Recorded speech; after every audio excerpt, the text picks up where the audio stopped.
Savannah shared her location via her phone at all times. And then, out of nowhere and all of a sudden, the police were at the Pascal family's front door because Trent had stolen a vehicle. But even still, he would actually blame his wife for his own criminal mistakes, claiming that he felt pressured to find more money because she wanted nice things. For Savannah, that was enough, and she decided that she no longer wanted to raise two kids in such a destructive environment. And although Trent was the one to actually suggest the divorce, he was absolutely furious when she took it. To make matters even worse, Trent had actually already installed several recorders around the property so he could secretly listen in to her conversations. And when he overheard her plans to discreetly leave him, oh boy, was he miffed. However, saying that, nothing could prepare her, or anyone else in fact, for his upcoming explosive behavior, which would happen on his own birthday of all days. October 21st, 2020. With it being Trent's birthday, Savannah woke up to immediately celebrate on Facebook. Unfortunately, she had already been burned before the year prior, when Trent grew mad at her for not doing it early enough. But she really was trying, and had planned to host a surprise party for him later that evening. With it being a weekday, Savannah got up and made her way to work. Why's Chicago just so fucked? At school. But then, all of a sudden, at 10 a.m., she received a disturbing phone call. Trent was on the other end of the line, and he was furious. He accused her yet again of having an affair, and claimed that he had a gun and a bullet with her name on it. Savannah rushed home in a panic, with her mother Shirley close behind. An explosive argument erupted. Why would you go back then calling the police in response. Trent was absolutely unhinged, and it was clear that he was having a Trental breakdown. He was intensely adamant that he was Trental breakdown, and he was not willing to let it go. With no grounds or evidence, the police told him to take a step back and make himself scarce for 24 hours. And so, forced to listen to the law, he then drove away, with Savannah and Shirley traveling to the school to make sure that their children were okay. And although he promised to leave them alone, Trent unfortunately had other plans. Returning to the property, he then sat on the sofa and waited for Savannah to come home, and addressed to his daughter, that is when he recorded this infamous video. What? I'm recording this. Oh yeah, this fucker, bro. Oh no. That I love you, Mackenzie Pascal. I'm so sorry that I've done this. I want you to know that you mean everything to me. And William, I love you too. I love you so much. I love you like you're my own. I didn't choose this. Your mom chose this. She's been cheating on me for a long time. With what evidence? Of her talking to other guys. I didn't do nothing wrong to her. When we first got together, I told her, you were too young for me. There's an 18-year-old difference in her age.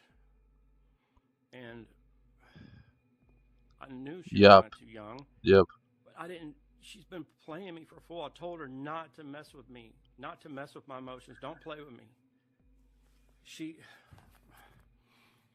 I got an audio where she was calling a guy yesterday on her way to get her eyelashes done. And she said, hey, baby. And he goes, hey. And I was like, that's not my voice. Why is she calling somebody else baby? Then she started talking about a dream and everything. And she had with them too about sex. What? And everything. And I put everything into this relationship. I have done nothing to your mom. I've never hit her. I've never hurt her. I've never called her names. A couple of times when I got really mad, I would say a bad word or something, but I've done everything I can. I haven't done anything wrong. I'm like, why me? My hair's a mess and I look horrible. Oh, sorry. Take these off. What? Are you good, bro? I love you, Mackenzie. I love you so much. Please do something good with your life. Please do something really good, because you deserve a good life. And I don't know what else to say. I'm so sorry. I don't have better words right now. I'm hurting so bad.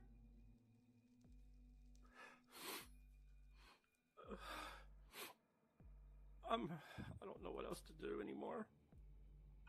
I didn't do Hmm? nothing wrong to her. I provided what I could. I've done what I could for her. I've done nothing but good for her. Alright. And I've treated y'all good. I've done good things for y'all.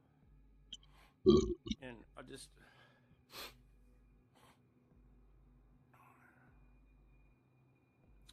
I don't know what else to say. I love Don't you. say anything else, please. I love you so much. Do something good with your life. Make me proud. Make me very proud. And Mom, I love you. You've been the angel through my whole life, taking care of me. You're there when I need you. You've always answered the phone for me. You've done everything. This is a weird video. Sorry, I What keep the looking fuck at is the he cameras. doing? I don't know how much time I have. What's But happening? I've never done anything. What's going on? I'm actually so confused. I don't know. I was going back. My mind is everywhere. I can't concentrate right now. I didn't. Anyways, Mom, I love you so much. You're my angel. I love you.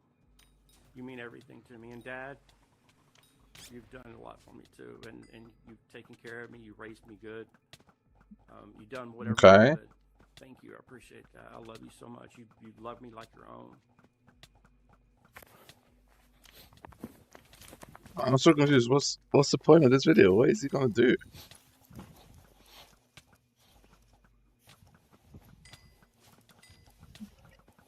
Oh, we are kind of laggy. Great.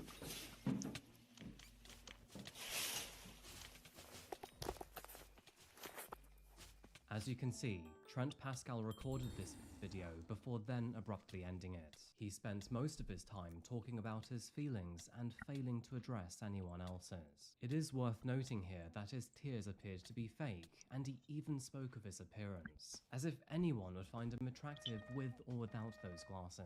Towards the end of the video, he realized that Savannah had Oh, this just is returned home. In this is the response, he then made fucking a the break in the radius bathroom in the master laser. bedroom before then hiding behind the shower curtain. And what he did next was truly unthinkable. Savannah and her mother Shirley had just returned home from school. With an argument between the two erupting earlier that day, she wanted to check on their children to make sure that they were doing fine. However, once the two got inside the property, the one to enter the master bedroom's bathroom was not Savannah herself, but her mother. That is when Trent jumped out from behind the curtains before giving a bone-chilling declaration. I'm going to kill you, and then What? kill your daughter. Oh, Shirley nah. shot the Oh, bathroom hell door no. at Trent before then running out of the bedroom towards the front door. In a The panic, daughter? she tripped and then fell multiple times, hurting herself in the process, while she screamed for her daughter Savannah to get out.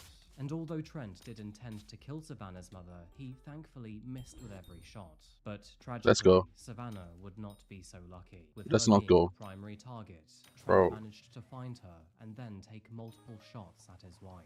And sadly, she This would is so receive fucked, 2 bro. bullet What the wounds fuck? to the middle abdomen as a result.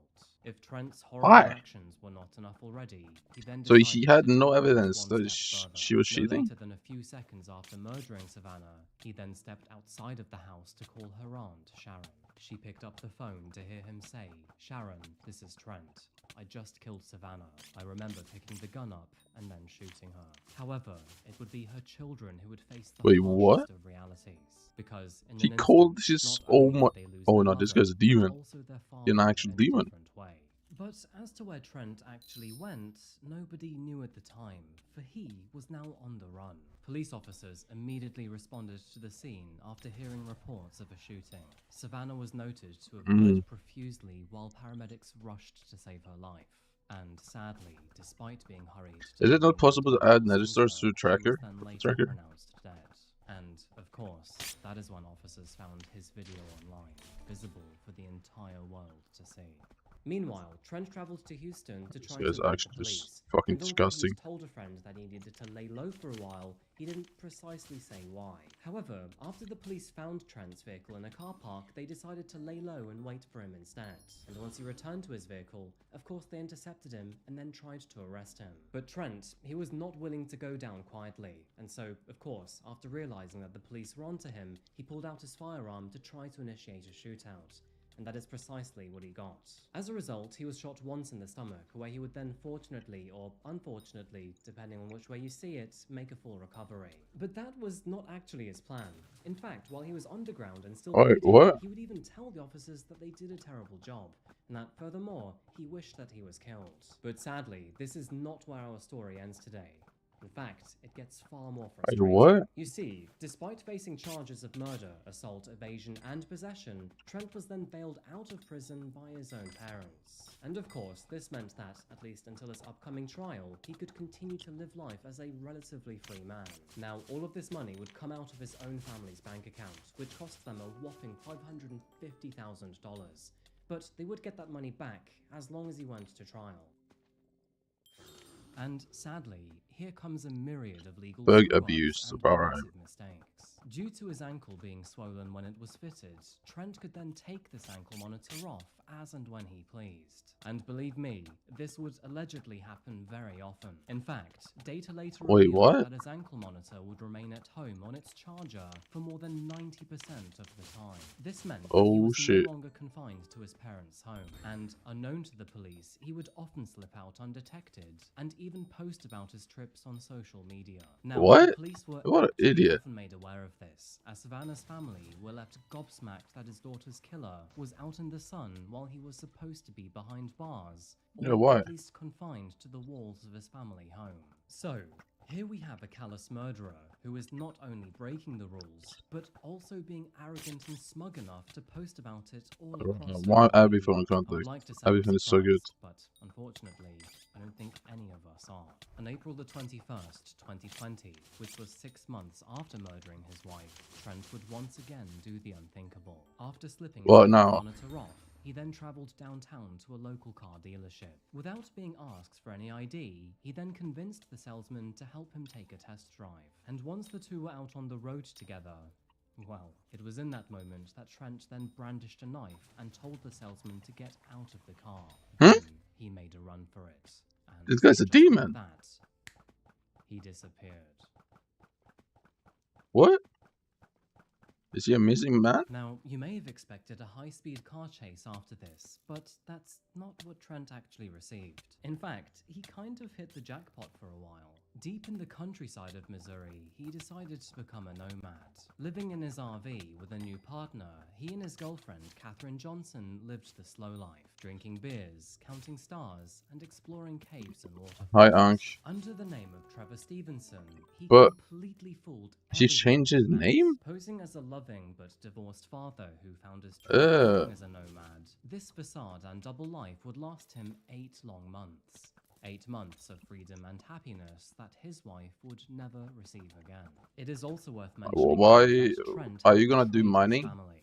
They spent every Or dollar no? they had to bring him out of prison on bond. And now, with him on the run, they were not guaranteed to get that money back. Essentially, he destroyed his family's wealth overnight. However, all good things must come to an end, and on New Year's Eve of the year 2020, his new partner made a terrifying discovery. Yeah, I After kind of want stumbling to upon do his wallet, she learned that his name was, the in Fiestas too. fact, Trent Pascal. And after doing a quick Google of this name, Yo, mate, let's I'm play on surprised stream the tomorrow. woman didn't have a heart attack. Alright, bro. Fearing for her life, she then called the police, who would then respond by setting Steve up a armed Roger. perimeter around him. And in the second Ain't no hour way of the that's your new real year, name, bro. they Come were on, man. finally ready to apprehend Steve him Roger. again. However, as you may have likely guessed already, Trent had other plans. And before police officers could even get a hold of him, they would hear one single gunshot. Proceeding to his Damn. location, they then realized that Trent Pascal had ended his own life. He, of course, keeping control right to the bitter end. But at least we could say that Trent was now finally spent.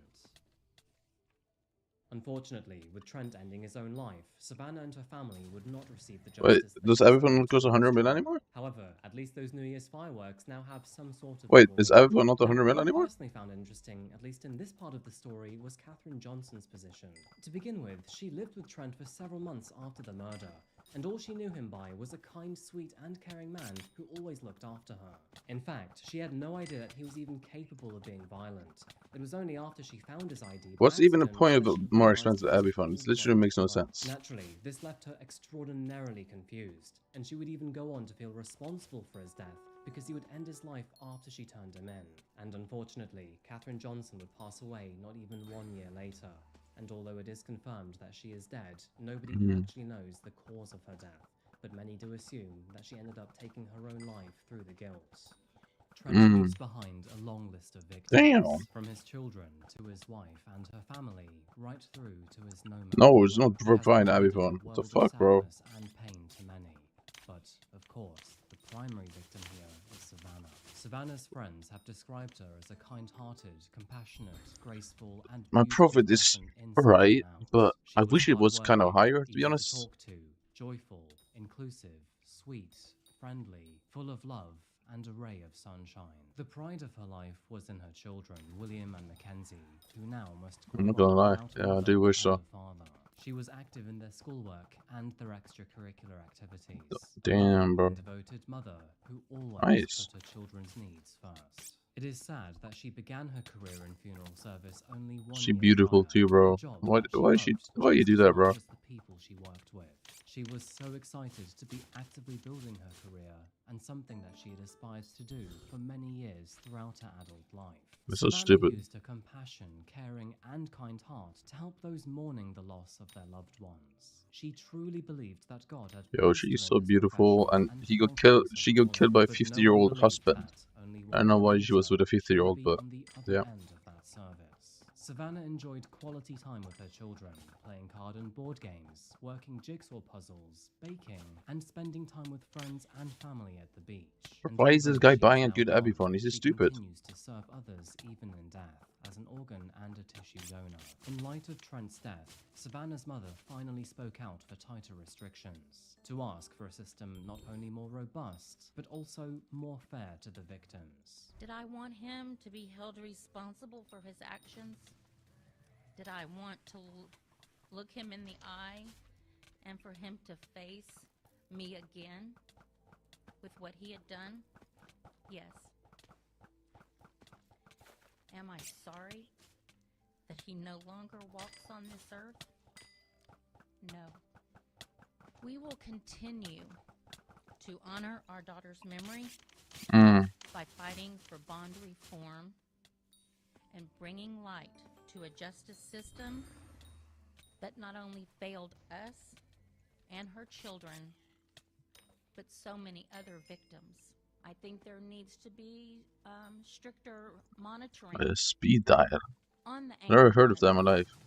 Once the subpoena was done, which it was done after he committed theft of the vehicle, it was found out that his ankle monitor had been on the charger at his mother's home. Yeah. Almost 90% of the time. How are people not caught on to that? Now, don't get me wrong, this story is absolutely wild from the beginning right through to the end. But I guess the thing that I find the craziest is how the Trent police was able to get away with his ankle monitor so Yeah. many times. Exactly. I mean, this man would go out almost every single day and then post about it on social media. Yes, I mean, The that's, police did you would absolutely instantly go and nothing. check I can up only on them. imagine how infuriated Savannah's family must have felt. And if I were them, I would have lost all my confidence in the judicial system. So those are my thoughts, but I do want to add just one more thing before I end this video, and that's What? something I said at the very beginning of this story. And that's, do not trust what people put on social media. Usually, it is just a facade. Or at least it's the best version of themselves, because sadly, humility and modesty seem to be lacking in society these days. Anyway, folks, before I wrap up this one, I do want to ask what you think about this story. So, as always, please share your thoughts in the comment section down below. If you'd like to support the channel, then why not subscribe if you haven't yet? Alternatively, you can find my Patreon here, or my social media here. Oh, and by the way, have you noticed that coffee in the background? That's not actually fake. It's my coffee. So, if you want to grab a bag of classified, then please check out the link down below. Anyway, folks, I think that pretty much wraps up this video today. So, on that note, thank you so much for watching, and I really do appreciate you being here. I'll be back again very soon, but... Why is there so many contexts in the game now? 8 Abbyphone contexts. And of course... Like, just getting into Abbyphone contexts in your Abbyphone takes like fucking 2 weeks, bro. Like, what is this?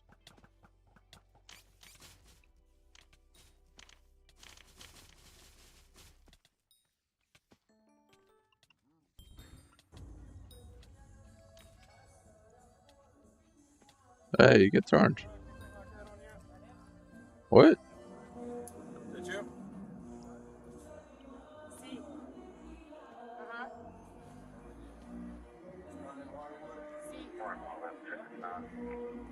that's a hot ass officer. Captures the end of a nearly year-long manhunt.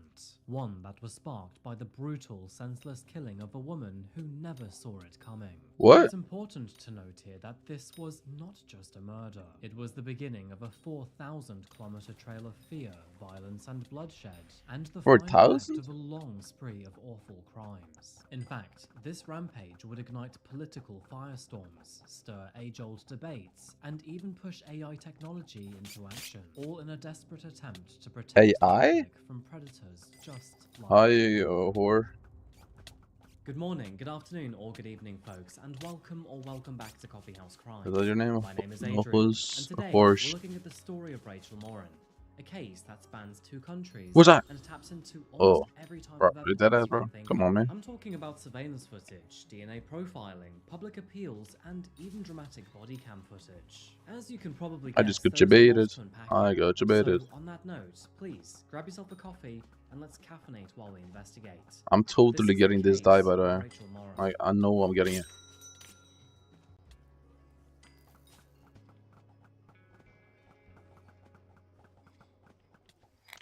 Welcome to Harford County, Maryland. Tucked between New York and Washington, D.C., it's the kind of place that most people drive through not to. Its largest city, Aberdeen, holds only 16,000 residents. Ninja Beat 2006 is like the biggest there really is glacier ever. And he's a max level. I don't know what he's up to, bro. He's so proud of that. He like, I've seen his comments on the realist videos when I just tried to check something. An update, and I see his comments. He commented like, "Hey, can you campaign for me during Aura?" He said he was gonna pay him coins and give advice and stuff because he's a max player. Like, bro, that shit is.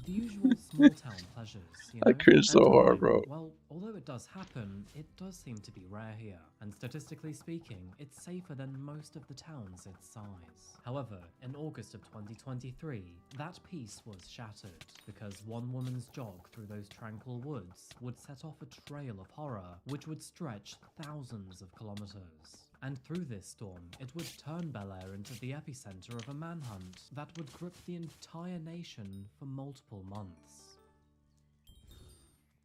He wanted to become some Aura mayor or something, and he thought he could do that through comments on YouTube and by giving advice because he's a max player.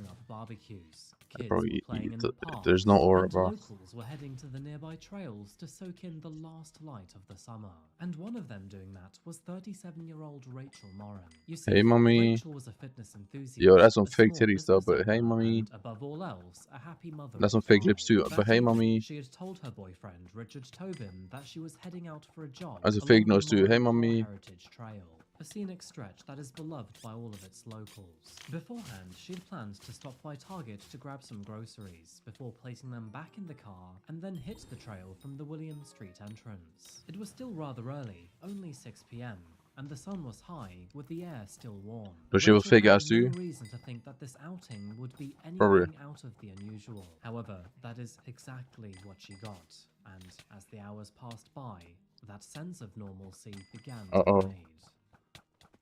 7 p.m. came and went. I actually don't know why people Botox their lips.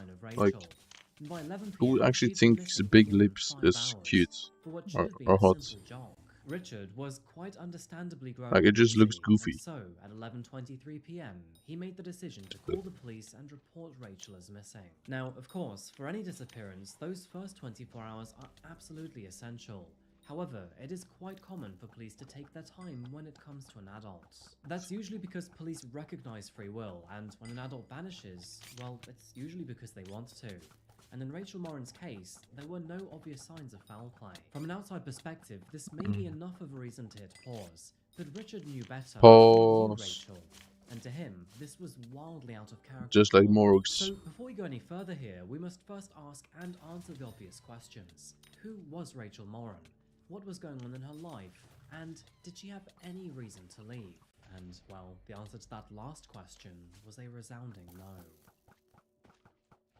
As we already know, Rachel was a 37-year-old mother of 5. She was a woman with a big heart, a devoted boyfriend, and a loving, close-knit family. Born on May the 20th, 1986, in Dover, New Hampshire, she was one of 8 siblings. Her parents, Patty and Ronald, raised her alongside her sisters, Bro, Rebecca come on, and man. That's Erin, it. and her brothers, Joshua, Nathan, Michael, John, and Josiah. She grew up surrounded by family, and that never seems to change, because even as an adult, her life was full No, of she parents, does cigarettes. Oh, aunts, never mind. uncles, She's nieces, disgusting. I hate her. nephews, and Well, I eventually don't hate her her, own but children. yeah, In that's disgusting, bro. Oh my 2009, god. her family would unfortunately Ooh, I suffer think a by everything huge I ever said. loss when her father Ronald passed Oh away. In no. light of this news and Cigarette to in the support her hand? Oh family, hell no, Rachel bro. built a home cleaning business that would give her the flexibility to raise her kids. She made Mm, sure that they got to that's school, nice.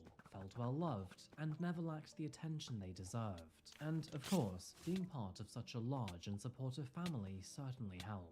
It is also worth saying that Rachel was well known for her warm, magnetic personality, and was always one who made people laugh. Friends say that she was the life of the party. Oh, and she I know smoke, that's bro. quite cliche to say, but again, the descriptions I give of these people are only out of truthful obituaries. By the way, it's safe to say that Rachel was no stranger to romance either. Her 5 children came from 3 fathers, that being Joseph Custer, Jonathan Alderson, and Matt McMahon.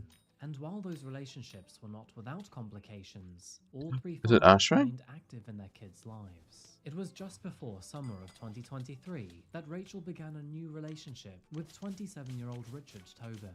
In fact, only 4 days before she went missing, they'd become Facebook official, which I'll admit I didn't What does that realize mean? was still a thing. Outside of motherhood and relationships, Rachel had a rich personal Does it not life. do She anything? loved to travel, was a devoted It doesn't Christian, look like that did and her anything. faith was something that she hoped to pass on to her children. She also had a lifelong love for fitness and fashion. She ran marathons, hit the gym regularly, and loved to lift weights. And actually, it was that passion for fitness that brought her out to the Marne Par Trail in the first place. It was a route that she knew very well, and one that she would run often. And with it being surrounded by trees, creeks, and wildlife, Ashray, it's no 100. surprise Yep. that this was That's one a lot of of her HP, bro. favorites. But unfortunately, this time, she never came back. Is magma version actually still that Rachel was the expensive kind as of it woman who was kept not in too touch long with ago? absolutely everyone, and I'm Just talking insane to family, me. friends, and even old connections. And so, when she suddenly fell silent, well, alarm bells were not far behind. Meanwhile, back at home, Richard was pacing with anxiety. It had now passed midnight, and there was still no sign of her. And he knew he could not just simply sit there and wait. Throughout that evening, he had already reached out to the rest of Rachel's family, and he would soon learn that the last person to have communication with her was her 18-year-old daughter named Why is Faye. Wasp It 16 turns out million? she'd Excuse me, texted guys. Faye at What's happening? 7:04 p.m., Why? around half an hour after leaving the property. Why? But when her daughter replied 30 minutes later, that message, it was never read. And to Richard, That's not good, that bro. detail changed everything. And so, at 3 a.m. in the middle of the night, he headed out into the dark to find Rachel. Uh-oh. It wouldn't take long before the first clue surfaced. After driving through the Bel Air area and checking the usual... Vanquisher again, bro. How? What's the Vanquisher's chances, Richard bro? and Violet I spotted highly her. regret buying They those. I found it didn't parked in expect a the lot Vanquisher beside the independent brewing company, bug only fix steps to away actually from be the this Williams Street significant. entrance to the trail. Like, This it's information was honestly all insane how police many. needed to shift gears. Because even if she had decided to run away, I where don't think it she would leave ever her go above car? 100k. The investigation kicked off at full speed that morning, I really don't. only hours after she was first reported And missing. I'll probably Soon sell it enough, at break her even if friends I ever and her family it had ever goes back organised to a price. volunteer groups to support the search. Word seemed to spread fast around town, and especially online. And by daylight, police and residents alike had all volunteered to And help so the just home gonna take an of the L, bro. trail. Of course, when someone goes missing, there is always hope that they'll turn up unharmed. But sadly, searches like these... I'm still confident in that it will actually rise either way. If there's anything computer related comes out, it will just rise. Volunteers, they headed out towards Even the if it's trail. easy to get But thanks. rather than sticking to the main path, they What happened to your decided guild? push through the brush What? instead, deciding to take more Oh yeah, I'm in my unconventional guild. routes like following deer tracks and areas less traveled. That is when Dragon Draft. Cecilia spotted something. A faint splatter which seemed to be Yeah. tangled in leaves and sticks. It was hard to tell what it was at first. However, after taking a closer look, she could tell that it was blood. Both worried and Uh-oh. concerned, she called Ethan over. Which Ethan one? decided to take the lead. Following the trail deeper, he then reached I never the top owned of a guild, dark, but narrow okay. drainage tunnels, both of which were tucked deep Well, underneath the actually, I rocks. think I Ethan did in stepped like forward, peered 2016. inside, and then suddenly fell silent. And that's because only a few feet in, and lying in an inch of water, was the naked, bloodied body of a woman. It was at that moment that Ethan and Cecilia realized Yeah, I never what they owned a discovered. It was the guild body of myself Rachel before, Bell. like, The first thing they noticed recently. is that Rachel's body was lying face down and partially submerged. And the only reason to Then made they a guild is realized that the because back of her head I was can get covered in violent how much guild wounds. XP I'm getting. So they did I what wanna see it. almost all of us would do, and they rushed to call 911. Moments later, Because detectives guild were on XP the shows scene, how much you where they played. then cordoned the area off and began their analysis. It was here that they observed bruising on her arms and her wrists, showing clear signs of a struggle. And then came the most chilling and disgusting detail of them all. They would soon learn that Rachel seemed to have been sexually assaulted before her murder. Moving into the evidence left behind, the inside of the Why is tunnel she would in? tell its Why own did she story. go in there? Or Blood did had they been drag her smeared in there? across the walls, and roughly Oh. 200 feet from the tunnel, searchers would They locate a tricked her. cracked iPhone XR, along with the AirPods that she had been wearing during Bruh. her run. And meanwhile, closer to the main trail, but hidden in the bushes, a pair of officers would find her Apple Watch. The cause of Rachel's death was quickly determined to be multiple blunt force injuries and strangulation. She had Why is there so many sustained between markers? 15 and 20 severe blows to the head and face. Injuries that Yo, would, that's no face doubt, does lead look any kinda scary officer to though. conclude that this Why are you was a staring at me like homicide. that? The technology that was left behind would paint a dark story too. That's not good. Data which was pulled from her iPhone, AirPods, and Apple Watch would all narrow down her time Brick Red Dye to is around 7:09 p.m. like that actually being only a doable few though. minutes Like after she had just the sent the disruptions, final it's not message to like her daughter. The insane. details of her death It is pretty shocked the insane, but entire like community, it's and not like as you can imagine, insane, Rachel's family right? and friends were devastated beyond words. It is Now that her body had been possible, found, the investigation shifted its but it's focus. probably gonna take The a long objectives were time. quite clear: to find out who murdered Rachel. And with her killer still out there, they wanted to find out fast. Back at the crime scene, investigators found not only physical evidence, but genetic evidence too, including DNA. They would also launch a public appeal asking anyone who had seen Rachel between 5 and 11 to please come forward. And luckily, there were several witnesses. In light of this request, Uh-oh. 2 local shops would confirm that they had Why seen is he Rachel still in doing the area Ashwang, bro? before she headed Oh to the no, I trail. hit Ashwing She like was 10 seen minutes entering a ago. I feel Wawa bad for this guy. convenience store at I around he's been 6:30 fighting p.m. Ashwing for like before 20 then minutes. leaving a nearby Target Oh no. just after 6:42. Of course, after this, she was then seen parking her car near the local brewery at 6:50 p.m. Now, all of this was Ashwing? a good start for the investigation. Yo, but Ashwing for beats you now, from all here? they could do was mourn the loss of Rachel. Holy As a result, W the Leech. celebration of life and memorial walk for her was held on August the 27th, 2023 How much at the Greater beats am I Skyblock missing though? I'm Outreach missing. Church. Attendees were invited to join Rachel's family in walking the very Yeah, I'm missing trail the that new she one. loved so dearly, which now And then had been Crimson marked Isle, I with think. photos that paid tribute to her vibrant life. However, in I the think that's following it though. days, and as the story began to spread, efforts to uncover any solid leads would fall painfully short. Days slipped without any progress, until finally, 2 witnesses came I forward just to don't contact care the about police grinding with Skyblock like I critical was that much on this information. camp It was before. on the very evening October, that I Rachel think. disappeared that a man named Kyle And and it's his not still girlfriend so long Olivia until that were happens. busy out October, walking their November, dog it's not. along the same It's the trail. They 10th, recalled and to we're the at police that they the saw 4th Rachel right now. jog past them between 6 and That's 7 six p.m., months. providing a brief smile Holy as shit. she passed by. And they noted that, although she was alone, she was wearing her AirPods and nothing seemed unusual. They continued with their walk, but later that evening, and on the return at around 8 p.m., they both felt that something appeared to be off. After already sensing their uneasiness, It's not lagging the anymore at sudden least. snap of a twig in the underbrush would catch their attention. How long And left of after Apex investigating though? by peering through the Was it like foliage, they spotted a 50 man minutes? who was lurking in the trees. They remember that he was wearing a grey hoodie and also seemed to move deliberately as if he was trying not to be seen. And most chillingly, he was carrying something long over his shoulder, something which upon closer inspection looked like a shovel. I wouldn't mind a cheaper Following price up on the Aatrox 2, couple's tip, a local because sheriff that just decided means to scour revs, the spam woodlands near revs. the tunnels to see if he could Because find revs is just anything money himself. deletion. It's really And painful. there, lying on the floor, he found a shovel. And after taking a closer Uh-oh. look, he realized that that shovel shared the same description that the couple had given. Now, sadly, although the details were still quite murky, this discovery gave the investigators a Murky? rather grim picture of Rachel's final moments. And there was other news coming in too. The DNA retrieved at the crime scene Oh had now man, been I can smell processed food. and is now being compared across all national databases. I think it's pizza. And on August 17th, they finally had a breakthrough. Oh, The dear. DNA seems to match another crime scene, which was a home invasion in LA only 2 months prior.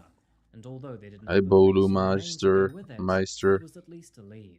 I'm going to play this footage on a loop here, but it turns out that the same Why man is he that the no Maryland police were clothes on looking him for at all? had actually broken into this home and then What? violently assaulted a mother and her 9-year-old daughter. So, What? not only was this their first physical sighting of Rachel's killer, but it was also acquired by What the him fuck? committing another crime. The man fled under the cover of darkness. Is he a slipping demon when he's through the drunk, floor or is he and unaware actually that he just had like left this? What the behind fuck a is this? crucial piece of evidence, that being a hat, which was now Bro, someone soaked gotta get with this man. DNA. And that same DNA Idiot. would later be tied to Rachel's murder, which was Yup. over 4,000 kilometers away. However, that was not Yup. the only mistake he made, because completely unaware of it at the time, he was recorded leaving the property by this Ring doorbell camera. You can tell from Did you this see footage face? that he appeared to be a Hispanic man who was likely in his 20s. Soon Yeah, enough, true. this video was released to the public in hope that maybe someone might recognize him. In addition to this, even the FBI became involved in this case, focusing their efforts on matching I the DNA. recognize to someone this from their man's back? seen I mean, in the that's not Ring that easy, is footage. it? Working alongside the team at Othram, investigators used forensic-grade genome sequencing to build a detailed genetic profile of their unknown suspect. They discovered that the DNA did in fact belong to a man in his early 20s, and Yeah. furthermore was also believed to be from Central America. Unfortunately, the DNA could Okay. not be matched to any existing international database, which of course led investigators to suspect that maybe he had entered the country undocumented, therefore leaving no Murder for official hire, trace or is he name just to a connect demon? to his violent past. Despite the progress, and even with this new insight, the case would now unfortunately stall. Days turned into weeks, and weeks then into months. And although a few developments did I hate when surface, cases nothing like was this happen conclusive. because By the time it just November feeds came into these around, Rachel's Republican family people, bro. decided to push forward with They're their own the deal of efforts, the like distributing more immigrants than 10,000 ruining flyers the in the world, Los Angeles which area. I But just don't sadly, agree with. as the calendar flipped into the year 2020, It's some immigrants the case bad, still sure, remained unsolved. but at the same However, time, 6 civilians months from this after her country murder, they're actually things born would from finally and that live begin there, to pick up in that can also be February. bad. That So is when I don't really investigators understand released something new. A composite the pick and sketch of the choose. suspect with a reward to boot. The reward started at $10,000, which then was doubled by a nearby law firm, and then tripled by a generous anonymous donation from Bel Air. This $30,000 figure was then raised to $35,000, with thanks to Kendall Ray and Josh Thomas from the Mile Higher podcast. But despite this fresh initiative, things would stall for a few weeks longer. Her killer was still out there somewhere, walking free without a name, face, or trail. Yet, despite the lack of answers, the efforts to catch him never stopped. But did they get Not them from on the Morrow camera? family, the community, or even law enforcement. And then, in May of 2024, Uh-oh, here we go. something finally changed. After months What? of extensive forensic work, genealogy, and collaborations, a name finally emerged from the shadows. And his name was Victor Antonio Martinez Hernandez. Because this Victor Hernandez, well, he was a real scumbag of a man. Damn, he looks Victor kind of did weird, seem to bro. fit the profile of the man that they may be looking for. At last, they had a name.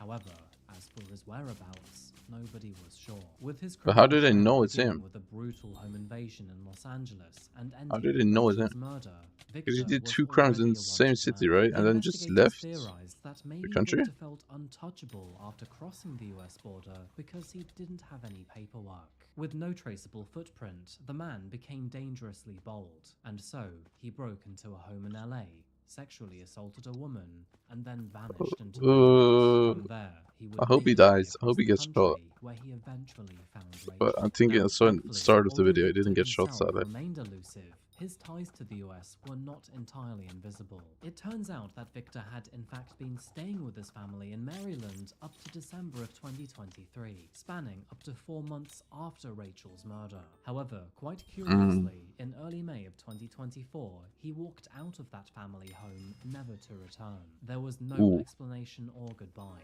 He simply vanished. Fortunately, Victor did they never spoke to behind him? a number of personal belongings, which were then quickly turned over to the police Yeah, for free DNA. analysis. And unsurprisingly, DNA lifted from these clothes matched the profile found at both Rachel's crime scene and the Los Angeles home invasion. But this was not all that officers found. Well, shit, they know. Enough, his DNA matched an unsolved murder of a young woman in El Salvador, strongly What the suggesting that this was sadly not his first time.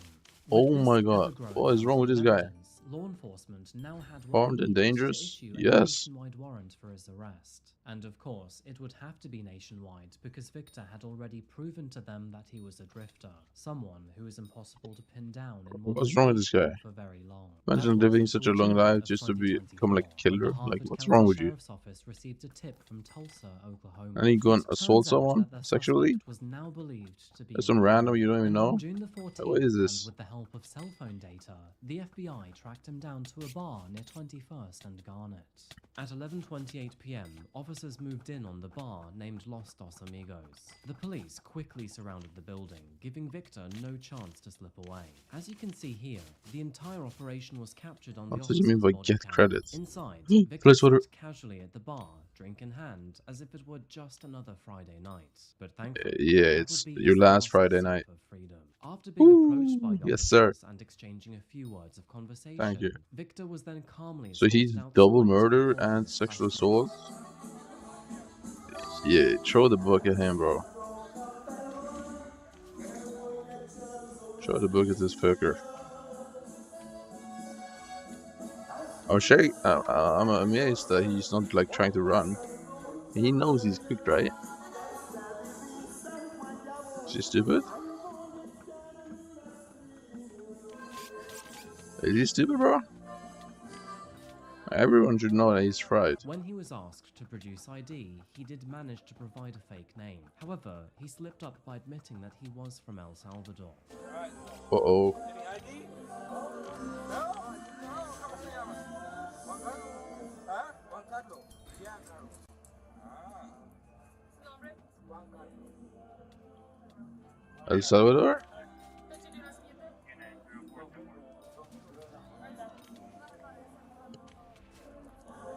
Wait, do you use the mesquite, no, the dress to make something? To compact it a bit better? Because it doesn't stack, right?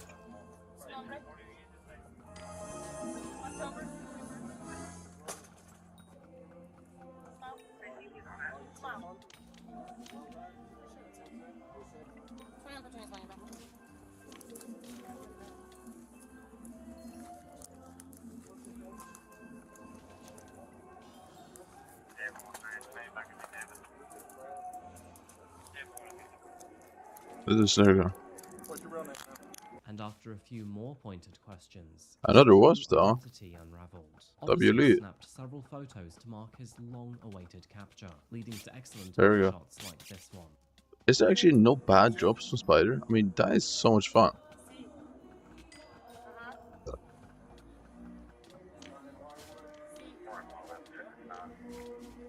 Yeah, look at her smile. She He was knows. then booked in to Tulsa Yes, sir. County Jail. So, who is Victor Hernandez? Well, when it I'll just comes do to a his DNA life swabs. before reaching the United States, details are fairly scarce. DNA test and What see is what known happens. is chilling. Victor crossed into the US in February of 2023, just 1 month after a warrant for his arrest was issued in El Salvador for the murder of a young woman. As investigators dug deeper, they discovered that Victor had ties in Washington, D.C., Virginia, and Maryland. It didn't seem that he was drifting aimlessly. Instead, he was moving with intent. Did he just say mage is easier? There's no way he thinks where that. gang affiliations were common, and where he was He's not even no stranger promote to the truth. several criminal networks. It turns out that his lifestyle around gangs was not only dangerous, but it was deeply embedded in violence. And if there was still any question about the kind of man Victor really was, well, that question was answered the moment that police unlocked his phone. Inside, investigators found dozens of photos of Rachel Morin, alongside other deeply disturbing content. It painted a haunting portrait of someone You can always who swap did actions. Yeah, exactly. crimes, but who also seemingly took pride in keeping trophies of his victims through photos. And thankfully, with this bozo I don't know why he taking all would. of these images, it made it almost impossible for him to refute his involvement. Yeah, This perfect clicker. announcement was huge for the community. I mean, finally, after a 10-month manhunt, they had a face and a name to put towards the monster. In a symbolic gesture towards the community, Okay, officers I'm a heel, placed please. signs announcing I don't- Victor's arrest all over the park, which honestly I thought was quite the human touch. These days, it is quite rare to see gestures Yeah, that Barbara's are way made quicker, purely actually. out of sentiment, but this was not posturing from the police. It was just a message loud and clear to say that they I would finally just had a always do killer. Barbara Following his first. capture, Victor was formally charged with 2 counts of murder and 1 count of sexual assault. Of course, spread across all 3 crime scenes. And now, well, he would have to endure the full He'd force probably of the killed more law. people, I'm honest with you. Moving into the legal He must have proceedings killed way of this more. case, Or he's Harvard just County killed some State's guy in a attorney random made ass her country. intentions crystal clear. If Victor Hernandez were to be convicted, then she would be pushing for the harshest penalty available under Maryland law. And since the death penalty has long been abolished in this state, that meant life in prison without the possibility of parole. Despite the mountain of evidence closing in around him, Victor maintained that he was innocent. He refused to speak to investigators, and when in court, he formally entered a plea of not guilty. For nearly an entire year, both the prosecution and the defense worked to build their cases. That's my And opinion, though. finally, on April the 1st, 2025, jury selection began in his long-awaited trial. As we know, And you he can was always still just accused of the brutal RG murder of me Rachel Morin, through as well as facing blanket, though, additional right? charges With related blanket. to a previous assault and Yeah. murder. Opening statements were delivered Or on April Sir 4th, Shabbat. and moving on, the courtroom was filled with emotional testimony. The prosecution presented an overwhelming amount of evidence, including crime scene photos, forensic reports, and harrowing details of the brutality that Rachel had What was that? endured. Did at I the get another hands drop? of There's this no way, bro. monster. The courtroom was often thick with emotion, and Rachel's family and loved ones sat just feet Like, away how from Victor. rare is It was on promoter the that ninth day of his trial that I all eyes turned towards him, don't because know it if was I'm at this just moment that he had a chance to extremely speak, to offer an unlucky explanation of some kind, or something for a else is trial, going or wrong here. even a plea for mercy. But instead, the man said absolutely nothing. He refused to take the stand, choosing instead to exercise his right to remain silent. I guess you could say that, in a way, that silence spoke louder than any words could. In fact, after watching some of the trial footage, even his defense team appeared to know that the battle was lost. Their Yeah. entire case rested on a single witness, that being a forensic examiner who challenged the methods used to pull Victor's phone records and search history. Even still, her testimony lasted only 10 minutes, compared to 10 9 minutes? long days of exhaustive prosecution. And with that said, the trial drew to a close. The jury was then dismissed to deliberate Victor's fate, and they would come back in an almost record time, because as it turns Wait, out, you guys- it took them only you ended on 46 minutes to determine his fate. And no surprise, Yeah, he's Victor gone. Antonio Martinez Hernandez was found guilty. The Yes, sense bro. of relief that swept through the courtroom was Yes. immediate, and for Rachel's Yes. family, it wasn't only the end of the pain, but it was justice too. And for a community start that of had waited nearly the- a year for answers, it was was a start verdict of- that finally allowed them to breathe. Start with the peace. Rachel's case did not merely shake a community, but it sparked change too. And in the aftermath of her death, many conversations began to swell around safety on public trails. For years, peaceful paths like the Ma and Pa Trail have become common locations on channels like Coffee House Crime. I mean, personally, Damn. I think of 5 stories right off the bat. But with thanks to emerging technologies such as AI, we might now finally see a decrease moving forward. Good. Beginning in November of 2023, they installed AI-powered cameras along the Ma and Pa Trail. This decision was a direct Good. result of Rachel's case, and was made to Good. protect others in the very place that her life was taken. The system is expansive, with over 100 high-definition cameras now covering 26 key areas cameras across the trail. But these are not just Nice. passive security cameras. The technology Good stuff. detects Very if good stuff. someone may be experiencing a medical emergency, being assaulted, or even if a firearm appears in frame. And when it does, it automatically sends a real-time alert to emergency responders. In other words, help can now begin before someone even has the chance to call for it. Rare Say what you want WAI. about AI, but I think this is a very interesting concept. Now, of course, we can't ignore I the kinda like AI. that divides many who I mean, hear I about do this use case. AI a lot. That being that I mean, Victor actually, was not a an lot. I illegal wouldn't say a lot, but I immigrant. do I'm not use going it to get daily, involved I in guess, this, yeah. But to quote the sheriff, Victor did not come to this country to make a better life for himself or his family. He came I here don't to understand the murder people who Rachel, hate AI. I don't wanting see the no one reason. else. But that I know it has uses a never lot of been resource, but allowed like, to bro, happen. I don't care. And of course, Sorry, at the man. heart of this story, It's really what useful. truly matters the most is Rachel. On a summer's day, she set out to do something simple: to take a walk, to clear her mind, and to spend a quiet moment on a trail. But I'm probably never gonna pay for AI. Though. So, like, if it becomes paywalled, I'm probably just not gonna use AI. Dangerous man.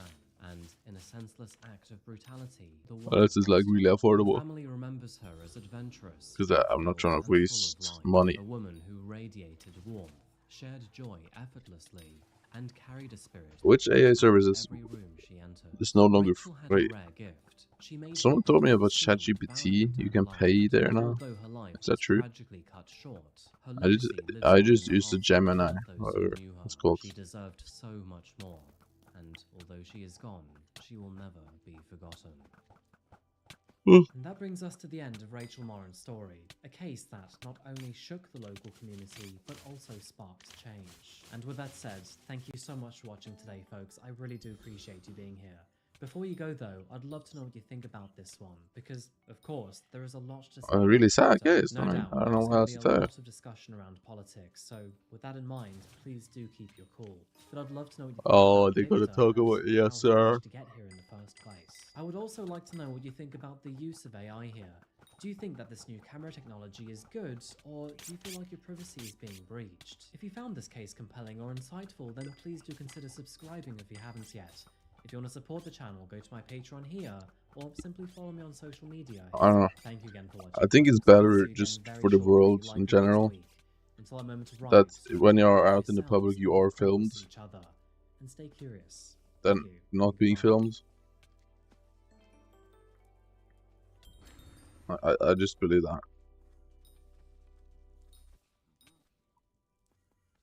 100%.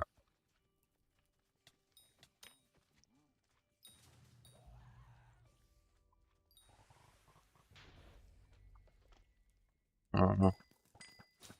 Like everyone has a fucking camera at their house now. I don't actually, but When Christine Holloway and her 14-month-old daughter suddenly vanished without a trace, panic spread fast. To her friends and family, it felt like a nightmare. But as police began to investigate, they quickly realized that this was only what is the he doing? beginning. Please What go away. started as a Please missing go away. persons case Please. would soon spiral into something far darker. What are you doing? Surveillance footage surfaced. You fucking Forensic twats. evidence piled up. And then came the discovery of Christine's body, hidden in plain sight. You But as twats. for her baby, Vanessa, I said she was twats. still missing. At the Twats? center of it all was a What? man who Twats? not only became the prime suspect, but may go down as one of the most reckless, baffling, and outright foolish killers that this channel has ever covered. Oh, that This says a includes lot. body cam footage, several lies That says a unraveling lot. in real time, and clues so damning it's almost hard to believe. And so, on that note, who killed Christine Holloway? Why? And what happened to her daughter? We know where Christine is. You know what Christine is? Yes. Oh, you better find her. Yes. Well, you want to hold the baby. Christine's dead. Welcome back to Coffee House Crime, folks. My name is Adrian, and today we're looking at the case of Christine Holloway, a story so twisted, frustrating, and utterly unforgettable. Before we begin, I post true crime, strange, and chilling stories on a weekly basis here, so if you haven't yet, please Well, consider subscribing. actually, And now, I think that I've out seen the this way, case. Please grab yourself a coffee and let's caffeinate while we investigate. Honey trap murders and international manhunts. When Honey 33-year-old trap? Mario Excuse Petman me? suddenly disappeared after What? a night out, family and friends scrambled to find him. It began with this surveillance Honey footage trap? and ended with this terrifying figure. and several secrets that nobody knew about. Meanwhile, and almost 5,000 miles away, when 16-year-old Ben suddenly disappeared from his mother's home in Thailand, investigators would find more than one terrible tragedy. But was his girlfriend part of an evil plot, or simply another victim? Today, we are going international, okay. looking This at intro two stories that originate from Thailand.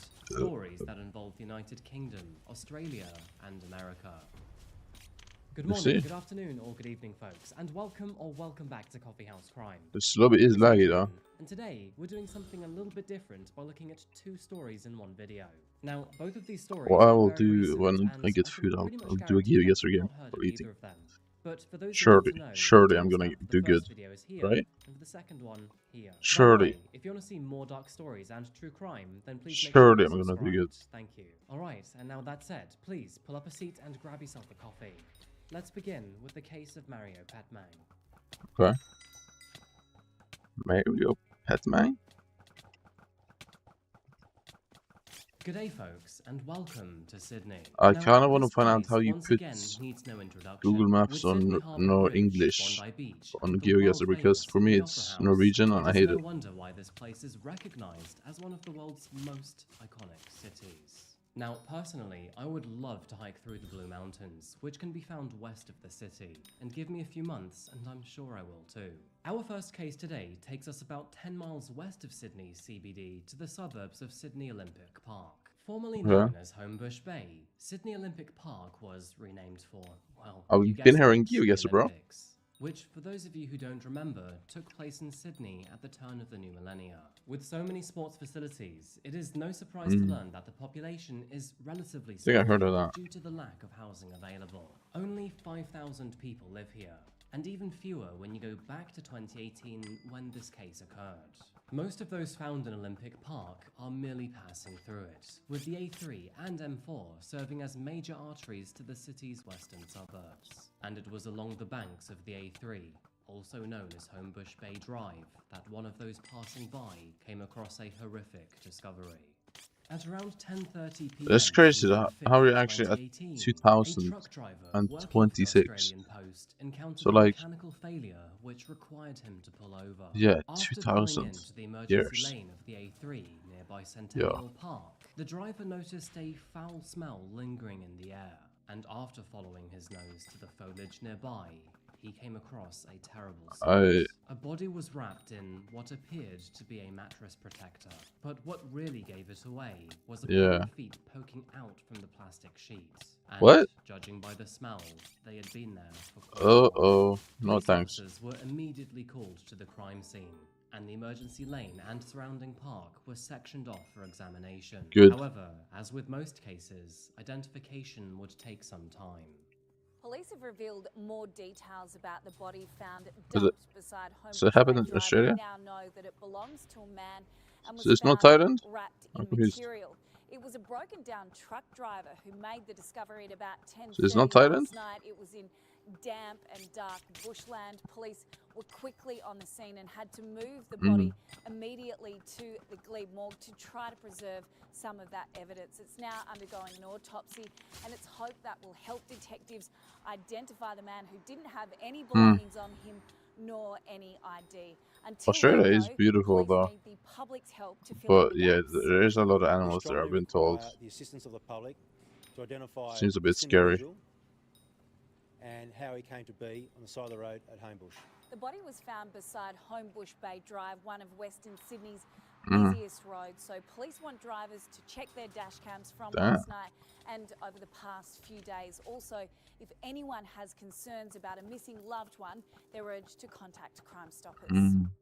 Back at the crime scene, officers did not have much to go off of. With this Oh, man yeah. so busy, the chances of identifying his killer was almost as realistic as finding a needle in a haystack. Nevertheless, New South Wales Police Department urged all motorists Wasn't there a driving picture of the through car, area though? in recent days to please check their dash cams, just in case they'd inadvertently I'm reported confused. something suspicious. Over the following days, a post-mortem examination revealed that the victim Oh, had been almost severely assaulted. 34,000 Blunt force trauma may 34,000 be a laughs. leading cause of death. In W. addition to this, the autopsy report also noted that the man had been bound and gagged with a t-shirt before being wrapped up in plastic. While scouring the crime scene, detectives would also find a leather boot near the body, which, by the way, would become a key piece of evidence later on in this story. Although they didn't have much to go initially, they were just about to find out who the victim was too. Fast forward a couple of days, and our victim was identified as a 33-year-old man named Wakira Petmang. Affectionately nicknamed as Mario by loved ones, Wakira was a permanent resident of Australia, residing in the nearby suburb of Hurstville. Born in the year 1985, he moved to Australia when he was 23 years old. In the early days, so happy, he lived man. with his aunt until he That'd was be able Asian to brother. establish himself.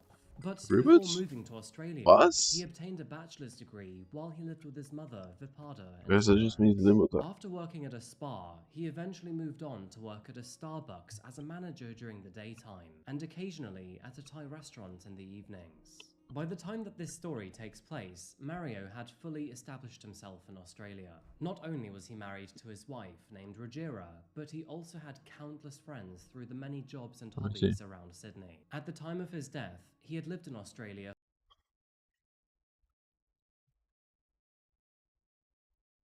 for just over 10 years, and was well acquainted with the city's vibrant lifestyle. So, when those who knew him found out about his death, every single one of them was shocked. None of his friends or loved ones believed that he had any enemies whatsoever, or even knew anyone capable of doing such a savage thing. So, surely his murder was made by an absolute stranger.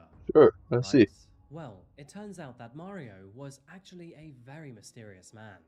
In fact, he had more than one big secret to him, and unfortunately for him, all of this would be revealed shortly after his death. So, let's talk about the first secret that has nothing to do with his death, but Mario was actually bisexual.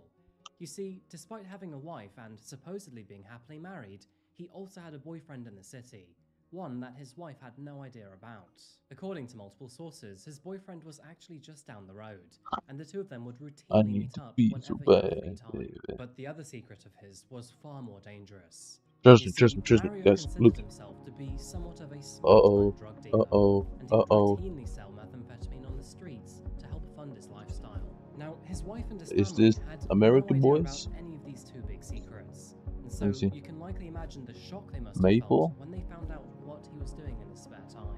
But saying that, Wait, a couple what? of Mario's friends did actually suspect Maple? that he may have been a drug dealer. I've never seen this I mean, before. put quite bluntly, Wait, he was I've been in Maple buying before. luxury items Oh, you guys are where? just a Oh my god. Starbucks Oh, manager. where? But alas, no one believed he was even capable of hurting another person. Wait. According to his family, friends, and everyone else who knew him, he was sweet, gentle, and kind, and definitely not the type of person to be dabbling in the drug industry. It didn't take long for investigators to uncover more information about his death either, and one of their first clues came in the form of surveillance footage. At 7:28 p.m. Maple Street. Oh my god. Where is this again? 2018, No. I ain't actually actually. located at a 7-Eleven shop in I'm just South kidding. Hurstville captured Mario walking into the store with another man close behind. It was soon determined that the two must know each other, but were trying to seem unrelated in front of the obvious cameras, leading detectives to believe that he was likely Mario's associate. Undisclosed surveillance footage also showed Mario's associate making 3 attempts to withdraw money from the store's ATM machine, but ultimately was unsuccessful. Now, surely that was not part of the plan here, but shortly after that, the two left the store and then disappeared. Officers soon learned that the man that Mario was with was 40-year-old Alex Dion. And the interesting thing here is that he also now seemed to be missing. With their newly found knowledge of Mario's drug dealings, they believed that perhaps this could have been a drug deal gone wrong. And this is where the story becomes even more concerning. Because several miles away and just north of Sydney, a construction worker was just about to discover a very perplexing package. His assignment on a new property, which was currently being built, required him to perform some routine checks on the water tank. But after making his way over to inspect that water tank, he noticed that something was inside it. Peering in, he saw a bag that was filled with clothes, a metal bar, and 2 tire irons. And after taking a closer look, he realized that the clothes found with him had blood all over them. No surprise, he called the authorities immediately. When officers investigating Mario's case caught wind of this information, they were quick to realize that Alex had, in fact, been working on that very same property the week prior. You see, Alex was a tiler, so he would have needed several days at that house. Maple Street. And now, suddenly, this I was don't know. looking a This little actually too really pisses me off suspicious because for I've been when they tried to to Maple Street contact Alex for before on the questioning, US. they I were, literally no remember surprise, this. met with silence. And after stopping by his Oh. property, well, more bad news. Or His Maple, neighbors whatever. confirmed that they hadn't seen him in over a Let me week. remember. In addition Let's see. to this, several neighbors came forward to the officers to claim that they had seen him washing his car with a high-pressure hose in the early morning hours Right. before he disappeared. With this in mind, the New South Wales Police Department held a news conference What do you to mean? seek the public's help in Mario's case. And while doing this, they Okay. quietly revealed some evidence on Alex to see I can how on he G would Word be react. looked to be 30 But this. before we continue this case, Did you saw about who it? precisely is Alex Dion? Well, Right. unfortunately, not a huge amount is known about him, but there are a few details. So Alex was actually a US citizen who only lived in Sydney for work. He was a married man with a wife and 2 children, all of which lived back in the US and California. What he was doing in Sydney wasn't particularly clear. However, he had established himself for a couple of years now. After being in a horrific car accident a year prior, he was left with both How does he get and arrested, bro? discomfort.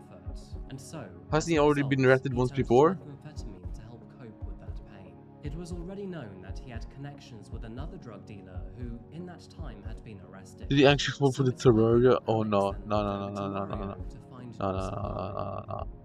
No, So, no, no, we no, have a no, man no. who takes methamphetamine, who was caught on surveillance camera with a drug dealer No, bro. who is now Oh my dead, god. and he failed to withdraw cash from the ATM for those drugs. All of this is slowly starting to make sense now, don't you think? Ironically, Alex would contact the authorities before they Hey, had no the way you chance to fell track for him this shit, down. bro. Are you serious? But he was actually nowhere near them anymore. In fact, he was all the way over in San Diego. He told the police that he believed that it was his housemate and friend who had killed Mario. But when asked if he had Mario's phone number and credit cards, he did admit to taking them to America with him. And that wasn't great news. Did he for actually officers buy it? who now had even more questions than when they began. However, before they could even establish a more permanent connection with Alex, he had instead hung up on them, never to call again. So, let's talk about what actually happened starting from the very beginning. After losing his previous supplier, Alex got in touch with Mario to see if he could sort out some Nice, methamphetamine. bro. That is when the two arranged to meet How? at a local So you just 7-Eleven decided to store play in Hurston, Terraria with a which, of random? course, is where this Modded surveillance footage Terraria was with a captured. random. The surveillance camera shows that Alex couldn't withdraw Alright. any cash required to pay Mario, which, of course, created a problem for their deal. So, Alex's plan B was rather simple. He decided to rob Mario instead. He invited him back to his apartment where he promised he had the money. As a result, the two of them then traveled back to his place with Mario as a passenger. That is when, unfortunately, he was mercilessly battered across the head, sustaining very significant trauma and more than 24 head injuries in the process, which, of course, ultimately caused his death. Alex then ripped up his t-shirt, using it to tie Mario up, before wrapping his body in a mattress protector. I don't know, bro. and placing That it is in so the back of stupid. his Hyundai How do you Captain fall for this? SUV. After that, he then drove around the city, smoking all of the ice he had stolen. He eventually found himself on Homebush Bay Drive, where he callously dumped the body, discarding only one of Mario's leather boots in the process. He then dumped his bloody clothing, amongst other items, at the construction site he was working at in the days prior. Blood had found its way into the boot and exterior of his car, forcing Alex to pressure wash the vehicle in the middle of the night. The commotion caused others living nearby to notice what he was doing, which was another vital clue which helped the police to pin him down. In an erratic state after consuming a bunch of But methamphetamine I don't know. and, Why would you just trust people, you bro? know, murdering someone, Alex called his wife in the United States and told her that he had found himself in trouble. Now, of course, he wasn't going to tell her that he had just murdered someone. Instead, Does he not know that, like, he was being targeted by rogue that's drug like the dealers most and that his life was in danger. one of the more Despite common clearly rats? character, and so as Did a not know result, that? she bought him a flight ticket back home, scheduled to leave that night. Now, because she was the one to buy him a ticket, it was less evident that he had fled the country. However, officers would eventually find this image of Alex at the airport. But before leaving, Alex had one more trick up his sleeve. He used Mario's phone to text his housemate to organize a drug deal that would never take place, in what was a crude attempt to implicate his friend in the murder. Real slimy stuff. And so, only 24 hours after Mario's death, Alex was gone. He boarded a one-way flight to the United States, flying home to San Diego via Honolulu. Believe it or not, but shortly after arriving in the United States, he then tried to use Mario's card. Wait, what? What do you mean injected the rat? But again failing to acquire the cash. Oh, hey, looks. I'm gonna use the giant rod in the future. By the pretty time soon. Alex became a blip on detectives' radars, he was already long gone. And unfortunately, his arrest warrant would take quite some time too. 3 months later, in September of 2018, it was finally issued. And with Australia and the US cooperating in an extradition treaty, they could thankfully demand him back with notice. You know, maybe if Alex had kept his head down for a while, then he could have outrun the American authorities. But due to his own stupid actions, it was actually effortless to find him. He was already behind bars on a domestic violence charge in San Diego. And so, after completing that charge, he was extradited to Australia Rainbow is on banned. April 14th, 2019, where he was then arrested immediately after arriving in Sydney. And so, with Alex now in their hands, he was at the full mercy of the law. So, how do you think he pleaded? Not guilty, of course. He told officers that not only had he not murdered Mario, but he was not responsible for any of his injuries either. In addition to this, he would once again tell officers that he believed that his housemate was the one to murder Mario. And the reason why he was framed? Well, that's because he secretly fancied his girlfriend. Alex would also claim that his barbaric housemate forced him to dispose of the body, and that for whatever reason, he had to do it naked. However, several parts to his story was simply not adding up to the evidence stacking against him. Namely the part where he told officers that Mario was with his housemate at the gas station. His bogus testimony aside, other articles of evidence make his involvement almost irrefutable. I mean, for one, the shirt he had worn on the night he murdered Mario, which was also picked up on surveillance footage, was the very shirt found in Mario's mouth when his body was discovered. In addition to this, the leather boot found under his body matched another leather boot found in Alex's apartment, clearly proving that Mario was inside of his home. Mario's DNA was also found on the wall of Alex's garage where he washed his vehicle, and phone records show that the two were in contact with each other throughout the entire day before he died. Now, Alex did admit that he intended to buy $900 worth of methamphetamine from Mario. However, as we know, his debit cards were then declined at the service station. And although he claimed that he didn't kill Mario, he did admit that he was the one who disposed of his body, saying, quote, "I was very embarrassed to tell any person what I had done. It was embarrassing to tell the truth." Yeah, no shit, Alex. While in court, the prosecution argued that Alex deliberately caused very serious injuries to Mario, in which Yeah, but resulted in his why? death. This included 27 Hasn't he already soft tissue lost? injuries to his head. Wait, and what was fractures the to his last thing that skull, happened? which usually are Something inflicted with with a high Akura, degree wasn't of it? force. Wasn't There he was wiped or one something? forensic pathologist who suggested that the extensive head injuries that Mario had suffered could have been caused by him falling over.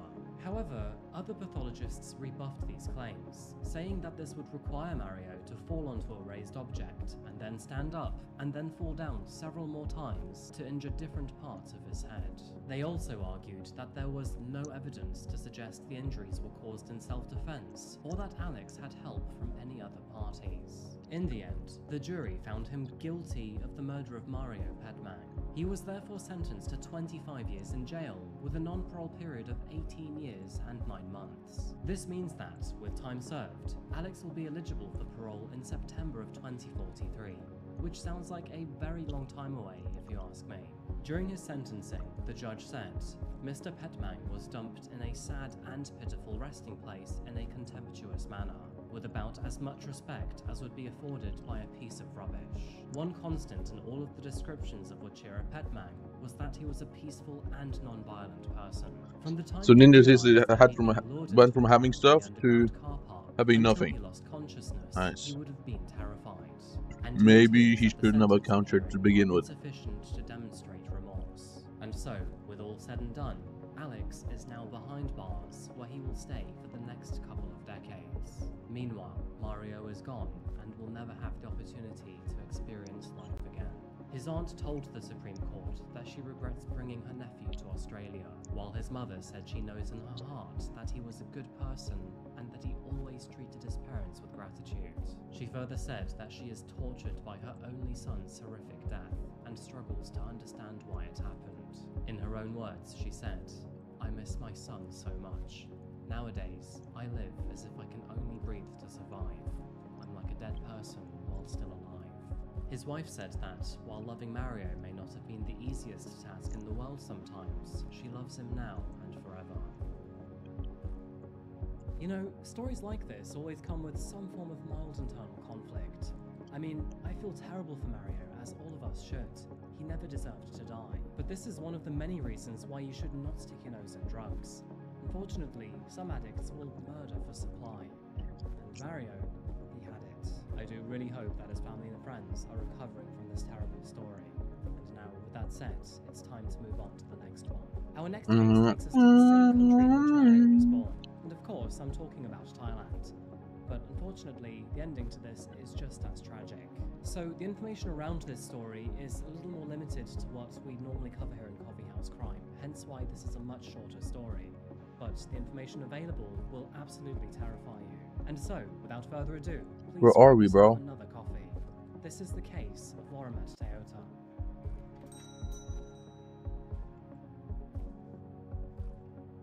Welcome to Thailand, folks. Now, we have been here a few times before on the channel, but unlike our previous stories, all of which have happened on the southern islands, today we are traveling to the northern and mountainous region of Chiang Mai. It's a place that I've been to myself on more than one occasion, and Chiang Mai has a very special place in my heart. To name a few amazing things, it is brimming with waterfalls, ancient cities, bustling markets, and incredible wildlife. Saying that, the rules and regulations for animal welfare are not the best here, so please do your research before you spend money to see tigers and elephants. This place is seriously beautiful though, and honestly, I hope to return for a third visit sometime in the future. But enough about that. Let's talk about a case that disrupted the area's peace and tranquility. Travel southeast of Chiang Mai, and you will soon find a city named Lampang. With a population of 60,000 people, it is a lot quieter than its larger neighbours, that being Chiang Mai and Chiang Rai. Rainforests, mountains, rivers and lakes surround the area, and it's a place where you could easily disappear if you wanted to. Lampang also faces very aggressive weather conditions, with temperatures reaching up to 44 degrees Celsius or 111 degrees Fahrenheit during their summers. Cast yourself back a little over a year ago to the start of 2023, and one of those living here was a man named Waramet Toyota. Waramet also had the nickname Ben, so for the rest of this video, we're going to refer to him by his nickname. Now, Ben was a dual national, having a British father named Steve and a Thai mother named Oi. It was in the year 2000 that Steve and Oi fell in love with each other. I don't know, bro. With Steve eventually moving to Thailand. Maybe it's time to stop account sharing. Fast forward 4 years, and they had built a beautiful home in the countryside, got married, and had a baby boy named Ben.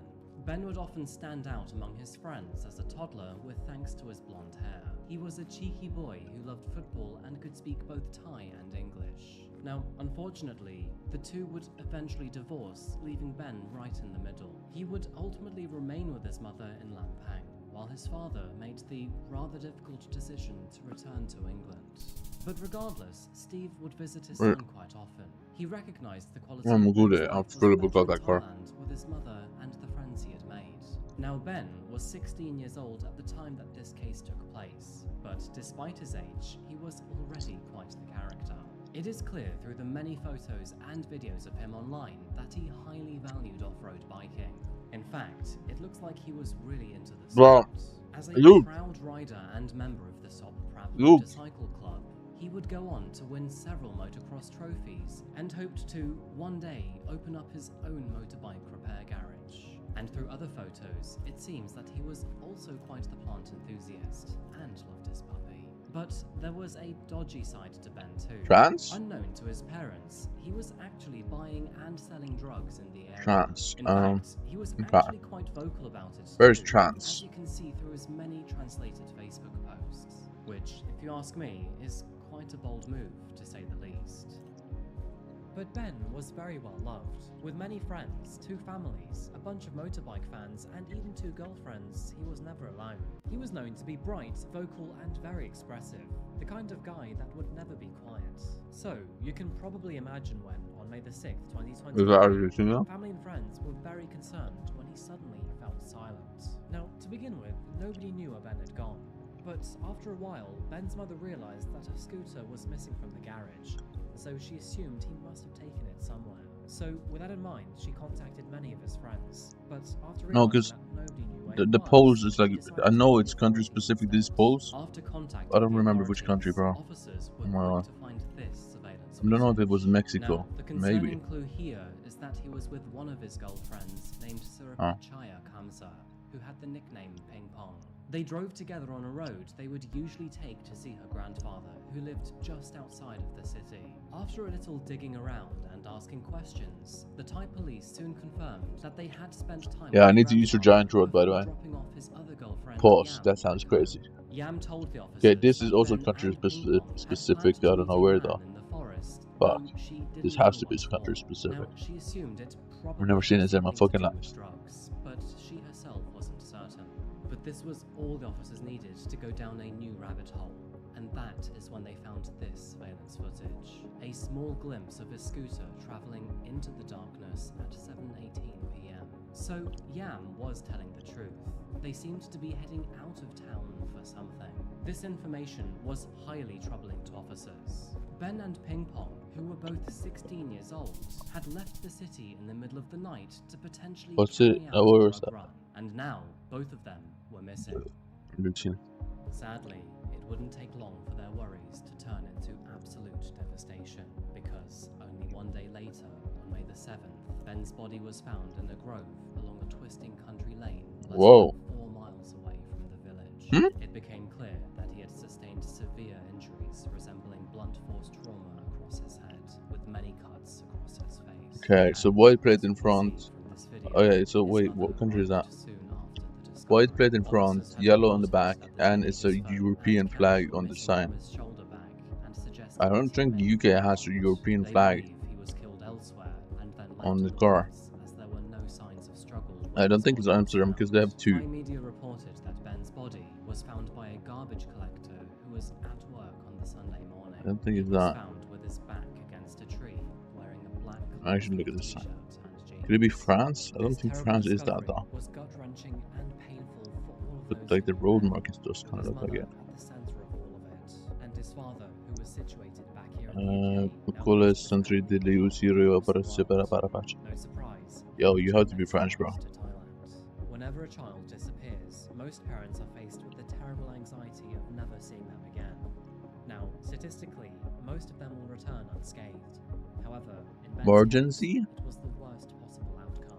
To add to this tragedy, there was more confusion and mystery. I mean, of course, most people wanted to know Emergency? who What the killed fuck Ben. is that? But the other question was, where was Ping Pong? As you know through the surveillance footage, Ben and Ping Pong had left together the night prior.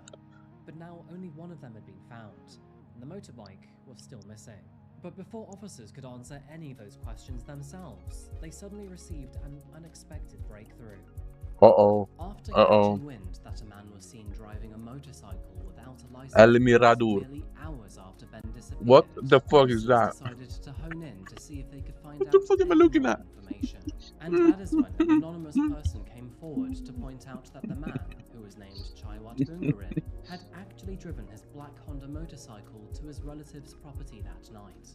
The same bike seen in the surveillance footage. And not only that, but he was with a young woman who seemed to match the exact description of Ping Pong.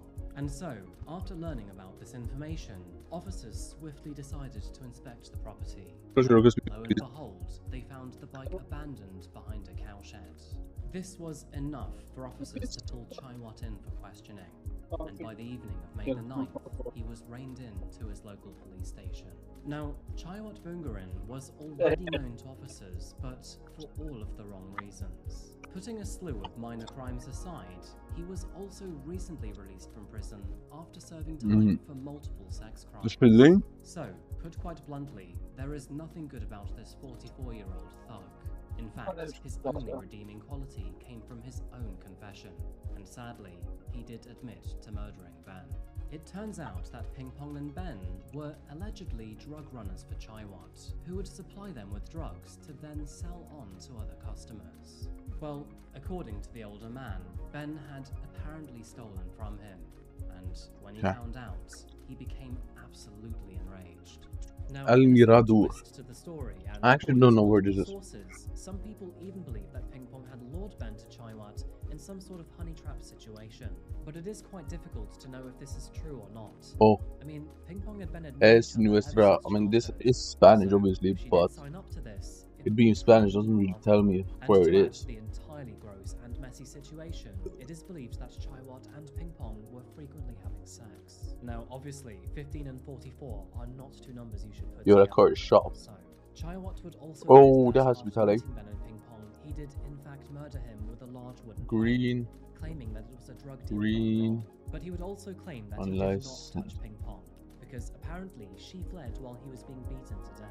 By the way, it is also worth noting that Chaiwat merely claims that Ben stole drugs from him, and this is not proven whatsoever. And we can't believe a single word he says either, because only 2 days after claiming that he hadn't touched Ping Pong, and that apparently she must be alive and well, some more bad news came in. On May the 13th, Ping Pong's body was found in a shallow grave buried in a woodland just off the main north-south highway near Lampang. It is worth noting that she was only 2 miles away from where Ben's body was found. Her parents and grandparents identified her body at the scene from the braces on her teeth and the jewellery she had been wearing. They broke down in tears when it emerged that their daughter had in fact been murdered. There were signs of bruising on her face, and it is expected that she was hit with a solid object until she died. It is also worth Wait, noting what? that this is the same way that That's not an electric car. What do you mean? Now, although this heavily implied that Chaiwat was the murderer, his Mm. own tone drastically changed after this. You see, Chaiwat did admit to killing Ben, but he strongly denied murdering Ping Pong. And while all of this was going on, even more drama was unfolding. Just hours after flying to Thailand from the UK, Steve would find himself face to face with Chaiwat. The bizarre encounter, which took place during a police reconstruction, ended in Steve screaming at Chaiwat, shouting, "Look at me in the eye, you bastard."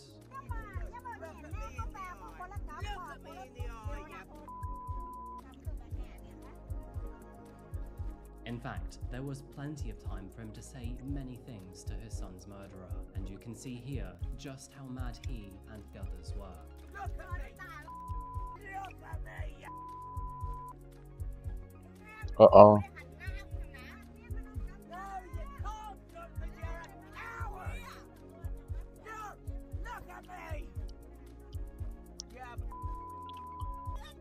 While Steve and Oi are struggling to come to terms with the loss of their son, they are determined to understand what happened to him and desperately want to know the truth.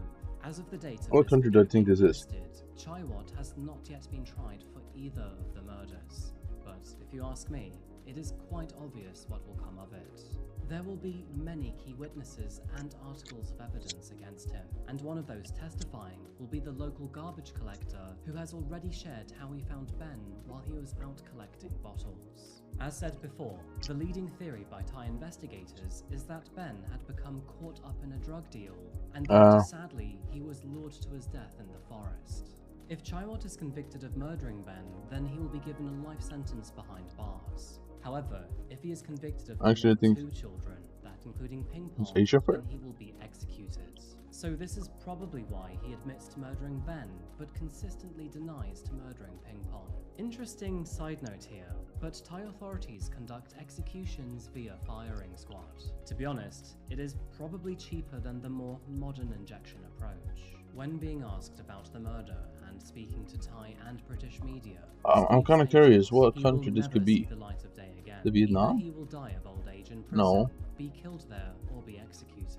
He deserves whatever Thailand. he gets. He is a waste Taiwan, of breath. no. It is just such a waste of young life. Ben was such a joy, and I loved him so much. I thought this place was paradise when I first came here. I could have never imagined that something so terrible could happen here. As of the time of this video being posted, Chaiwat Bungaran remains in custody in the Mai Tai district, awaiting trial. I've tried in the last few days to articulate the pain of it. Wait, what And country could it actually be? I'm Jordan? No. in immeasurable pain. But it's also for his mum. It's just a case of taking each day as it comes and dealing with it and moving somehow forward. But at the moment we are in real action. Honestly, this story is just absolutely terrible through and through. Wait, Here we have 2 young kids who lost their lives for, apparently, a thug getting it has to be himself you used though, in my drugs. opinion. I think I'm with Ben's You. father on this one. This guy deserves the absolute worst for him. If there are I'm trying to any updates, understand of course I'll let you what know as country soon has as the possible. green. The trial is expected either I don't later think I've this ever year seen that or in before. 2025.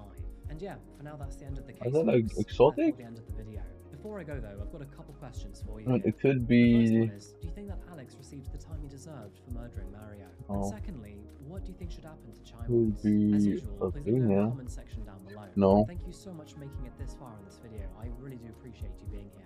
If you'd like to support me in the channel, then please do consider subscribing, or check out my Patreon here, or my social media here, most notably my Instagram. And just on a personal note, but yeah, these are very strange times for me, folks. If I timed this video correctly, I'm actually moving to the other side of the world in just under 2 days. So, yeah, to say I'm terrified is, yeah, an understatement. Saying that, I am also extraordinarily excited for what's happening in the future. And by the way, there are plenty of plans for Wait, Coffee House I've Coffee literally read the wrong play. after I move. England's It's not even been a real great, play, been is here it? for about No, 2 it is. decades now, but it's time to move on and start the next chapter of my life. And of course, But I don't take think Coffee Pakistan House is even on the map. Coffee with me. This is getting very personal, but this has been a dream of mine for about 13 or 14 Mexico? years now. Honestly, Excuse me, I sir? simply can't Alright, let me believe. pull up So, Mexico for anyone right. living in Melbourne, Australia, you might see me in a coffee shop sometime soon. Anyway, please wish me luck, and yeah, I'm still posting once a week. Where's the because green, I bro? have a Where's the backlog. green? Anyway, folks, thank you so much for watching today, and as always, I'll see you again very soon for another video. Until that moment arrives, though, remember to look after yourself, look after each other, and of course, stay safe. Thank you, and goodbye. Oh.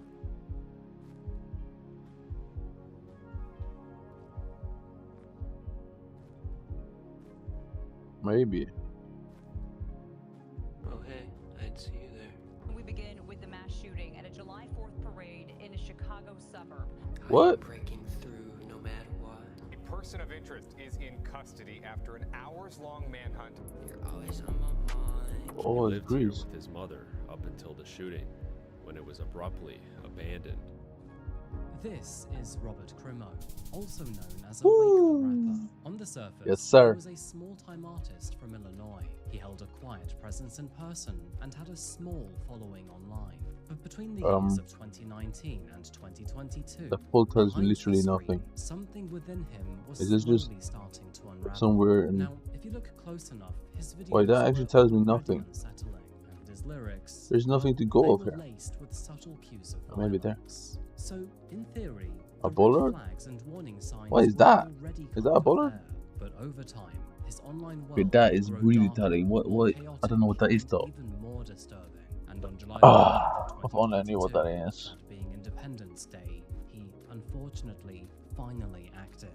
In a matter of seconds, Robert Crimo shattered multiple families, I just learned what that several is. lives, and scarred a community forever. And as the nation Just began put to there. ask the grand question, why? All of The those US? I formerly wasn't with actually him thinking the were now US to be wondering fair. how But- nobody saw So it are you coming. winning? Today, we are going What do you to mean? dive into the dark Look. world of Robert Crimo. USPS. That he left behind. Okay, so And this finally, is- take a look at is the this strange Sweden? artifacts and notes, and even search for a motive.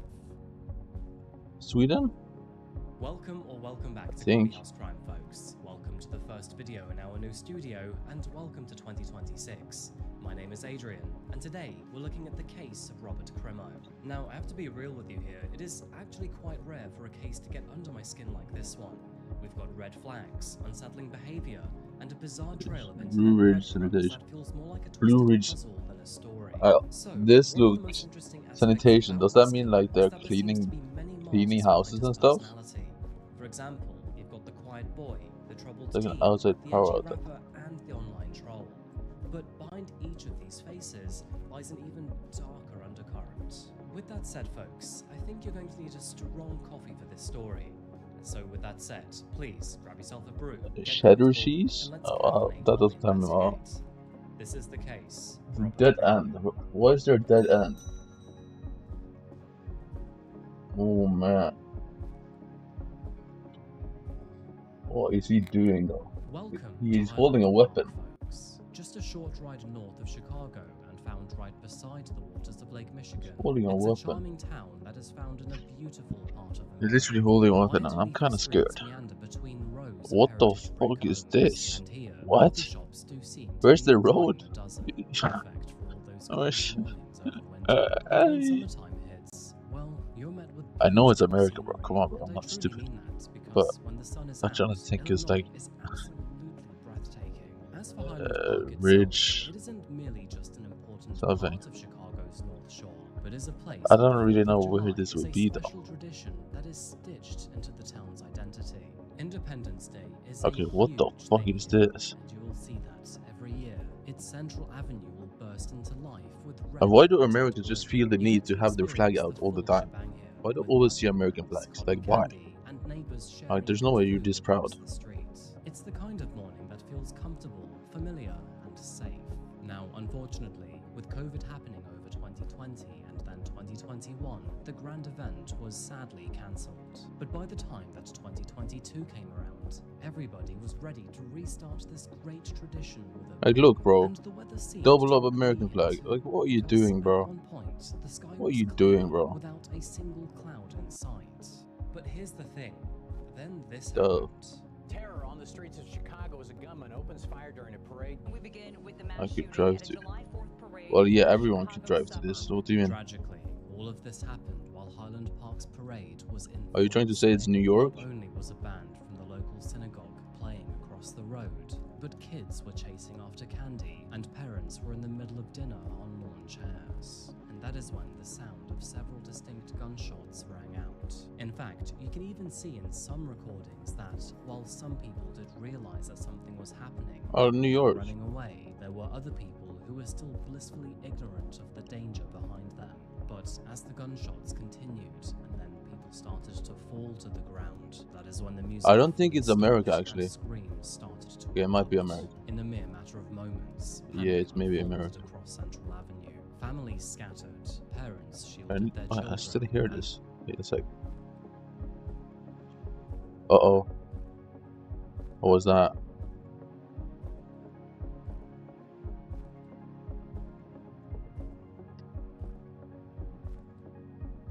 Dad blasted. Was? We look custom so many. Dad blasted. I'm on the opposite side. What?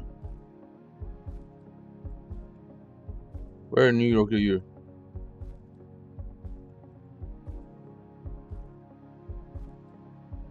Nice street.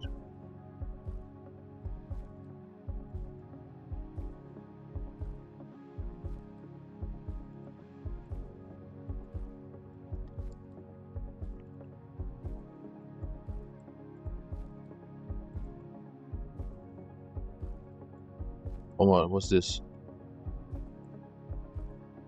Williams. Oh, don't tell me you have a fucking. Don't have a fucking flag. Wait, what flag was that actually? Wait, what? Yeah, right, bro. Wedding? Yeah, bet that wedding ended like fucking 50 years ago. Fucking idiots. Tad Miller Road. Oh, Tad Miller? I know exactly where that is. I think Tad Miller is like over.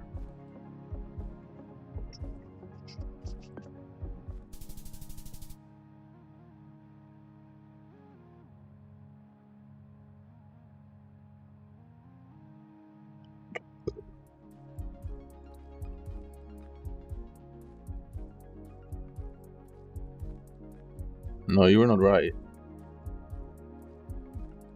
Okay, what the fuck are these trees? What the fuck? What is this? Why is there a flag? You fucking idiot.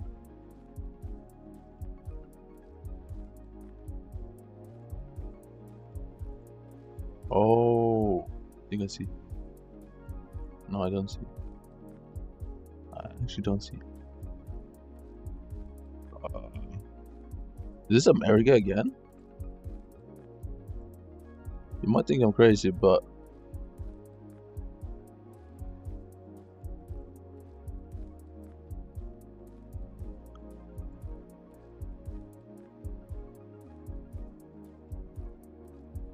I mean, the pole. There's a generator on this.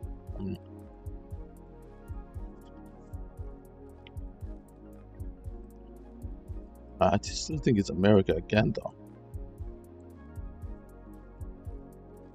Maybe Canada.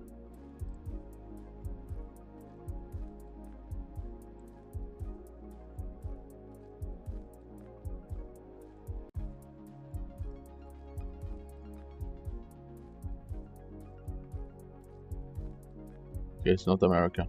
I just saw those cars. If Americans are driving those cars, they should retire. They should get shot. Okay. What is this? Alright, so are we driving on the right? Let me see the car. How do I know if I'm driving on the right? Oh my god, what is that house? Hold on. They got bread, bro. Who is that? Oh, this. Oh, I remember this. Oh, which country was this pole? Oh my god, I remember this. Oh, no, I remember this. I don't remember where it's from though. Oh, what country? Oh my god. I read something about this. Oh. Oh. I mean, are we driving on it?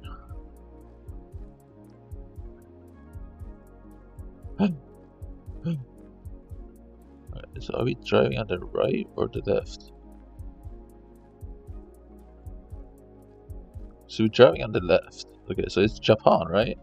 It's really far down too, but where in Japan though? Because this looks really like abandoned.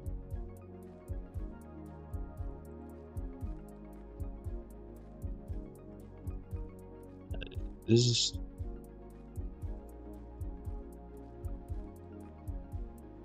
Bro, like, in Japan, bro, it has to be like literally like left over here, bro. Fair enough, bro. It was actually in the middle.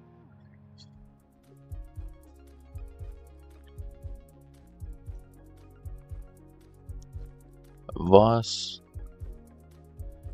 he really just came on the street.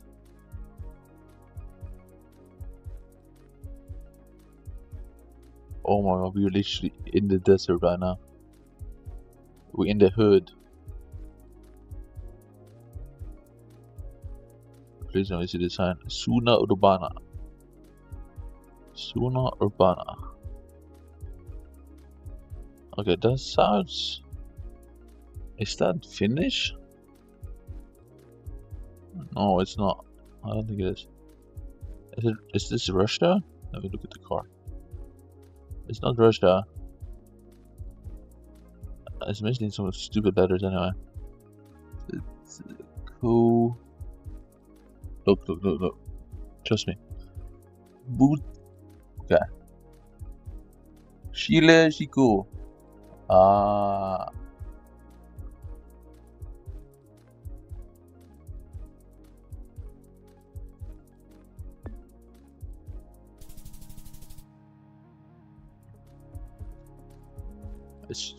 Okay. This is like Scandinavia, I think. Or is it not? Are they driving on the right? They're driving on the right. Is it not Scandinavia? It looks so bright. Okay, it's not. I mean, look at the back of it. Oh, I think, is it Germany there? Yeah, it's Germany. Okay. Dude, it's Germany. Where is Gütersbad? Okay, where the fuck is Guthel's bag?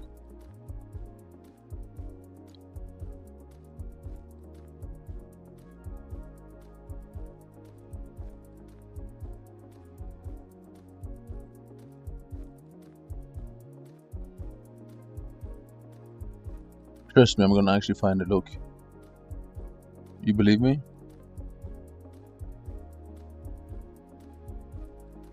Oh, where is it? Where is it? Guthel's bag. I know you were close. Let me go from like down here. Guthel's bag. Guthel's bag. Guthel's bag. Guthel's bag. Guthel's bag. On Guthel's bag. Guthel's bag.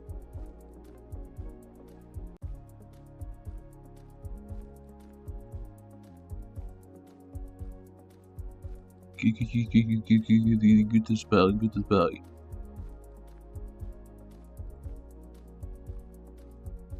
Give us bag. That's the bag. No. Okay, Guthel's bag. I know we can find this. Reinberg, no. Trust me, bro. America?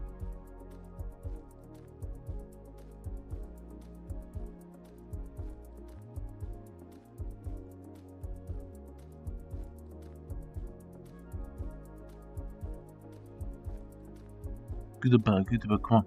Berg, Altenberg, Gladbergen. Berg, trust me, bro. I'm actually finding this. Salzburg. Gutelsberg. Oh my god. Gut.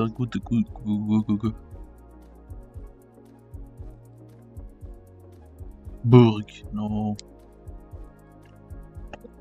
Oh, what just happened? I just farted.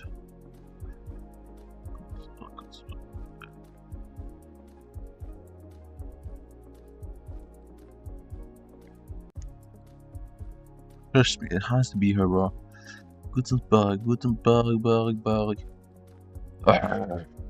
I'm actually, like, you know, I'm stubborn, bro. I'm actually gonna be here until I find it. I'm just saying.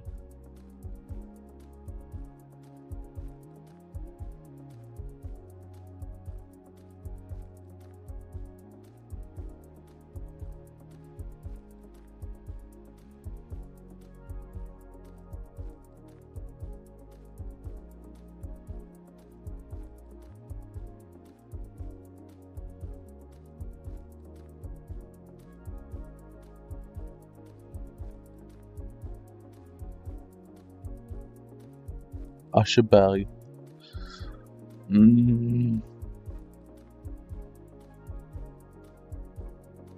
Schoenberg. Is there more berg? Come on, more berg.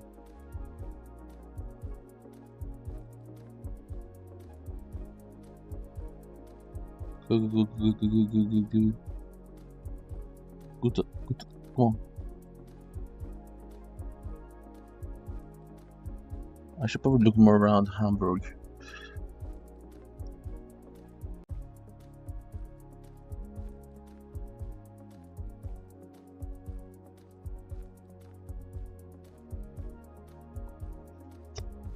Trust me, bro. I'm actually gonna. Bergen? This is literally my city. Wait, how is that in Germany? How? Wait, how though? That doesn't even make any sense. No, bro. They want me to give up. They do. Been around here before, though. Gutenberg. Trust me. Grafenberg. Oh my god. This might actually be the place. Guten. Trust me. Come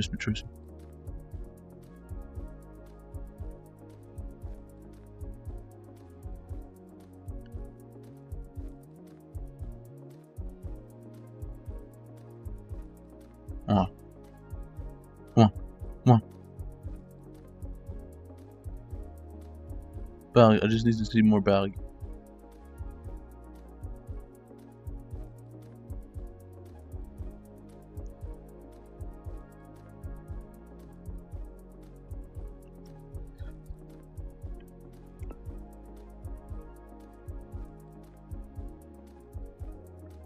Hamburg. Okay, Hamburg. Trust me, bro, trust me on this. It's there.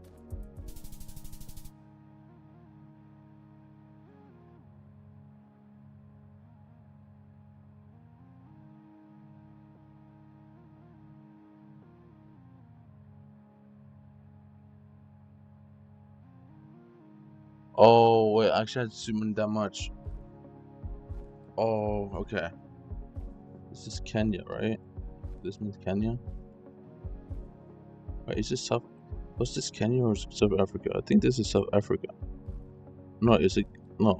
Wait, yeah. What? Where? What the fuck is that? Rwanda? The fuck is that?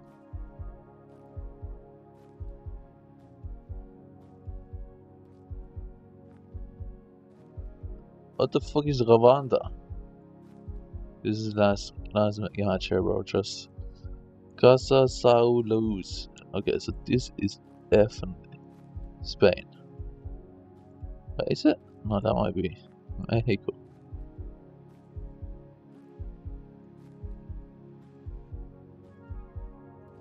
Oh, wait, it's Coca-Cola. Where is Coca-Cola? No, this looks like a famous place actually. Right. Where is Coca-Cola though?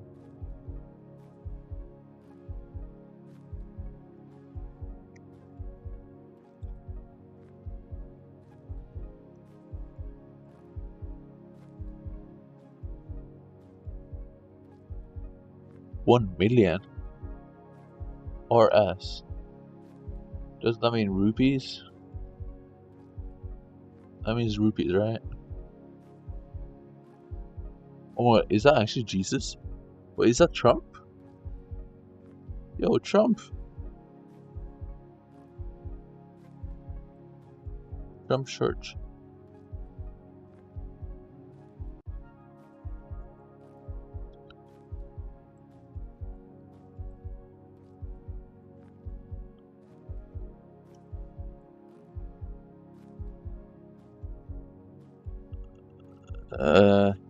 This looks like a very famous place.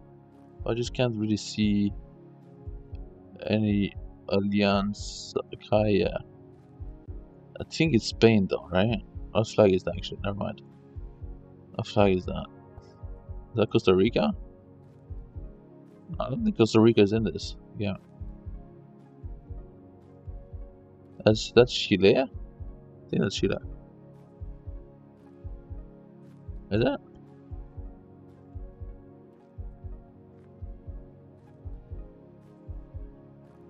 Look at it again.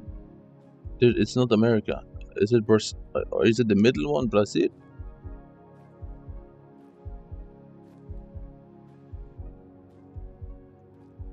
Is it Brazil instead? Well, there's actually so many flags. Wait. Homicidal. Wait, suicidal? I don't know what that is. But there's multiple flags actually, so it's cooked. It doesn't matter. But I think it's Brazil though still. Looks like a popular place. Lopez Transportes. Yes, bro. Isabel. Bus. There's no way this bus driver is crushing on some girl, bro. What the fuck? Why do you have a name? What the fuck are you doing? Oh, this guy's weird.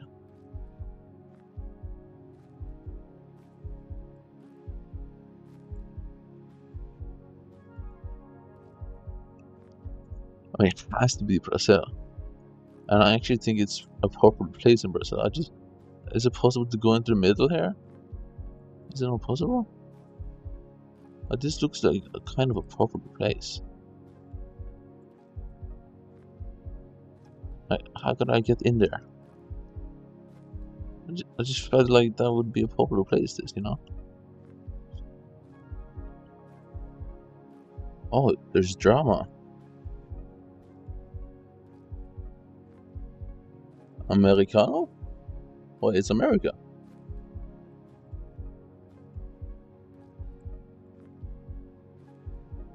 This is literally a popular place, and everyone can see that. But A tankau. I'm not stupid. I know this is some type of proper phrase, but okay, sir a tran. I don't think it's. No, it has to be Brazil. Look. Espaku Magiala Nanu Babrachika Mana Alatan. I've seen Alatan multiple times now. Poliklinika. Wait, it's Polish. This isn't Poland at all. Trust me here. Naturela Helena.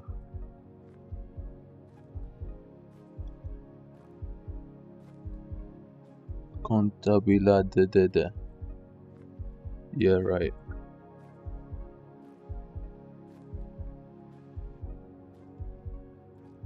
Oh, it's one of those fake pictures, bro. Look at that. That's so forced. It's so cap. Ubuntu yeah. 24 horse? 24 horse. Was?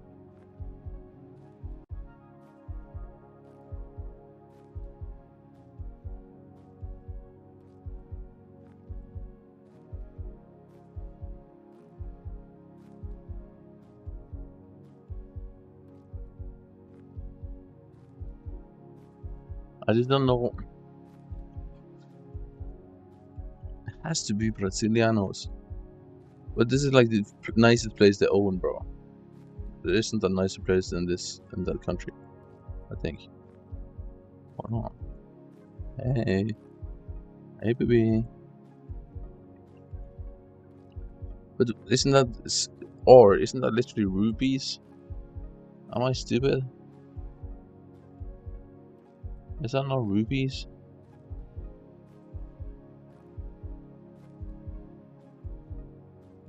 I actually don't know what currency isn't. Yeah, it has to be.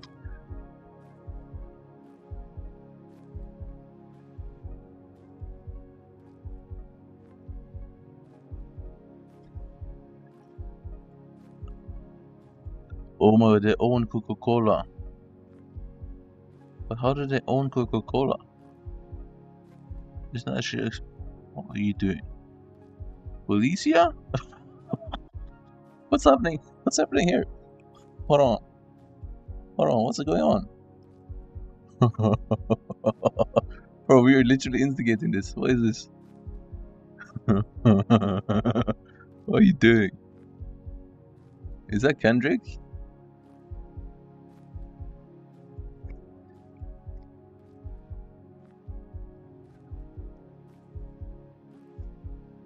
Is that Kendrick in the car?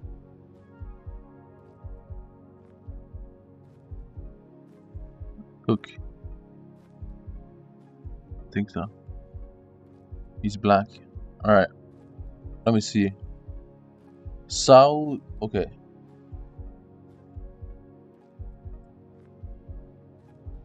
Why is there like so many people? There's like 6 people? No, 5 people for one car. What's happening here? Does it cost money to get into the city?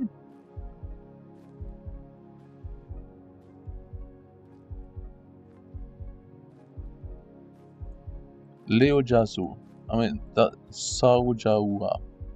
Oh shit. I just threw my entire thing out.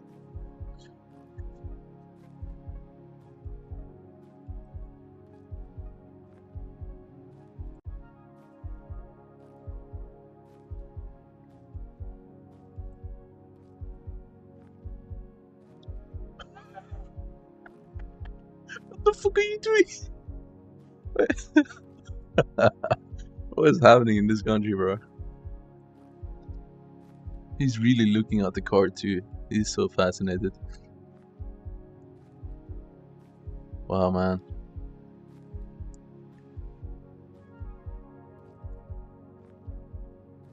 Yo, we are getting back into the trenches now, it feels like.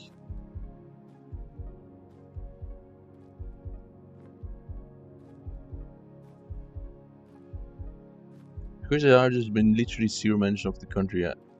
But I know it's probably Brazil, right? But I just don't know how to find it in Brazil. Like, isn't Brazil massive?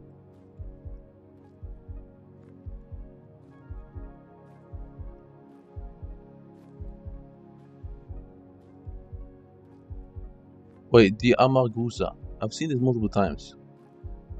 The Amargusa. Is that a thing in Brazil, Amargusa?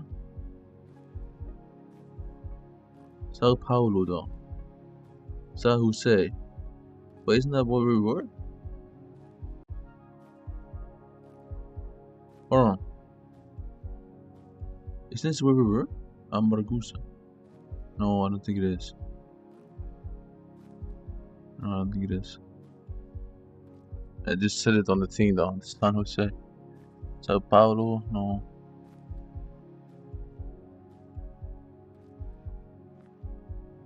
It's Amargusa Cafe. This has to be the name of the place, Amargusa. Right?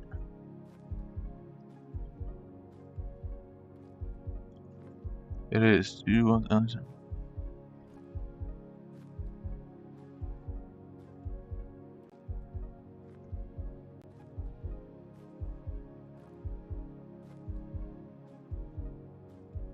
El Salvador?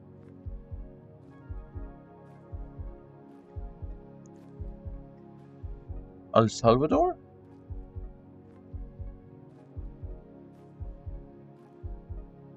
I don't think that's a thing in Brazil, but okay. I don't think this. No.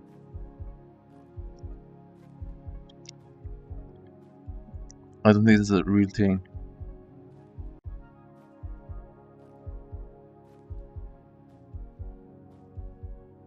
Look.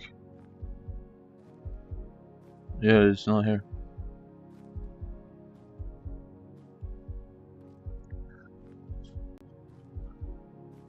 El Salvador. Okay, that makes sense. Amargusa.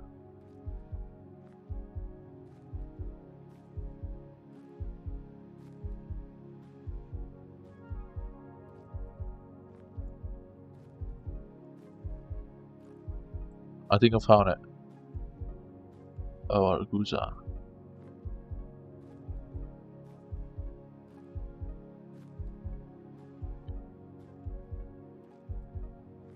More. Okay.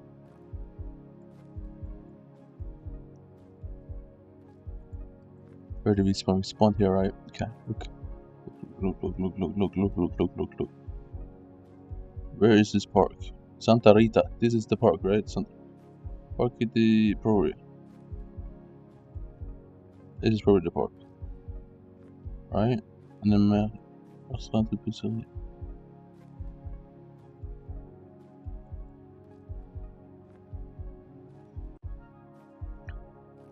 Is that it? Alright, let me see.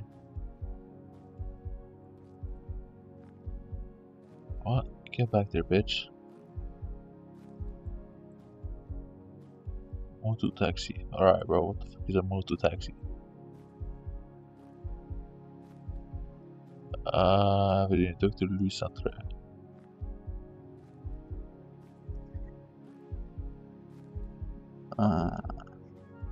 Okay. It is right the place. It's the right place, but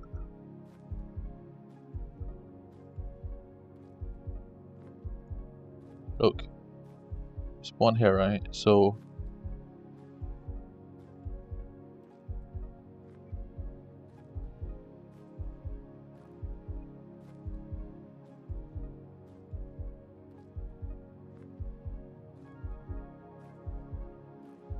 no, it's this. What do you mean?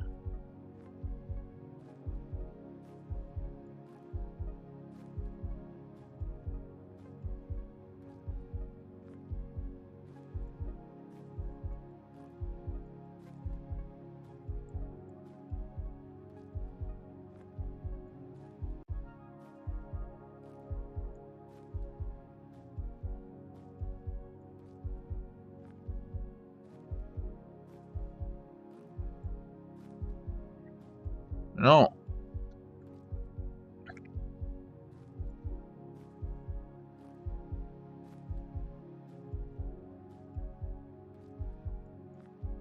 I was literally here.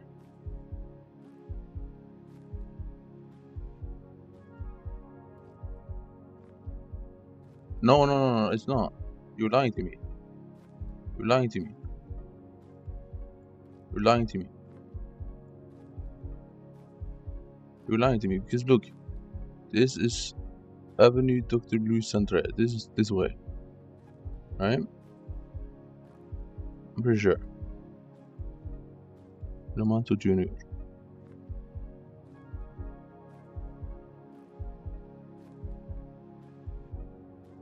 Yeah, no. Is it? Or maybe. No, because no, it can't be. Smart Untayo. You think this? Oh, wait, maybe. You might be right.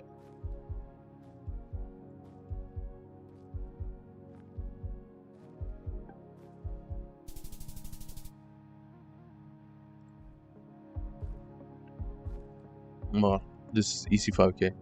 This is easy. Bro, this one is easy. What the fuck? I just need to find out where I'm at. It's still free. Holy shit. I mean, obviously it's America, right? I think. But where? Maybe the sign. I want to enter the sign, baby. I want to go. What just happened? The quality went down. Shady Oak Road. Alright. 67. Okay. Balloon Garden Inn.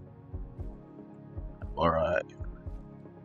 Well, so I'm inside of someone now. Hey, babes.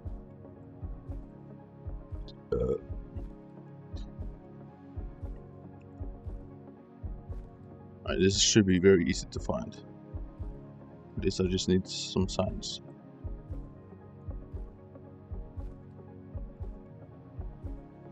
Old Shady Road. What's up with this shady shit? New Horizon.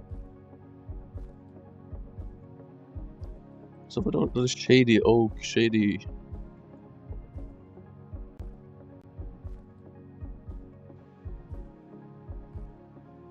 A whole bunch of Shady Oak.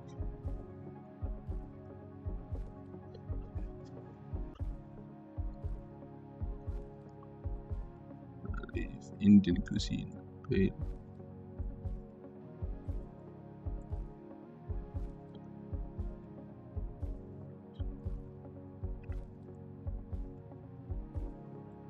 Pan Man. I like that name. Pan Man, bro. Hold on.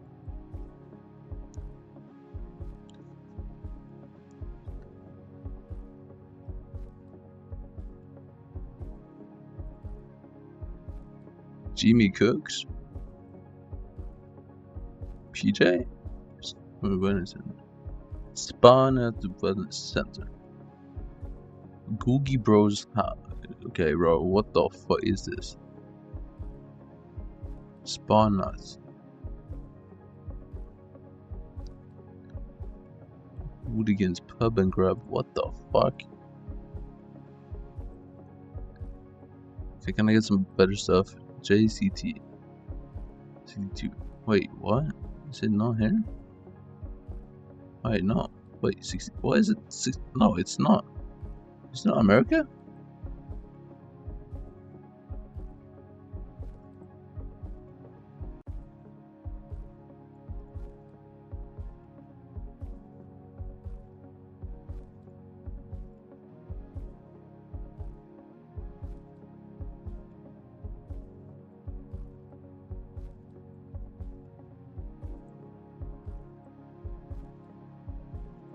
Trust me. Optimum Circle, bro. I know everything about this. Oh, the Doran Group. What flag is that? He's an Americanese. I don't need no hints, bro. I got full control. Health. Wait, what? Health. Bus? Trust me on this.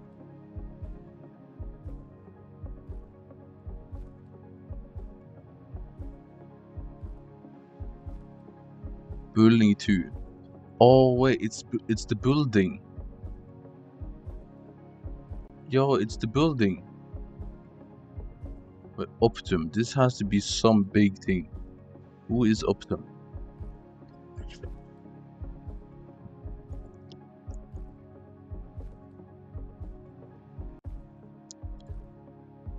How is it a gas station without gas?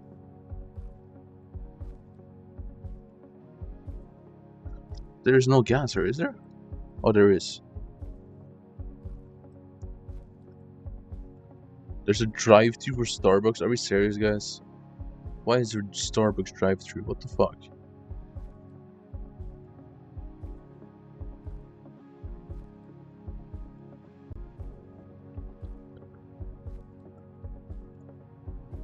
Really, bro?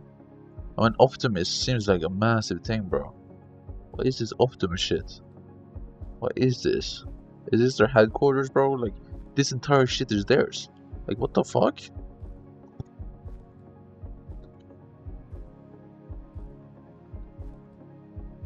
That people hate a lot. Oh! But why does it just...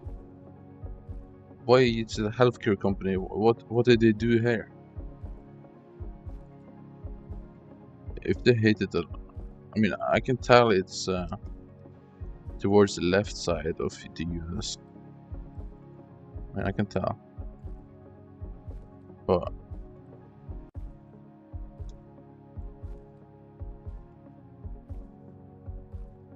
is that right? Well, then you're lying to me. Alright, there's no point in lying.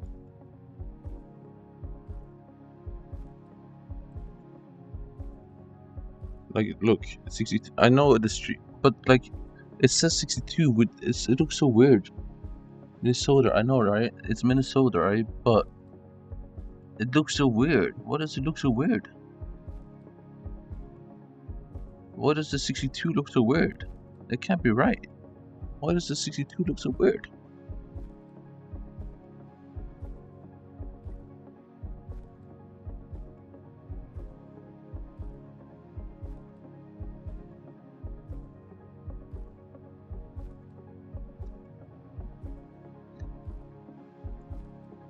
Is Minneapolis in Minnesota? Right. Is that?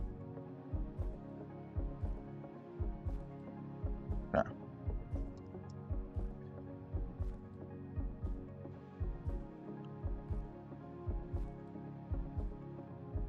So I'm assuming it's not too far away from there, but it's also not in the center.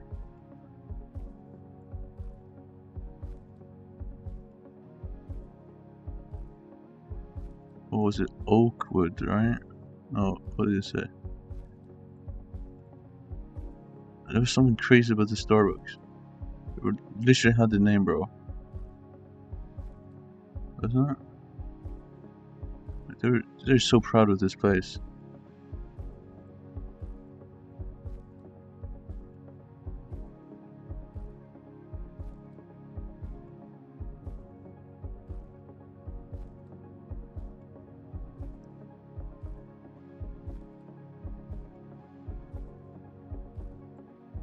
What does it say there?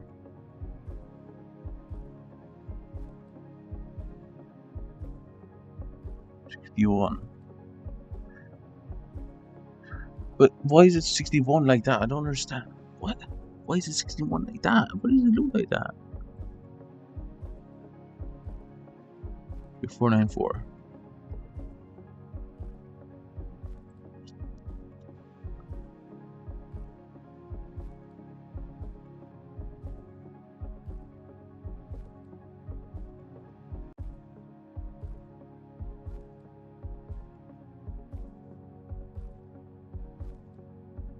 Medicine Lake.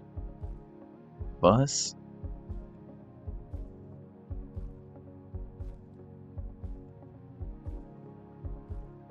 Minnetonka. The fuck? The fuck? Minnetonka. Alrighty then, bro.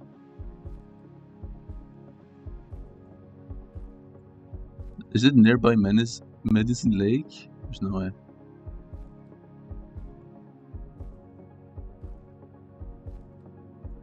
You don't think so? Shady Oak? It's not a street. It's not like an area.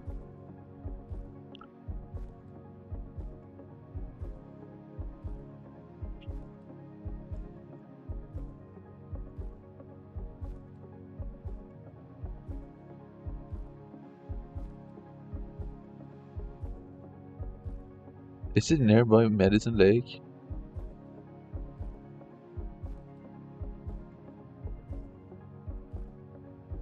I need to follow the road, don't know? Shady Oak Knoll. The fuck is it?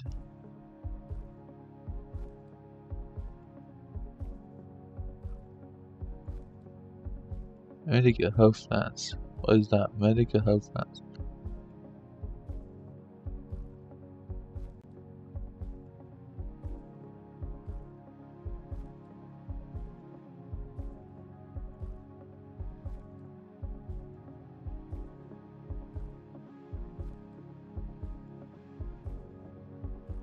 Shady Oak Road. Okay.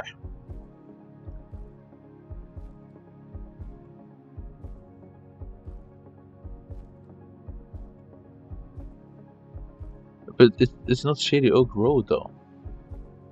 Okay, maybe here. Shady Oak Road. Oh, because the Shady Oak Road goes a long way.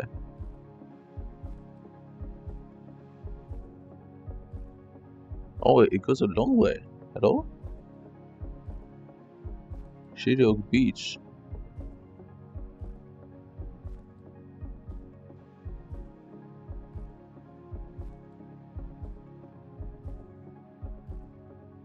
Starbucks coffee.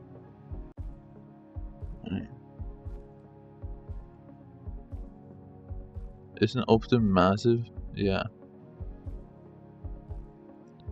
Okay, so, but we are like right at the Starbucks store, right? Like we are literally right at the Starbucks.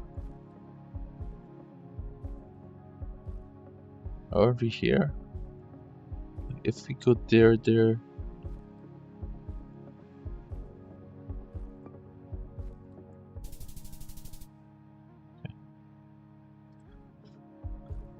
Okay, GG's. What the, bro, are we serious? Are we serious? I mean, I know. Isn't it Brazil? No, yeah, it should be Brazil, but how the fuck are we gonna find this? Where in Brazil is it the most red soil?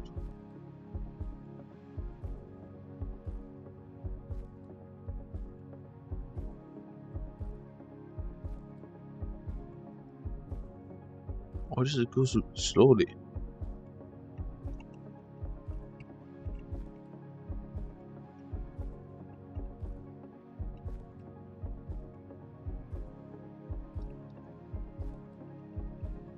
Alright, then.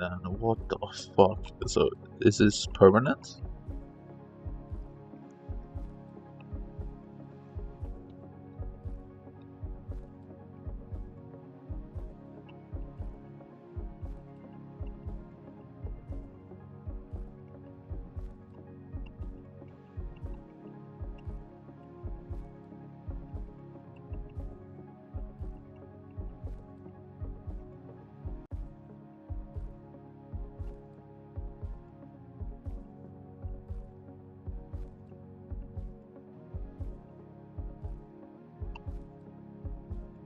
What is this, bro?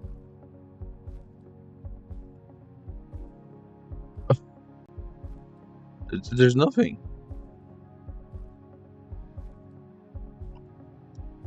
Is there anything? There's still nothing.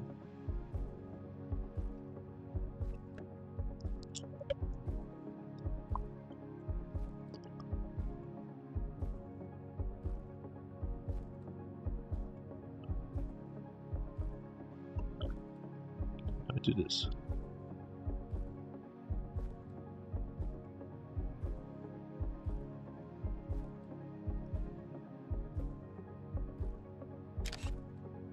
Let's do that. Verse.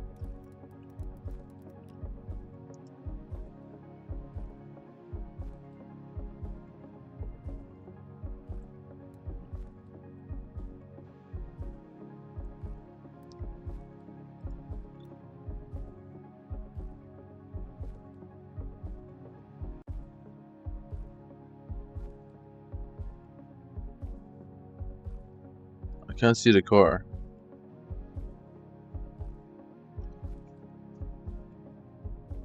Is this is it Ghana? No, it's South Africa. Is it not Brazil?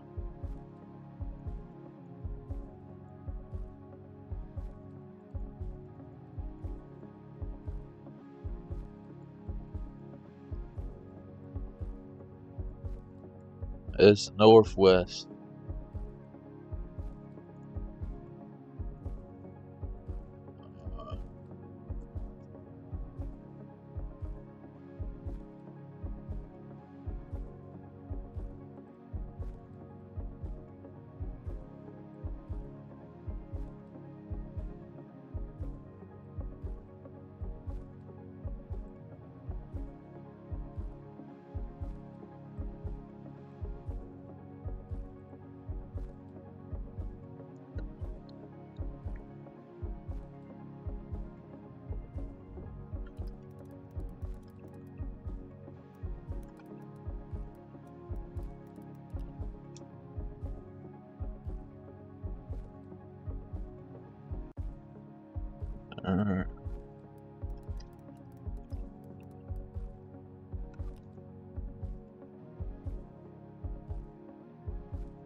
You guess, sir. Brazil. Is it?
A road marker.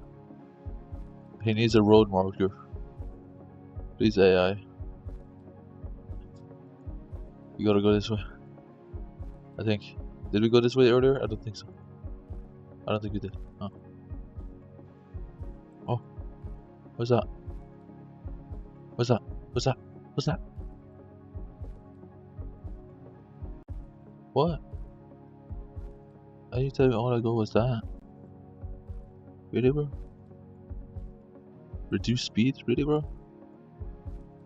Are you serious?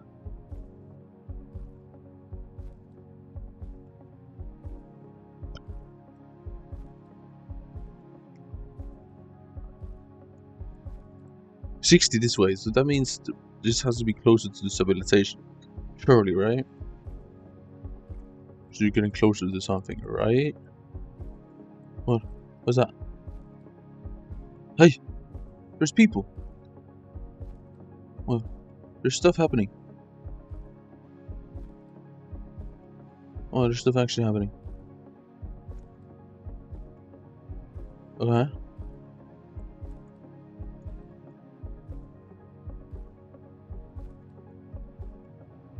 Okay.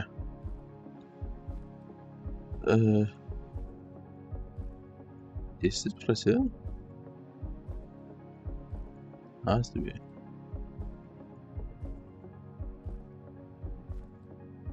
Why is the road getting smaller and smaller and smaller?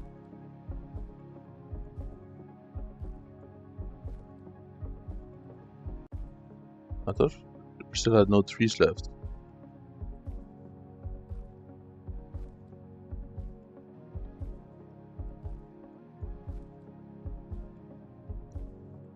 And they have no water here, right? Yeah. Literally no water. I actually really feel bad for them. How did they even survive without water? How is that even possible?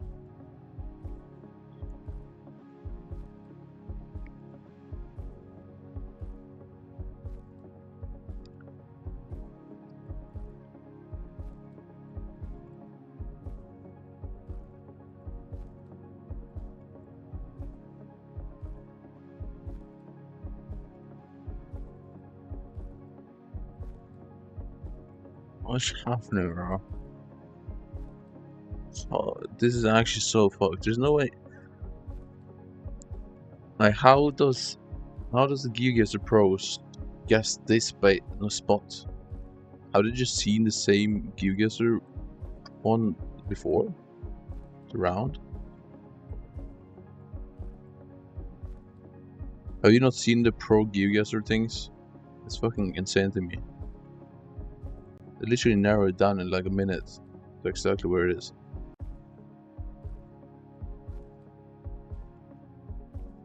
The World Cup thing. On the movie, they literally get like multiple 5Ks. In like the most random areas. Like it's not like America or anything, it's like random ass areas.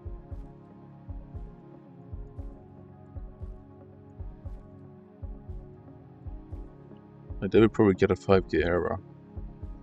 Which makes me really sad. Can you call up one of them? You have their phone number?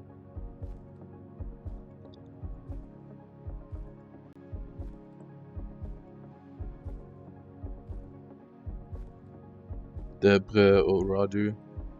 Call up one of them, bro, please. I need them right now. I really do need them right now. You know what? How about no? How about no? Look, how about no? How about we actually go in?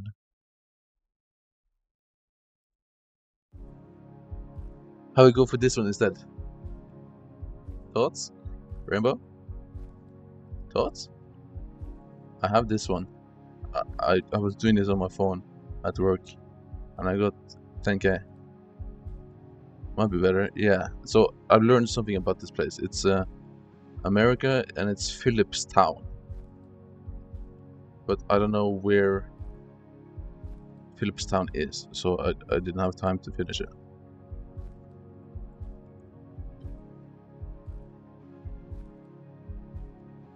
And you're still like really far on like the fucking, like you have to literally go down to the road. I did this already, but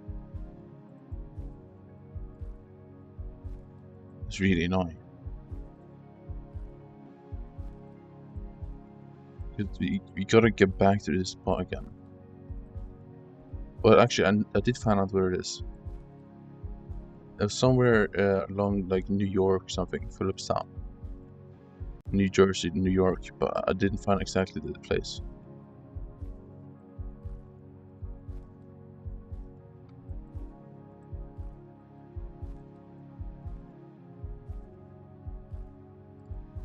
I was trying to follow the road. think there was like a road thing. Old Albany Post Road. Yeah, and then here it says something.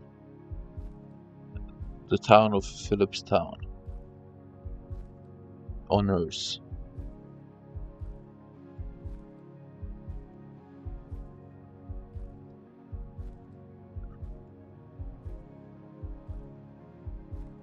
Oh, yes, so it is New York. Yeah, that's what I figured. Because I saw, I think it was a sign. It's the other way. Look. That's something, I think it was over here.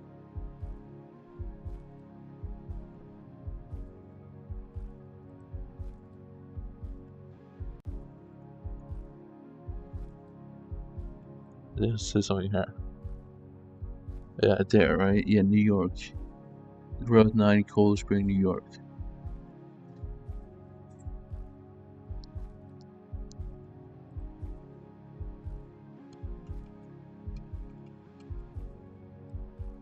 So, like, is it Road 9? Because I tried going on Road 9, but just didn't find it.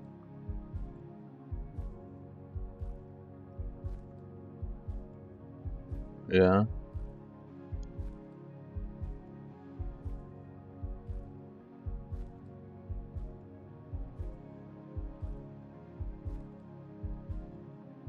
Oh. You mean the other New York? This one?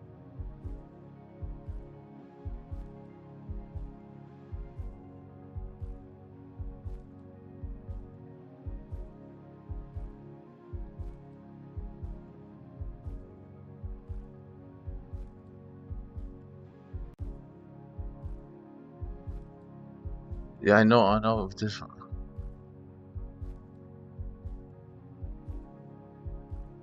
Yeah, I did this already, but I just didn't find the place. Yeah, that's exactly what I did. I just didn't find it.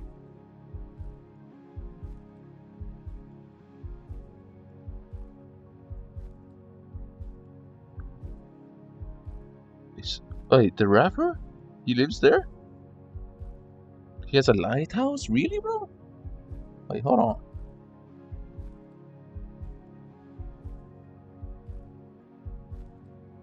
A lot more. Yeah, sure, bro.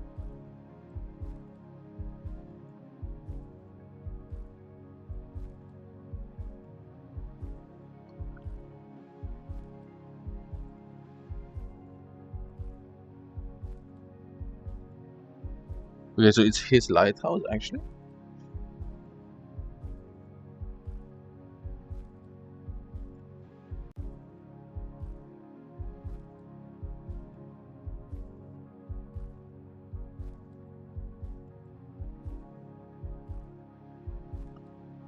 I'm all the way here, bro.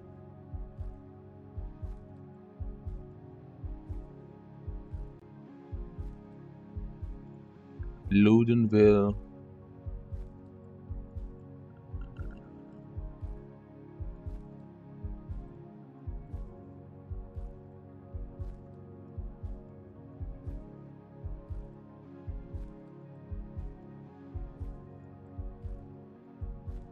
And how far up am I gonna go? You said 4 more.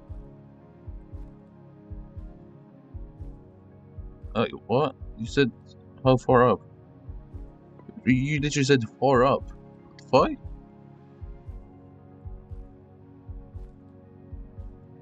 Albany. Oh my god, Albany. It's Albany. It's Albany. Albany Road.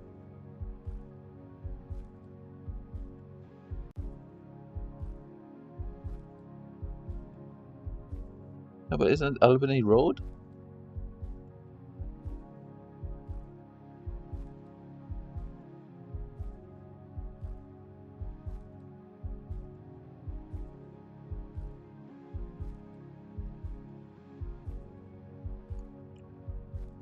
Or you're literally the one saying to go this way, and then you're saying no. Bus.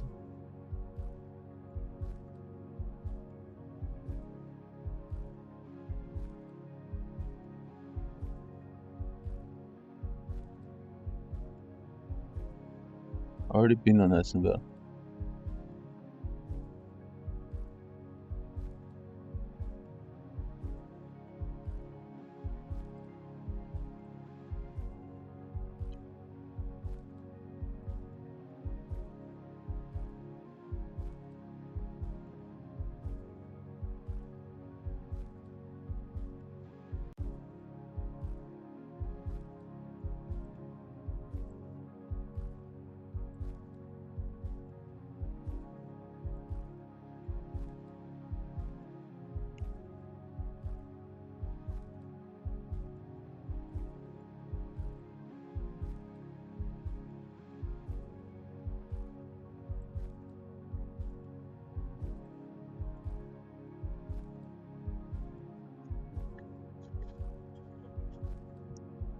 Right, what the fuck, bro?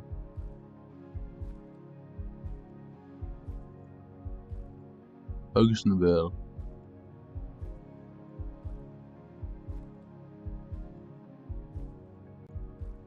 Spackenkill.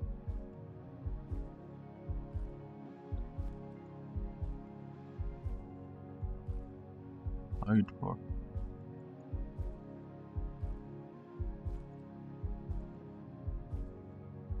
Hardhook.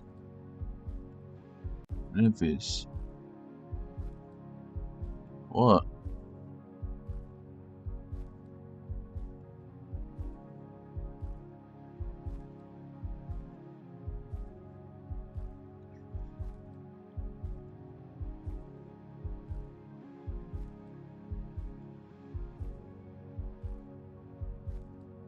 What?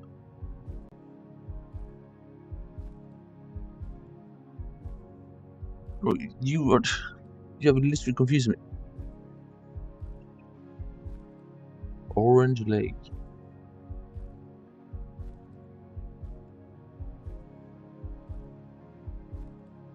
This is somewhere here.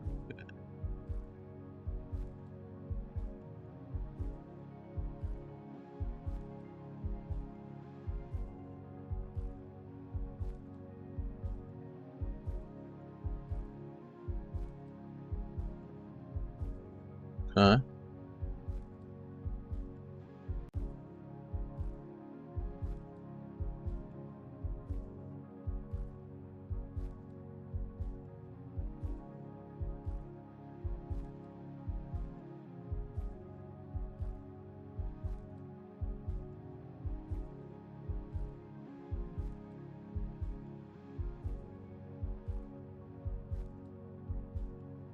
Garrison? Who's Garrison?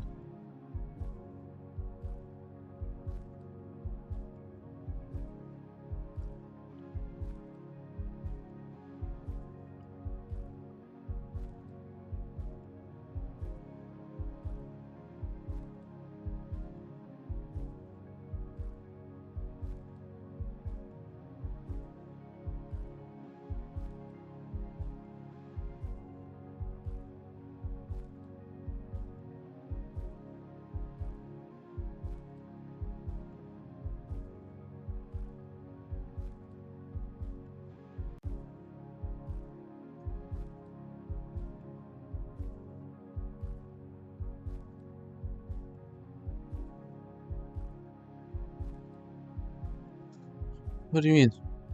Didn't this just stay on the sign? What?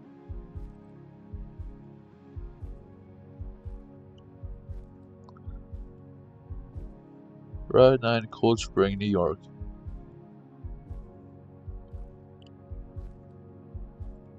Cold Spring.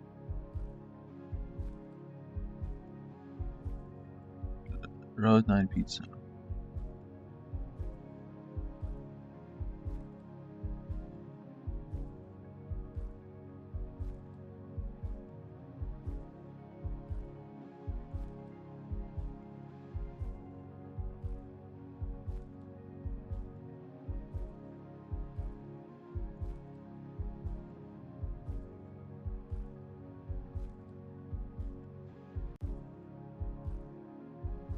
The Garrison.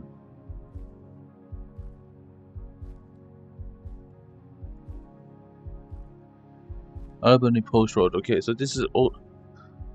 Okay, so this is literally all the way East Coast Owen.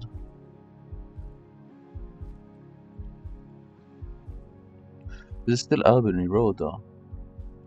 Table 9.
Okay. Line up with beacon first. Why? I'm just on the same track. I'm on the right track.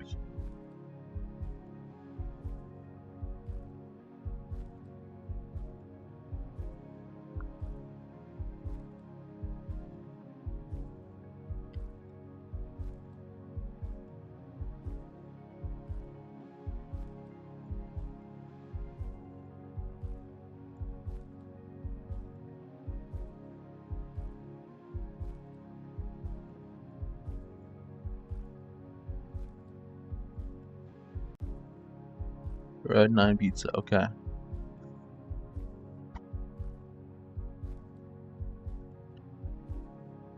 Okay, Red 9 pizza. Okay, and then Countryside Motel. Okay.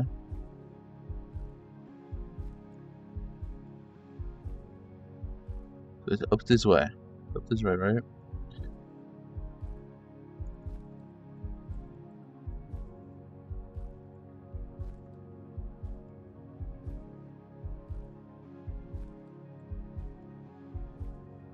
And where did we come from? Now we need to go back to the start. And go down again.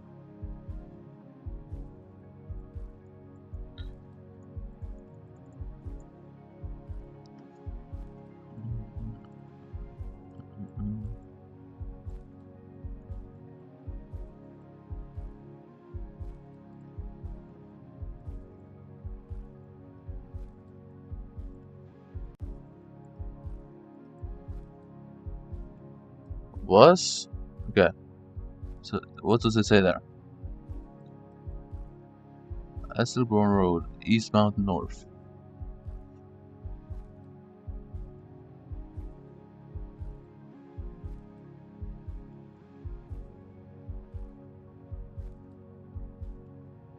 Okay, so this is up here, and this is where we came from, right?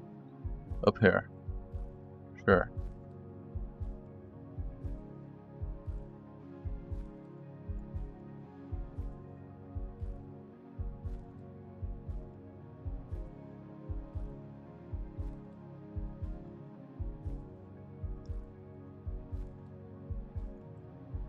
Where's the hard swing?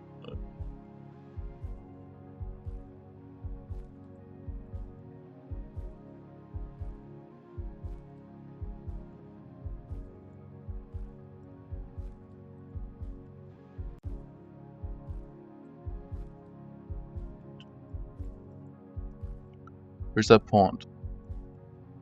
Is that water? Is that water or is that not water? Alright, is that water?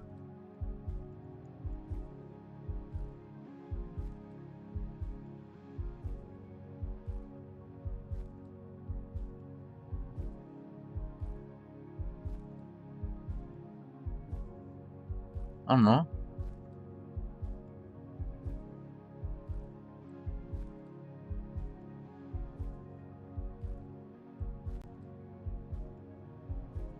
That's 3 houses, right?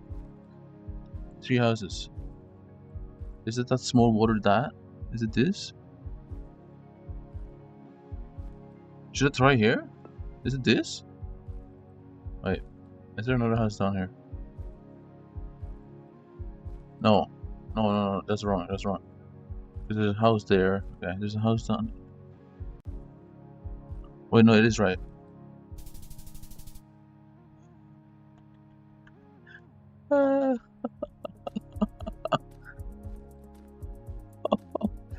Dude, that was so easy too, bro. That's actually so easy. Holy fuck. That's actually so easy as well.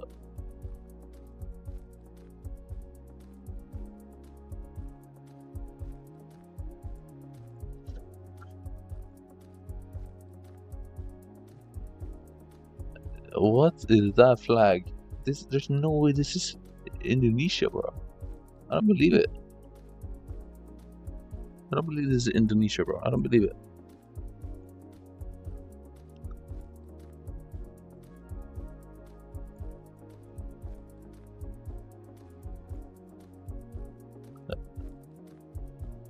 No, that flag.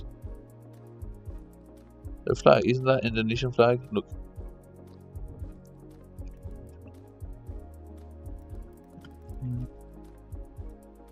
Yeah.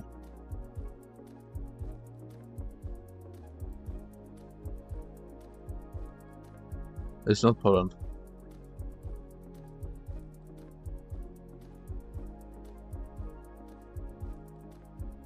I feel like it might be an island. I mean, it looks way too, it's instead of it's French speaking, I think, or is it Italy? No, it's not Italy because the plate. Coordination divisions. Is it Malta? No, it's not Malta. And it's not Poland. I don't believe it's Poland.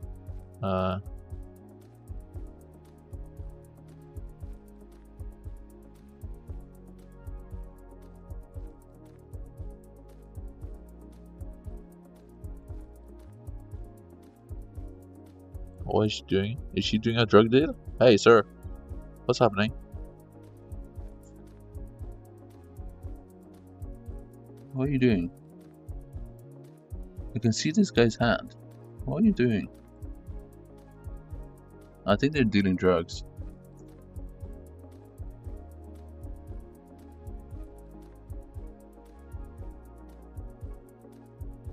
It's a really nice place in France though, huh?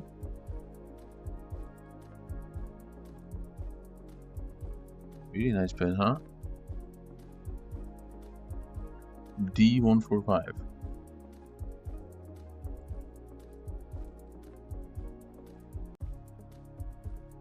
Is this some parachute? D145. D145. 115.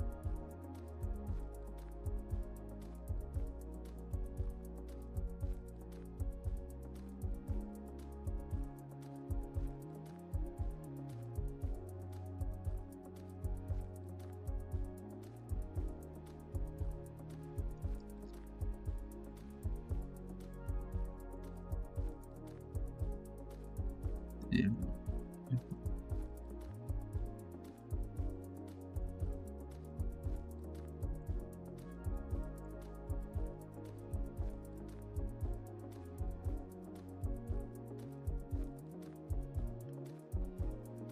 Like we're near the water that jumps in.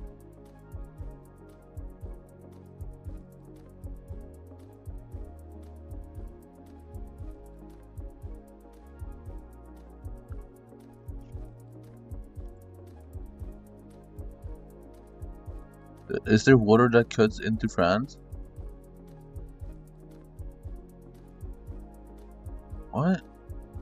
There's water around entire France. I don't understand what you're talking about. That literally makes no sense.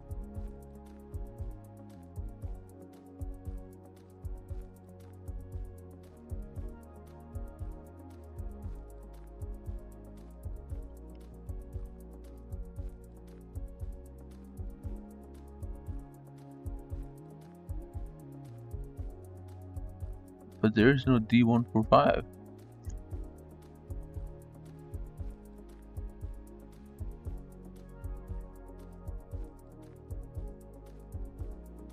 What?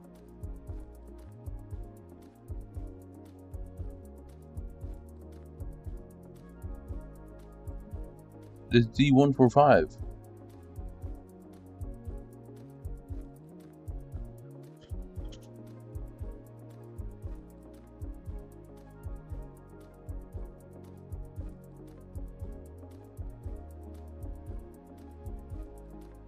Yeah, so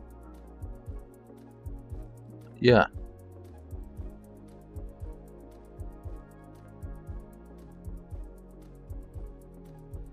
Do you want reset?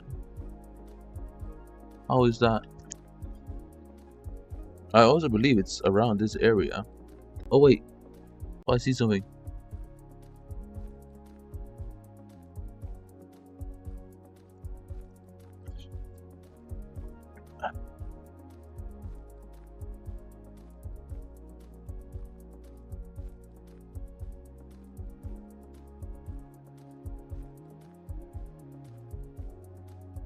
What is that? Thalassa? Varsity Base Cariantas. No, but this. Wait, what?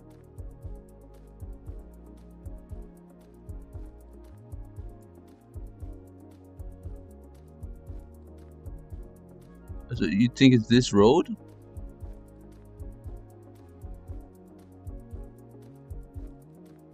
You think it's this? It can't be, because this is a 3-way turning point. Oh, here, 3-way, right? 3-way. Oh, wait, no.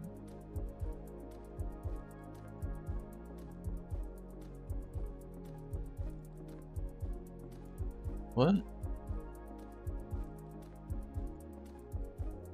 No, it goes a little further down. Okay, D145. D145. Oh, it goes a far way. Oh wow. Oh, how massive is this? It's so big. Why is it so big?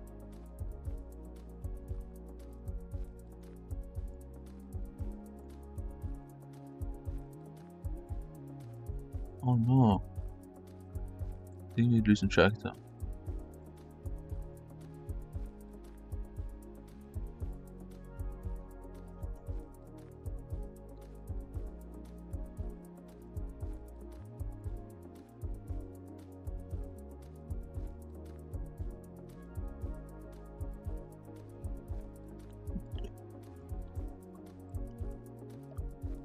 No, no.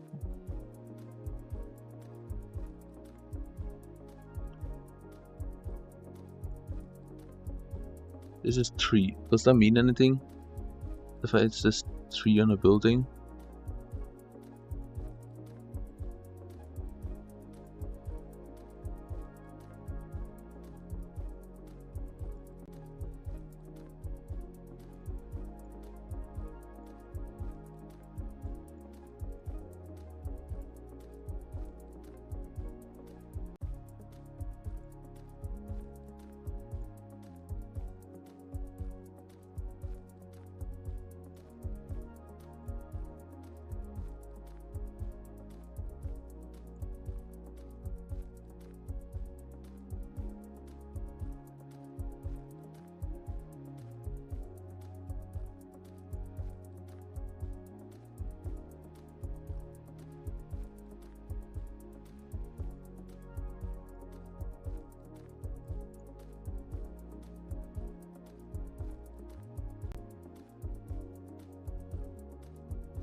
So we're on 145 road, right?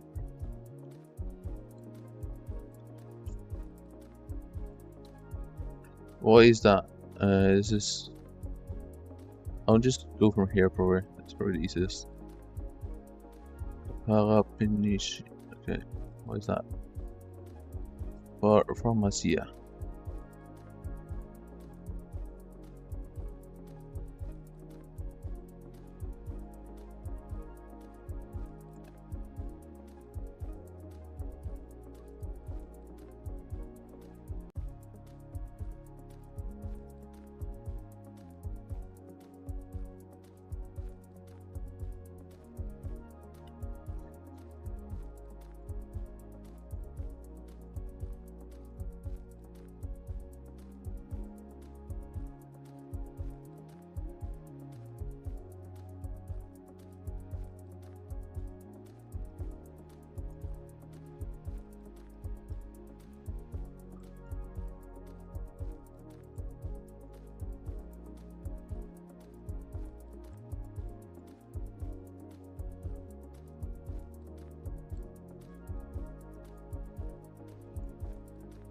What is that? This is Les Voyages Gourmet.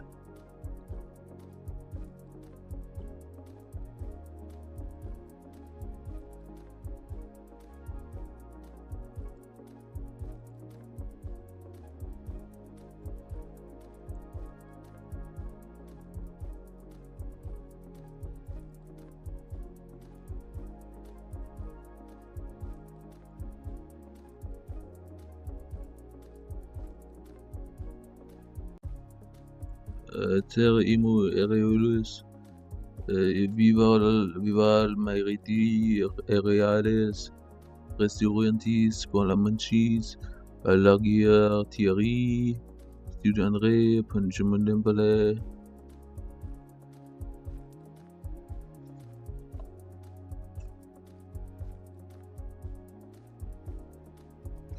I'll just go this action. Yeah. No. What?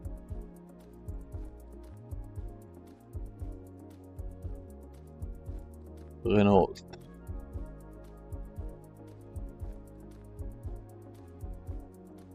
Okay, so where are we now? What just happened? What the fuck just happened?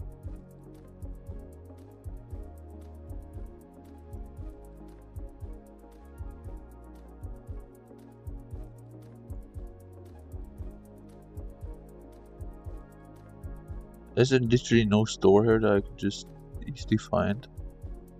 No, there's literally no store.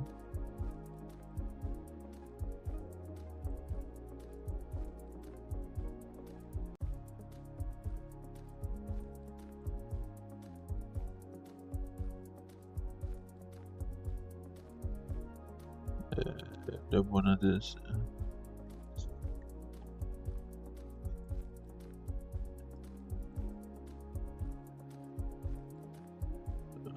Garage and Co.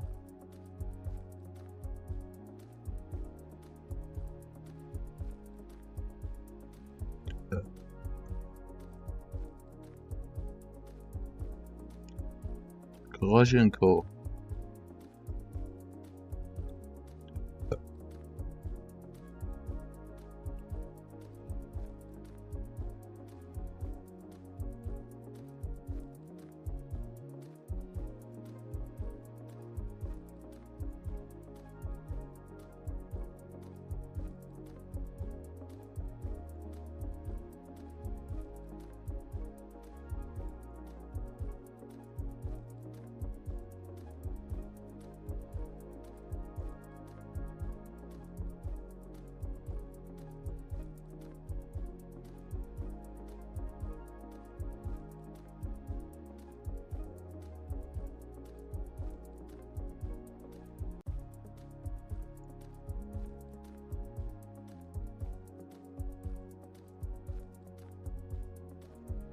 Was?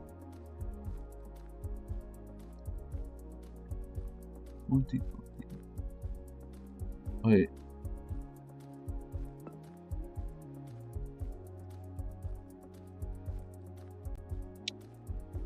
This way, right? What is this?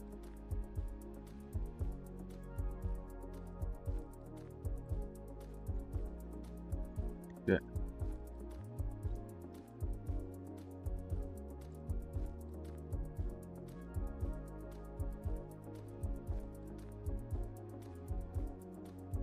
It's in there. No, that's not that way.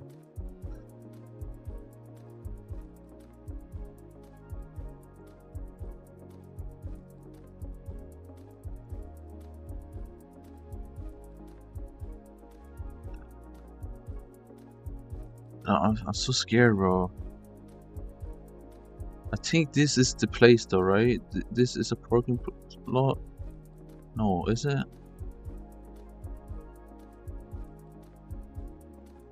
I found a pharmacy, right? I found a pharmacy, yeah. But I don't know.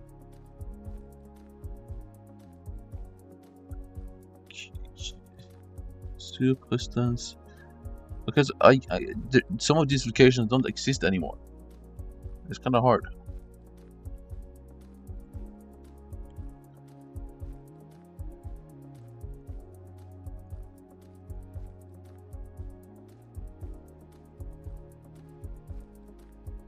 Look.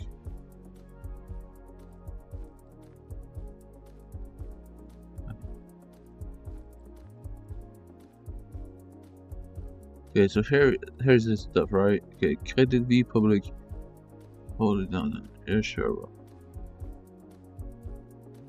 The Italy pizza. There is no Le Italy pizza. Les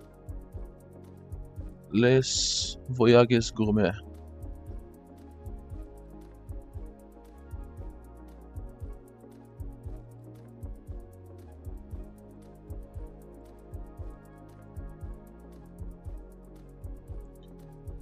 And I don't see Les Voyages Gourmet.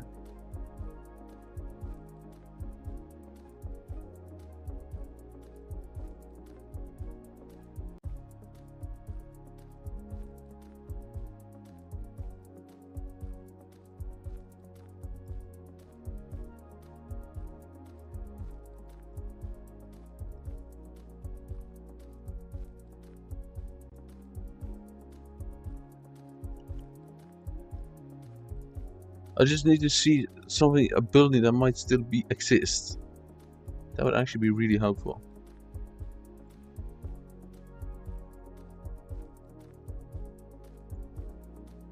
Because then I can actually go from there. Okay, so this is a graveyard. It should still exist, right?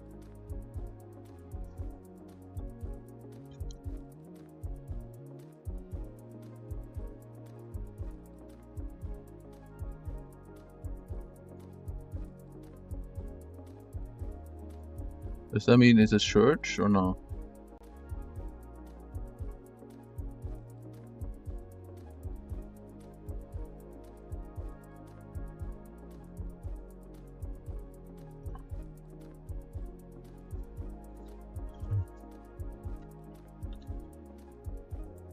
Because look, the road there gets a 1, 2, 3, 3 paths. Okay, we go back to T1. Right. This is 4 paths. This is 4 paths. This is 3 paths. But one of them is not a dead end though. That's it? No. Okay. Here's 4 paths. Here's 2 paths. I don't see the restaurant.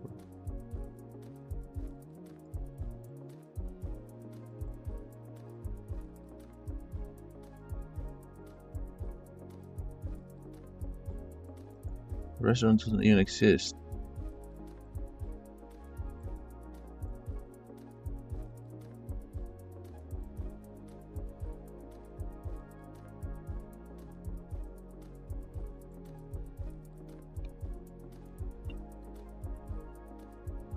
Okay. There's another 3 paths. The thing is, the only thing I remember here is the Pharmacia. So like, do we go based on that? That's the Pharmacia.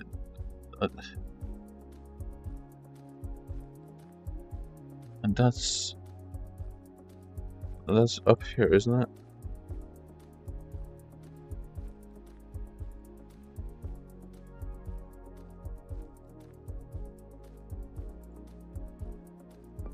Okay, bro.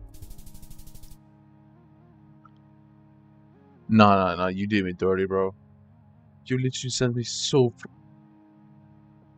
E145 is this far down. What the fuck? What? It's this far down? Oh nah. Oh nah.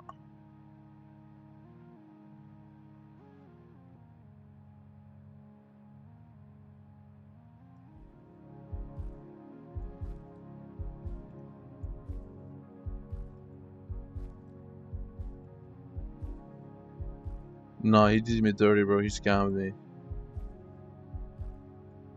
When is Fiesta?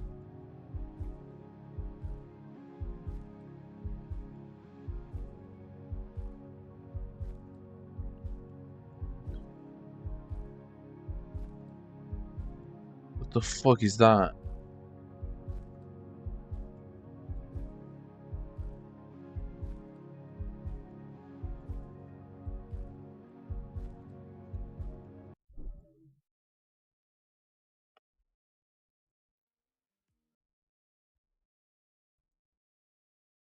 and furniture was overturned. Oh, hey, I didn't see you there. We begin with the mass shooting at a July 4th parade in a Chicago suburb. I am breaking through no matter what. A person of interest Wow. is in custody after an hours-long manhunt. You're always on my mind. He lived here with his mother up until the shooting, when it was abruptly abandoned. This is Robert Crimo, Okay, bro. also known as a Wake Dude, rapper. it was not at the He was a coast. It small was like time artist 54 from Illinois. kilometers He held away. a quiet presence in person and Oh had a my God. small following online. But between the years of 2019 and 2022, behind the screen, something within him was slowly starting to unravel. Now, if you look close enough, his videos were Wait, did I do already Fiesta or no? unsettling, and his lyrics, well, they were laced with subtle cues of violence. I don't think I in even have theory, the the right red tree. flags and warning signs were already kind of there. But over I don't think I time, even have his the right online tree. world What am I would getting grow invited for? darker, more chaotic, and even more disturbing. And on Is my July Lois 4th, selling or no? 2022, that being Independence Day, he unfortunately finally acted. In a matter of seconds, Robert Crimo shattered multiple families, ended several lives, Wait, and scarred a community there's only 3 forever. fishing And passes? as the Not nation money began to passes? ask the grand question, why, all of those who formerly knew him were now wondering how nobody saw it coming. Today, we are going to dive into the dark world of Robert Crimo, review the videos that he left behind, and finally take a look at the strange artifacts and notes, and even search for a motive. Okay, I don't even have the. Welcome or I don't welcome think back I to have the right Podcast stuff. Time, Actually, I folks. do Welcome think to I the have first the video stuff. in our new No, I studio, don't have the right and stuff. Oh welcome my to God. 2026. My name is Adrian, and today we're looking at the case of Robert Crimo. Now, I have to be real with you here. It is actually quite rare for a case to get under my skin like this one. We've got red flags, unsettling behavior, and a bizarre trail of internet breadcrumbs that feels more like a twisted puzzle than a story. So, one of the most interesting aspects about this killer is that there seems to be many masks behind his personality. For example, you've got the quiet boy, the troubled teen, the edgy rapper, and the online troll. Rapper? But behind What? each of these faces lies an even darker undercurrent. With that said, folks, I think you're going to need a strong coffee for this story. And so with that said, please grab yourself a brew, get comfortable, and let's caffeinate while we investigate. This is the case of Robert Crimo.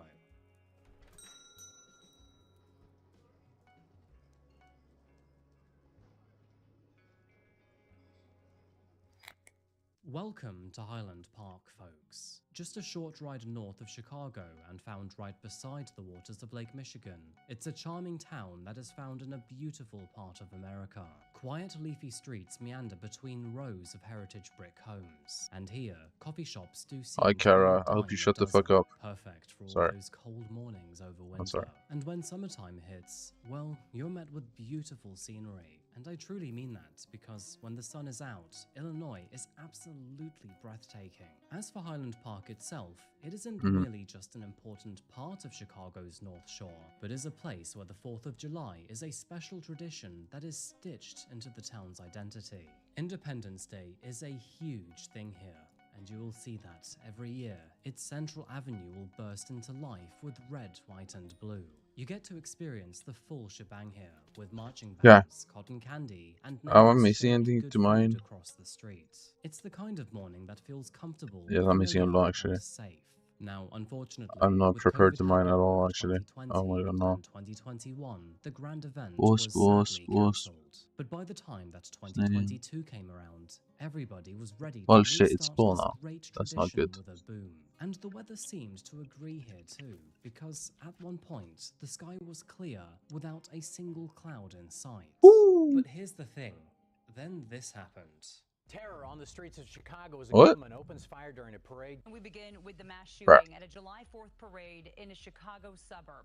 Tragically, all of this happened while Highland Park's parade was in full Wait, swing. you think my Not island is only good, was a really? band from the Why local though? synagogue I have playing barely across spent the any road, time but on this. kids were chasing after candy, and parents were in the middle of dinner on lawn chairs. and that I is when literally the spent sound of barely any several time with this. distinct gunshots rang out. In fact, you can even see in some recordings that, while some people did realize that something was happening and were now running away, there were other people who were still blissfully ignorant of the danger behind them. But as the gunshots continued, I don't have a and they device drill. started to fall to the ground, I don't know that that, is when bro. the This is music fucked fully up, but stopped and screams started to erupt. In a mere matter of moments, oh panic no. unfolded across Central Avenue. Families scattered, Where's my parents drill, shielded their bro? children, and furniture was overturned while the sounds So of where's bullets that? No. echoed throughout the streets. And what Oh, initially began as a day of happiness and celebration soon turned into one of absolute terror. Yet somehow, just as soon as all of this panic had erupted, it suddenly disappeared. And as for the killer, well, they had vanished too. People soon bro. realized that all of the danger was actually coming from above, because the shooter, well, they'd positioned themselves on the rooftop of one of the local shops. Ain't no way you took before high then ground. This silently is this. fleeing away Nah, on nah, nah, foot. nah, nah, nah. Witnesses caught only You glimpses really of the shooter, prepared for but this? what they saw was a frail woman with long dark hair and a very slender frame, Ah. which, as you'll soon realize, ouch, that will have definitely hurt the shooter's ego. And as for the gun, which, by the way, was an AR-15 style rifle, that would soon be found abandoned nearby. The confusion about who the gun belonged to would not last very long either, because after tracing it back to its owner via its serial number, they realized that it belonged to a man named Robert Eugene Crimo III, a 21-year-old man who actually lived nearby in Highland Park.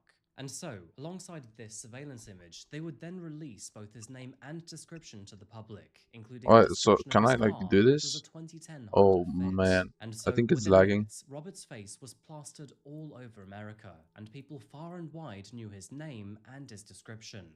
Basically, the authorities described him as slender, had long dark matted hair, and had tattoos all over his neck and face. Now, if you imagine Shaggy if he lost Scooby-Doo, fell into a tattoo studio, and then committed to several years of hard drugs, he would probably look like this. Now, at this stage in the investigation, they actually described Robert as, quote, a person of interest. But to be honest with you, I think the moment they saw this surveillance image, they knew that he was probably the shooter. And so, with that said, the manhunt was officially on. As the hours ticked by, there was still no sign of Robert, I don't have and XP people share began to wonder on if anything. maybe he had already fled the state. Do I put it on? And I'll just put it on road strike, I guess. I don't know. disturbing questions like, Why not? was he maybe planning to strike again? Okay, what's Now, one more what thing? the public did not actually know yet was that Robert had in fact actually left Illinois. Not only that, but he was now heading north towards Wisconsin with a second rifle and over 60 rounds of ammunition. Oh, I hate taking We up don't pet actually items. know why, but thankfully, he would actually cancel these plans along the way. Not I only hate taking that, up pet but he items. would also make Where's the XP most shares, stupid bro? decision available and then headed back towards Illinois. In fact, it was around 6:30 p.m. that afternoon that the authorities Oh no, clocked don't his tell me it's car all on the only pigs. 5 miles away from Oh the original crime man. scene. And so, no surprise, he was arrested right there on the spot. It did seem that, for a brief moment, Robert even tried to flee from the officers. Yeah, you're not But getting without away, anywhere bitch. to Fuck go, you. and realizing that he had absolutely no way of escaping them, he surrendered without a fight only a few seconds later. Both dashcam and phone footage later showed him stepping out of his car slowly, dressed all in black. He then lay flat on the pavement with his arms outstretched before then being arrested. And just like that, the manhunt was thankfully over. But of course, in many ways, this was only just the beginning. Because as the name Robert Crimo spread, people slowly began to find out who he was online. And the more that they uncovered, the clearer it became that this was not just some quiet loner, but a man who already had quite a large presence online. And so, on that note, who precisely was Robert Crimo? And what could have possibly driven him to do something so horribly inhumane? The thing is, when he was questioned by detectives, Robert confessed almost immediately. He didn't try to run from who he was or what he had done, and simply accepted it as if it was just another so day in Crow. Highland Park. Okay, And we when need to they look in began then. to take a look online at who Okay, he was, how do I what do they mining? uncovered was even more disturbing, because they soon realized that this was not just a case of someone snapping Do you have any out of tips the and blue, tricks? but something that was I- both far okay, deeper I think I know and how to. far darker. The truth is that Robert had been displaying multiple red flags for several years by now, and the warning signs, Okay, I have maybe well, a slight they were idea. things Okay, that no there you go. one seemed to act on until, Hey, unfortunately, I got it. it was far too late. But before we get into all of the hows and whats, let's first take a look at Robert's younger years. What is that? Leaves behind a clue or two. So, starting from the very beginning, the name was Robert Bobby E. Crimo III. What a bloody mouthful, let me tell you that. It turns out that he grew up only a few minutes away from the streets that he would later terrorize. Born in the year 2000, Really, bro? he was the middle child in a fractured household, and one that, unfortunately, was filled with many problems. Now, on paper, the that many Crimos kids? looked like any other ordinary family. His father was the proud owner of a deli, and he would even once run for mayor. On the side, his mother would also dabble in alternative healing and in therapy. However, behind closed doors, things were very far from normal. When Bobby was only 2 years old, the police responded to a disturbing phone call that was made from a concerned stranger. A random passerby had noticed that Bobby was left inside a hot car for nearly half an hour, all while his own mother went swanning off to go shopping. As a result, she was arrested for child endangerment, and would even plead guilty to her own foolish decisions. Not that this changed anything though, because the family home would remain turbulent. Over the next several years, the police I should do comments, right? Yeah. more than 10 times, with neighbors recalling explosive arguments and shouting between Robert's parents. Many people would also report I was maybe thinking of just doing mining. Publicly in the family Mining instead of doing commissions. Stepping back for a moment Wait. here, it is quite easy to see that Robert did not have a comfortable upbringing, and unfortunately, it gets worse. From videos that he posted online, you can see that Bobby kept to himself while at school. He always appeared to be quiet, withdrawn, and never seemed to smile in any of his Do you think I'll photos. actually get this? But what he did find comfort in was skateboarding and video games, and you can see through many of the videos that he's posted that I mean, he would spend what I many really need hours is at the local item skate drop. What is it park with called? his only real friend, Anthony Laporte. The Yeti He would pet also thing? play a lot of Call of Duty Zombies, which was the main theme that often came up in many of his real-life videos later on. As for the real world, like I said, he would spend a lot of time with his friend Anthony. I don't at think the Bobby skate is park. online. The two called themselves the Handsome Crew and would often film themselves around parks. It looks like Robert made many of these videos in retrospect and used nostalgic music to remember the good times. And Are you not on his there account? is good reason for this too, because sadly, in 2017, Anthony tragically died of an overdose. It is Damn. obvious to see that the loss of his best friend ruined Robert. He stopped going out, stopped showing Yeah, up to so his you typed classes, what on that and account right now? eventually would even drop out of school. And with his friend now gone, Oh my Roast and his Dragon level up. family broken, he spent all of his time in his room on the internet. It is What? while here and alone that he began to build something different and eventually something darker. A persona that he liked to call Awakened, before then eventually rebranding to Awake the Rapper. Now, at this point Sure, in his life, but he had already uploaded what's the many chance of clips Lucha, online bro? ever Like since the the Lucha age chance of is like 11. 2. However, Maybe it was 2 and around 1 billion, maybe. 2017 that things really did begin to take shape.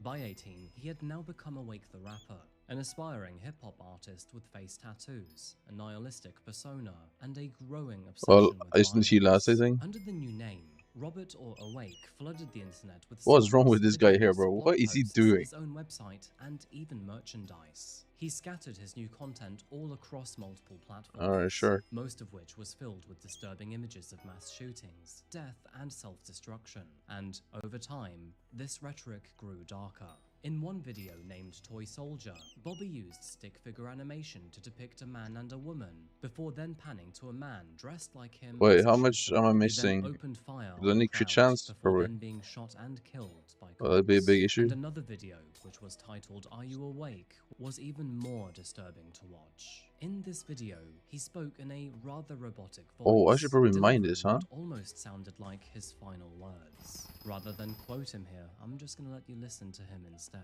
Like a sleepwalker, I am breaking through no matter what. Like a sleepwalker, unable to stop and think. What is happening? My actions will be valiant. Oh, this tungsten is probably and my big money. thought That's fine. is unnecessary. I know what I have to do. I know what's in it, not only for Get me, out of my ears, bitch. but for everyone else. Bro, suck your ass. Where am I going? I don't know. I don't care. Bro, you're on a team, bro. You're on a There's no team. You're past or so future, cringe. just the now. You're so It's more cringe. abstract than I could ever imagine. I can feel Oh, I'm cringing the so bad. atmosphere pushing me in. What do you It's think she's tough unstoppable. right now, bro? Like a wave pulling me under. I can't breathe without it. I can't see or hear what I don't want. I need to leave now. After watching these videos, it is quite clear to see that The Robert fuck had is that? some sort of fixation with July the 4th. Throughout many of his drawings, he would repeatedly post the number 47, an inversion of 7-4, of course, that being Independence Day. I mean, in hindsight, when you look at it that way, it kind of looks like a countdown. His social media was just as disturbing too. He designed his own personal logo, which of course looks eerily similar to another well-known hate symbol. And not only would he share violent memes online, but he would also name his Discord server SS, that being a direct nod to Hitler's paramilitary unit. However, politically speaking, Robert was actually quite contradictory in his methodology, and although he attended at least 2 pro-Trump rallies in 2020 and even dressed as Where's Waldo at one, he would also post about multiple government conspiracies online and was quite nihilistic about everything. So, he didn't really seem to follow any clear ideology, but did seem to chase clout and notoriety. Basically, Robert was cooked on the inside with dark and edgy internet subculture, and from the year 2019 onward, the warning signs would only grow louder. Somehow, no one thought to stop him. And I'm quite surprised by that, because in hindsight, Is Jasper gonna go down a lot, do you think? extremely worrying. Is that like free this one, investments? for example. Have you been held a prisoner of your own device? Freedom. Freedom. Freedom. Freedom? Freedom. What is he saying to me right now? You're so freaky. Freaky. Right now. Freedom. Are you in need of freedom? Are you in need of freedom? Are you in need of freedom? Well, buy it today. Have you been held a prisoner of your own device? Now, in fairness, I don't think that you would immediately feel killer vibes after watching that, but at the very least, you'd probably think that he was some cringeworthy creep. But, unfortunately, it gets even worse. It was in April of 2019 that Robert apparently tried to end his life with a machete, and although we don't know how I wish he did. officers reportedly found him withdrawn yet cooperative. I wish he did, bro. If you read between the lines, sounds like he hadn't actually hurt himself yet. He was merely just flaunting it. Now, apparently, at the time, Robert told officers that he was already receiving mental health treatment, and so no further action was taken. However, what we now know in hindsight is that Robert was actually receiving no support whatsoever. Nice. It was all just a lie. And then, only 4 months Why'd later, they fall for it? police received Shouldn't they yet another double phone check call this? from a very concerned family member. And that's because apparently Robert was threatening to kill everybody in the household. And when police searched his bedroom, they found 16 knives, a dagger, and a samurai sword. Now, Robert denied any wrongdoing whatsoever, but just to be on the safe side, officers would cautiously file a report anyway, labeling him as a clear threat to both himself and others. Because why'd they But leave the him thing there? is, this still did nothing, because when the police then reviewed the file a few weeks later, they dismissed it anyway. What? And so, only a couple days after that, all of the charges were dropped and the weapons were returned to Robert's father. Are we Only 3 serious? months later, and in January of 2020, Robert applied for a firearm owner's ID card. You And better although not he say was yes. underage at the time and needed a sponsor, and despite everything that had happened prior, Huh? his father foolishly decided to sign that form. He would later claim that Robert's issues were merely just a teenage outburst, and that since he had no Okay, criminal bro. record at the Yeah, time, alright. he So, shouldn't be determined as a something bad is wrong with this guy. person. To make things even worse, the state would even approve the application without any further review needed, meaning What? that it wasn't only his Yeah, alright, father that America. failed him, but Yeah. the system This is all too. you, bro. Over the next 2 years, between 2020 and 2022, Robert then legally purchased 5 firearms, including pistols, a shotgun, and an M&P 15 rifle. As you can see, there were no consequences to his previous As you can see. outbursts. Well, actually, there was one small consequence. After being kicked out of his family home, he ended up living with his uncle Paul in a small apartment in Highwood. However, in a way, that actually kind of made everything so much worse. And that's because Why? Robert would grow even more isolated. He kept to himself, was unemployed, spent most of his time online, grieved the death of his best friend, and now had fully dropped out of college and was no longer seeing his family. And add 5 firearms to the mix, and, well, it takes no smart cookie to feel at least a little bit concerned here. Wait, Not is only Rorschach that, already leveled but up in the again? background, How? the Crimo family was falling apart too. I mean, for one, the Wait, how? Deli, which used to be a neighborhood anchor, had now shut its doors due to Yeah, did you spiraling see that? debt. Did you see It that, turns Rainbow? out that his That they're father owed raising more the than price of $1.6 gems? million in debt, and the family home was set to go up for sale after being mortgaged far beyond its value. The business was now Like, falling what the apart, fuck? and despite the distance between Robert and his family, he would have seen this all happening behind closed doors. And with all that financial pressure, tension, and quiet collapse happening around him, that chaos easily grew into resentment. Online, his fantasies were turning even darker, and in one of his videos, he rapped, "You're all sinners, you're all going to die." He would also film Alright, himself this guy driving is so past a not local tough. synagogue while muttering rather disturbing things. And in an act that shows that he was planning this massacre, he would even record himself in Central nearly Yeah, a so year why? before Why his are they doing this? actions. By Did they June say of any reasons why? 2022, Robert had chosen his date of July the 4th. He began to scout rooftops, select pathways, and even prepare a disguise. And then, as we know, this happened. Gunman opens fire during a parade, killing at least 6 people. The shooting was very rapid and seemed to be a lot of it. It's just horrible to see all that terror.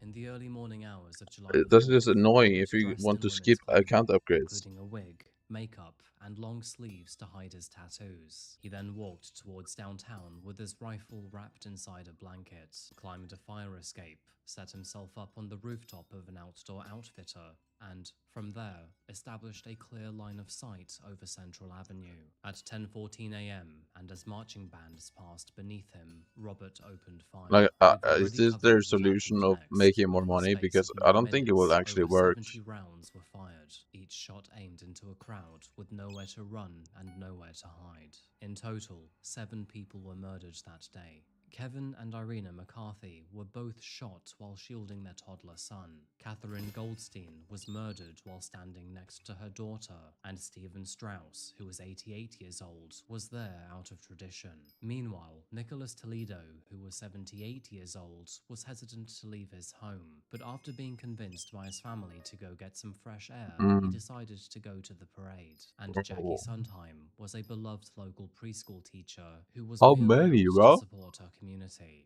When he began to hear sirens, Robert then dropped the rifle and descended the ladder going back towards ground level. And while in disguise, he then slipped into the crowd and kept his head down. To everyone around him, Robert looked like any other terrified citizen. He then walked to his mother's house, grabbed the keys to her Honda Fit, and had even told her that there had been a shooting. She didn't really care though, so she let him go. By the She time didn't really care. investigators found the rifle Oh and then shit. traced it That back says a to lot about the Robert, he parents. was already out of town. But, of course, he was then found only a few hours later, merely minutes away from the crime scene. And this was the moment that the world was, for a lack of a better word, Why did he go awakened back? to find out who Robert Crimo Why did he go really back? was. Is he stupid? All of the dots were I mean, suddenly good that he connected did, all but at once, and those online who noticed his strange and dark demeanor over the years realized that this was, in fact, actually no facade. Meanwhile, all of those in the real world suddenly realized that this horrific shooter had a lot of media online which actually screamed red flags. how much It's kind of were like both halves our? never really had the full picture. What do you mean? But now, well, it's kind of sickening. Outside of his momentarily feeble attempt to run away, Robert didn't ever really resist when he was arrested. He didn't cry or even try to talk his way out of it either. Instead, when finally in custody, he openly spoke about the shooting and even told investigators that he had considered a second attack in Wisconsin later that day. It was quite obvious that he felt no remorse either, and after looking at all of his social media, it's clear to see that he had fantasized about this for several years. In the days that followed, Highland Park grieved over their enormous loss. It is, in fact, only the tip of the iceberg, because in addition to that, dozens of people I don't know, were bro. injured, hundreds I'm not were looking at the profit, bro. and thousands upon thousands of people I'm just who mining visit Central because Avenue I in need Highland pet Park XP will feel it. for Something nothing. like But this will always I don't know what I'm completely mining actually. transform a town. There's no real reason for me to mine. I Moving guess on I to the could be legal sure. proceedings of this case, the prosecution did not go slow with Robert. He was initially charged with 6 counts of first-degree murder, which was then upgraded to 7 when one of his other victims died in hospital. However, that would only be the beginning. Only a few days later, the grand jury would return with a 117-count indictment, which included 21 counts of murder, 28 counts of attempted murder, and 48 counts of aggravated battery, which actually is quite impressive. I'm still amazed that states like Illinois can slap on so many charges. Of course, these charges reflected the true gravity of Robert's Forging for actions, pet XP, because but this it's wasn't mining only about fiesta. 7 And people forging being is murdered, worse for mining but XP. What? dozens of others injured, thousands mentally scarred, and an entire Not for pet XP, community I mean. ripped apart. Robert appeared in court on July the 6th. He showed no emotion when his bond was denied, which isn't surprising because, being real, nobody even half expected he would be given such a thing. He also showed no reaction to the victims' families in the courtroom and no recognition I'm of the like lives that 100 he'd billion ruined % in the confident that process. forging As the gives case less dragged XP through 2023, than mining then into on pets. 2024, Robert's defense team would try to push for an insanity plea. Meanwhile, the public's anger would turn towards Insanity the plea? Are you many dead red ass, bro? flags that were missed along the way. That's not gonna As work. a result, the state launched a review into its failed red flag laws, and many civil suits would follow, targeting not only Robert, but the store that had sold him the gun and his very own father who signed his license. In fact, in a rather unusual but welcomed move, Bobby's father, Robert Cremo Jr., was also charged with reckless conduct for helping his son obtain a firearm license. He ultimately took a plea deal over a misdemeanor charge, which landed him 60 days in jail. And despite that tiny sentence, he would only serve half of it before then being released. Good. I can see why many people saw this as a slap on the wrist, and personally, I have to agree. But hey, at least it was something against his father. And then, in a strange twist that nobody saw coming, Robert himself even offered to plead guilty. Now, to begin with, he would actually back out of this initial offer, which would reopen old wounds for survivors who now had to prepare to relive their trauma in court. But several months later, he would then change his mind yet again. What? And on March the 3rd, Was he scared? 2025, Robert Cremo III formally pled guilty to 21 counts of murder He's and so 48 ugly. counts of attempted He's so murder. ugly. At the time of his plea, he was 24 years old. Onyx, Of course, he was going to okay. receive the harshest sentence possible in Illinois. It was on April the 24th of 2025 that he was officially sentenced. The judge, So, Victoria roast Rossetti, track. would hand down the I mean, only it's actually sentence that leveling way made quicker than I sense. expected. For all of his actions, he received 7 consecutive life terms without the possibility of parole. Good. And if that wasn't enough already, he was given 15 more years for each attempted murder. Now, the angering thing about all of this is that Robert didn't even attend any of his sentencing. That means that he didn't see or face any of the people whose lives that he chatted, and he wouldn't even have to listen to any of the impact statements. Instead, his chair remained empty while people just merely spoke to that space instead. For 2 days, survivors and grieving families would deliver those impact statements. Words were spoken into a space where Robert should have been, and I think for a spineless man like him, he should have been forced against his will to listen to all of these statements. I To be agree. honest with you, I can't believe that he was actually allowed to opt out of it. I think that sounds ridiculous. So, by now, we've walked through most of Robert's story, but of course, there is still one big question that still remains here, and that is, why did he do it? Robert was a quiet, awkward, and shy kid from an otherwise peaceful town, and although, sure, his childhood Attention, wasn't probably. the best in some areas, it wasn't too bad either. So, what transformed him into a horrible killer? The truth is, we don't actually know, because although there is a lot of media that he shared online, he never really gave a direct motive, or a manifesto. I mean, he did create this rather strange cryptic letter, which we'll get to in just a moment, and there is that strange Are You Awake video too, with all of those strange lyrics. Wait, what just happened, by As the for way? a direct manifesto, How do I have iron ore in my inventory? even after the fact and in police interviews, How? he never offered any clear explanation either. All we really have are these strange videos, violent lyrics, and digital breadcrumbs that, yeah, do suggest and hint towards something, but never provide any clear, concrete answer. And so, in the absence of a confession, we are left without any hard facts. All we can really do is retrace the outlines of his life and speculate.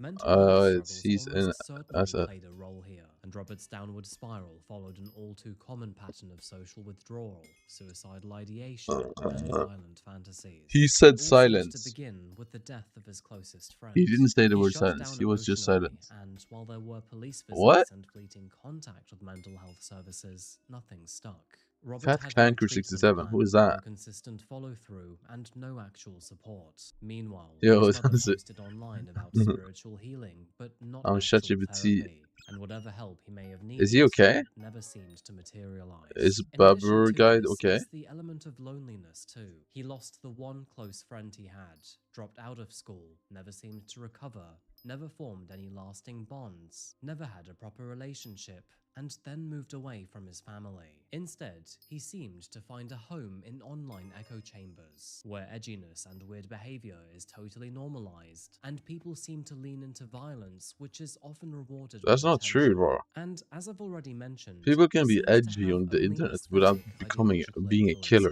I influences. don't Because understand although this. he did dabble in People need far-right to stop imagery, this. posted hate symbols, and even admired killers People need like to Lee stop this Harvey fucking Oswald, stupidness. it wasn't clean-cut extremism either. He didn't target anyone based on race or religion, and never seemed to talk about it either. In short, it was all just kind of random. I think the main thing that sticks with me here is that, more than anything, he seemed to be obsessed with the idea of becoming someone rather than fighting for any sort of cause. He animated his own school shooter fantasies, rapped about his own death, and even edited himself Wait, what? into a sniper's perspective over Central But he's Africa, alive. had How a can you whole rap bunch of about your own meme death if montages you're to alive? lyrics, and, How does this I've work? got one word for you: narcissism. So, what really was Robert's motive?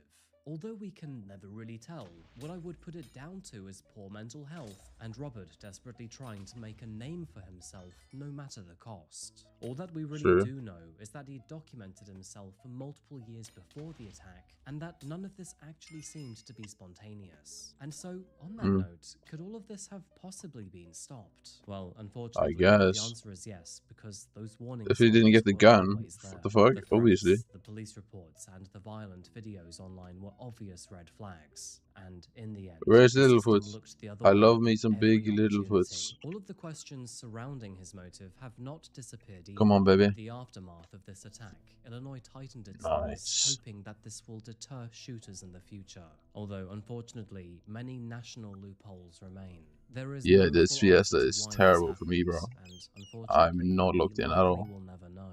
But speaking of never knowing, I'm not Robert in the did mind release a anymore. 28-page document called Arcturus. It's a long sequence You know what I'm of saying? numbers that still to this day have not been deciphered. But of course, this might be his own cryptic way of releasing a personal manifesto.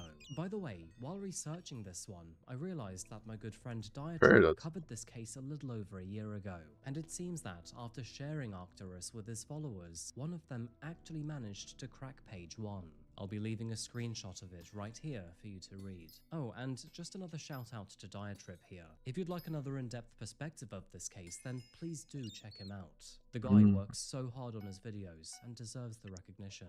Just one more random side note, by the way. But Robert Green's old family home is actually abandoned now too. Another YouTuber who goes by the name of Stringer Media decided to look in the family home and speak to a few locals. Here are a few clips of the house in its current state, and if you'd like to see more of this, definitely check out his own channel too.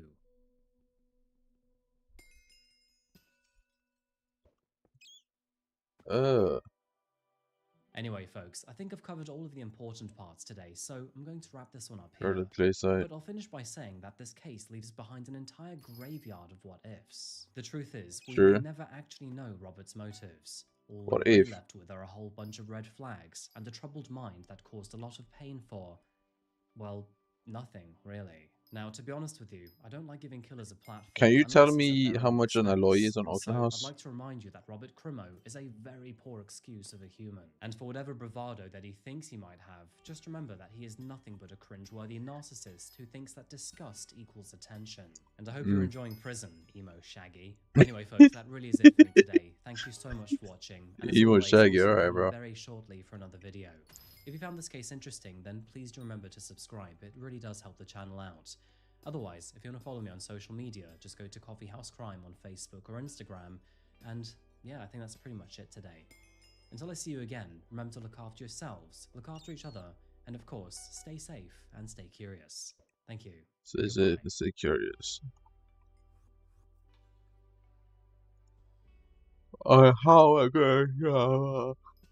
I kissed my dog, yeah. I kissed my dog. I kissed my dog.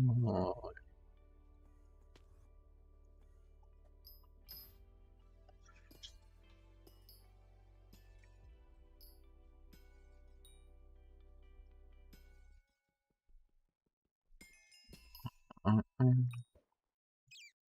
not gonna edit this video because I want to be 100% honest. I am against murder. I think that no one deserves to die. This is Serena What, really? a small-time YouTuber who had big no disagreement. idea that only 1 month after posting this video would become a victim of the very thing that she was talking Well, about. she doesn't At the deserve to time, die. Serena was living in Surrey in British Columbia, but on one ordinary evening, and while walking home Hello? from school, she all of a sudden Yeah, okay. disappeared. Hello? Tragically, the next day, Yeah. her body would be found, and what police uncovered left an entire Company, nation that's all. furious. And that's because the man responsible for her death wasn't some unknown monster or somebody with a Okay. clear track record, but he was Okay. actually a formerly convicted offender who had spent most of his adult life behind bars. In fact, this man was such a problem that many officials even saw this coming. So, who precisely was Serena Vermeersch? How did she encounter this evil monster? And how did the system fail her so violently?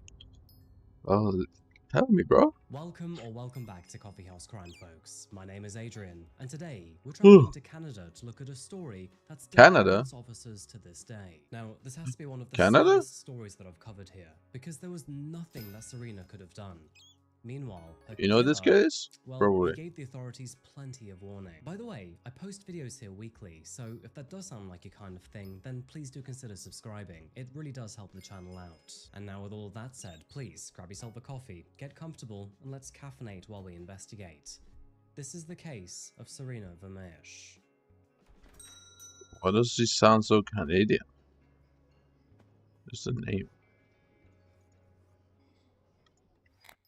Welcome to Surrey, British Columbia. Known to be a sprawling suburb which is found just south of Vancouver, Surrey is filled with quiet neighborhoods. We're British Columbia. How is that possible? Streets. The nights are Bro, both Canada calm doesn't and make any quiet sense, here, bro. especially around the neighborhoods and all of the industrial zones which shut down for the evening. However, on the evening of September the 15th, 2014, that calm was suddenly broken when 17-year-old There's Serena news, Vermeersch Brunswick, never there's like, returned home from school. Now, and at then there's first, her mother France was in there, and then incredibly there's British concerned, Columbia because in Serena there, was not only a good kid, but she always stayed out of trouble. And and then so isn't maybe she just Alaska in stayed back Canada? with friends to finish homework, or perhaps even But missed somehow class. However, America as the owns hours it. passed by, not only were all of her calls left unanswered, but she hadn't been replying to any of her text messages either. The evening dragged on with absolute silence, and by nightfall, her family were extremely concerned, and that is when they decided to call the police. From that moment onwards, Serena was officially reported as missing, and the Surrey RCMP issued a public alert to all nearby residents. By sunrise, Surrey's many streets, Is there a parks, lot and of alleyways crime were in all under Canada? scrutiny by officers. I feel like there's no crime in Canada. There's probably no crime there. Serena Vermeersch was last seen Monday evening boarding a bus at 128th Street and 64th Avenue. The 17-year-old's family is concerned about her health and her well-being.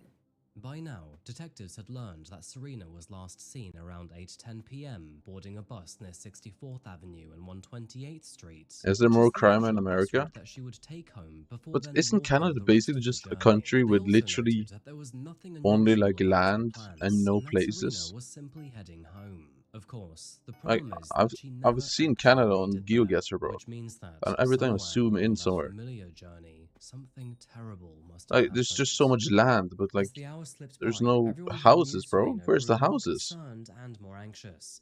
And as it turns out, this wasn't the first hardship her family had experienced either. Following a serious car accident, her father, Kevin, was now a few months into a coma. Meanwhile, her mother, Rumiko, was now living every I don't know, bro. When I parent's see worst them into the nightmare. map, there's You see, literally in a nothing in the world middle where of Canada. disappearance can lead to so The middle many of Canada is catastrophic literally nothing. outcomes, every single minute matters when a child goes missing. Sure. So the race to find Serena was on. And the thing is, Serena was not the kind of person to run away either. She was level-headed, kind-hearted, and even a little bit goofy.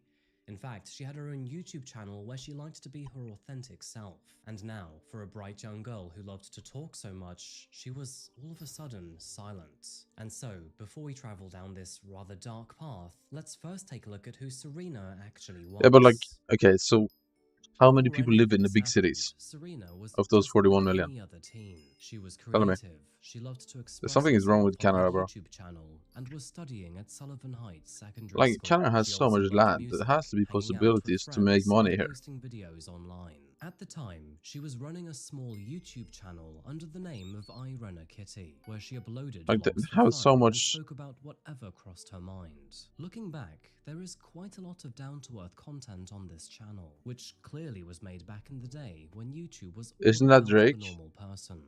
Hey guys, it's Rena. So, I'm just getting ready for school and I think I'm a little bit sick. Like, my nose is kind of stuffy and I can't breathe out of my left nose.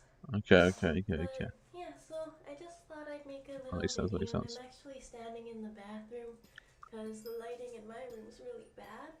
And my kitty is... Oh, and How much she of got a little bow Russia tie. is Look up. like buildings and stuff? Is it Let me just see your the bow tie. land too? See? She has a little bow tie. So she looks like Gigi. I know Russia the has so much land. I don't cat know. from Kiki's Delivery Service.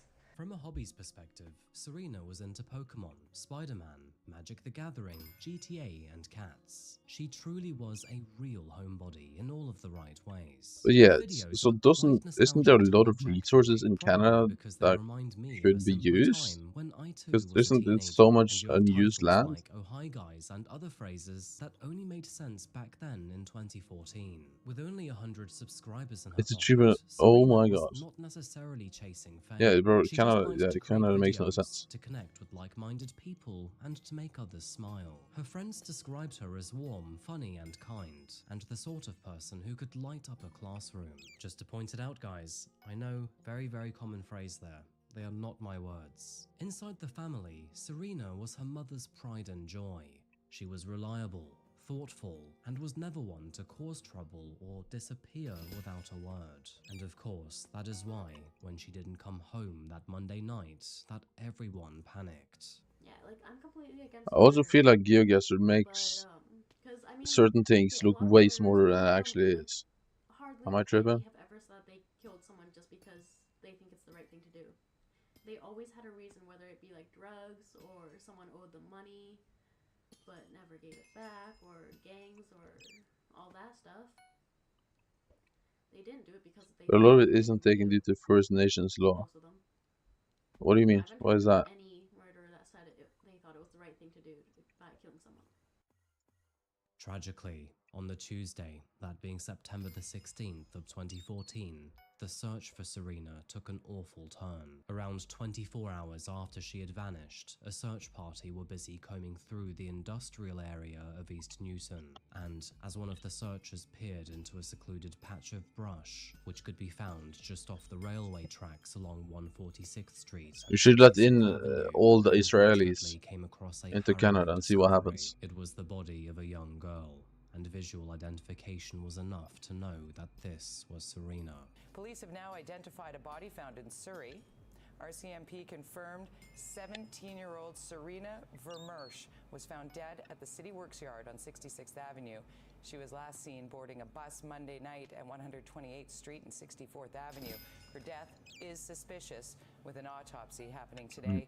Investigators are canvassing the area and would like to speak to a man seen Monday at the railroad Like tracks why at is 66th every and American Highland. Israeli He left in person a gray or just silver so pickup stupid? truck. I'm sorry, The bro, area but in like which I the haven't body seen was any of them found think was logically. only a few meters away from the usual path that she would take home from school, meaning that whoever had attacked her, well, it was in a place that she knew very well. She was painfully close to where her family thought she would be that night, meaning that all along, their greatest fears were in fact correct. Now, this area along Upland Road, which is found in the industrial part of town, was dimly lit, thick with undergrowth, and in stark contrast to the daytime, eerily silent. What's the During best way work to make your hours, first this 1 place billion? is busy with personnel I from guess the multiple rift companies maybe? nearby. But And getting a rift obviously, first and then once selling they all it? go home in the evening, the Maybe. entire area is deserted. And of course, you could argue that it's not the kind of area that any teen should be after dark. Within minutes, police officers flooded the area. Yellow tape stretched across the tracks, and officers could be found surrounding every I don't corner recommend of the RL trading railway. because And Rainbow no a bit surprise, but employees he of all of did the that and nearby he's not banned. warehouses were told to stay clear. Soon enough, the RCMP confirmed what everyone had feared, that this was not an accident and, without a doubt, was homicide. The case was quickly handed over to the Integrated Homicide Investigation Team, which is also known as Oh, he the didn't HIT, IRL and trade today news actually. Never stations mind, my reported bad. those officers working late He didn't into do the them today. night and well into the morning. News of the discovery spread quickly, and Surrey quite simply changed overnight. The hope in finding Serena alive had collapsed into grief, and that grief would soon give way to anger. Why am I actually getting In so fact, many entire protests things? and rallies would soon be initiated. I guess the things is all good to due get though. Serena's I do death. like getting But those this is things. something that we'll talk about later in this video. You know what I'm saying? As forensic teams continued to work at the crime scene, the general public's fear I need a deepened. squeaky toy as Of well. course, the main fear being, what if the killer was to strike again? And all of a sudden, all parents in the area were more cautious about their children. Soon enough, specialists confirmed that, of course, this was homicide, but also that she probably did not know her killer, meaning that this was a random attack. And of course, this statement was comforting to no one, because if this really was a random act of violence, it was I more hate when that likely shit the happens, killer would bro. strike again. A And so, random on that attack, note, detectives just began actually, the slow, yeah, methodical it process of piecing is all the clues together. worrying, bro. Because whoever did this to Serena, well, they were still out there. So, what do you do in a situation like this? Well, it all begins with knocking on doors, speaking to residents, and trying to piece together her final movements. And thankfully, a clue would soon emerge. It all began when a nearby resident reported seeing a man who was dressed all in dark clothing, walking along the railway tracks Imagine if I only got another meters one, that from would where be Serena's insane. body was found. Jarvis. The witness also saw him climbing into a silver there you Dodge go. pickup truck, which had a Makes canopy sense, and a roof makes sense, rack, baby. before then driving away. Now, not only was this a precise detail, but it also occurred not even 1 hour before Serena's body was found. At this stage of the investigation, the IHIT had two options. Wait, is Either Babu keep not this mining? information quiet, or they could go public with it. And I think that they made the right decision here, but they quickly went public, also urging anyone who had seen that truck to So come how forward. have we not gotten Back the at home, thing? police have a warning for the public as they call the murder of a 17-year-old Surrey girl a random Is he crime mining with of Necron armor? Are you fucking The stupid, search bro? for Serena I hope you Vermeersch's get shot. killer I'm is sorry. focused on a man driving a silver or gray Dodge pickup truck with a canopy and a roof rack. He was spotted leaving the scene Tuesday night, shortly before the teen was found I wasn't talking to dead. you. Serena's body was discovered Yeah, on train yeah, tracks Necron. off 66th Avenue. He's a in fucking Lyndon idiot. He's area. mining with the Thankfully, Necron during Surrey mining can be fiesta. a busy area even at night, and police knew that somebody must have seen that truck. And they were right, because within a couple of I don't hours, understand why they'd people still received use Necron, multiple especially phone outside calls and dungeons. Like, tips from what the the fuck is public. happening with At the people, same man? time, detectives started pulling surveillance footage from all nearby businesses, hoping that the pickup's headlights might show up somewhere in the grainy footage. Using the same surveillance cameras, Like, you're they probably would better also off using retrace the Reaper route armor or she'd something. taken that That probably Monday does more night, damage. and surveillance footage would later confirm that Serena had boarded a bus at 64th and 128th Street around 8:10 p.m. However, after that, her path went dark. Off the back of that, the police appealed Onyx. to anyone who had shared the same bus with Okay. her to come forward. Because even the smallest detail, like who she was sat next to, or whether she Why'd you seemed got a alone, crown like that, could bro? provide Is that to be Elsa? crucial. And then, only 5 days after her disappearance, investigators would finally catch a break. Oh. It was around 6 a.m. on What? September the 20th that IHIT and RCMP would finally make an arrest. The suspect was described as a 43-year-old man from Surrey who Who's was, this? quote, already known to the police. Now, at first, his name was actually protected under a temporary publication Oh, I ban, need to talk but to this if NPC? you were No, talking to thanks. anybody within the police department, I think I'm they fine. already knew that they likely had their guy. The man's name was Raymond Lee Casey, and as it turns out, this sack of dirt was no stranger to crime. In fact, he was a repeat violent offender Sack of and had a dirt. past that Damn. was so disturbing that his very presence in society felt less like rehabilitation and more like Why an is this guy error. yapping When to me news so of the much? arrest broke out, relief did wash over the city, but there would be other feelings that followed. To begin with, it was only 5 days after Serena's death that the police reassured the community that the threat was over, which is great, but the relief would quite Aquamarine. quickly sour when people realized who her killer was. It was extremely frustrating to learn that the RCMP's high-risk target team had already been monitoring Raymond before Serena's murder. Paradox. This means that Dude, not I wish only did they there was know more the kind of more danger central he Paradox posed, spot, to be but honest. also they weren't able Yeah. to stop him. It I was hate at this a one press here. briefing that This one IHIT is just called terrible. Serena's murder a, quote, horrible crime of opportunity. And that phrase would strike a nerve across Canada. Because how was a man like this, who was being monitored daily, even given an opportunity? And if you think that this was all that angered the Canadians, well, think again. Because Raymond's history was about to make the situation a whole lot worse. Now, this man was What? a walking red flag and a one-man crime spree with a record so long Okay. that he practically needed his own library shelf. And would you believe that between the ages of 15 and 38, that being the I'm age that he really murdered hungry for like Serena, breakfast he or had only something right spent now. 2 years out of prison. Genuinely the Ah, kind of guy who makes you wonder if evil ever takes a day off. Because bro. even in the face of his crimes, he was smug about it.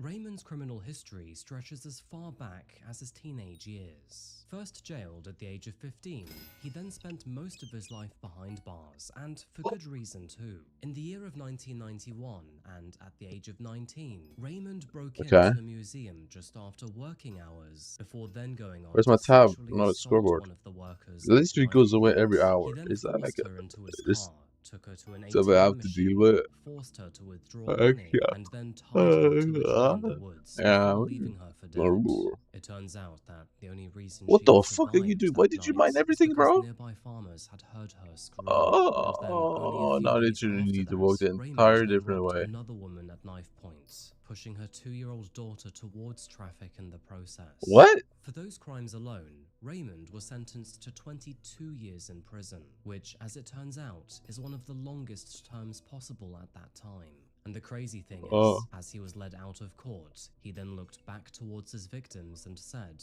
"I'll see you in 22 years." While in prison, Raymond Wait, refused what? every kind of What does he mean with rehabilitation that? program that was offered to him, instead collecting misconducts for violence. Wait, does as that if mean they were he's gonna Pokemon kill them cards. again? He was officially labeled as a high risk to kill or seriously harm other people if ever released. And for this reason, parole boards denied him 8 times throughout the 22 years, describing him as a danger to others and somebody who should Yes, not sir. be allowed out in public. In fact, Raymond even admitted this at one point, telling the board that he did not want to be freed because he feared that he would reoffend. By the way, if you look hard enough, you can even find his detention review online. In this report, the board's assessment of risk If says, you are "The that board is crazy that you satisfied can that, yourself if claim released, that you are you likely to shouldn't be let commit an out because offense I would just causing do the it death again." of or serious harm Yeah, to bro, another something's person so wrong with before you, the man. expiration of the sentence you are now serving according to law. In fact, in a parole consideration review, which was taken in January of 2013, and literally just 6 months prior to the end of his 22-year sentence, the board still believed that this man was a train wreck of a human being. They stated that your case management team is of the opinion that there has been no change in the risk you present to the community, and in fact, they note that your serious institutional behavior over the past year has had a further negative impact on your case. In reaching its decision, the board notes 1 that hour, since 20 the minutes. last detention review, you have not participated in any interventions which would reduce your risk to reoffend, and that you continue to be assessed as a moderate to high risk to reoffend, both violently and sexually. Based on a review of your file and considering the circumstances set out above, the board continues to find that, if released, you are likely to commit an offence causing serious harm to another person before the expiration of your sentence. Oh, you Now, too. with a personality like his, I don't know why he wasn't kept in the slammer forever. I mean, imagine being so inconsistently awful that even your mugshot looks tired of your existence. However, laws are laws, I suppose, and once he had served his full sentence, Canada's judicial system had to let him go. And so, in June of 2013, and after 22 years behind bars, Raymond walked out free, unchanged, unrepentant, and still dangerous. The entire situation is just absolutely mad when you think about it. This man clearly posed a dangerous risk to others, and yet, even still, there was nothing that the law could do to stop him. In fact, the authorities were so alarmed by this that they issued a public warning on the very day he was released. A Surrey public warning? residents were told that a high-risk offender who was violent, impulsive, and opportunistic was now because living among everyone them, knows and this it guy's turns out trouble, that even the city's but mayor, somehow Diane Watts, was furious. it has still For gets over a year, released. Raymond lingered in the Surrey area under a Section 810 peace bond, meaning that police officers could monitor him, but unfortunately not detain him. During that year, he did breach his conditions once, and although he was jailed briefly, he was released immediately afterwards. The system What likes is to call this? this supervision, but to the rest of us, we like to call it gambling. And of course, by September of 2014, So he's a those killer on warnings the had come loose. again full circle. The so-called rehabilitation experiment had spectacularly failed, and only Wow. 15 months after You don't his see that coming. release, he had done exactly what everyone feared the most. He saw Serena walking home and then took full advantage of her vulnerability. Only a few moments later, she was dead. So, Bro, now that we know that Raymond how was do we to let blame, this guy out? what precisely happened? How is he Well, out? How on did he Monday, get out? 15th What of the fuck is September, going on? Serena attended her school as usual. There was nothing unusual or different here. It was just a regular school day for her. At 8:10 p.m., she is last seen boarding a public bus at the corner of 64th Avenue and 128th Street, where witnesses report that she was heading towards her home in the East Newton area of Surrey. At around 8:30 p.m., and after disembarking the bus near her neighborhood, the walk, which she would do almost every day, takes her along 66th Avenue, where she then needs to cross a set of railway tracks in a dimly lit wooded area. Now, unknown to her, Raymond was waiting for a random target to appear along this dimly lit area. Through chance and random opportunity, the two would unfortunately cross paths. And of course, that unfortunately is when he attacked her. From what we know, he then chased her and cornered her. How much believing is that that my she lawyer? I no really don't longer need to was know if danger. mine And is it gonna turns out sell. that Serena put up an Mine looks incredibly actually good sell. fight against Raymond. At the time, she was armed with an X-Acto knife for self-defense. And although Raymond tragically overpowered her, Serena had dealt such severe injuries to him that he required 22 stitches to close all of them up. And sadly, Serena was then strangled to death by a piece of Raymond's clothing, and about 15 minutes later, he then fled the scene, after concealing her body in the dense underbrush. What is this? For Bro, you reasons doing, unknown, man? he then stupidly returned to the crime scene the following day, of course being spotted in the process. And only an hour later, Serena's body was found. In the months that followed, prosecutors slowly but surely built their case against Raymond. And I do have to say, it was airtight. I mean, amongst their arsenal, they had forensic evidence, witness reports, matching DNA, and far, far more. And given his violent history, few doubted that Raymond was not responsible. Now, unfortunately, Raymond was not formally charged with first-degree, but second-degree murder instead. And of course, this was a detail that angered many residents. Isn't this And rightly alive? does. Who In cares? Canada, first-degree murder usually requires proof of planning or aggravating factors. Okay. And so, without concrete evidence of premeditation, prosecutors opted for the more straightforward charge instead. But even still, this was extremely hard to accept. The community Is it? wanted Wait, the is harshest first? possible Is first sentence. degree? No, And is second honestly, degree I can way understand less? why. For a Can I? while, Raymond's identity was even hidden behind a publication ban. But Surrey's residents were already outraged, and put quite simply, they weren't having it. Even the city's mayor, Diane, spoke out about it, tweeting, "Protect the innocent, not the criminal." Thankfully, public pressure worked. The ban was eventually lifted, and when Raymond's name finally hit newspaper headlines, the outrage erupted even more. People realized that this was the very man that the system had already warned could reoffend, and now they knew that he did. In the 3 years after Serena's murder, Raymond maintained his plea of not guilty. The case was scheduled see to go this. to trial, and Serena's family prepared themselves for what would be a painful ordeal. But then, all of a sudden, on September the 14th, Let me see if I can get some coke. I really love something coke. unexpected happened. Just as the trial was It's just about to love begin, coke. Raymond Yeah, abruptly it's changed love his plea to coke. guilty. It was described as a surprise guilty plea and caught everyone off guard. He likely pleaded guilty simply to avoid the shame and embarrassment in court. Now, under Canadian law,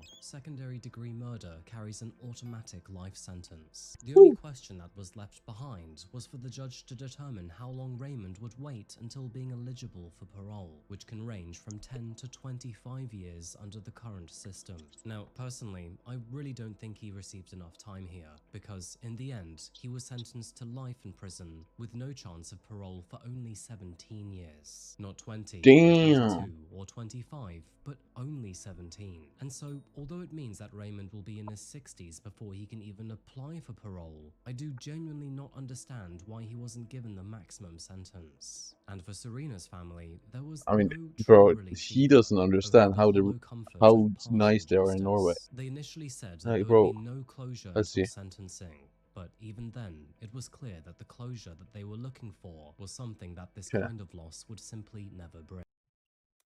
And when the judge read his Murder. final words and the guards led Raymond away in shackles, one of the family relatives was heard over saying what everyone else was thinking: lock him up and throw away the key.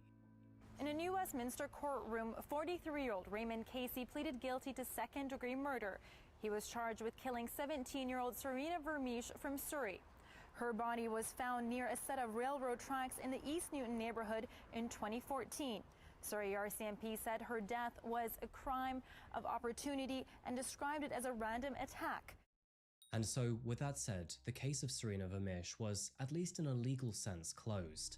However, outside the courtroom, the anger, questions, and disbelief still remained. Once the dust had settled after his sentencing, Okay, so yeah, there was murder one in question Norway, that you seemed get to 12 years just in prison. keep coming back to the general public. First Could this degree have murder in Norway, possibly it's been 12 years in prison, preventable? bro. And the Like, thing what the is, fuck, bro? yeah, What is this? it really could have. They need to I mean, fix for this, bro. example, if the parole board had actually taken its warning seriously, then of course Hey, Serena come would on, still man. be alive. Because 12 Raymond years, should bro? have never been allowed out in public. And even IHIT, who normally avoid politics like the plague, admitted that this case sparked a fierce debate about what to do with The dangerous literal offenders. max you can And get that's in putting it prison here lightly. Now, is on one 21 hand, I do years. understand, Like, because when a criminal finishes their I think only sentence, one then person is what can able you to do? exceed that, But on and the other that's hand, Raymond was Anders a very Breivik. clear case. After her death, there were many Yeah, who political killed like how discussions many? about how 70 Canada something could people. prevent this from happening again. But you know what? Too little, too late. And I think all of these So are just basically, empty after words, 21 because years, all of this if happened he, only after Serena there's was a gone. risk of him Experts would still later point out ending that again. if Raymond had been He declared as a can't get out. dangerous offender back in the 90s, then he would have likely never seen daylight again. And the thing is, they're right, because every document and parole hearing said the exact same thing. That this man I think was he a would get walking killed on time if he got bomb. released. And they didn't just miss all the warning signs here, they quite literally wrote them down and then just let him walk out the front door. To make matters worse, when the RCMP were pressed about the situation, they said that Raymond technically hadn't broken any of his release conditions. However, to the community, that didn't mean much. If anything, it was just an FU back to the public. After Serena's death, there were promises of reform, and the federal government rolled out Bill C-26, that being the tougher penalties for Child Predators Act. There was also talk about longer parole reviews, stricter supervision, and better tools for tracking violent offenders. Well, let's acknowledge the fact that people, certainly all of us, have a right to be deeply disturbed and angry about what's happened. In terms of the system, we've gone through a phase in the last little while of increasing sentences, increasing punishments, and decreasing an emphasis on treatment and making sure that people get the treatment that they need. We've got all of the pieces that we need in place to make sure that people like Mr. Casey are contained, are watched by police and watched by probation.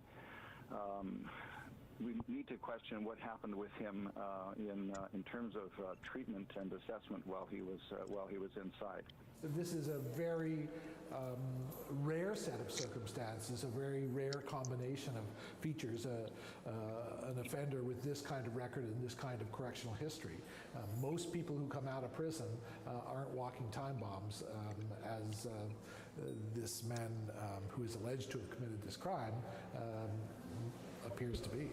However, for Serena and the rest of her family, none of that matters because she's gone. If she was alive, she would have graduated high school in 2015, gone to college, and probably gone on to have a happy and fulfilling life. But instead, her community now visits her grave and wonders how it came to this. In the end, Serena's story is just as heartbreaking as it is maddening, because this bright, funny 17-year-old girl who was full of promise was taken by a man who never should have had the chance to ever hurt anyone again. It is no surprise that her death will still hang over every discussion about parole and public safety in Canada, and sadly, maybe that is Serena's legacy. Not the tragedy, but the change that it forced. Surrey has already begun that change, by the way. There is better lighting, more patrols, and more vigilance across the country. And sure, these may all be small steps for now, but in a way, they are born from her story. Indirectly,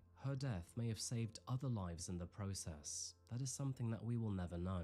Meanwhile, those closest to Serena still remember her not for what happened, but for who she was. You all, and I hope you have a beautiful day, and I'll make another video when I feel better.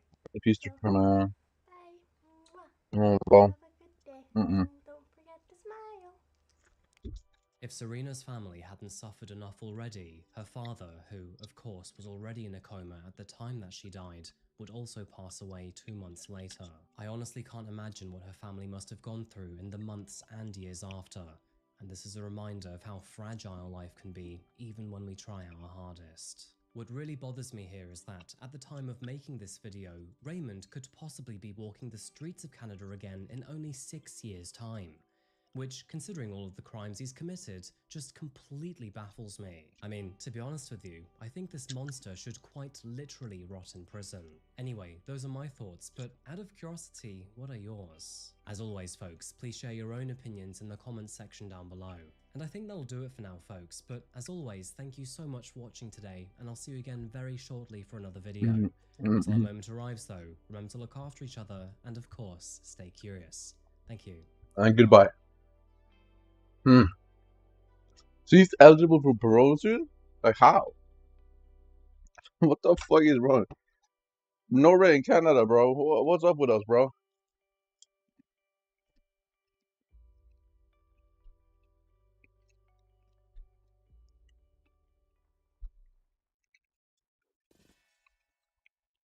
This is the moment that everything fell apart for Sararat, one of Thailand's most prolific and highest scoring serial killers. The surveillance camera shows a woman arriving at Mekong River for what should have been a fun morning with her friend. However, only minutes later she was dead. And the most chilling part is that her friend didn't run for help. scream, or even run away. Instead, she lingered, wandered around, and then calmly walked back to her car before then driving away. And that's because this woman wasn't only her friend, but now also her killer.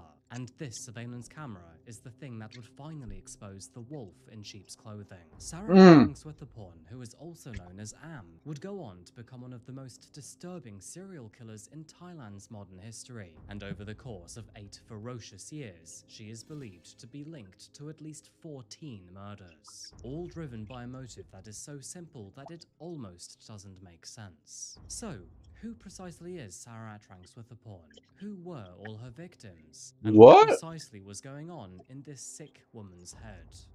You're a demon, bro. Hey folks, my name is Adrian, and today we're heading international to the sunny shores of Thailand, where the weather is humid, the beaches are beautiful, and the food is unforgettable for all the wrong reasons in this story. Now, Sararat is a deeply troubled woman, and by troubled, I mean someone who believed that she could solve all of her problems by murdering people. Which, if you ask me, is not really a healthy way to try and cope. I recommend you get a strong coffee today, folks, because this one gets stranger the deeper you go. And if you haven't yet, please do consider subscribing, because it really does help the channel out. And now, with that said, please grab yourself a coffee and let's caffeinate while we investigate. This is the case of Sararat Swithaporn.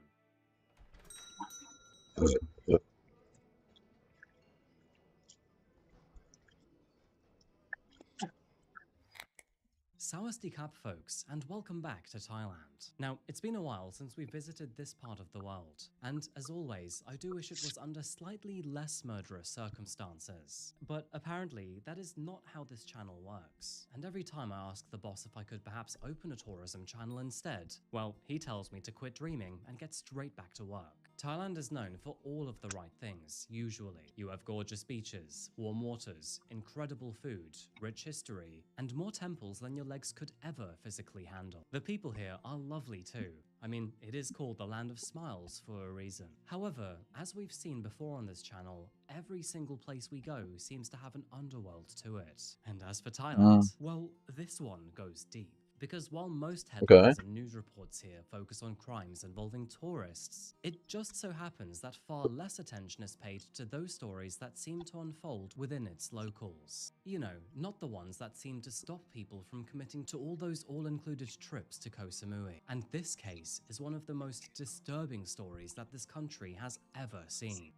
It all began for the general public on the morning of April 14th, 2023. Ratchaburi province, which is found just west of Bangkok, is a beautiful place that is filled with floating markets, waterfalls, and parks. But when the emergency services were called to the banks of the Mekong River after reports that a woman had suddenly collapsed, they were slightly confused about the situation. When they got there, the woman had rapidly deteriorated into a dire state, and her body appeared to be shutting down. That's crazy word. By the time the paramedics arrived to work on her, members of the public were desperately trying to save her life. However, all of their efforts would sadly be futile, because little did they know that absolutely nothing could be done to save her at this stage. She was already unresponsive, and only moments later was pronounced dead at the scene.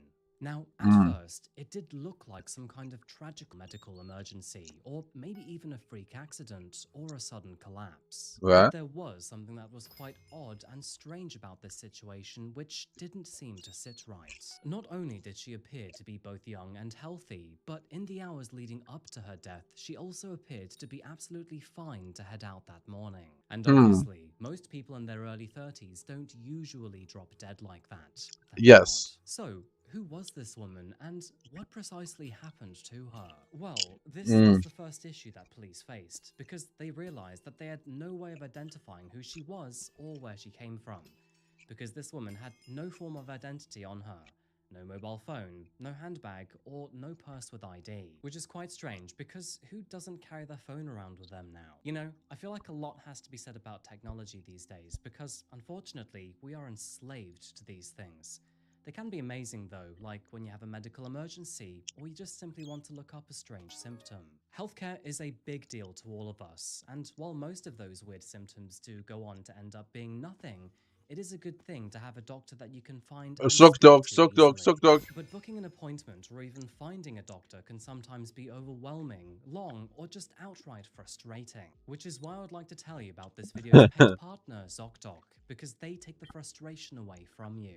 Yep, Gone are the there you days go. where you need to gamble on finding a doctor that fits you, wait a long time to be seen, or even call to book an appointment. Because with ZocDoc, it's all just smarter. With more than 150,000 providers within 200 plus specialties across all 50 states, ZocDoc lets you search and compare local and network doctors to suit you and your needs. They have tons of reviews from real patients, and each doctor has a profile to help you choose the right one for you. And how great is it that you can even see their actual appointment openings? Book instantly, get seen usually within 24 to 72 hours, or even score a same-day appointment. ZocDoc has made looking after your health easier, and even better, it is free to use. The sad thing is that we only have our health until it's gone, and so just clicking the link below and browsing ZocDoc is a huge step in prioritizing what's right.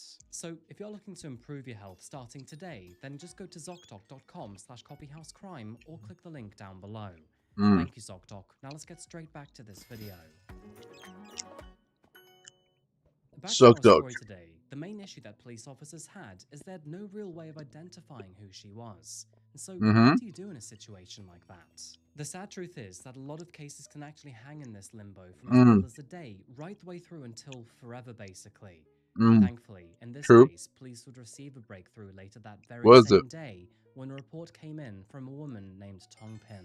Tongpin was a woman who was desperately trying to find her daughter, Siripon Kangwon. Siripon had been silent for several hours by now, which in itself was deeply unusual. But what made things even more alarming was that several of her personal belongings were also missing from her home. More commonly known by her nickname Koi, Siripon was rarely seen without her phone. She used it for basically everything, including business, and so she was always business. In other words, going off the grid like this was completely out of character for her, and with her mother trying to contact her for multiple hours, she was growing more concerned by the minute. As police officers listened to Tongpin's description of her daughter, they all realized that it very closely matched the woman who had been found dead by the riverbank earlier that day, and unfortunately, their concerns would never get better either, because after formal identification, the body was confirmed to belong to Koi. The news devastated her family because, as far as they knew, Koi was young, healthy, and had her whole life ahead of her. And the idea that she simply could be gone just like that was almost impossible to process. She's beautiful. Now, at first glance, Koi's death appeared to be the result of some kind of sudden heart failure, something that must have caused her to lose consciousness and then ultimately her life.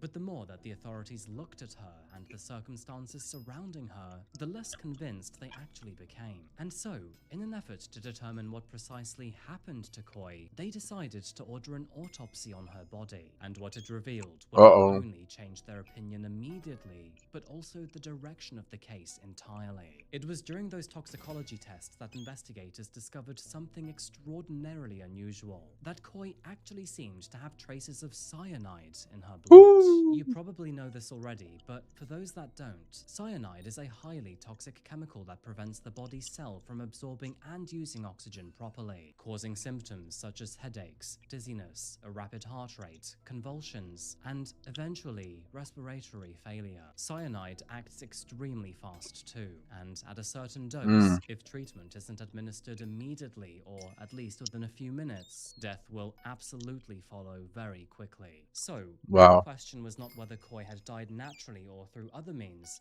but how precisely cyanide had entered her system. Because, as you can likely guess here, cyanide is not some everyday substance that you just naturally come across. In fact, in most countries, if not all of them, it is both extremely rare and illegal. Another thing that is won't you be able to trace down the sale then? Everybody who knew Koi was adamant that she would never harm herself either.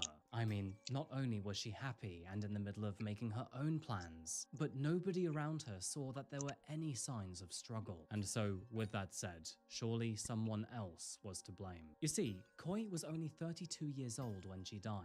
She was healthy, young, successful, and even a mother. And at the time, she had also built a successful career in the investment and savings savings industry, which was both lucrative and highly rewarding for her. And to top Hmm. all of this off, she also had strong family ties and plenty of friends. So, none of this felt self-deliberate or even accidental. The chief investigator who was leading the case didn't seem to think so either, and that was for a multitude of reasons. I mean, the fact that she didn't even have her phone on her when she died was really suspicious. Not just her phone, but she would also usually have her handbag and a significant amount of cash on her. And on that day, her mother calculated that she had left home carrying around 40,000 baht, that being roughly $1,200 or £900. As the news of her death spread, investigators started looking at her final movements and then started working backwards. Now, according to her family and friends, she had traveled to Mekong River that morning to take part in a Buddhist ritual known as fang.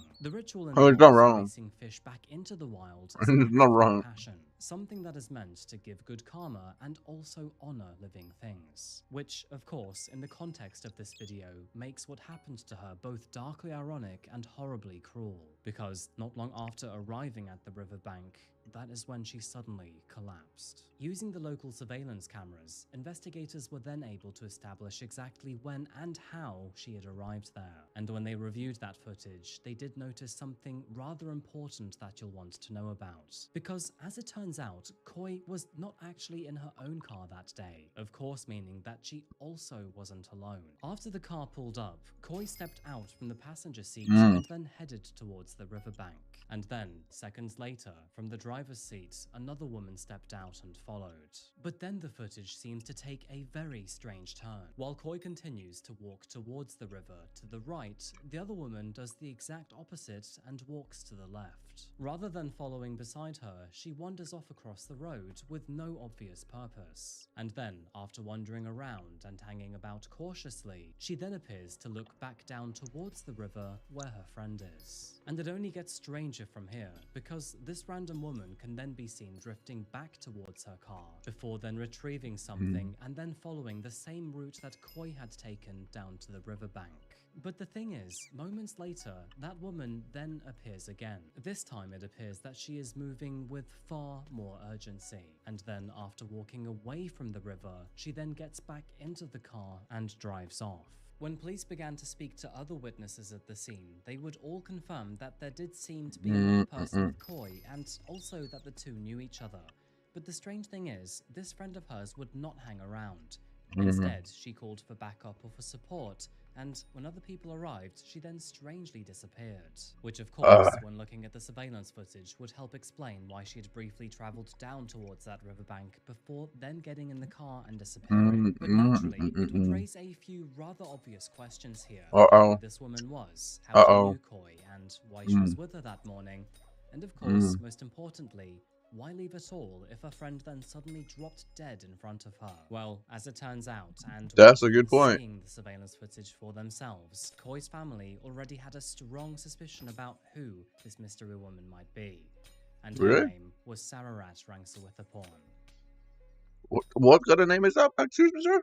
Living in the local area, Sararat was 36 years old. She had previously been married to a She police looks nice. officer of all people named Vitun Rangsawithaporn, and although the marriage was now apparently over, the two were still living together in police housing nearby in Kanchanaburi. To say that their lives were chaotic is probably an understatement here, because despite having 2 children together and also still living together, Sararat was now said to be expecting a 3rd child within the next 6 months. And that one did not belong to Vitun. Instead, the baby belonged to her now deceased boyfriend named Suthasak. And out of curiosity, do you see where all of this is going? Neighbors would later Deceased report that boyfriend? both Sararat and Vitun would largely keep to themselves. And the only people that Sararat seemed to socialize with were those who were connected to Vitun's line of work. But beyond that, not much is actually known about her earlier life, because Sararat was a very private person. But there is one small detail that I haven't told you yet, which is very important to this story. What?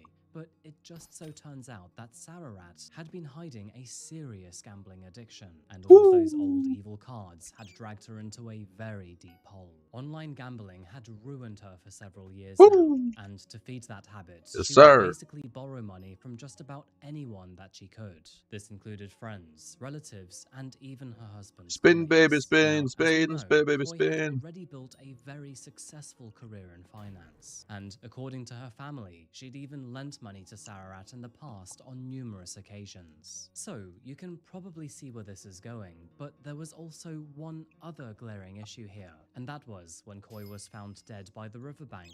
All of her belongings were now missing. It is estimated that around 154,000 baht, or 4,700 US dollars, or 3,500 pounds of items were now missing. The only logical explanation here was that maybe Sararat was to blame. So, at this stage in the investigation, we have a successful woman who is now dead, all of her belongings now suddenly gone, and her friend, who also has a gambling addiction, quietly leaving her behind. I think it's safe to say that it doesn't really take any sort of detective to realize what's going on here, does it?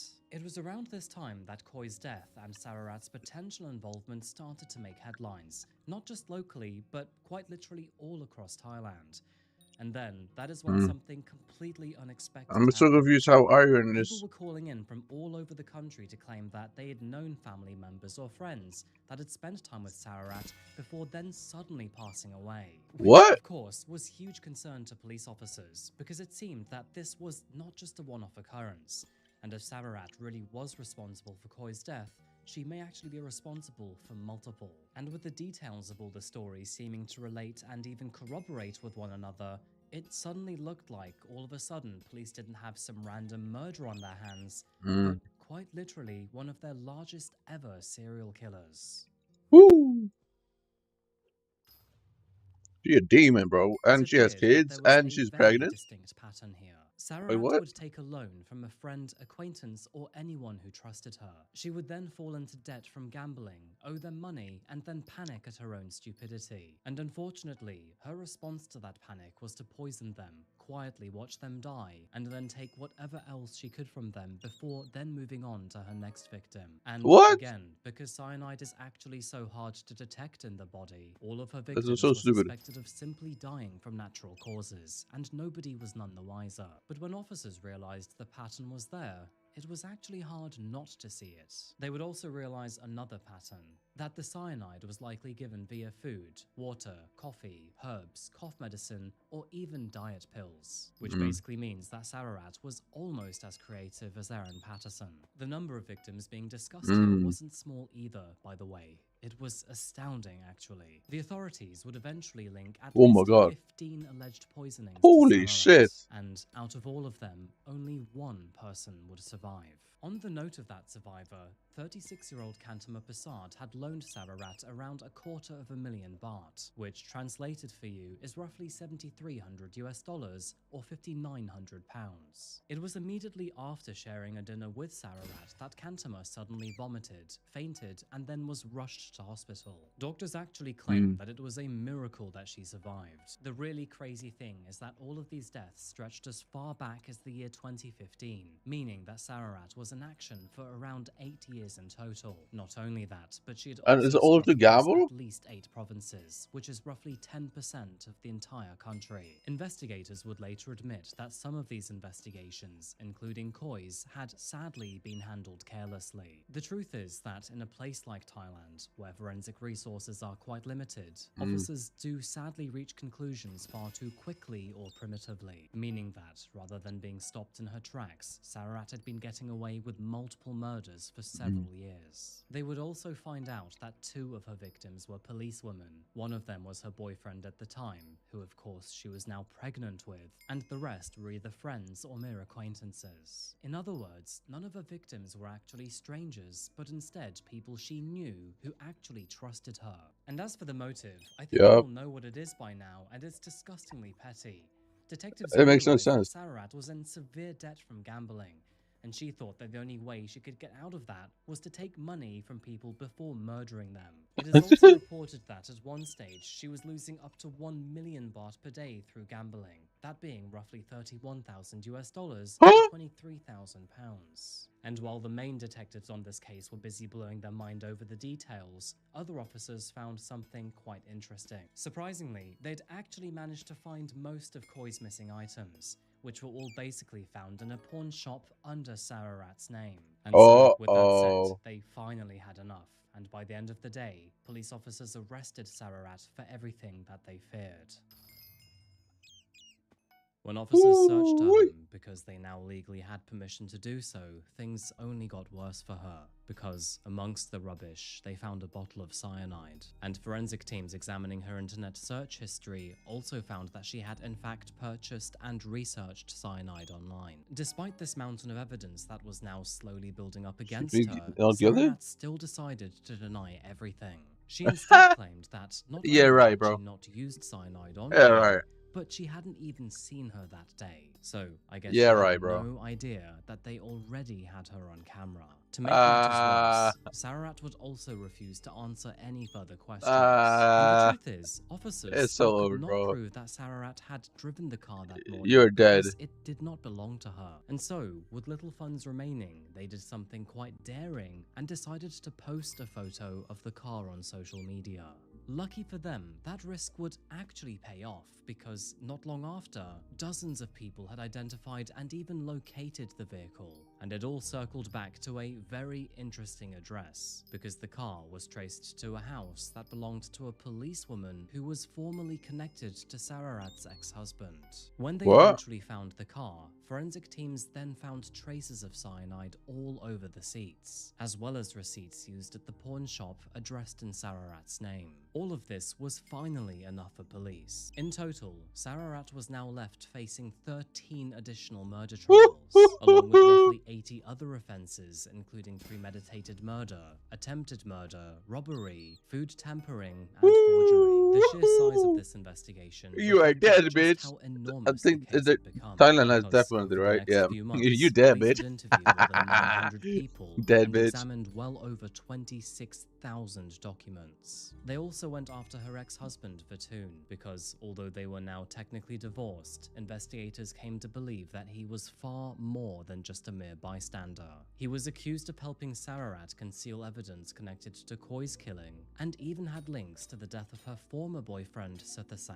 Cops would eventually realize that after she had murdered him, Vitoon picked her up and then even helped her extort more money from Suthasak's friends. Naturally, this of course pissed off a lot of people. Vitoon was a police lieutenant colonel, and bringing him down was going to further highlight Thailand's already corrupt police force. It was on November the 20th of 2024, and at the criminal court in Bangkok, that Sararat was found guilty of murdering her friend Sirapon Koi Kanwang. By Yes, now, sir. the media knew her as Am Cyanide, and basically everybody in the country knew who she was. And of course, this verdict would be sure to cement her name as one of Thailand's most notorious serial killers. Following this verdict, Vitoon himself was sentenced to 1 year and 4 months in prison for hiding evidence. And as Wait, what did she get? the media knew down was going to further highlight Thailand's already corrupt police force. Wait, what It did was she on get? November the 20th of 2024, and at the criminal court in Bangkok, that Sararat was found guilty of murdering her friend Sirapon Koi Kanwang. By now, the media knew her as Am Cyanide, and basically everybody in the country knew who she was. And of course, this verdict would be sure to cement her name as one of Thailand's most notorious serial killers. Following this verdict, Vitoon himself was sentenced to 1 year and 4 months in prison for hiding evidence. Yeah, And as for sure. Sararat herself, well, the answer is a little more complicated than that. In November of 2024, she was sentenced to death for Koi's murder, and then, after attending a second trial for her next victim, that being Major Nipa Sanchan, she was also found guilty for his murder and also received a second death sentence. With the amount of suspected murders that she has against her, Sararat is still scheduled to go through another 13 trials for her other victims, meaning that in total she could actually receive up to 15 death sentences. She's gonna get killed 15 times. She is already living in hell here, because spending the rest of her life in highly stressful trials and situations must be awful. It is worth noting here, by the way, that capital punishment is rarely seen and carried out in Thailand, with only 2 happening since the year 2009. However, I think for people like Sararat, the country will strongly reconsider their options. I'm stating the obvious here, but this case is very messy to say the least. With 15 murders, 1 attempted murder, and many more investigations. Wait, so yeah, to see kill her if there 15 are any times. more Let's go, bro. victims, Sararat is basically as good as dead. So it's quite obvious with Let's Sararat's go. death sentence that she will eventually meet her end. But what I'm quite curious to find out is how many she can actually collect in the meantime. Because, you know, gotta collect them all. You know, now that I think of it, it's actually been a while since I've covered any serial killers here on this channel. But the ending is always the same. It's quite disappointing. I guess that's because there are so many victims to the story that it's not actually possible to honor them properly. However, the good news is that, thankfully, there is a very clear decline in the number of serial killers in recent years, probably due to the likes of CCTV, DNA, and better forensics. Yep. But it didn't really stop Sararat though, did it? Anyway, with that said, that actually brings me to the end of this video today, folks. And so, on that note, thank you so much for being here. I really do appreciate you watching. And thanks again to ZocDoc. Oh, I hope she's dead. I really hope she's dead. To find and book an in-network doctor today. And thank you to you folks for actually clicking the link too. I really do appreciate that. Anyway, I'll see you again same time next week for another video. But until that moment arrives, remember to look after yourselves and stay safe and curious. Thank you. Alright, bro. Bye. She killed 15 people or something. That she's gonna get killed 15 times. Yeah, bro. Bet.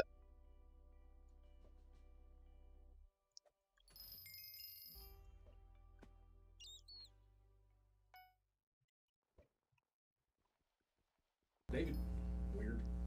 Oh, yeah, he's a weirdo. Now they're gonna do it in the public execution too. The feet were bound with tape, and her head and feet were in the same position. She was folded over in half. David, do you have any direct knowledge of the whereabouts of Savannah Spur? And if the parents of the victims want to see, and they can go to the execution Police and receive look. a phone call. A woman is missing, and the man who last saw her, well, he doesn't deny it either. He simply says that she left his home that morning, that she asked for directions, and that when he woke up, she was gone. It had been one of the coldest nights that winter when 22-year-old Savannah Spurlock suddenly vanished after an evening out. A surveillance camera outside a bar in Lexington, Kentucky, captured her walking alongside 3 men that she had only recently met. Nothing about the footage appeared tense, nothing appeared forced, and it certainly looked casual, easy, ordinary. She then climbs into a van, and they all drive away. No drama, no struggle. And that would be the last time that Savannah was ever recorded alive again, because after that, she was gone. Savannah had I don't know what that traveled actually. to a nearby town of I don't know why it said Lexington that. to celebrate her All right. friend's birthday, but again, it was only for the evening. Dinner and drinks was One. on the menu. Anyway, she had her own responsibilities at home, One? including 4 children and 2 twins that she had recently given birth to. One? So, as you can imagine, she didn't plan to be out for too long, and disappearing without a word was definitely not the kind of thing that she would do. In fact, she had even called her mum around 3 AM to let her know that she was coming back home shortly. But as the morning came and then went, and still Savannah hadn't returned home, well, that would lead investigators down this wild path that led them to a disturbing man and a haunting story. Welcome back to Coffee House Crime, folks. My name is Adrian, and today... Wait, I'm actually thinking mining without the relic. But before we begin, and just to let you know, that Coffee House Crime posts true crime, strange, and dark stories here weekly. So if that does sound like your kind of thing, please do consider subscribing. And now, with that said, please, grab yourself a seat, grab yourself a coffee, and let's get comfortable. This is the case of Savannah Spurlock.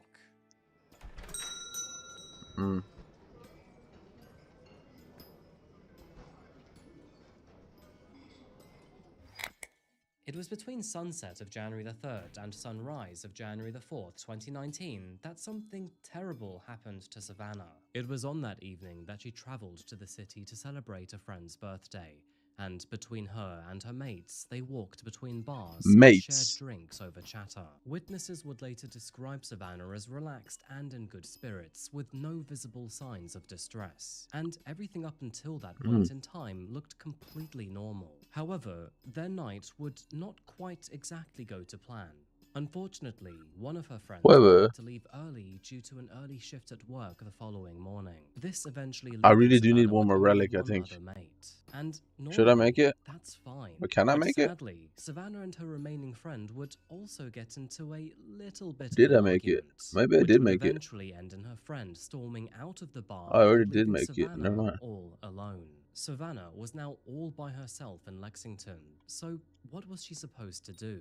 It Savannah, was one of those rare nights that she had a babysitter and actual time to herself, Savannah. and so she decided not to go home, but to stay put and talk to new people instead. Over the next few hours, she mingled, ordered more drinks at the bar, and even managed to make new friends with a few people. It was around 2:30 a.m. that a surveillance camera captured her outside of the bar with 3 men that she'd met that night. As you can see, they talked casually before then all leaving together. And whatever was going on, Savannah seemed to be okay. Just half an hour later, she called her mother to say that she was in Lexington and, of course, would be home later that morning.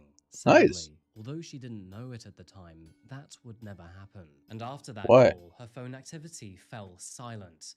And by silent, Oh, I mean shit. radio silent.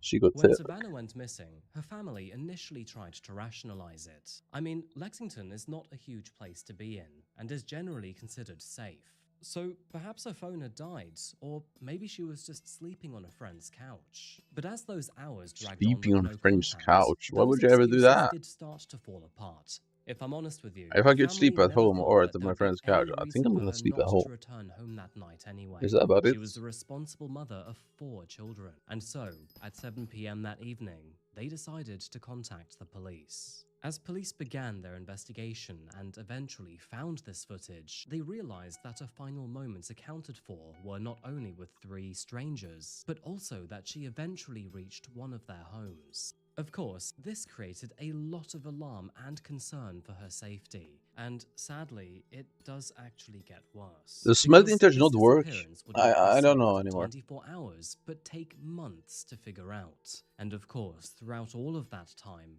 her family were left wondering where she was, what precisely happened, and who she was with.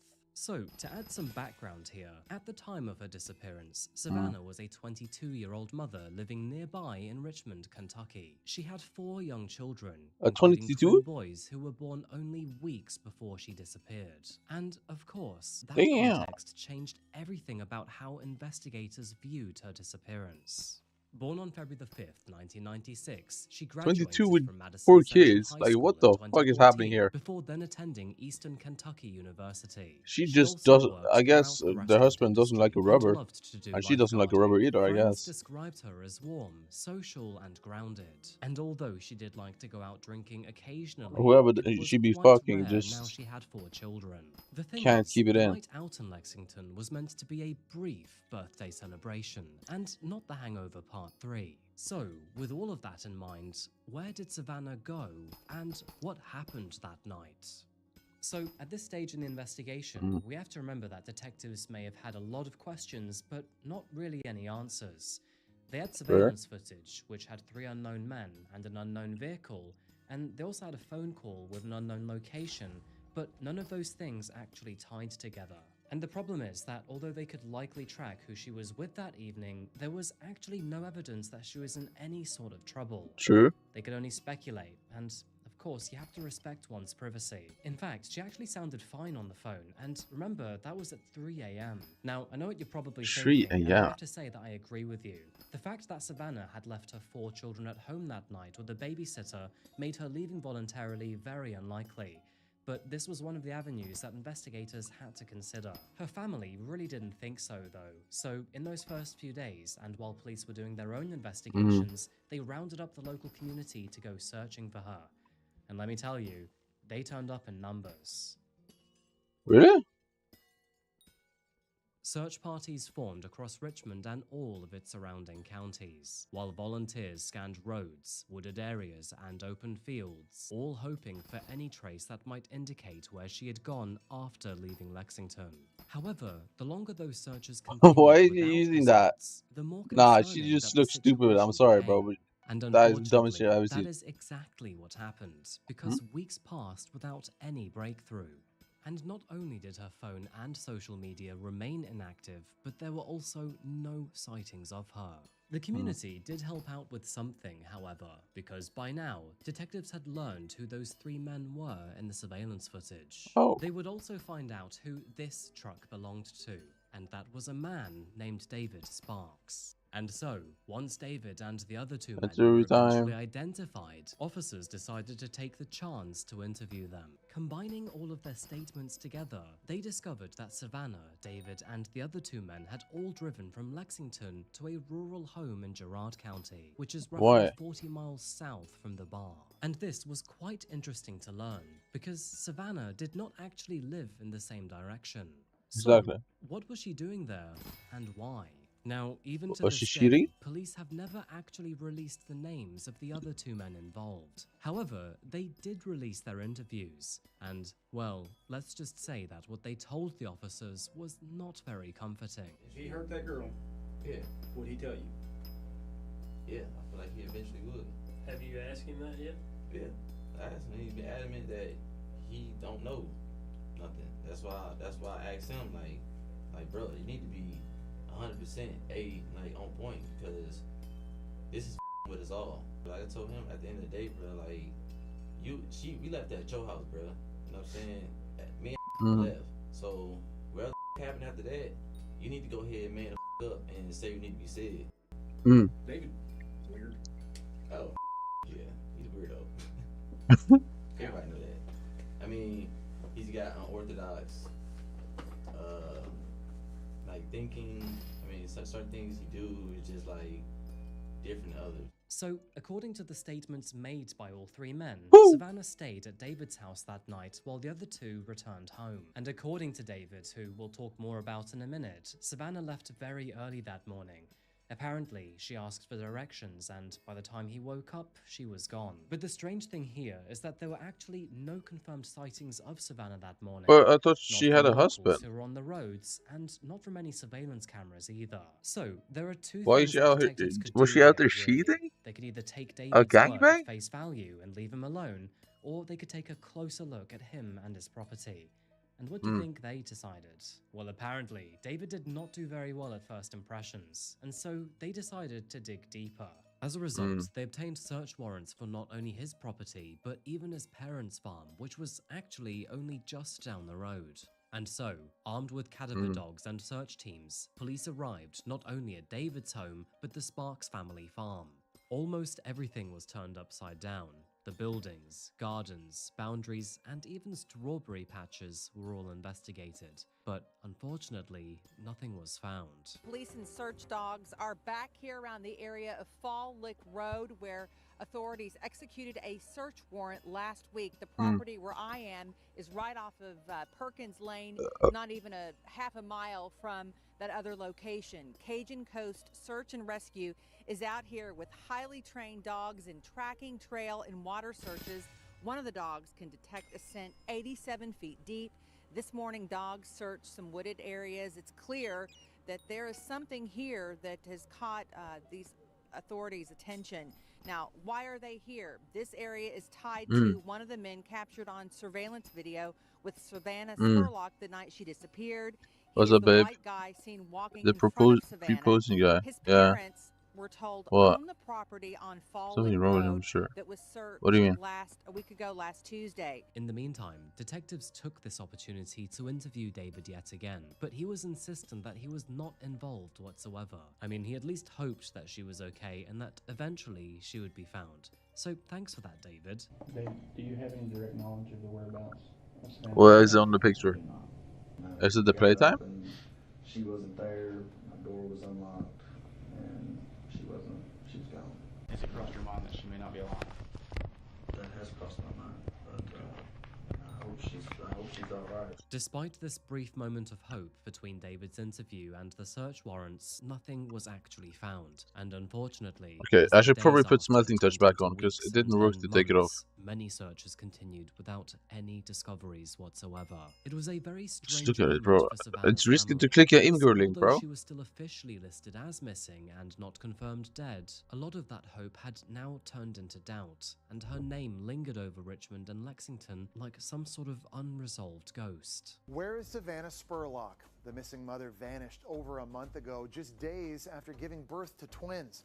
While Spurlock was last seen on surveillance video leaving a Lexington, Kentucky bar with 3 men, police and family members continue to ask anyone with information on her disappearance to come forward.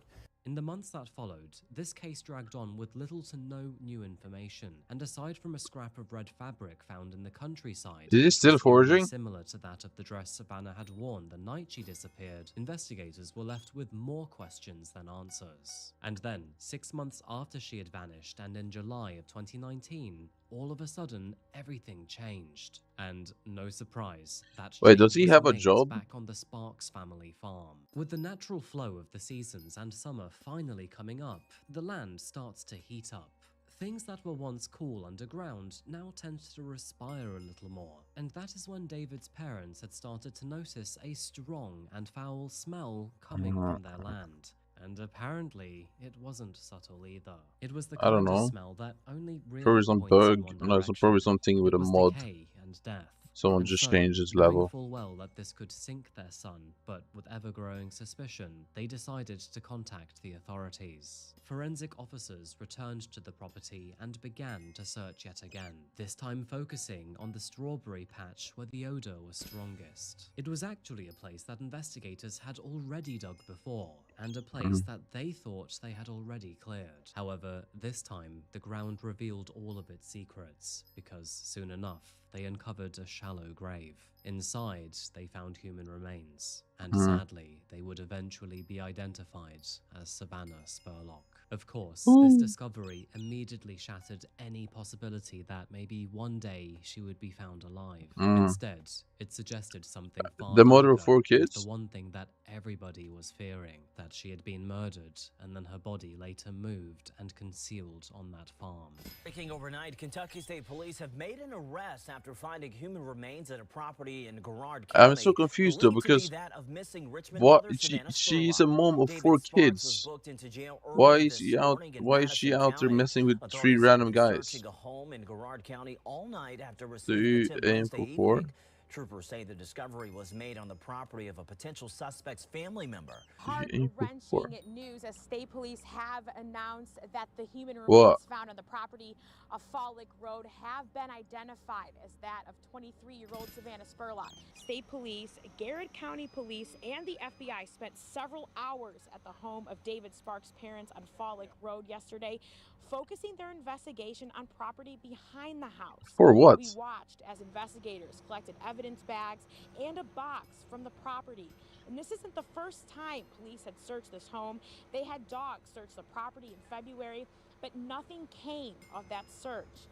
As a result of the autopsy, Wait, we oh, can I now didn't see you. confirm that the You put remains kids were in the those of message. Savannah Spurlock, who Wait, were missing on I didn't January see 5th this after leaving thing at the bottom Lexington because bar it goes with 3 down. I individuals. just said, do you aim for As a 4? I result didn't of see the kids at the bottom. ongoing Do you aim for 4 investigation, kids? Sparks, 23 years old of Lancaster, Kentucky, was arrested early I don't this think so. morning in 4 kids connection is to too the much, recovery I of think. Savannah Spurlock's body.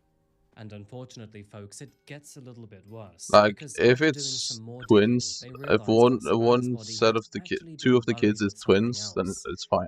That I something guess. else was a rug that others could confirm belonged to David, But I and think was now I missing probably would from his want own bedroom. 2 kids. I mean, look, David had always been their prime suspect, from the surveillance footage at the beginning right the way through to that letter they found in his bedroom. But now, well, it was basically undeniable. Now, again, when David was initially interviewed by officers, which happened only a few days after Savannah went missing, he told them that apparently she had asked Bro, him what for do you mean, boy? directions that You can't morning really pick before this, then bro. leaving while he had fallen asleep. Unless Now, you that force would them to place her change gender, disappearance and also her like death you. beyond his home and even beyond his control. But now, with her body being found in the backyard of his parents' property, Well, that put his story in the realm of absolute baloney. And so, no surprise, the authorities then finally decided to arrest him. But who precisely was David? And why does he seem so strange? As a local man from Girard County, David was someone who had spent most of his life growing up in OnlyFans daughter, definitely He what? wasn't an outsider passing through town and had many That's ties the most to the free, local easy community. question ever, Even bro. his What the parents fuck? lived close by, in the farm that I've already mentioned. And as it turns out, our friend David had already run into trouble with the law before. He had a slew of petty offences under his belt, including drug possession, traffic-related violations, and, surprise surprise, at least one domestic violence-related charge. Now, on the outside, to neighbors and acquaintances, If she makes actual David good seemed money to on be OnlyFans, bro, relatively yeah, hell yeah, ordinary, bro. even if he was a little bit quiet and somewhat awkward. But as one of the lead investigators would later put it, he always seemed a little bit off. And maybe David himself can tell us more about the real David. I mean, I wouldn't Because want what them to do investigators OnlyFans, but later like, found tucked away inside I a wouldn't box like in his room was his journal. force them to not And do what it. it contained was, Like, frankly, if they're an stupidly adult, what? incriminating. Now, I don't have a clean high-res copy of the page, but this is what it reads. How do you explain the feelings of nothingness to a normal person? That death befalling on all of those around you has no effect. I have felt so alone, so damaged, that I've created fake personas around everyone I know, hoping to But like, fit I in, also wouldn't feel care if I had a accepted. gay It son. only makes me angrier. I keep the dark, true side of myself hidden in the deepest places of my mind, and have done so successfully for I actually years. wouldn't care if I had simply either. don't care at all. I Oh, feel it no does. true love for anything. Now that I know what I really am, I see a greater need to hide my true self. But I just want to be free. I stay in a constant state of aggression. Nothing seems to help anymore. I have an abyss for a soul that sucks every attempt to make myself whole. How do you Well, look a mother ideally, in the not eyes both and though. tell her that you're Like bored of both a would, I psychopath, don't know, that both you would gave be a bit birth too to a much. monster, Like, someone who wouldn't your care a daughter bit is to OnlyFans squeeze the model, and last then your breath son is out of gay. another human, or Like, plunge a that, knife that's into their chest and smile about it. yeah, So, both I'm is not a sure bit about you much. guys, but if you ask me, I do think Actually, I'd it's fine. light the red I don't flag. really care. Evidence collected from the home would also suggest a violent incident had occurred inside of the property. Savannah's blood was found on the door of his bedroom's closet, which, of course, was not a good look for him. When circling back to the timeline, detectives believe that Savannah's and David's encounter happened out of pure chance. It was merely a coincidence that Savannah had been out celebrating a friend's birthday when David and his friends all just happened to be in the same bar at the same time.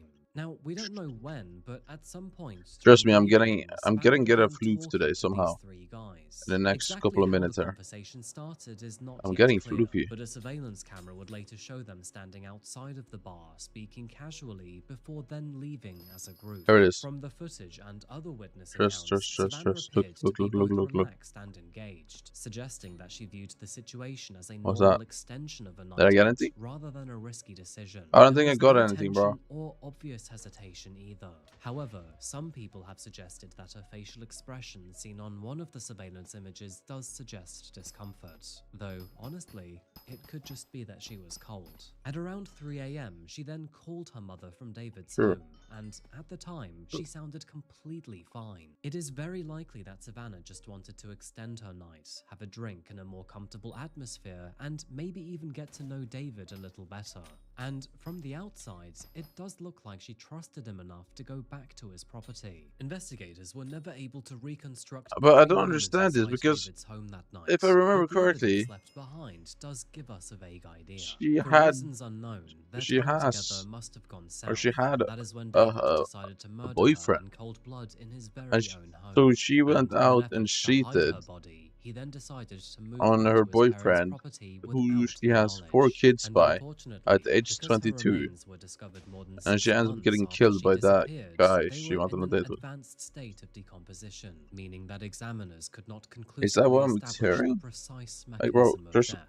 That means that we don't know how precisely she died. As a result, how do you have 4 no kids at specific 22 by cause the of way? death Like, was formally listed something beyond has not gone homicide. right. And it's also worth saying that we don't Has to be some actually accidents know if made. sexual assault happened. And then, for the next 6 months after her death, David pretended to be absolutely clueless to the world, meaning that while all of those search team volunteers were out there in the cold, combing through the countryside and desperately trying to find her, this man was sat down, knowing full well that they were wasting their time.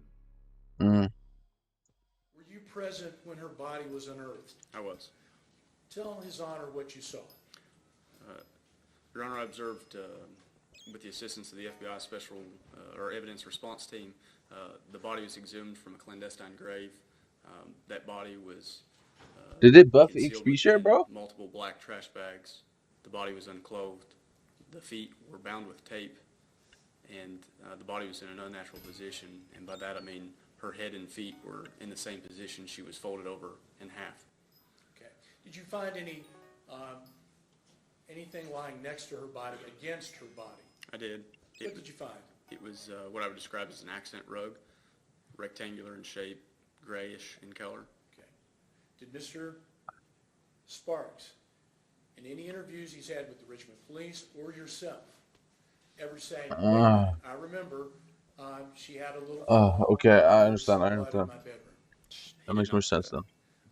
Did he at any time tell you that when she left he was missing a rug? He did not tell me that. Did he at any time, during any interview with yourself or with the Richmond police, to your knowledge, state, "Wait a minute, she did"? Yo, what's good, Lemon? Before I got up, Does the account still work, Ankh? A little accident coming down the stairs. No, only as I stated earlier, he stated that he woke up to her standing outside the bedroom, asking, where she was at, as if she was going to arrange some transportation home. He falls back asleep, Nice. never had gotten off the couch. When he wakes back up nearing noon, she was gone.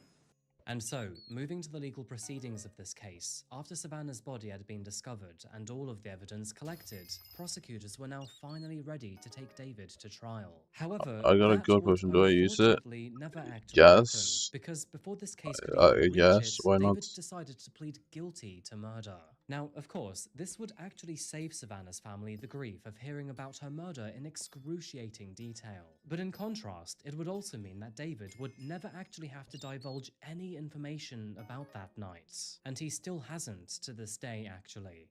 So Nice. the Are question you doing here is, salads or does are you this help doing... Savannah's family What are you doing? because they wouldn't have to relive that horrible night?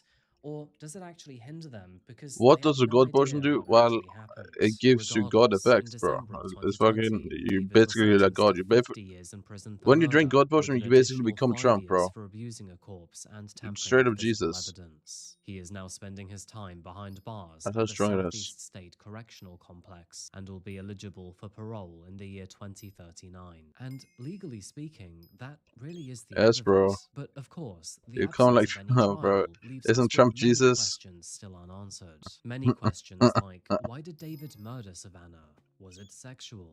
Was it rejection? Was there any sort of disagreement between the two?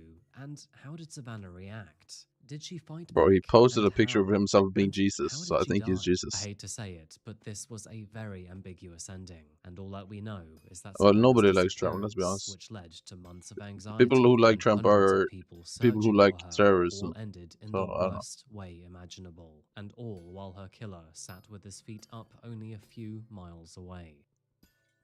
Savannah's death held no elaborate scheme or plot, and it wasn't part of any long-term relationship. In fact, she didn't even know her killer only 24 hours prior. And that's the terrifying thing, really, because at the end of the day, it was all just bad luck that she Well, and this he monster doesn't were in have the as same much power. place at the same time. It was just a night out, a brief meeting with He's strangers, just a and way, a way narrow worse window of manipulator, and opportunity. people aren't And it's falling a for it horrible as much. reminder of just At how least one not evening everyone. can change everything. As a result, 4 children must now grow up without their mother. And yeah, Savannah's family are forever hurt by the there's one just way harder selfish to night do lived by all these David. crazy things. He's still doing a Either lot of way, crazy I things think right the now, but fact that this there's probably decision is even more ultimately things he would left want to to the do killer, that whether he they just decide can't to do plead because guilty or not before trial is still he's still totally unfair. sometimes You held know, there liable are in many courts strange things or about this Supreme Court. story and things that don't really quite add up. However, Like they all do recently seem when to he circle tried back to one adding thing in something to the White particular, House. that David was not the smartest of people. I mean, for example, why on earth And would I you post finally that got journal rejected, entry in your and he diary? cannot build it Because anymore. that was top-level incriminating shit. And honestly, I don't understand why any of this had to happen. I just fuck laser armor now. was celebrating a friend's Yo, birthday that's rich, bro. and You're then kind of rich, making new man. friends. And for whatever reasons still unknown to this day, Yeah, then endgame. decided to murder her in his own home. I guess this is just another example of why you have to be so careful on a night out. Unfortunately, especially if you're a woman. So, what are your thoughts about this case? And even more importantly, what do you think we need to do in society to make stories like this less Actually? likely? As always, please share your own thoughts That's and not comments possible. down below. I don't I believe really do you. appreciate them. Anyway, folks, that's pretty I don't know much if I it for can me believe you. today. But before I go, I'd like to remind you that I'm now on Spotify, and it's growing pretty quickly. So, Oh. as always, please check it out. The link I is see. down below. And thank you so much for being here today. I really do appreciate it. If you haven't yet, please do consider subscribing. And if you ever want to get in touch with me, you can always email me or send me a message on Instagram. Anyway, that's it for me today. But as always, I'll see you again very soon for another video. Until that moment arrives, though, remember to look after yourselves and each other. And of course, stay safe. Wait. Thank you, and goodbye. Okay. Catgirl lesbian. Was it proposing?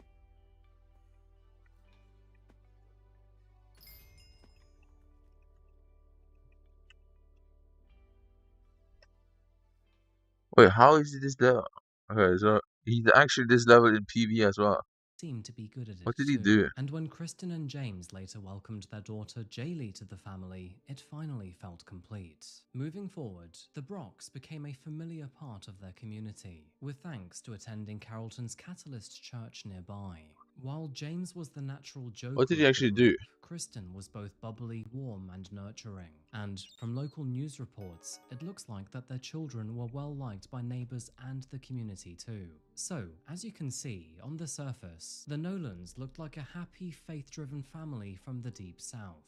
But in truth, the reality was actually far more complicated. It turns out that James and Kristen were both former addicts, with things getting so bad at one point that they both got in trouble with the law. Kristen had struggled with a serious drug problem, which actually was one of the biggest reasons behind her split with Daniel. Side note, but it's also the main reason why he fought for custody. And while little is known about Daniel himself, it isn't difficult to understand his concern.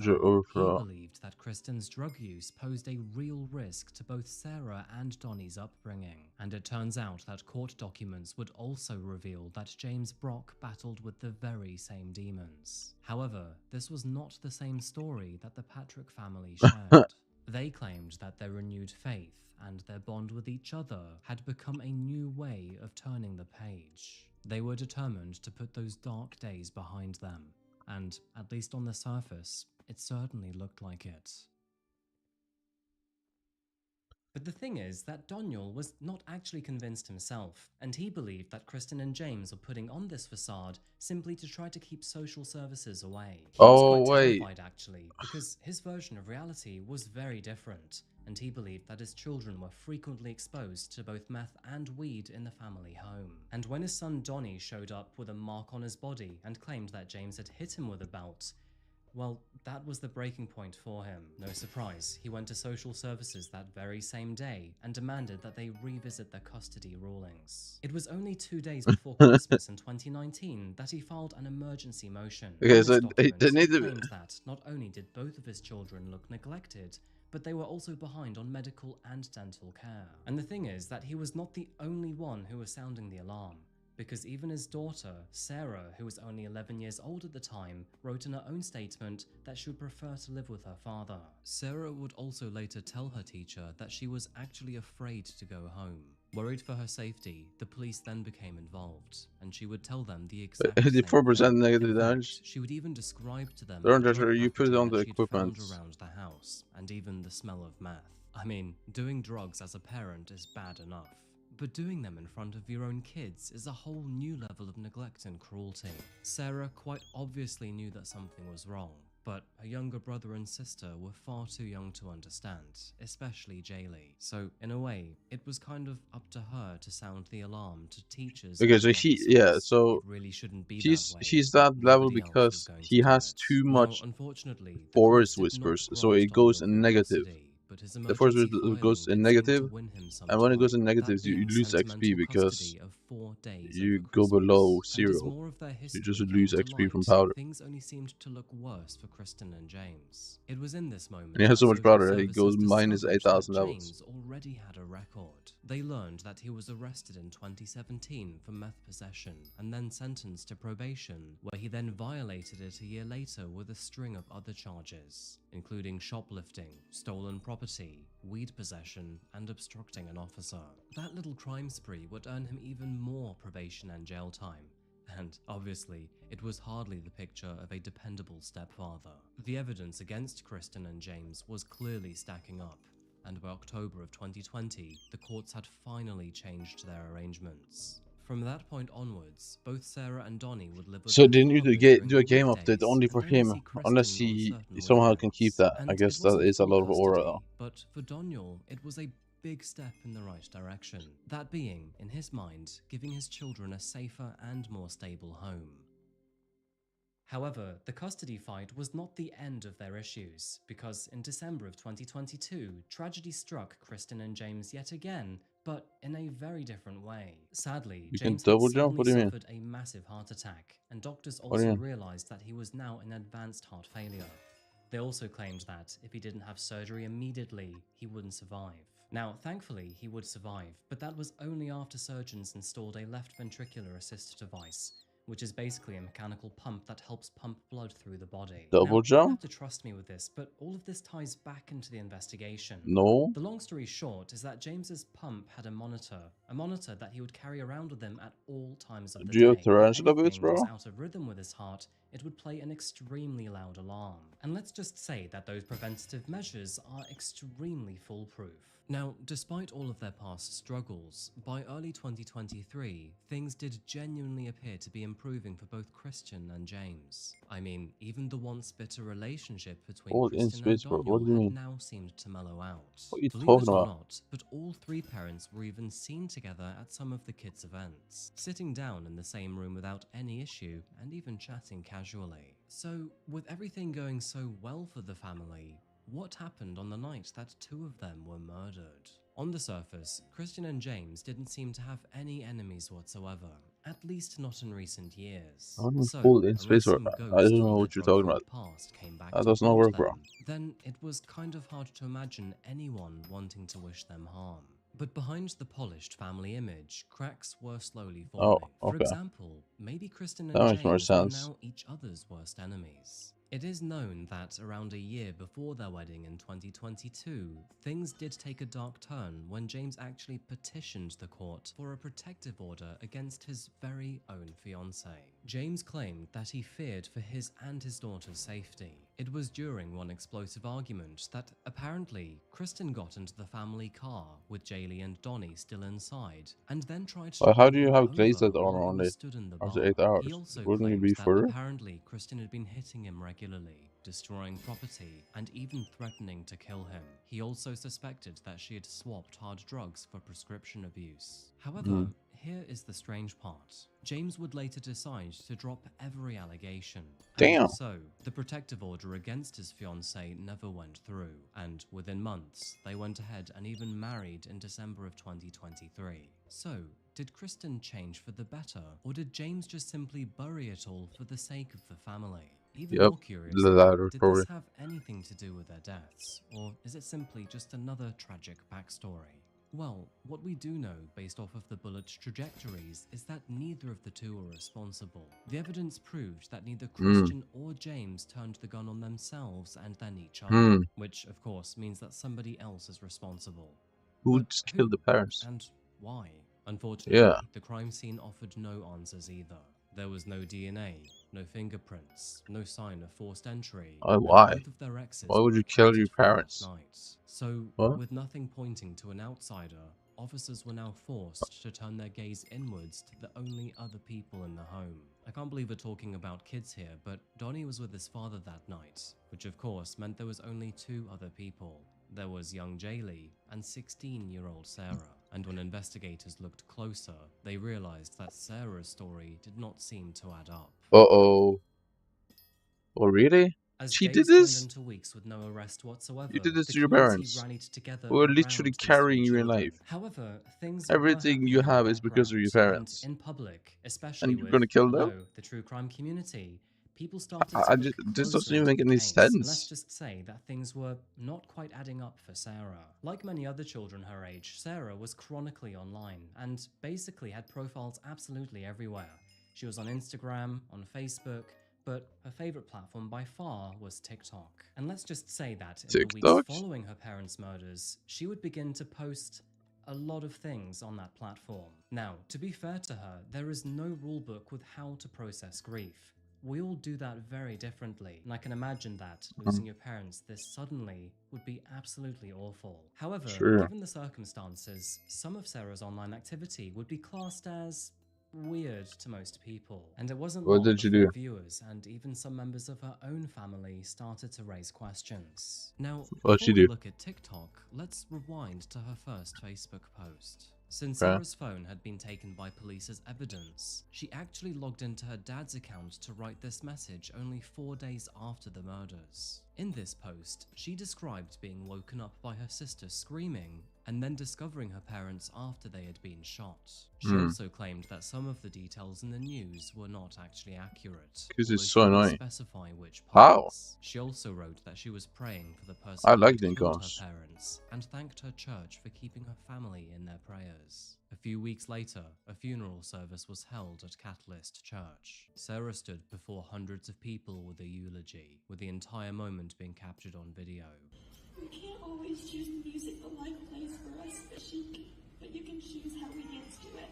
And you can see that towards the end, and while still crying, she weakly said, "I'm sorry." Jamie and Mama would have thanked y'all, too. I love you guys, and so do they. I'm sorry. What she meant by that apology is not clear. Perhaps she felt embarrassed for breaking down in front of everyone. Or maybe Time it was consuming, something I don't deeper. know. Whatever the reason, It makes a lot of did money. seem to stick in people's minds. And trust me, it would come back later, as questions about Sarah would only grow louder. In the weeks that followed, Sarah would continue to post on social media, but mostly on TikTok. By late March, and about a month after the murders, she would even let people know through her dad's Facebook account that TikTok was where she would be sharing all updates. And in an attempt to increase her following, I have no idea how much it's worth, so now, maybe? by the time that I'm telling you this story, her TikTok account has been completely wiped clean, probably on the advice from her attorneys. But the thing is that the internet never forgets, and enough of her videos were later saved and then re-uploaded. And let's just say that it no longer looks great for Sarah. In one video, Sarah filmed herself in tears with mascara streaking down her face. The clip is paired with a trending sound, and over it she had written, "They don't know it, but a year from now, me and my 5-year-old sister would find them wrongfully shot dead in our home, and they What? won't get to see me graduate, walk down the aisle, or even say goodbye." The video then shifted to a slideshow of happy family photos. But what really struck people as odd was that the video opened with a photo of Sarah all dressed up as if she were heading to a party, before then What? cutting to the memorial images. Many viewers felt it was both jarring and tone deaf, which, to be honest, yeah, it is. I think we're all tired of seeing insecure people claw for validation. In another video, Sarah claimed that she felt crushing guilt, saying, "I can't help but hate myself because I didn't wake up before my 5-year-old sister had to find them like that." And in another, she said, "It hits me when I hear her screaming for her mummy and daddy." These were raw, heartbreaking admissions, and the kind of pain that you would expect from a traumatized teen. But seeing it broadcasted to the world like this only fueled the split reaction. Yeah, Sympathy sure. being felt on one side and suspicion on the other.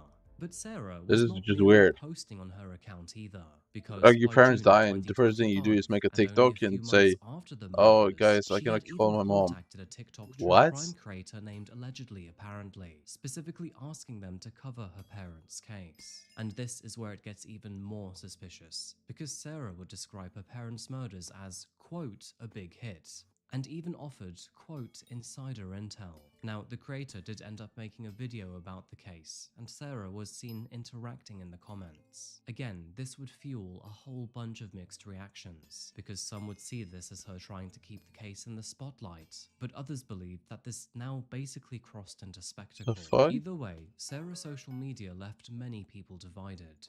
And so, on that note, what do you think at this stage? She's Was so she a guilty. grieving teenager desperately seeking justice, or was this something else entirely? One thing was certain here, that Sarah absolutely adored her mother, and nearly every post circled back to how much she missed Kristen. For many weeks, her grief was raw and relatable. But by early summer, the tone did seem to begin to shift. What once looked like a daughter's heartbreak now started to feel performative. And one of the main questions that many people asked when they looked at Sarah was wondering if she was simply grieving, or if she was now enjoying the attention that tragedy had brought. And it wasn't just the internet that was asking that question either, because by now, even law enforcement had started to quietly scrutinize She's so stupid. And then came July of 2025, Uh-oh. when all of a sudden the case was flipped on its head. Despite numerous months of hard work, detectives had no evidence to suggest any attack coming from the outside. And so, with that in mind, they now had to question the unthinkable. Of course, that being, were they perhaps murdered from someone on the inside of the property? So, out of the family of 5, who could potentially be responsible here? Well, to begin with, there's James and Kristen, but they were the 2 that were actually murdered, so definitely not them. Next, there was Donnie, but he was out of the property all night. Oh, then there shit. was Jaylee, but she was 5 years old at the time. And that only leaves one person remaining. Yep. Of course, the one who called emergency services, the one who apparently slept through the gunfire and James's alarm, and if you look closer, the one who potentially has both motive and opportunity. Of course, I'm talking about Sarah. By early July, detectives believed that they had enough to incriminate Sarah, and so they issued a warrant. And by July the 8th, she was officially within police custody. The community was absolutely stunned. Her involvement sounded like, the kind of drama you'd find on an episode of Coffee House Crime. However, investigators themselves were confident in their theory, and so, later that day, the sheriff's office announced her arrest. They claimed that there were mountains of evidence available, backed by interviews with the FBI. Because this is still an active case, police have not shared much of what they actually have on Sarah yet. And so, for now, we're left piecing things together from the little that we do actually know. But let's just say that even in this limited position, many details simply don't sit right. First off, let's talk about the front door. Not only do investigators state that there was no forced entry, but everything seemed to be intact. The only odd thing was that one of the doors was actually left ajar that morning, which of course could mean it was staged to suggest a break-in, or also could just simply be how the family lived. It is true that they resided in a safe neighborhood. How do you not know what a blind PS is? Right? I don't know if you're trolling me. But when you pair that with 0 foreign fingerprints or any DNA whatsoever, and the mystery intruder theory suddenly looks quite flimsy. And then there was the crime scene itself. The house was spotless, nothing was stolen or disturbed, and whoever did this seemingly went straight upstairs, shot 2 people multiple times, and then just simply walked out, apparently. That's not your average burglary gone wrong here. Whoever murdered them, well, it was personal. And finally, let's look at Sarah's story. She told the police that apparently she went to bed around midnight, not even saying goodnight to her mother or stepdad, which her relatives claim was unusual. She also told the officers that she slept throughout the entire thing. Of course, that means that she would have slept through all of the commotion and even the gunshots, only waking up when her younger sister Jaylee came crying in the next morning. However, here is where it starts to unravel, because on social media, Sarah actually said something different. In one of her videos on TikTok, she actually claimed that she had in fact heard her dad's heart alarm around 20 minutes after going to bed, and that apparently it was so loud that she could hear it over the TV. The video suggests that even if she wasn't responsible for her parents' murders, she She was still awake while all of this was going on, which included the gunshots. So, not only do we have two conflicting stories from Sarah, but Yes, sir. also one of them makes no sense whatsoever. She cooked. She would have had to hear the I alarm, hope she's cooked. the gunshots, all this commotion with You someone killed your parents with a up the 5-year-old in the stairs and house into her that you're parents' trying to bedroom, manipulate. This is and so disgusting. somehow just been okay with it. That's so And disgusting. also, This is just her sister disgusting. Jaylee claimed that she heard those gunshots in the middle of the night. Apparently, they were distinct loud booms. And of course, if Sarah would have heard that, she would have likely jumped out of bed to investigate. However, in her police interview, Sarah claimed that she heard absolutely nothing at all, which of course now punches a huge hole in her credibility. Fuck me. So, the investigators were now left with a weak alibi, a door left ajar, no sign or evidence of a break-in or anyone coming from the outside, and a teenager whose story keeps shifting. Have to say, not looking good for Sarah, is it? By now, it wasn't just the internet or the police who were growing suspicious of Sarah, but her very own family. The most vocal about it was James's niece, Kristen Dowder. Not only had she been close to her uncle, but she had also known Sarah ever since she was little. She had always adored her. Of course, that was only until the arrest, and after that, Kristen did not hold back. When she herself began to grow doubtful, she posted Sarah's eulogy on Facebook with a brutal caption, saying, "After their funeral, and when I saw someone had recorded this, I immediately saved it, because I knew that, one day, everyone would see it for what it was. I sat there at the service thinking, am I actually watching the person who murdered them stand up here, in front of everyone, fake crying about them? Does anyone else notice she's doing a crying voice, but never actually Yeah, you can sheds use tear? a candy. This You is what can a monster apply a looks candy like. as well, right? Monsters do come in the form of I can sweet-looking candy them girls for in you if pretty you want. dresses I can sometimes. put And luckily, in this case, a simple that carrot monster candy. gets to trade her dress for a Is that what you jumpsuit want? and handcuffs. Kristen is convinced that something is off about Sarah, and it wasn't just the family who thought the eulogy was odd either, because even detectives noted the same thing. In fact, law enforcement even saved a copy of the funeral live stream as evidence. They also believe that Sarah's public display was less about grief and more about controlling suspicion. But What? remember, at this point, No, it's most not. of You the can use evidence 10 on still each remains rat. a secret. Prosecutors What? say that they're holding back the full picture for trial, but insist that their case is strong. I mean, they wouldn't charge a 17-year-old with double homicide on mere speculation alone. But curiously enough, they've also said that further arrests are maybe possible. When Sarah turned herself in, she was hit with 2 counts of murder Why and not? 2 counts of aggravated assault. Actually, And why because not? of the Wait, severity of yeah, this isn't it case, worth the the candy? state plans to try her as an adult. Yeah, it is This worth the means candy. that if she is convicted, she'll face life behind bars. How much After Sarah's candy arrest, is one even candy? the true crime community weighed in. Candy. That is when allegedly, reportedly, also revealed that Sarah herself had asked to cover her parents' murders. So not only did this teenager ask me to cover a case that she would wind up being arrested in, but her comments on that video that I made that she requested 1.5 are million so XP, disturbing right? to look at now. Sarah Grace has now been arrested and charged with taking her mother and stepfather's life. She requested Yeah, that it is I make a profit to video use about this, it, and right? then she commented, "Thank you for spreading awareness." She also replied to this person who asked what was used in this crime, and she answered. How much does one candy This cost? person commented and said, from an investigative standpoint, it would seem that it was someone who knew them, hoping for answers and swift justice.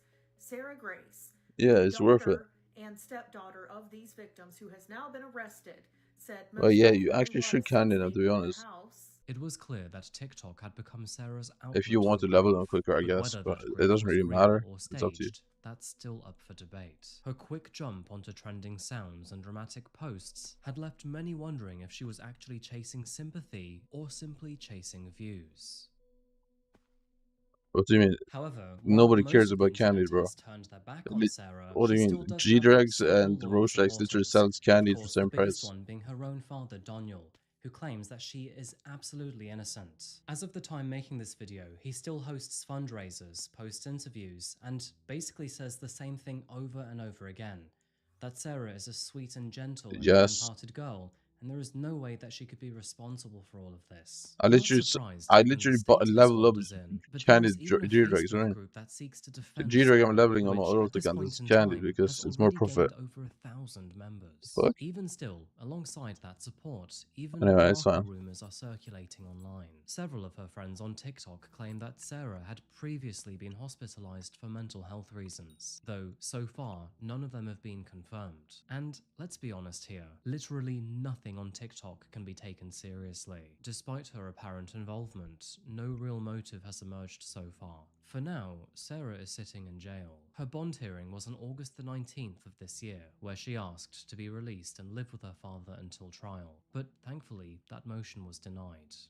On a motion for bond, defense has a burden of coming forward initially with evidence to show that the defendant does not pose a significant risk of fleeing, threatening the community, committing another crime, or intimidating a witness.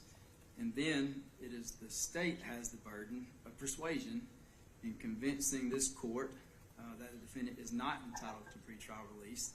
I believe those closest, and I say closest in family relationship, I want to touch. I don't want to touch my clit. Oh, I don't have a clit. My bad. Alright, so call. To the community, that she would be a danger to them, that she would be pose a significant risk of intimidating, or actually I think the state steered away from intimidating, or influencing or manipulating witnesses. By finding that, I find the state has met their burden today by preponderance of the evidence. Ms. Patrick, because of that, I'm bound by the law, and I do not believe that you would be a proper candidate for bond at this time. As a result, she will remain behind bars at least until the end of her trial, which could be months away, or maybe even years. Yeah, you kill your parents for clout, and then you're here crying. Boo-hoo. Hopefully, as time goes on, more light will be shed on this case, and you can absolutely bet that whenever we find more updates, I'll let you know in the future. I'm going to be keeping a close eye on this one, and probably losing sleep on it too. Unfortunately, we are ending this video on a rather open-ended cliffhanger. But alright, let's see. All of the evidence Back to Spider. Actually, some fun now. I don't know if fun, but it's more fun. On here, and honestly, I've seen so many theories and opinions that I don't really know what to believe anymore. But what do you think? Do you think Sarah is responsible for her parents' murders? Or do you think she was unfortunately framed? As always, please share your own thoughts in the comment section down below, and I'll try to read as many as I can. And hey, if you haven't subscribed yet and you're not part of the Coffeehouse Crime community, then please do consider doing so. It really does help the channel out. Alternatively, if you want to do something a little more casual, please find me on Instagram. I mean, just saying, if you want to see more of Nero, that is definitely the place to go. Anyway, folks, with that said, thank you so much for watching today, and I really appreciate you making it to the end here. I'll see you again very soon for another video, probably in 4 or 5 days, we'll see. Until that moment arrives though, remember to look after yourselves, look after each other, and of course, stay safe and stay curious. Thank you, and goodbye.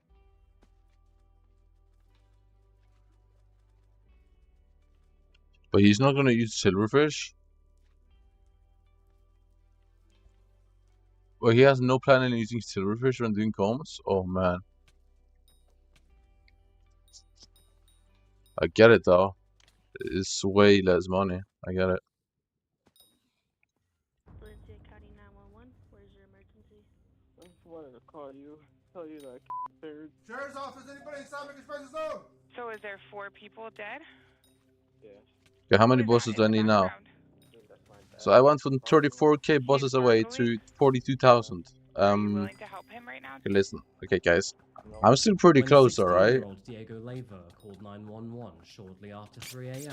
Officers had no idea what they were still pretty close. At that hour, the streets of Belen in New Mexico are silent. Most of the town was fast asleep, and any call at that time of night is rarely good. But even still, what came through the phone line was something far worse than anyone could have imagined. The caller identified himself as Diego Leyva. His voice was eerily flat and calm. But that is when he came in with the punchline, saying, "I have just murdered my entire family." He then began to make strange statements claiming that apparently he was possessed, and that he was at home if officers... Hold on, I should play a chess match while I'm shitting. Were well known in the community, and Diego was one of 3 siblings. His father, Leonardo, worked locally in tech, with his mother, Adriana, working as a respected firefighter. And his 2 brothers, Adrian and Alexander, were merely teenagers, not much older or younger than Diego himself. So, when officers arrived at the family's home, which was located at the edge of town, they proceeded cautiously. But even still, they were not prepared for what they would discover, because inside the home was a scene of unimaginable horror. And as the investigation deepened, one question... Yeah, I should get in like a chess match. How was a 16-year-old capable of doing such a thing? And why? Welcome back to Coffeehouse Crime, folks. My name is Adrian, and today we're looking at the story of Diego Leyva. I love anchors. How I his love banking off. unimaginable actions That's all. annihilated an entire family. Before we begin, if you want to see more True Crime Weekly, then please do consider subscribing. And now, with that said, please grab yourself a coffee and let's caffeinate while we investigate. This is the case of Diego Leyva.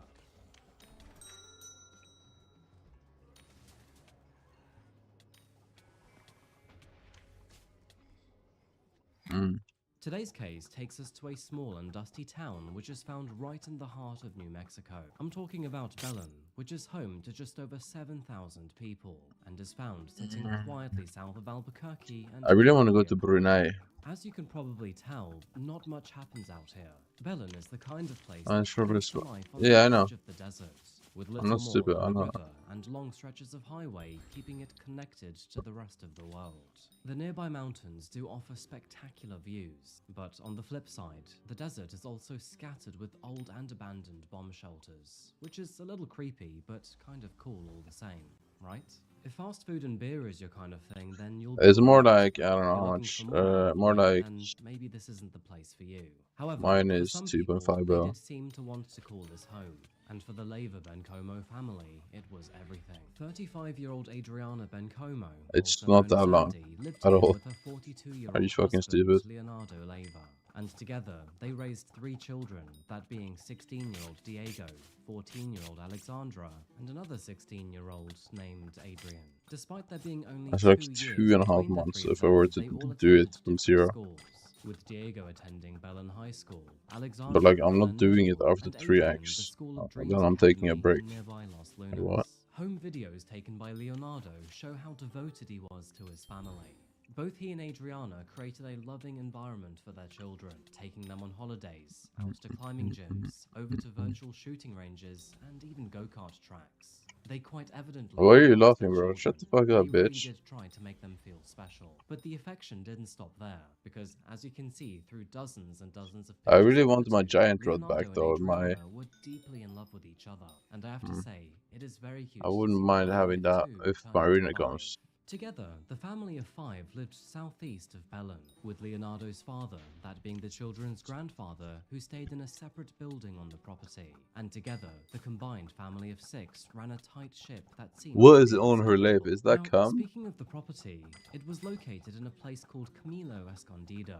And honestly, it's unlike anything Camila I've ever Escondido. covered before. Hidden deep in the desert and Hey, southeast of 1v1 me in Belen, chess, bro, please. Camilo Escondido One game. is a secluded compound, which is made up of a handful of residential plots. It's remote, quiet, and far from any nearby roads, with nothing more than echoes from a nearby train line occasionally disturbing the silence. And it was right there in that small cluster of homes that something absolutely horrific would take place. Because one night and out of the blue, police were called to one of those properties, and what they found was beyond anything they were prepared for. At 3:30 1v1 a.m. me on in chess, December one the game, pussy. 14th, 2024, Do it, the pussy. Valencia County Sheriff's Office received a chilling 911 call. Valencia County 911, where's your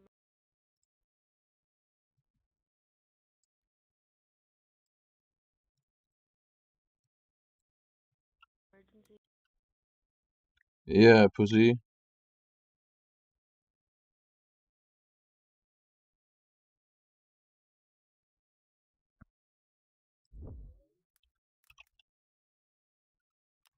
Yeah.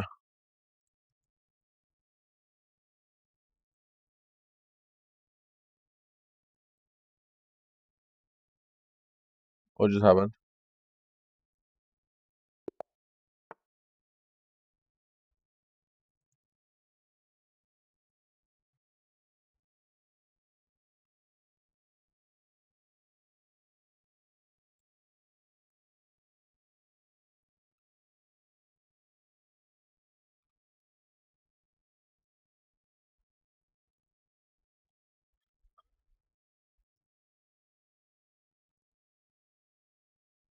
How do I leave this?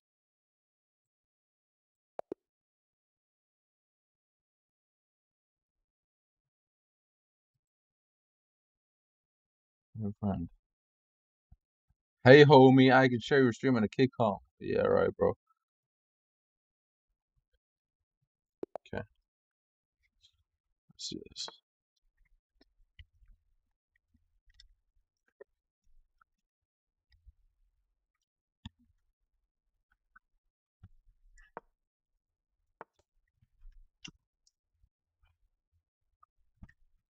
There's no way you can do this again.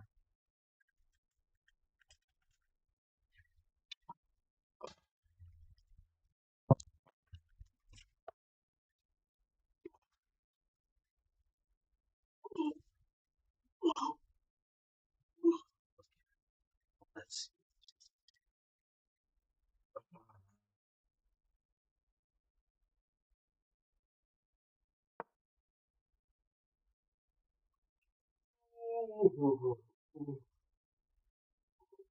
Oh,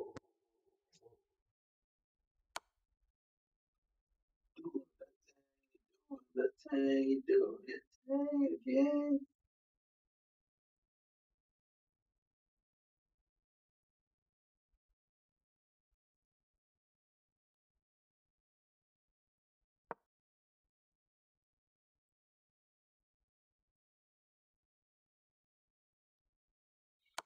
I messed up.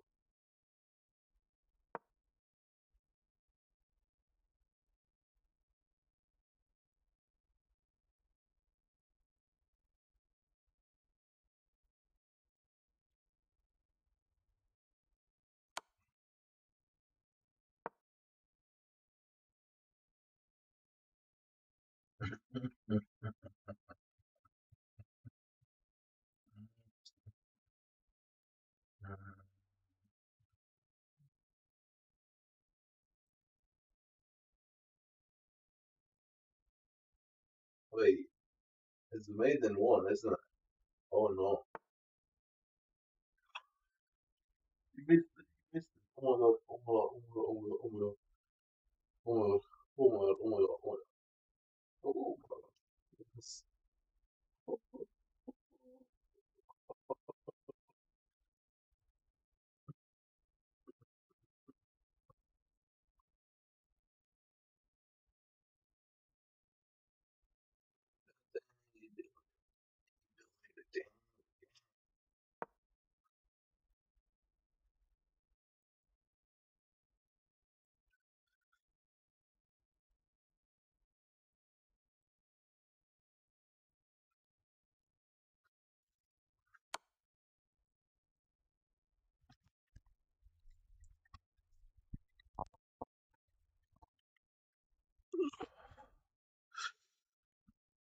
Oh. Okay, so you're just gonna check me. You're still threatening me there.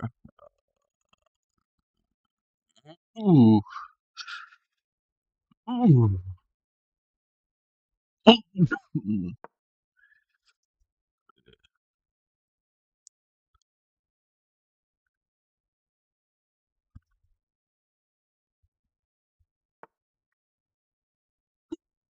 Ooh.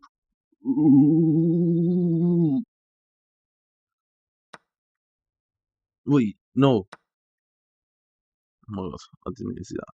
I didn't see that. Why did I not see that? Why did I not see that? Why did I not see that? Why did I not see that? Ooh. Ooh. Ooh. Ooh. On a day, doing the day. Yes.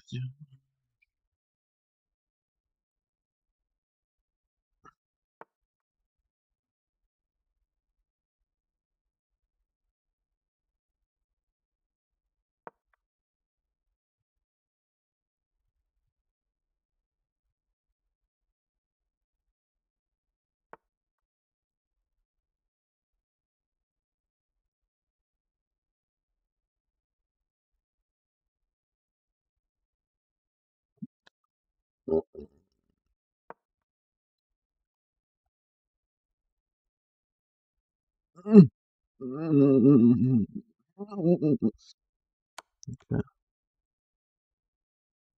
I messed up again. Oh my god.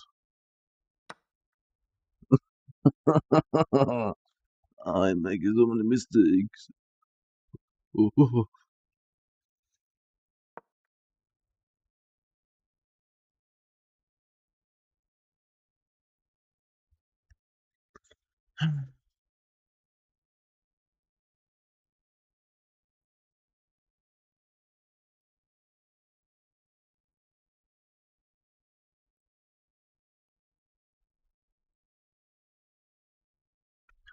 doing the thing, doing the thing again.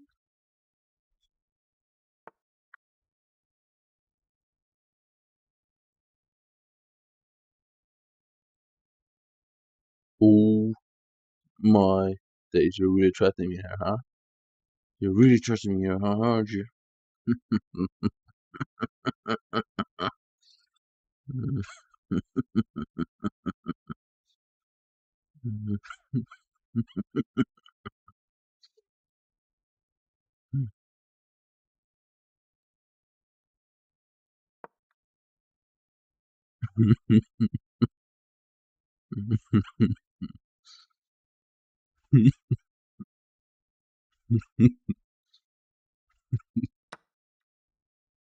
Wait. Oh.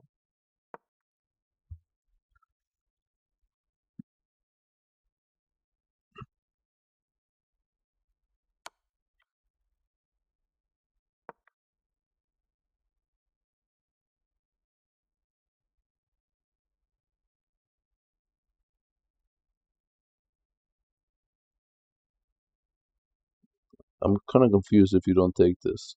Fair, but let's see.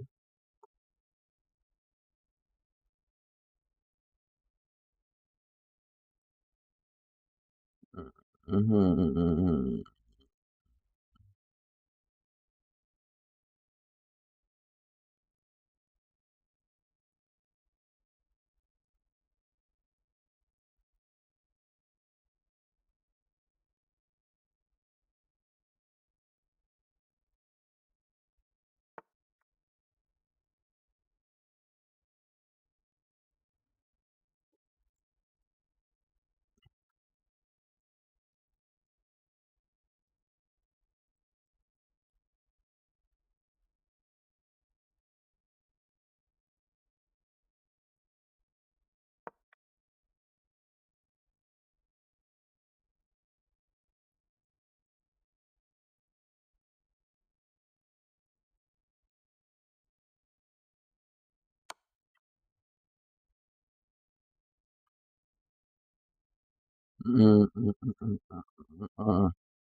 You're doing the thing, you're doing the thing, you're doing the thing again. It's not the water.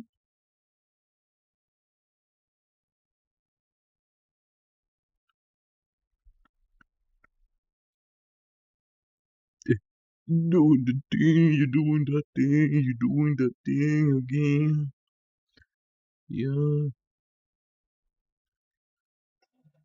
Oh. Ooh. Ooh.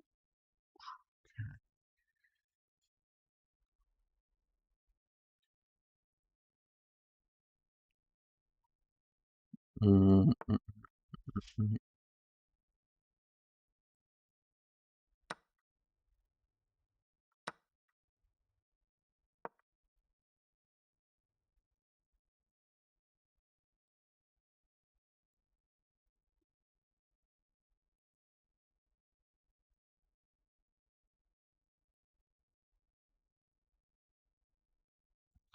you're doing the thing, you're doing the thing, you're doing thing again. Just like water. Just like water. You're doing the thing, you're doing the thing, you're doing the thing again.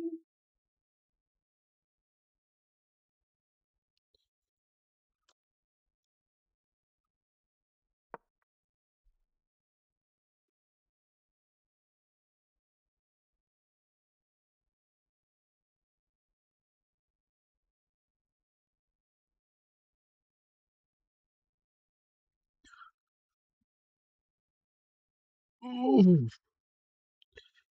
Okay.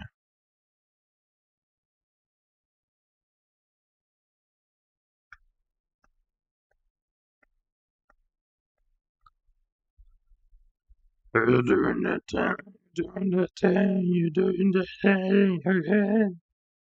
It's just like water. It's just like water.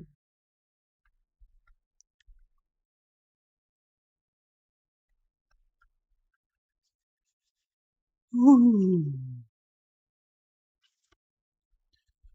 Doing the thing, you're doing that thing, you're doing that thing again. Just like water.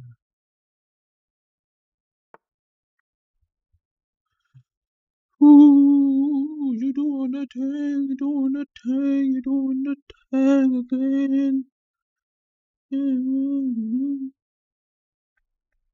Just like water. Fish. Hiya. Hiya. Hiya.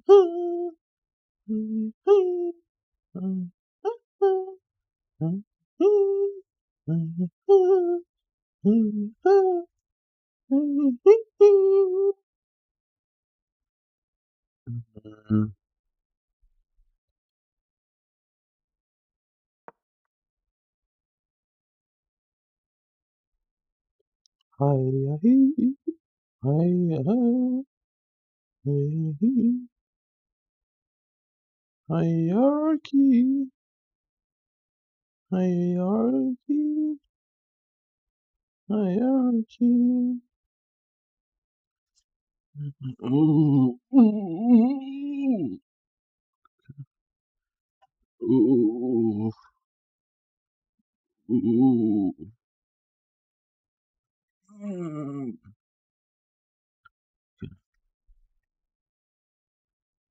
Doing the thing, doing. Come on, man.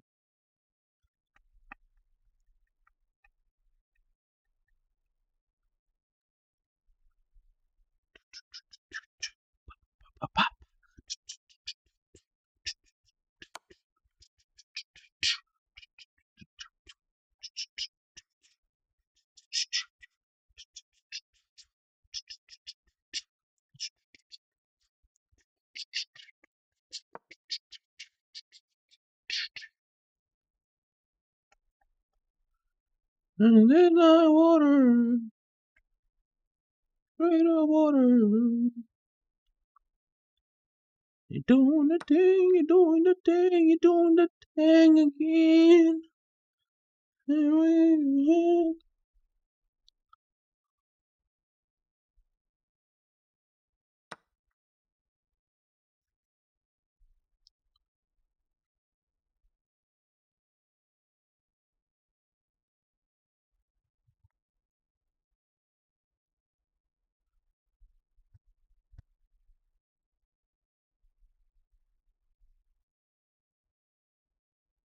You're doing the thing, you're doing the thing, you're doing the thing again. Mm.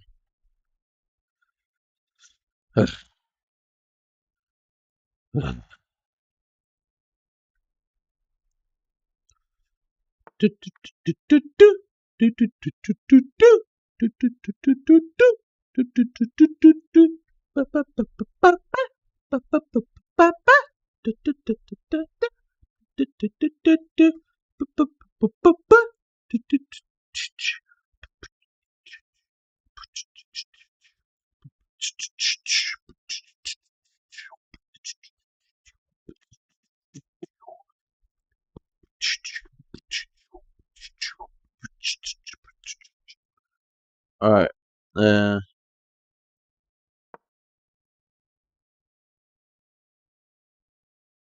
Tastes like water. Hey. Ba ba ba ba ba ba. Da da da da da da. Da da da da da da. Da da da da da da. Okay. Tastes like water.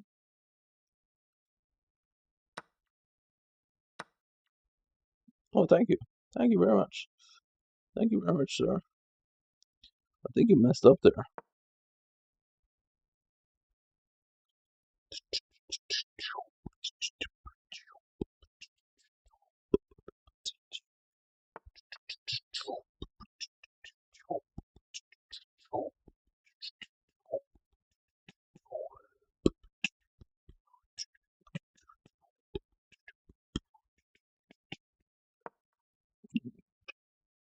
Ah.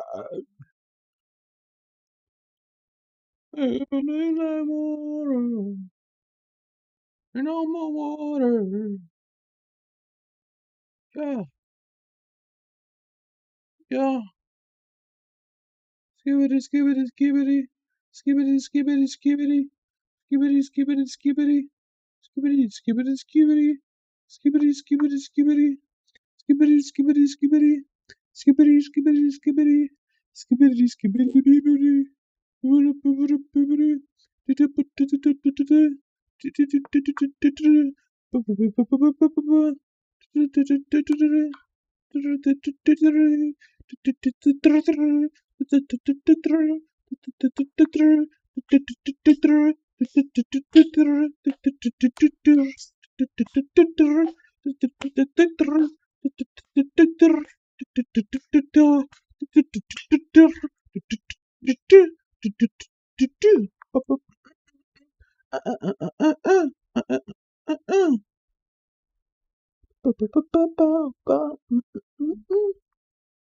Oh, that's a big blunder from you there. Oh my days, mate. Oh, mate. Why did you do that? You could have literally just got my free bishop, but instead you gave me a free... What? I'm so confused.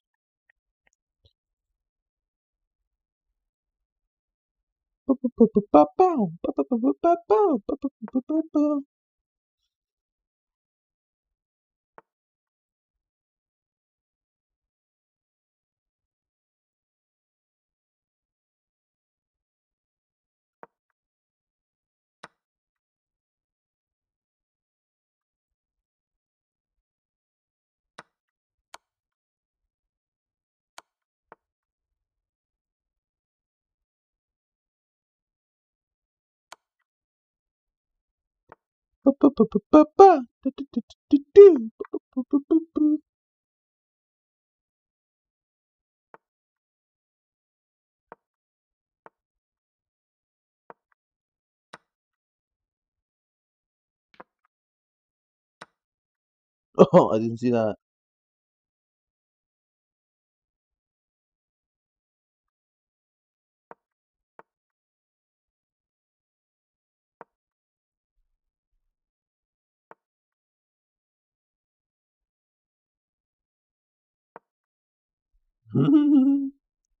Uh-oh.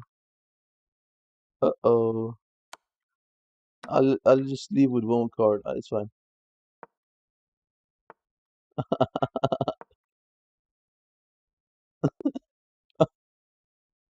Uh,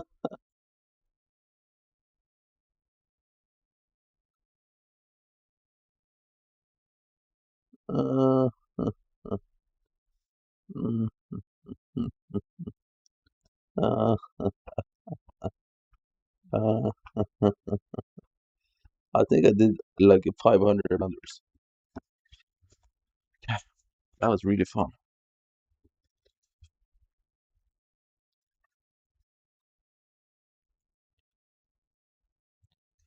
All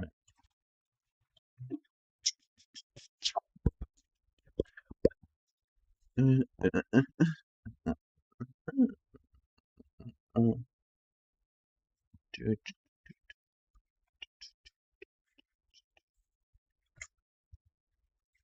And I know water.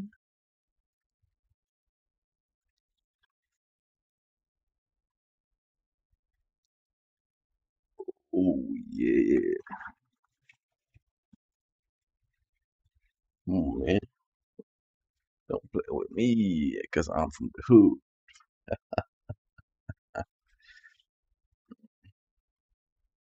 Oh, oh, okay.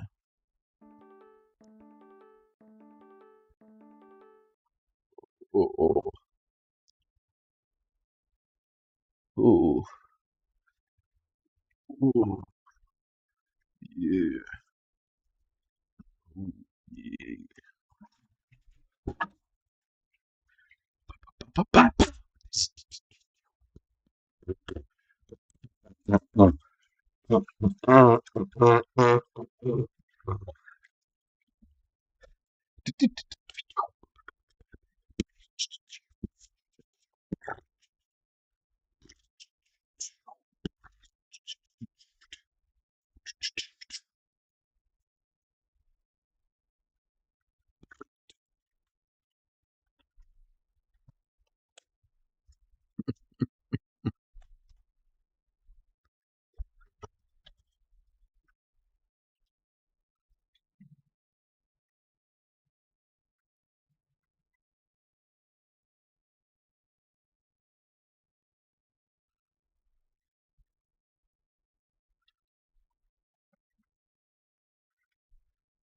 What?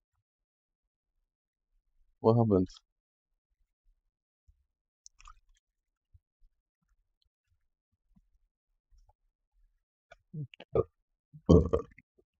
Ah, uh,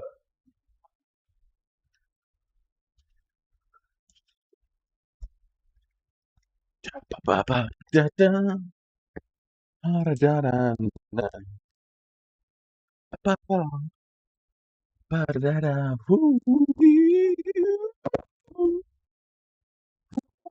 woo.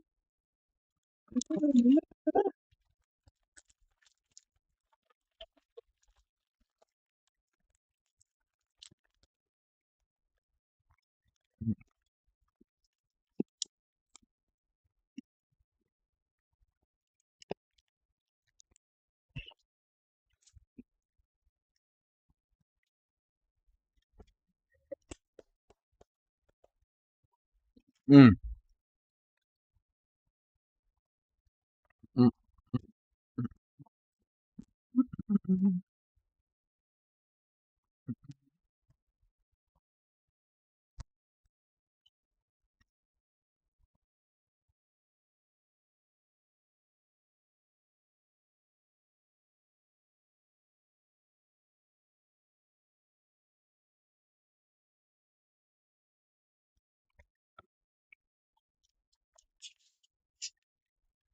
Mm.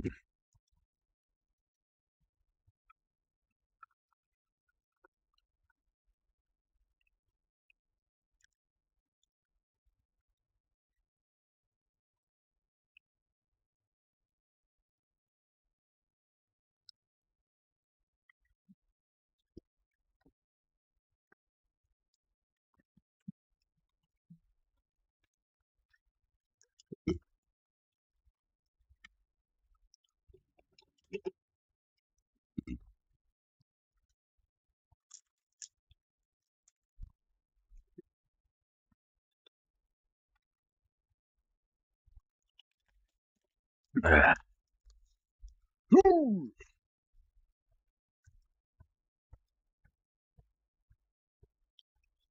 Mere papa, poop did you papa? Ibadaba, abadaba, ee.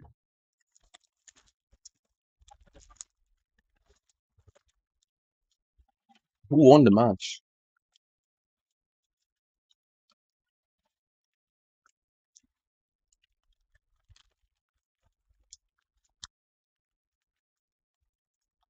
Wasn't it a draw?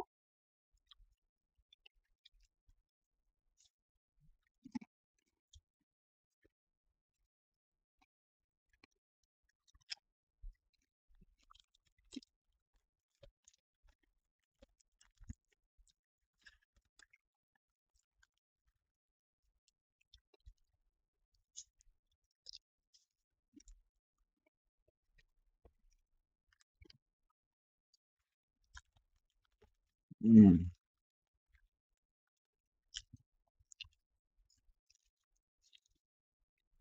Mm. Mm.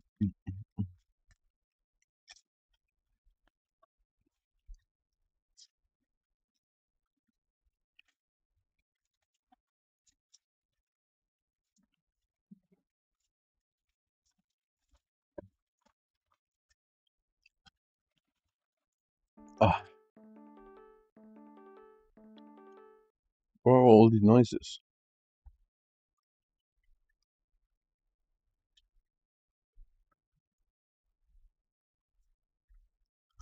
Mm.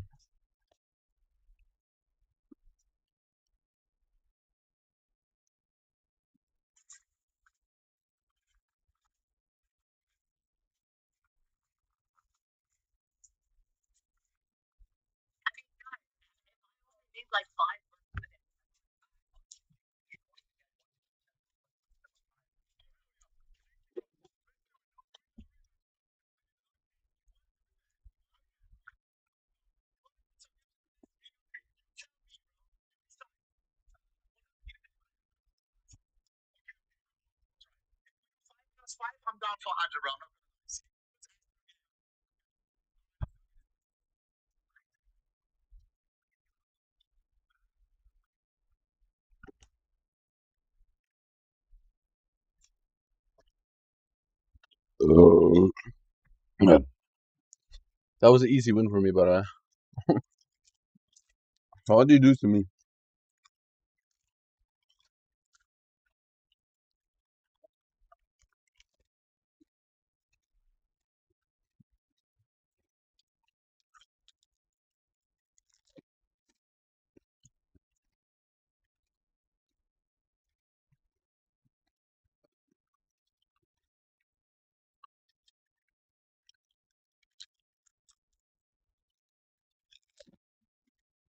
Mhm.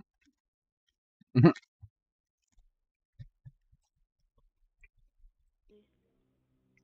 Lieutenant 911 caller, can you hear me? Hi, miss. I just wanted to call you, tell you that I killed my parents. I'm sorry? Well, I wanted to call you, tell you that I killed my parents. Hmm? You called 911 and said you killed your family. Is that true? Mm-hmm. Where are you at right now? I'm in the kitchen Okay, how did you kill them?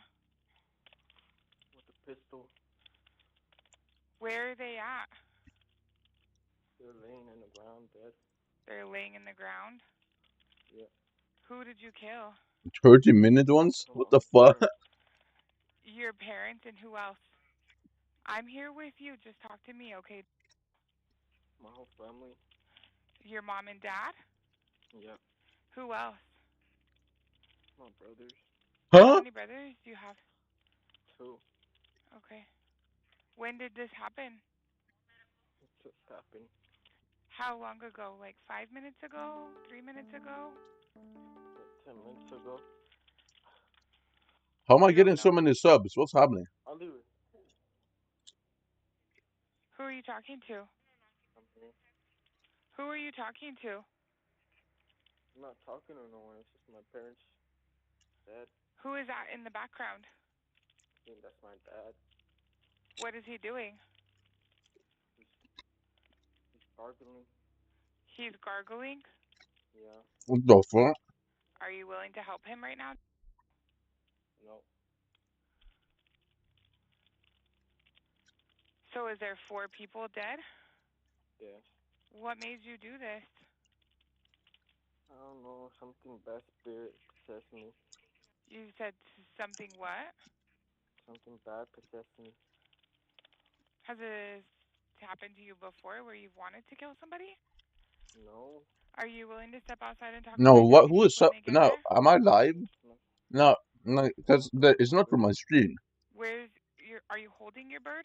Yeah. If your bird's in your hands, I don't want you to take it outside. It's It, dark out there, and they might think that it's something else. And you don't want your bird to get hurt, do you? it doesn't fly away, miss. You don't want your bird to get hurt, do you? Yeah. Okay, can you put it away for me? I don't think so. It just flies away. Okay, we'll just leave it inside. The dispatcher on the other end of the line could not believe what she was hearing, that this young man had just murdered his entire family. While still on the line, deputies raced to the crime scene, with echoes of distant trains cutting through the pitch-black desert at night. As they approached the property, officers then left their vehicles before then sprinting toward the front gate. Have him jump the fence. Let's go. Let's go. And then, eventually, and Oh, out they of got the crazy money darkness, too. Diego emerged. Although he was cooperating with officers and calmly raised his hands, he, quite evidently, was extraordinarily drunk. Despite the horror of his actions, which, at this point in time, was still merely assumed, he offered no resistance whatsoever. In fact, the only thing that he seemed to be remotely concerned about at the time was the small pet bird that he cradled in his hand. Take the bird. I'll take your bird. Let me see. I got your bird. I got him. I got him. The bird, bro? Really, bro? You never seen that It again. was at this stage that officers then gently took the bird, placed Diego under arrest, and then ushered him to the back of a squad car to receive medical treatment. But the hard part was still yet to come, because now they would have to divert their attention to what was inside the home. Yeah, let's go. Given his drunken state and the lack of information that he could provide, officers could not rule out the possibility of another suspect or even more danger waiting in the dark. And so, once again, they sprinted towards the main building of the property, but this time with their weapons drawn and clearing every corner as if their lives depended on it.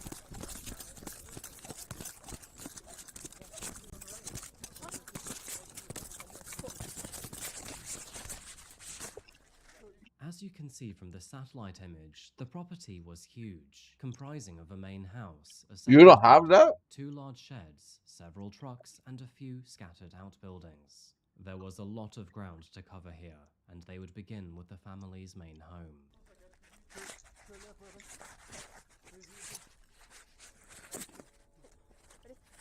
With this happening only 11 days before Christmas, the house was already wrapped in festive lights and decorations, which seemed to do nothing more than add an eerie feeling to this already disturbing scene. I'm so happy I'm eating. Preparing for the worst, police officers then pushed open the front door and immediately were met with blood on the floor. No one answered their calls, and so, room by room and corner by corner, they crept through the house.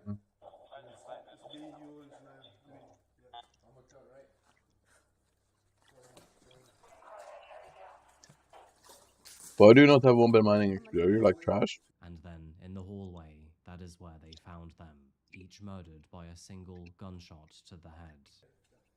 1080 on the... 3 people, 4 people. I'm on you. Yep, I'm on you. Oh. Need one more. I'm with you. 4, I got 4 people. Oh my god. Bathroom, 3 in the hallway. Alright, hold what you got right here, and then let's start to this side real quick. Let me hold over here. Let me hold this off. We're gonna back to back, okay? This is actually clear. We're good. This was an incredibly vulnerable moment for officers. With 3 bodies now discovered in the hallway, they were standing in what was effectively a kill zone. They were exposed from multiple angles, with no idea if the threat was truly over. Every doorway and corner felt like it could potentially hide another gunman, and truthfully, they didn't know if this was over yet. Now, thankfully, no one else appeared to be inside this building, at least not at first. But that is when they found a 4th body in an adjoining bedroom. Once the house was secured, police officers began the heartbreaking task of identifying the victims. They soon confirmed that the 3 bodies in the hallway belonged to Adriana, Adrian, and Alexandra, with the 4th body in the bedroom being the father, Leonardo. Based on the crime scene, they believed that Leonardo must have stayed up with Diego that night to possibly share a few drinks, while the rest of the family had already gone to their own separate bedrooms to fall asleep. And for whatever reason, motive, or madness that may have taken a hold, that allowed Diego to kill them. What's happening? As you can hear through this body cam footage, What's happening? officers were quite alarmed by the amount of blood they found on the walls, floors, and ceilings. They also observed a broken table and shattered glass in the living room, with numerous spent shell casings and unspent cartridges found throughout the entire dwelling. And at the center of it all, they found a silver and black bloody Ruger pistol on the dining room table. As if the This news is more wasn't healthy. devastating enough already, it's also arrived with a cloud of confusion. You see, officers knew that 6 people lived in the property, and with 1 arrested and 4 dead, well, that meant that 1 was still missing. And that would be the grandfather, also named Leonardo. So, with him still missing, did that mean that Leonardo had also been murdered, or had he merely fled? Or, in an even more disturbing twist, could he potentially be an accomplice? Taking a step back and looking at the entire area, the property itself only seemed to make things worse. Because, you see, this wasn't just one single But structure, why am I but an actually getting area so with many multiple subs on YouTube? buildings. What's And happening? so, with that in mind, investigators were left with a new priority. They would have to secure not just that main building, but the entire perimeter. And they would have to do it inch by inch in the dark. Is some video on my YouTube channel actually popping up or something? I'm kind of confused. No, I don't get it.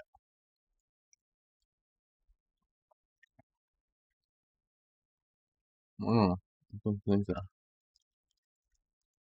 No.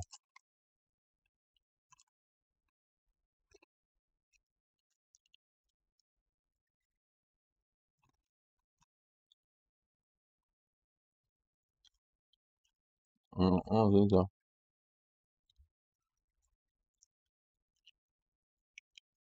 I've already seen it, you know.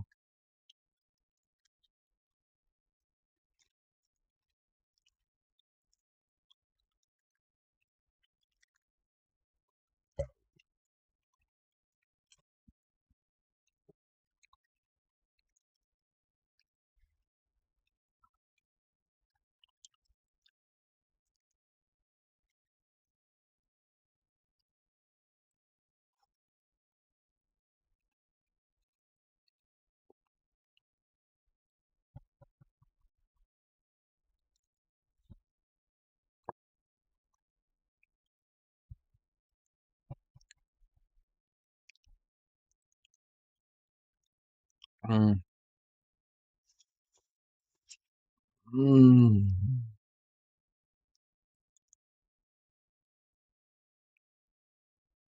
What's this? And you get first pick out of 4 players. I mean, well, that's horrible if I'm gonna be honest, but What's this? it's fine, Jay. You have good aim at least, bro. You'll always have that. Top east. He's peeking, daddy. Top east. Keep peeking that, bro. It's Jinxie. I'm 24 years old. Yeah, what is that? Look. East. I remember this. Keep peeking that, bro. It's Jinxie. I'm 24 years old. What the fuck happened here? Always have that. Top east. He's peeking, daddy. Top east. Keep peeking that, bro. It's Jinxie. I'm 24 years old. You have located a bomb. He ran, bro. He's a pussy.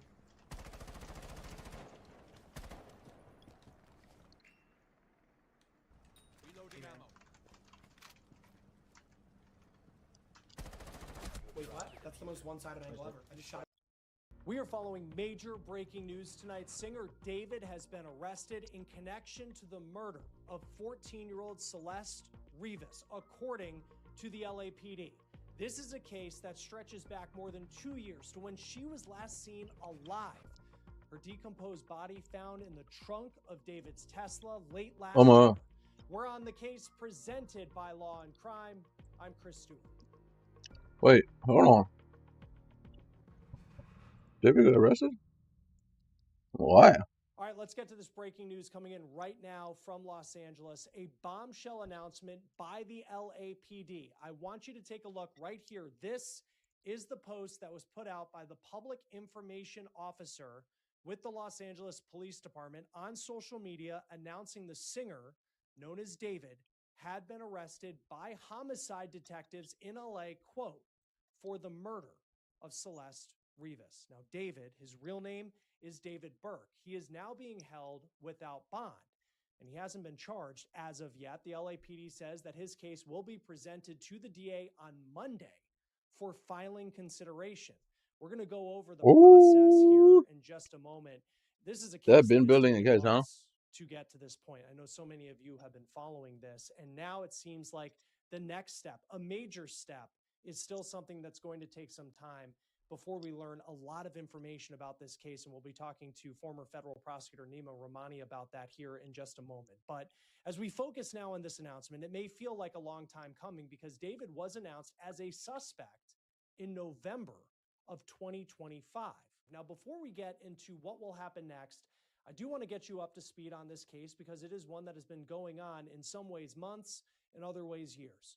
According to the LAPD, this all started in September of 2025, and that is when officers responded to an impounded lot in Hollywood after there were reports of a foul odor coming from a vehicle, a Tesla. Now, that vehicle, it had been towed days earlier after it was found on a street, abandoned, it seemed, in Los Angeles. Now, police say that What is vehicle, happening? that Tesla, it was registered to David Burke. And many people in the music community know him by just one name, David, D4VD. Now, when detectives searched that car, they found a body, and that body was later identified as a 14-year-old girl, her name, Celeste Rivas Hernandez. Her body was in the front storage area of the Tesla. That's like the trunk of the vehicle, and it was in a state of decomposition, law enforcement said. Investigators have said that Celeste may have been dead for weeks before she was discovered. The teen's mom told investigators that she was last seen and heard from in April of 2024. So here we are in April of 2026 with David now under arrest in connection to her murder. The last time she was seen alive, according to her mom, all the way back roughly 2 years ago. Her mom also added another point about her daughter, and it was that she had a boyfriend named David. Now, by late 2025, sources were telling ABC News that David was being considered a suspect in the case, but no charges had been filed.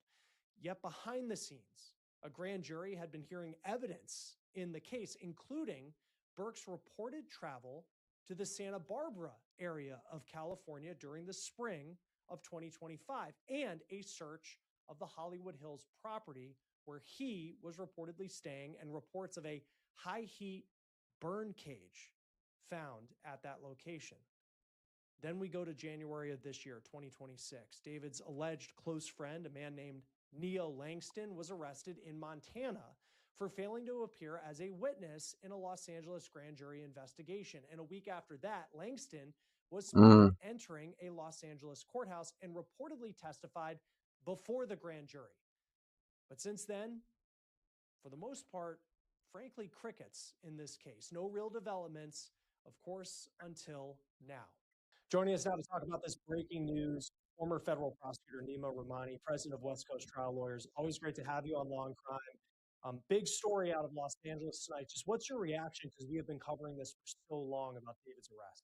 Chris, my reaction is better late than never. I think this was something that we've all been expecting. When a body is found decomposing in the frunk of your Tesla, and there has been a young girl who's been missing for quite some time, and there's plenty of evidence that she ran away with you or a member of your entourage. I think there was a lot of evidence here pointing to David, and really the question was, what really took so long? And I think my initial reaction is, I live and work in LA. I respect law enforcement, that things can move slowly here. But I think this investigative grand jury, I think, really is the answer. I think the DA wanted to lock in some members of David's inner circle to make sure that they cooperate, they don't go sideways at trial. And I think that's what they were waiting on before they ended up arresting him. So the announcement that came from the LAPD's TIO account says he's been arrested in connection to the murder of Celeste Rivas. And then it says that he's being held without bond. And then the case is going to be reviewed by the DA's office on Monday, or it goes in front of the DA's office on Monday. Like, if you can just walk us through the process of how that works, as opposed to them saying tonight, he has been charged with this and he's going to make his first appearance tomorrow. Well, typically when you're talking about the DA, it's a reactive case. It's not like this. Law enforcement, they arrest someone, they prepare a report, that file lands on the DA's desk, and there's a charging DA that makes a decision. It's a little bit different in this case because it's more of a proactive investigation. Obviously, Celeste Rivas has been missing for quite some time and has been dead for also quite some time. So you have this case that has been worked on for more than 6 months now. I mean, I think, if I recall correctly, Celeste's body was found in September. We all saw the video of the car being impounded and that. Then, of course, law enforcement executed search warrants at David's home, again, months and months ago. So, this is the type of case that isn't just a file that lands on some DA's desk. This is a case that is being directed by prosecutors at the district attorney's office. They convene this investigative grand jury, and we know that a grand jury has two functions. In most states and at the federal level, their function is to indict, but it also has an investigative function. They have subpoena power, so they can subpoena people, witnesses, they can subpoena information and documents. And that's what the grand jury was doing in this case. So it seems to me that the prosecution has this all buttoned up right now. This isn't the type of case they're reacting to. This is a case where they think we not only have enough probable cause to get that arrest warrant and get past a preliminary hearing, but we have enough to prove the case beyond a reasonable doubt to a jury at trial. Do you think that this came as a surprise to David tonight, this arrest? I think given how long it's taken, maybe folks had forgotten about it, but obviously there's been a lot of attention on this case and frankly a lot of negative media attention. Again, I sit here in LA and a lot of folks are asking, what is LAPD doing?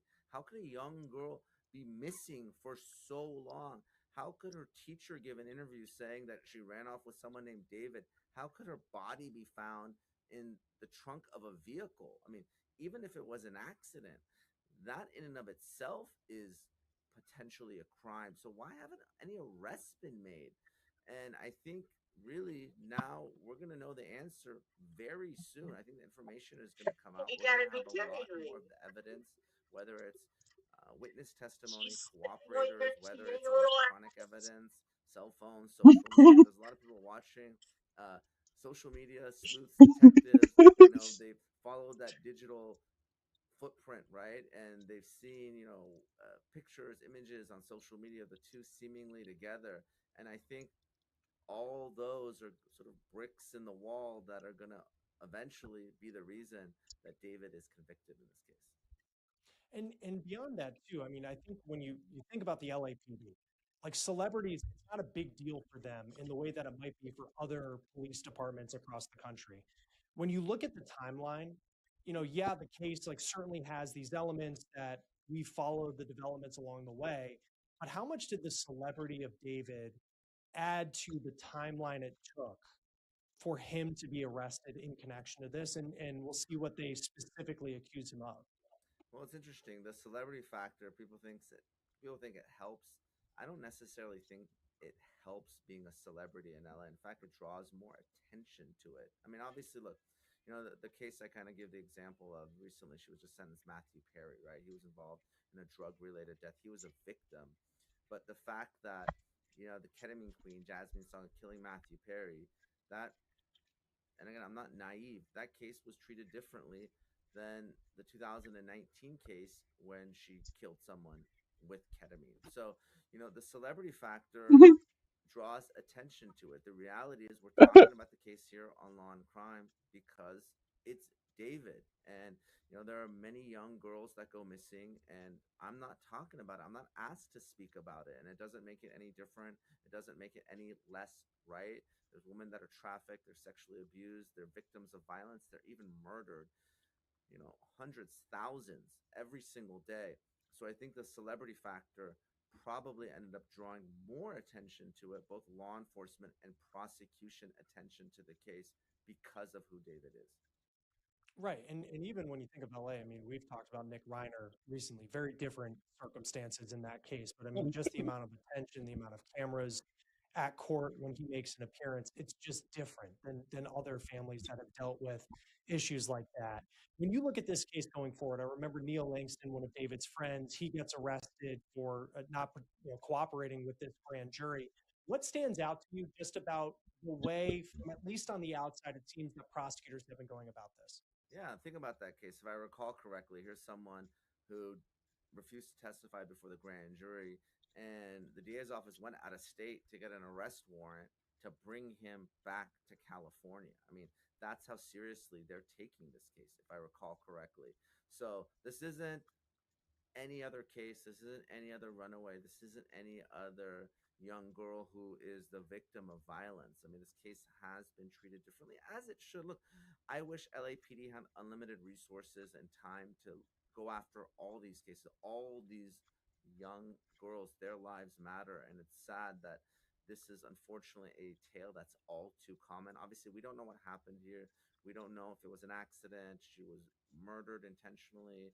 She overdosed. She was trafficked. I mean, there's all sorts of speculation out there. I don't know exactly what happened. But what we do know is this is a young girl that was missing for quite some time. She had run away at least once before, and it took a very long time to find her. So I think during that time period, there's going to be a lot of evidence. Obviously, we've seen some of the video evidence the last time she was seen. Again, I expect there to be a lot of digital evidence. It's going to be a strong case, I think, when it's all said and done. And when it comes to just kind of how the mechanics of the whole situation works out. So if he's arrested tonight, he's being held without bond. He hasn't specifically been charged with anything. And then you have, on Monday, it's going to go in front of the DA. Like, how are you able to hold him for that long a period of time, even through the weekend potentially? So yeah, these Thursday arrests oftentimes end up with a Monday arraignment because of the time period. Typically, you have about 48 hours to be brought before a judge, but it ends up being the next court day. So that's why the initial appearance will likely be on Monday, where David will be arraigned on the charges. Those charges will be read aloud in court. Expect his lawyer. I think he already has a lawyer, um, based on some of the statements that were made last year. Expect his lawyer to enter a not guilty plea, and then the process starts. Uh, Again, if it's a grand jury indictment, which is not typical, there won't be a preliminary hearing. But usually here in LA, the district attorney proceeds by a complaint and a preliminary hearing. And again, just because there's a grand jury, I believe it's just an investigative grand jury. They'd have to convene another grand jury to indict. And I don't think that's what they're going to do. Typically, what they do is in LA, they charge on a complaint. Then, after some period of time, there has to be a preliminary hearing. And at that preliminary hearing, the judge determines whether there's enough probable cause to move forward to a full-blown jury trial. So the DA will present some limited evidence, usually through a handful of law enforcement witnesses, and this process is going to get started. And that was kind of my next question, because we don't know specifically the cause of death. At this point, we know the state at which her body was found, sadly, but then we also don't know what the Bro, charges specifically it's he's like going to face. Kudo, bro. How much may we learn, knowing how much in LA and in California when it comes to, I think of a state like Florida, and you can find the probable cause document online. How much might we learn on Monday if that's when he's arraigned on something? Well, I think we're going to learn a lot. Obviously, the nature of the charges. So you have first-degree intentional murder, you have special circumstances, you have second-degree murder, you have manslaughter if it's an accident. Obviously, there might be charges related to moving the body. Are there going to be potential sex charges? I mean, I think that would be obviously very important. I mean, again, we're just guessing right now. Sure. There's no death penalty here in California. There's been a moratorium. We haven't had an execution in 20 years. So don't expect to see the death penalty regardless of what the charges are. But again, first degree intentional premeditated murder, special circumstances, if there's any type of enhancements, that's all going to be very telling. And look, it's just a matter of days before this evidence comes out. And when you think about moving past Monday, and again, this has been a case that has developed, it feels like very slowly, and very much under wraps outside of the reporting that we've seen. Like after Monday, depending on what the charges are, like,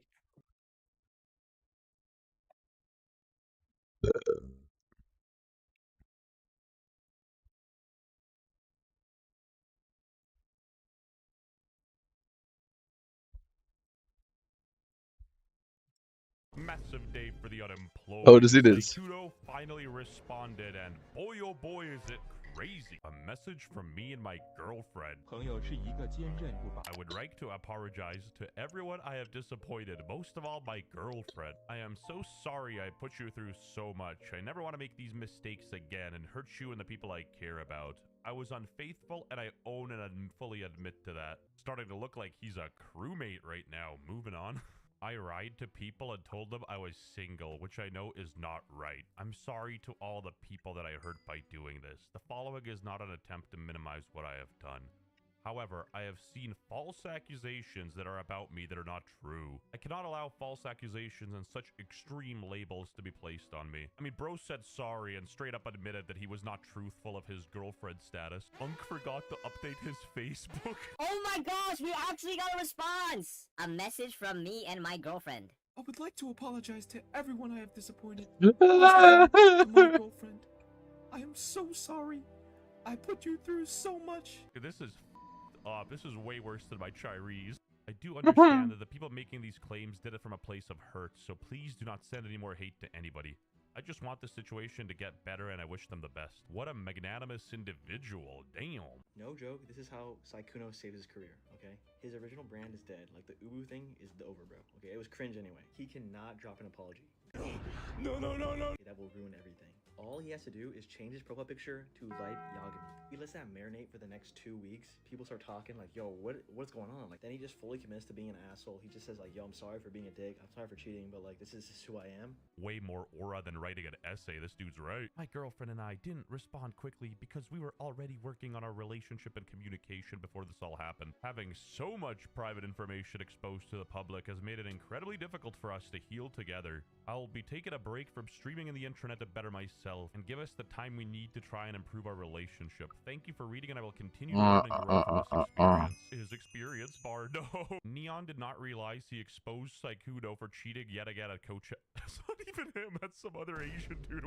Anyway, half the document, and the other half was actually a message from his girlfriend. My girlfriend wanted to share her experience. Below is a message written by her. Hi there. I want to start by saying thank you to those who've been checking on me and wishing me well during such a difficult time. It's been extremely heartbreaking to learn everything I know now, and going through this has been one of the hardest things I've ever put through in my life. I've been tossed around from all sides. Me and my reality have been continuously shattered, though no matter how broken I am, I never wanted this to be public. It deeply hurts me that I wasn't given a choice in that, or even just warned that this would be happening at all. I didn't want this.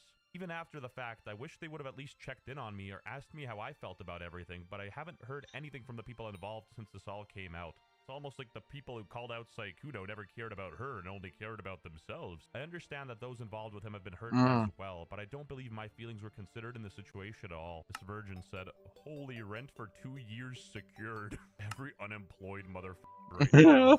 How bro felt writing that?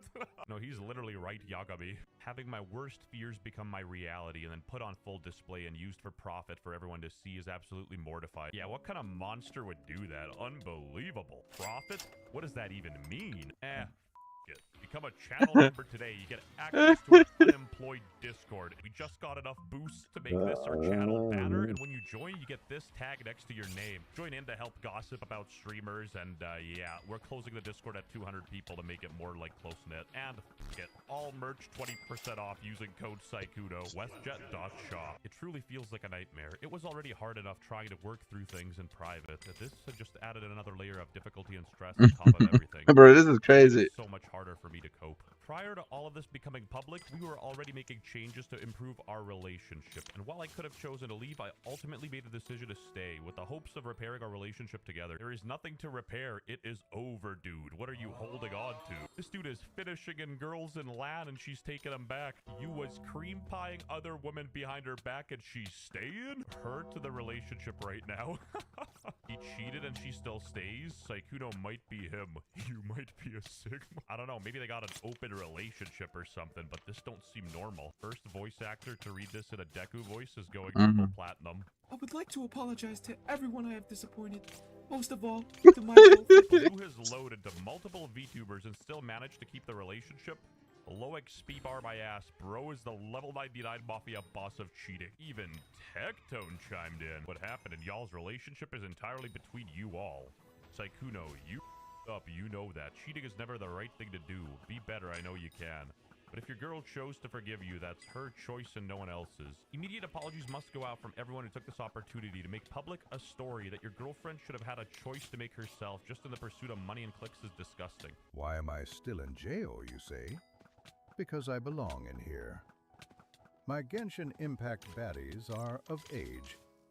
They're like 15, which is almost 16, basically 17, And we can round that to 18. They tried to make an hour-long video to mog him. The maker of the expose video got mogged instead, mogged his girlfriend while he was cheating on her, and then also mogged his own accusers through his girlfriend. Unbelievable. I mean, this is like, you know what this is like? No, what is it like? It's like a Rube Goldberg machine.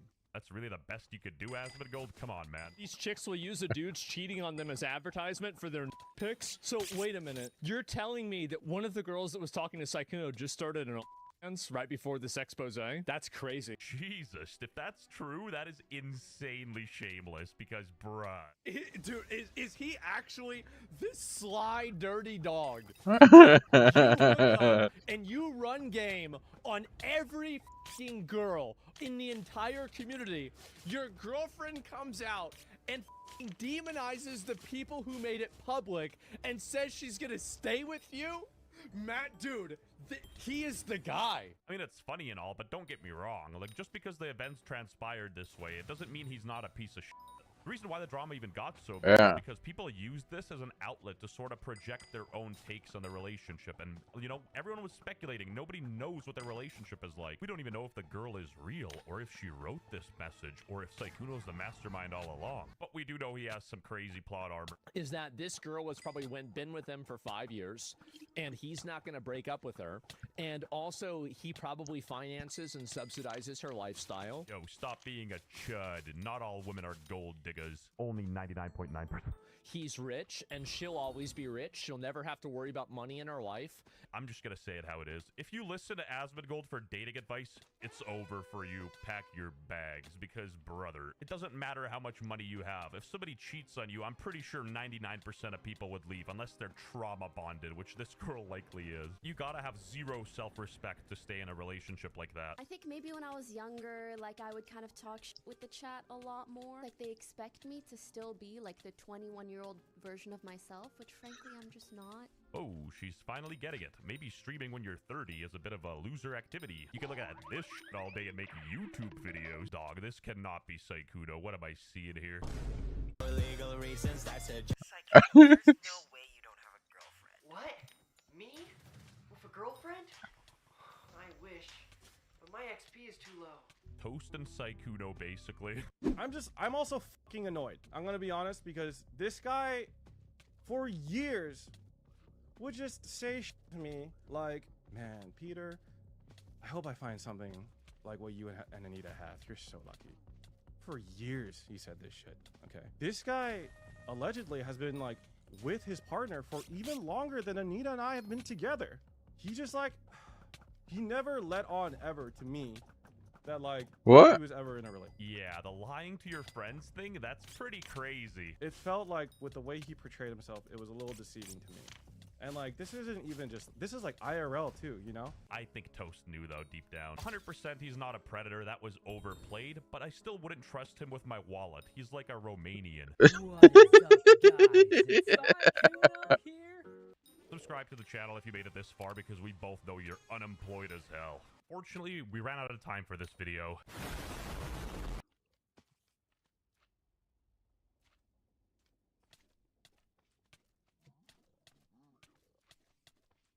This is Phoenix Spencer Horn. She was 21. What? Bright, kind, and deservedly well loved. Meanwhile, this is Ewan Methavin. He was 27, quiet, intense, and harbored a darkness that no one saw coming. In a quiet Scottish town just outside of Glasgow, this young couple lived together in a small flat that appeared ordinary to anyone passing by. They appeared happy on social media, and many of their videos showed them laughing, sharing meals, and building a future together. However, behind closed doors, something far more When is Derpy? brewing, and what began as a loving Is Derpy soon? relationship gradually became controlling, suffocating, and eventually dangerous. Both ever-loving and forgiving, Phoenix Spencer Horn was hopeful that her boyfriend would change in time. But the truth is, she actually underestimated how dangerous and broken he really was. I mean, you can't really blame her, in all honesty. Ewan may have been a little strange and awkward, sure, but nobody would have assumed that he would be capable of murdering someone let alone his own partner. And then, on a cold night in November of 2024, he did something that was truly unthinkable. But what really sets this case apart from the rest is what Ewan did to her body and himself in the hours after her murder. And, well, let's just say for now, it will leave you utterly horrified. Welcome back to Coffeehouse Crime, folks. My name is Adrian, and today we're looking at the gruesome case of Phoenix Spencer Horn. What the fuck does it brutally mugs you? So, please grab yourself a coffee, hit subscribe for more dark stories like this every single week, and let's begin. This is the case of Phoenix Spencer Horn.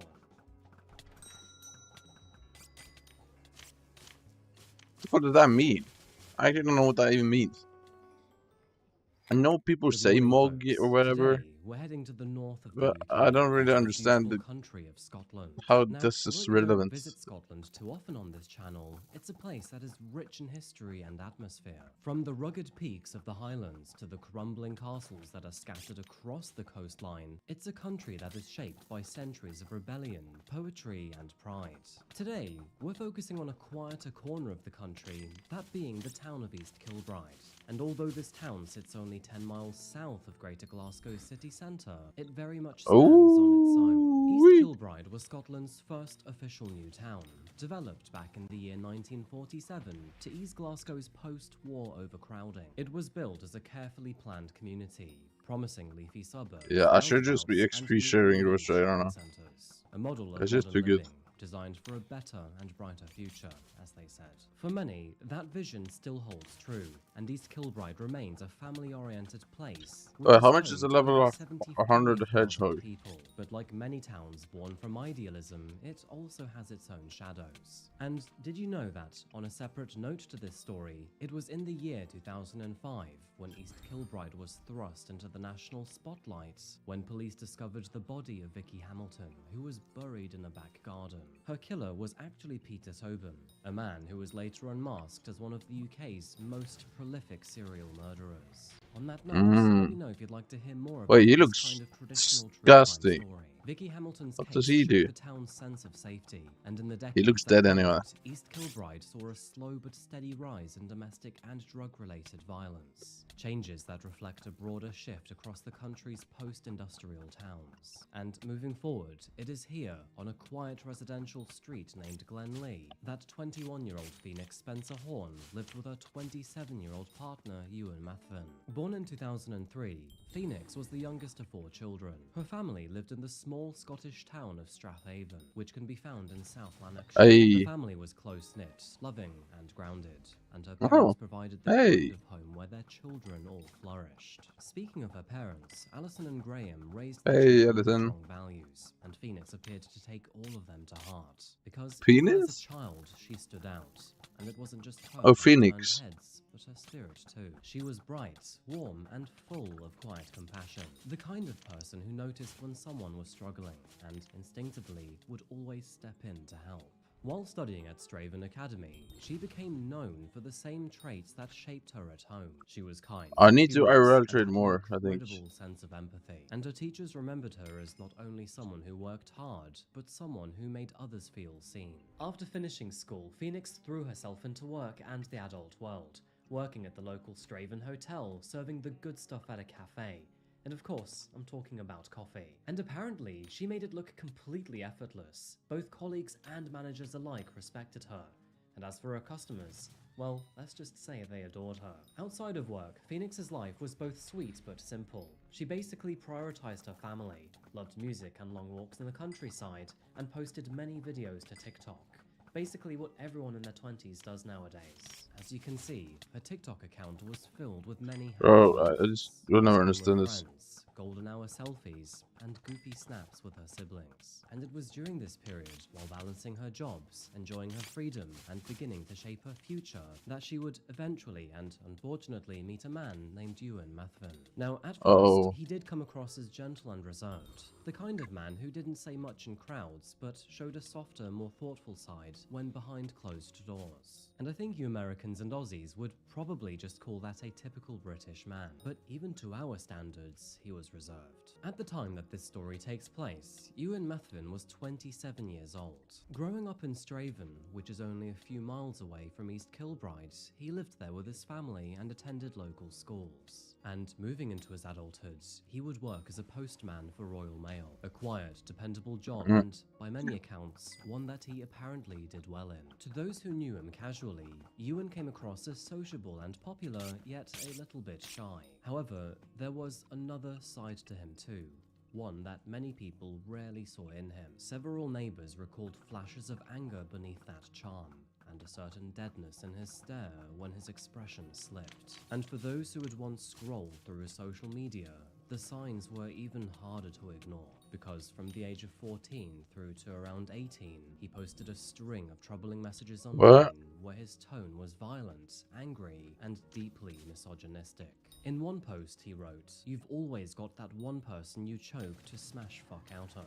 Another one read, "It's kill or be killed." And in one of the more disturbing messages, he described wanting to, quote, "kick her big horrible fucking teeth out," which of course is a northerner's way of saying a punch up. Now, there wasn't only just one or two, but dozens of messages like this. To make matters even more cringe, Ewan described himself as a local drug dealer and occasional porn star, and he would even boast about how anger made him feel tingly and agitated. A porn star? Although the posts were eventually deleted and scrubbed from the internet, they were not forgotten by all of those who had already seen them. Ewan's online facade revealed a teen who appeared to be consumed by violence and ego, and whether or not it was merely just a phase, nobody could ignore the warning signs. But fast forward a few years, and now Ewan was quietly working at Royal Mail. Colleagues claimed that he always kept to himself, did his rounds without complaints, and tried not to draw much attention. Which is quite the plot twist really,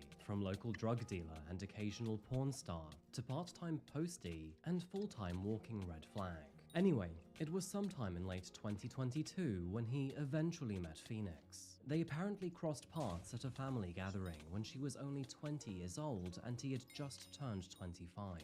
At first glance, they seemed like total opposites. Phoenix was full of light and laughter, and Ewan, well, Ewan was Ewan. But sometimes Ewan was Ewan? What the fuck does that mean? eventually bring people together. What Friends does that meant to described mean? her as gentle, funny, and fiercely loyal, and apparently she was the kind of person who just always knew if he needed a hug or some kind of support. Now, I don't believe on the that. surface, their circumstances did seem like a good match. I mean, she was studying while working part-time, and he had a steady job. So it was quite the balanced pairing. From what I could tell, Phoenix was a very good partner and basically brought energy and color into his life and made him try new things. Basically, she brought him out of his shell. And as for Ewan, well, at least in the beginning, he seemed like a charming man. And as things moved along, he made a very good impression to her family. Her friends would even describe him as attentive, loving, and even doting. And of course, from everything that Phoenix shared, it really did seem like she loved him to the moon and back. So, as it always goes, fast forward a few months, and the two are now living together in a small rented flat in East Kilbride. And at least on the outside, everything appeared to be dandy. They celebrated birthdays, took photos together, and even popped around to see the family basically every week. Just another couple figuring life out. Yes, sir. However, behind the scenes, things were not quite so straightforward. You see, over time, Ewan slowly started to change. So should I like buy It didn't gems happen then, all at guys? once, but basically crept in slowly. Do I And buy it was gems little things at before? first too, like offhand criticisms, moodiness, and basically just sulking when things didn't go his way. And then came the jealousy, not only over her friends and who she spoke Wait, do I to, need gems or but anything? even over her job and the way that she dressed. Being the empathic person that she was, Phoenix desperately tried to calm him, but the truth is that those cracks simply kept on widening. His insecurities deepened, and over time, Ewan became volatile. Now, Phoenix never made a big scene. Instead, she started opening up to friends about it, quietly letting them know that things were no longer working. And by mid-2024, she had finally made her mind up. She wanted space from Ewan and was ready to move on. But Ewan would not take that rejection very well, and Oh apparently no. had the perfect excuse for her. He claimed What? that he wasn't actually a bad guy. Instead, he was just a poor victim to cocaine, steroids, and alcohol, and that once he had his addictions under control, What? everything would change, eventually. But rather than seek real change, he would use these vices as excuses. And ever patient as always, Phoenix believed him. By November of 2024, Ewan and Phoenix had lived together for nearly 2 years. And unfortunately, Ewan was still slipping deeper into substance abuse, emotional volatility, and a need for control. When looking at what was going on in the background, it all kind of made sense. Because not only did Ewan feel stagnant and stuck in his mundane job, but he was still caught in cycles of dependency. Safe to say that Phoenix never should have put up with this, but tragically, it was her very own compassion and kindness that would not only keep her there, but also lead her straight into Yeah. I know, right? The date was November the 16th, 2024, and was a Saturday night like any other. Phoenix had finished her shift at the Straven Hotel before then returning home to her boyfriend. Meanwhile, Did she Ewan just had pop a spent the TikTok dance? entire afternoon alone and had even messaged her to say that he was apparently feeling lonely. Phoenix replied with warmth, promising that they'd be together soon, and later that evening, the two shared a takeaway in front of the TV. From the outside, it looked like a normal, quiet night in. Just two people in a long-term relationship sharing dinner and winding down together after a long week of work. At 9:37 Bro, I don't think PM, you would believe it. Phoenix messaged her mother to say that the two were having dinner at home. Not only was the message short and casual, but it hinted that nothing was wrong. However, sadly, only a few hours later, everything would change. It was just after midnight that neighbors heard loud noises and hurried footsteps, which seemed to echo from above them, an odd energy that seemed out of place from a normal weekend evening. But just as quickly as those strange noises began, silence suddenly followed.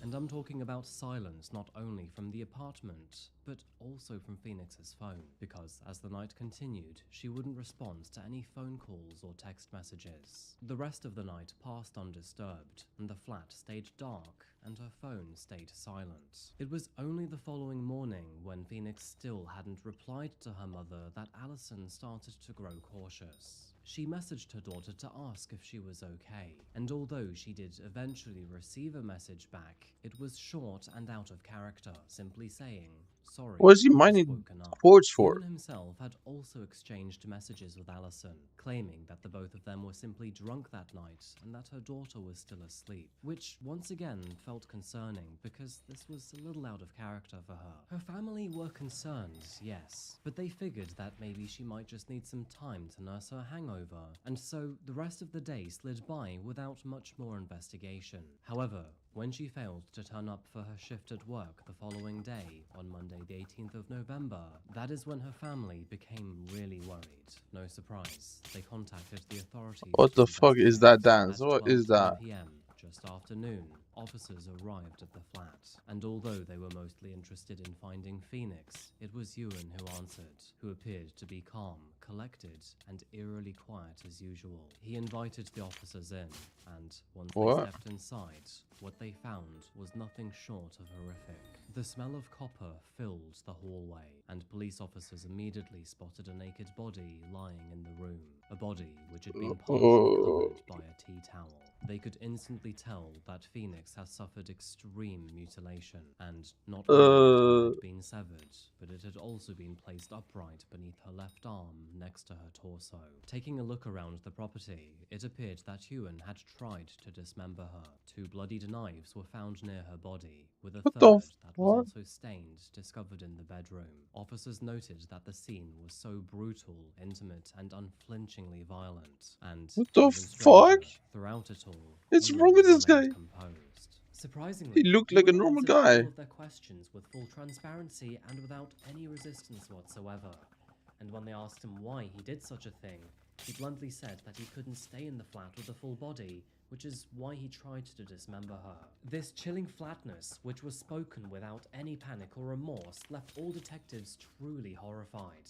And the worst part is that Ewan really did not seem to care. I mean, at one point, he even turned to an officer and said, "I guess this is what my next 25 years look like." And so, no surprise, our postman was swiftly arrested and then delivered straight to a jail cell. express delivery included. The next stage was quite simple. Forensic investigators sealed the scene and then began documenting every inch of the apartment.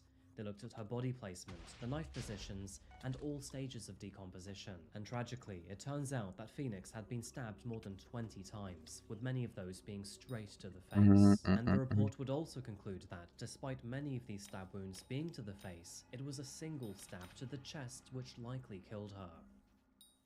Even after his arrest, Ewan could not stop yapping. He told the officers that he had blacked out during a drug-fueled episode, and suggested that maybe steroids, cocaine, and alcohol all played a role into his behavior. At no point did he try to deny responsibility. Instead, he seemed fixated on painting himself as a broken man who was fractured by substance abuse and deep-seated emotions. And as it turns out, this wasn't actually the first time he had confessed to murdering Phoenix, because only a few moments before police came knocking at the front door, he had dialed 999 himself.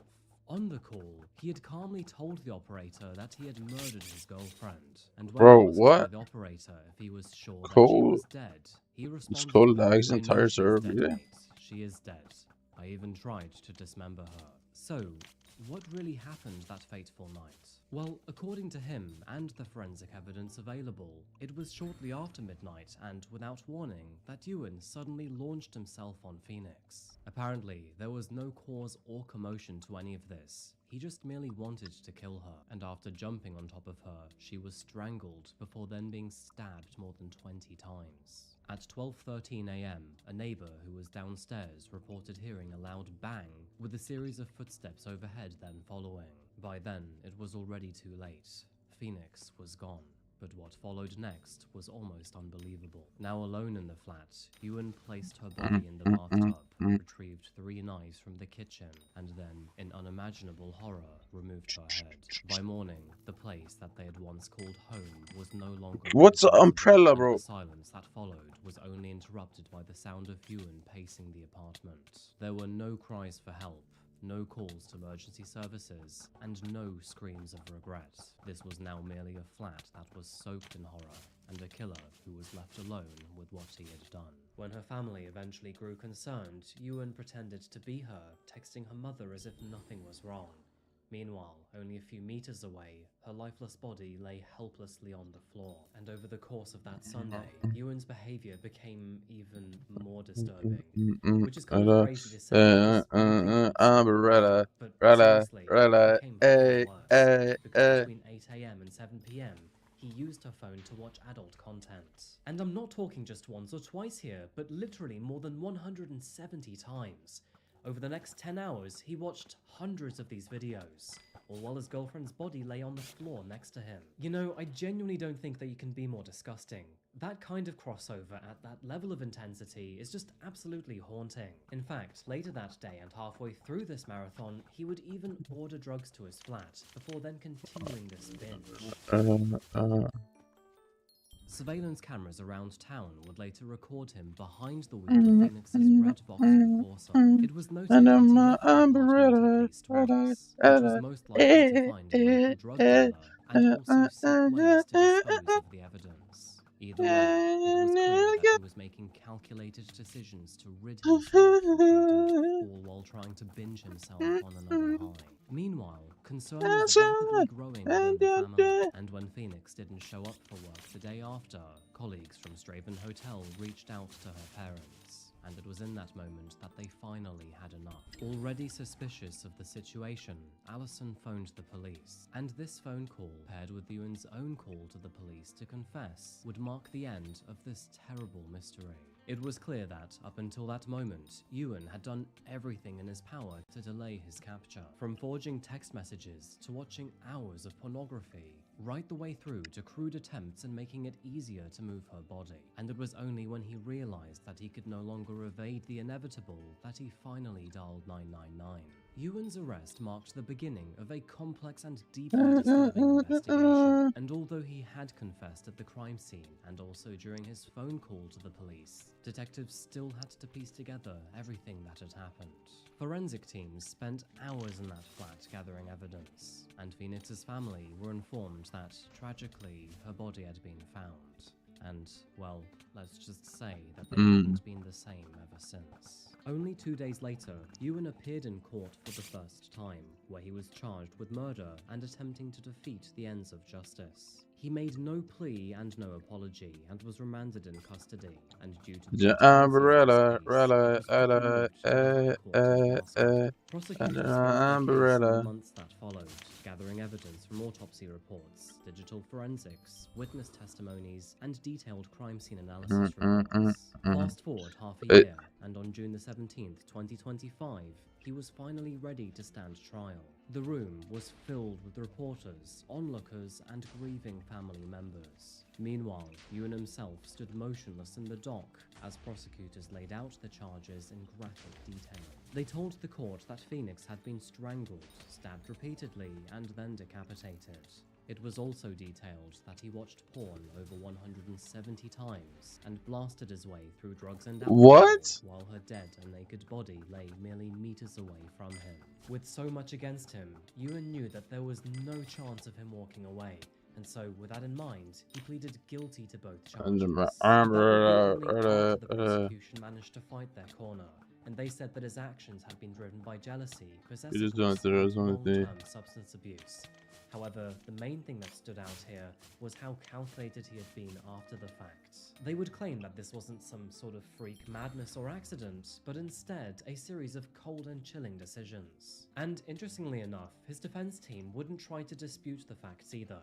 Instead, Ewan's lawyer claimed that his client had suffered an emotional and psychological breakdown, and that is why he had no memory of the murder. Now, this is the bit that really gets me, but apparently his very own lawyer would say that almost everyone would see him as, quote, the personification of evil.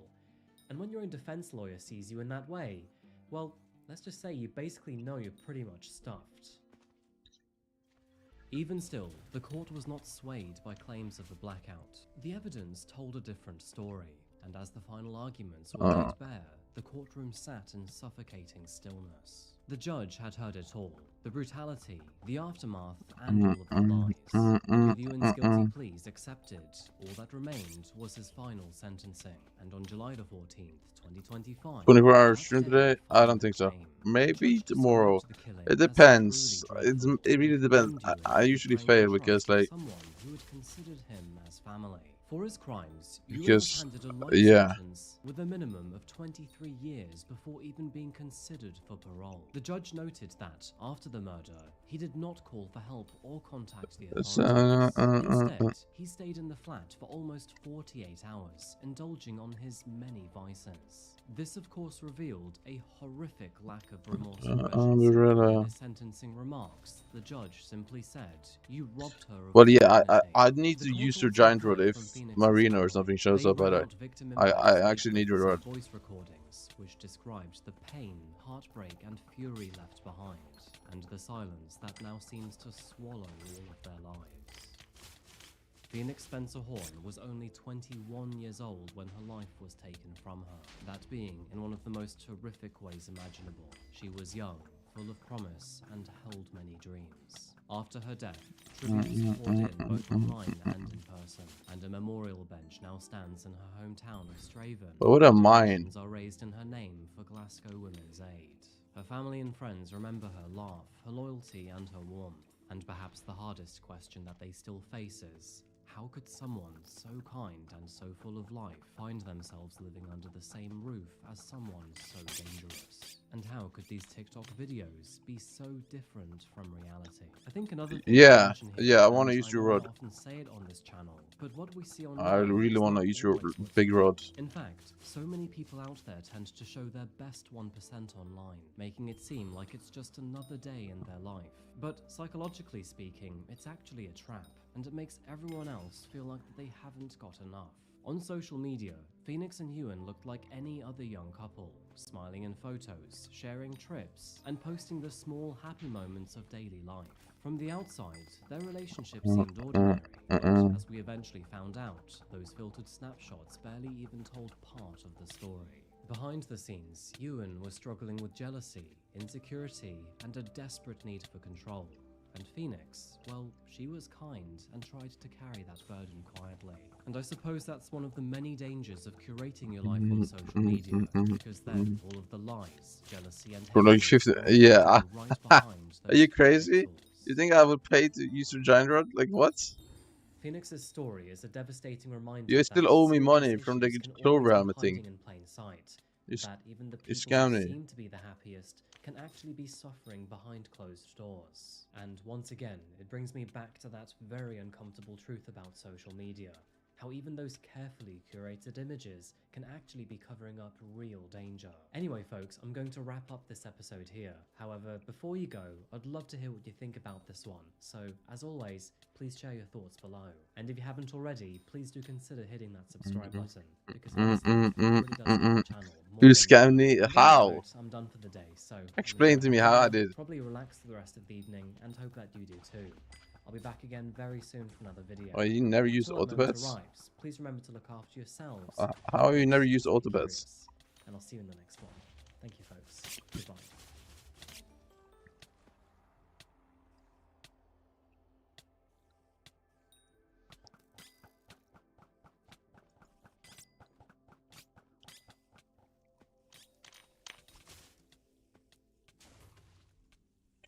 Beneath the floor of a forgotten forest and hidden in plain sight was a secret world. A world which was one man's twisted version of freedom. From here, you could find a world of wires, water filters, solar panels, and silence. And for almost 3.5 years, nobody knew that someone was living here. However, when a weary hunter stumbled across the area and found him, he realized that this man wasn't merely hiding from society, but also from justice. Welcome back to Coffee House Crime, folks. My name is Adrian, and today we're heading underground to look at one of the strangest stories of the universe. Now, this one is a little bit different to the usual format. And my umbrella, and my umbrella. This guy, because despite the wild adventure, he definitely is a sicko. Anyway, let's get straight into this one. So please, grab yourself a coffee, subscribe if you haven't yet, and let's investigate. This is the case of Jeremiah Button.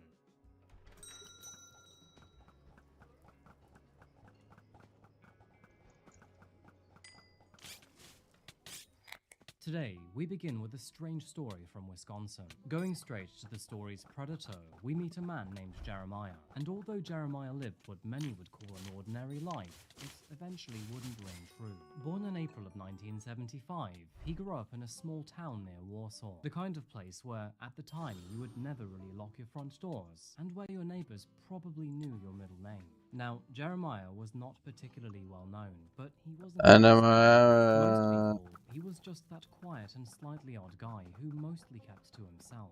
He was interested in computers, seemed intelligent, and didn't cause much trouble, at least for a while. Now, Jeremiah had a knack for many things. He was proficient with electronics, knew basically everything about mechanical engineering, and understood key survival skills. You could also say that he had a high IQ, but would also make poor decisions in, well, several other ways. And I'm not saying that as an observation, by the way, because they are his very own words. By the time he reached his late 30s, Jeremiah My still favorite lived movie quietly from with birth his was parents Iron Man. in a modest home. However, beneath that quiet surface was a man who was hiding a very dark secret. And when it finally came to light, well, let's just say that it shocked the entire community. Despite the quiet facade, it turns out that Jeremiah had actually been committing horrific crimes under his parents' very own roof for several years. And I'm not talking about just once or twice here, but a myriad of times. Between the years of 2006 and 2012, making him 31 to 37 years at the time, he'd been persuading a minor to do unspeakable things with him. And to make matters even worse, it turns out that his victim was even related to him. Tragically, this went on for several years, and his family, they were none the wiser. But when his victim was finally old enough to grasp what had happened, that is when she finally spoke out. And that happened only 2 years later. And my umbrella, executed a search warrant on Jeremiah's family Bro, home. do you think I'm gonna get the die tomorrow? Like, is tomorrow the day for the die? Like, you know what I'm saying? You know what I'm saying? Inside were not hundreds, but Yeah. thousands of images and videos of underage content. What? And if that wasn't disturbing enough already, authorities also uncovered footage that he had filmed himself. And from what we Oh, can gather from hell the no. notes, it was really vile stuff. In terms of authenticity, the footage was said to be time-stamped and even matched to the room inside his home. So, What? officers knew it was definitely him. As a result, he was Oh, arrested no. and then charged with a long list of felonies, which you can Wait, see on the so screen. did he get Now, I released think after all of you this? would agree that it was the kind of case that should have Oh, wait. definitely put him behind bars immediately. But Yeah. unfortunately, that would not be the case. Why? Instead, something far more bizarre happened. Despite the overwhelming amount of evidence against him, Jeremiah was granted release on a $25,000 bond. As a result, Really? he was forced I to want to say the surrender N-word his so bad there. passport and essentially was banned from Oh, using the internet. really N-word? Oh, and also was restricted from leaving the area. As far as I could tell, though, he could actually go all around the state without any supervision. So, essentially, he was free. And this is where it begins to become quite strange. On the surface, Jeremiah appeared compliant and showed up to all of his pre-trial hearings. He also met with his lawyer and gave no indication of fleeing, at least not yet. But behind the scenes, well, he was quietly executing a plan. And then, in 2016, and only 2 weeks before his trial was set to begin, Jeremiah vanished. And I mean quite literally disappeared without a trace. Most of the people on the outside thought that he had simply run off, while others began to speculate that maybe he had made one too many enemies. Meanwhile, his family, well, they thought they knew, but in reality, they actually didn't. Apparently, Jeremiah left a note for his mother on the kitchen counter that he was leaving for Florida to start a new life. Even so, officers couldn't actually trace a single movement beyond that point. With no signs or leads, the authorities went to Jeremiah Butler, on top of the list, umbrella, ella, ella, and a my umbrella, umbrella, and a my umbrella, umbrella, and a my umbrella.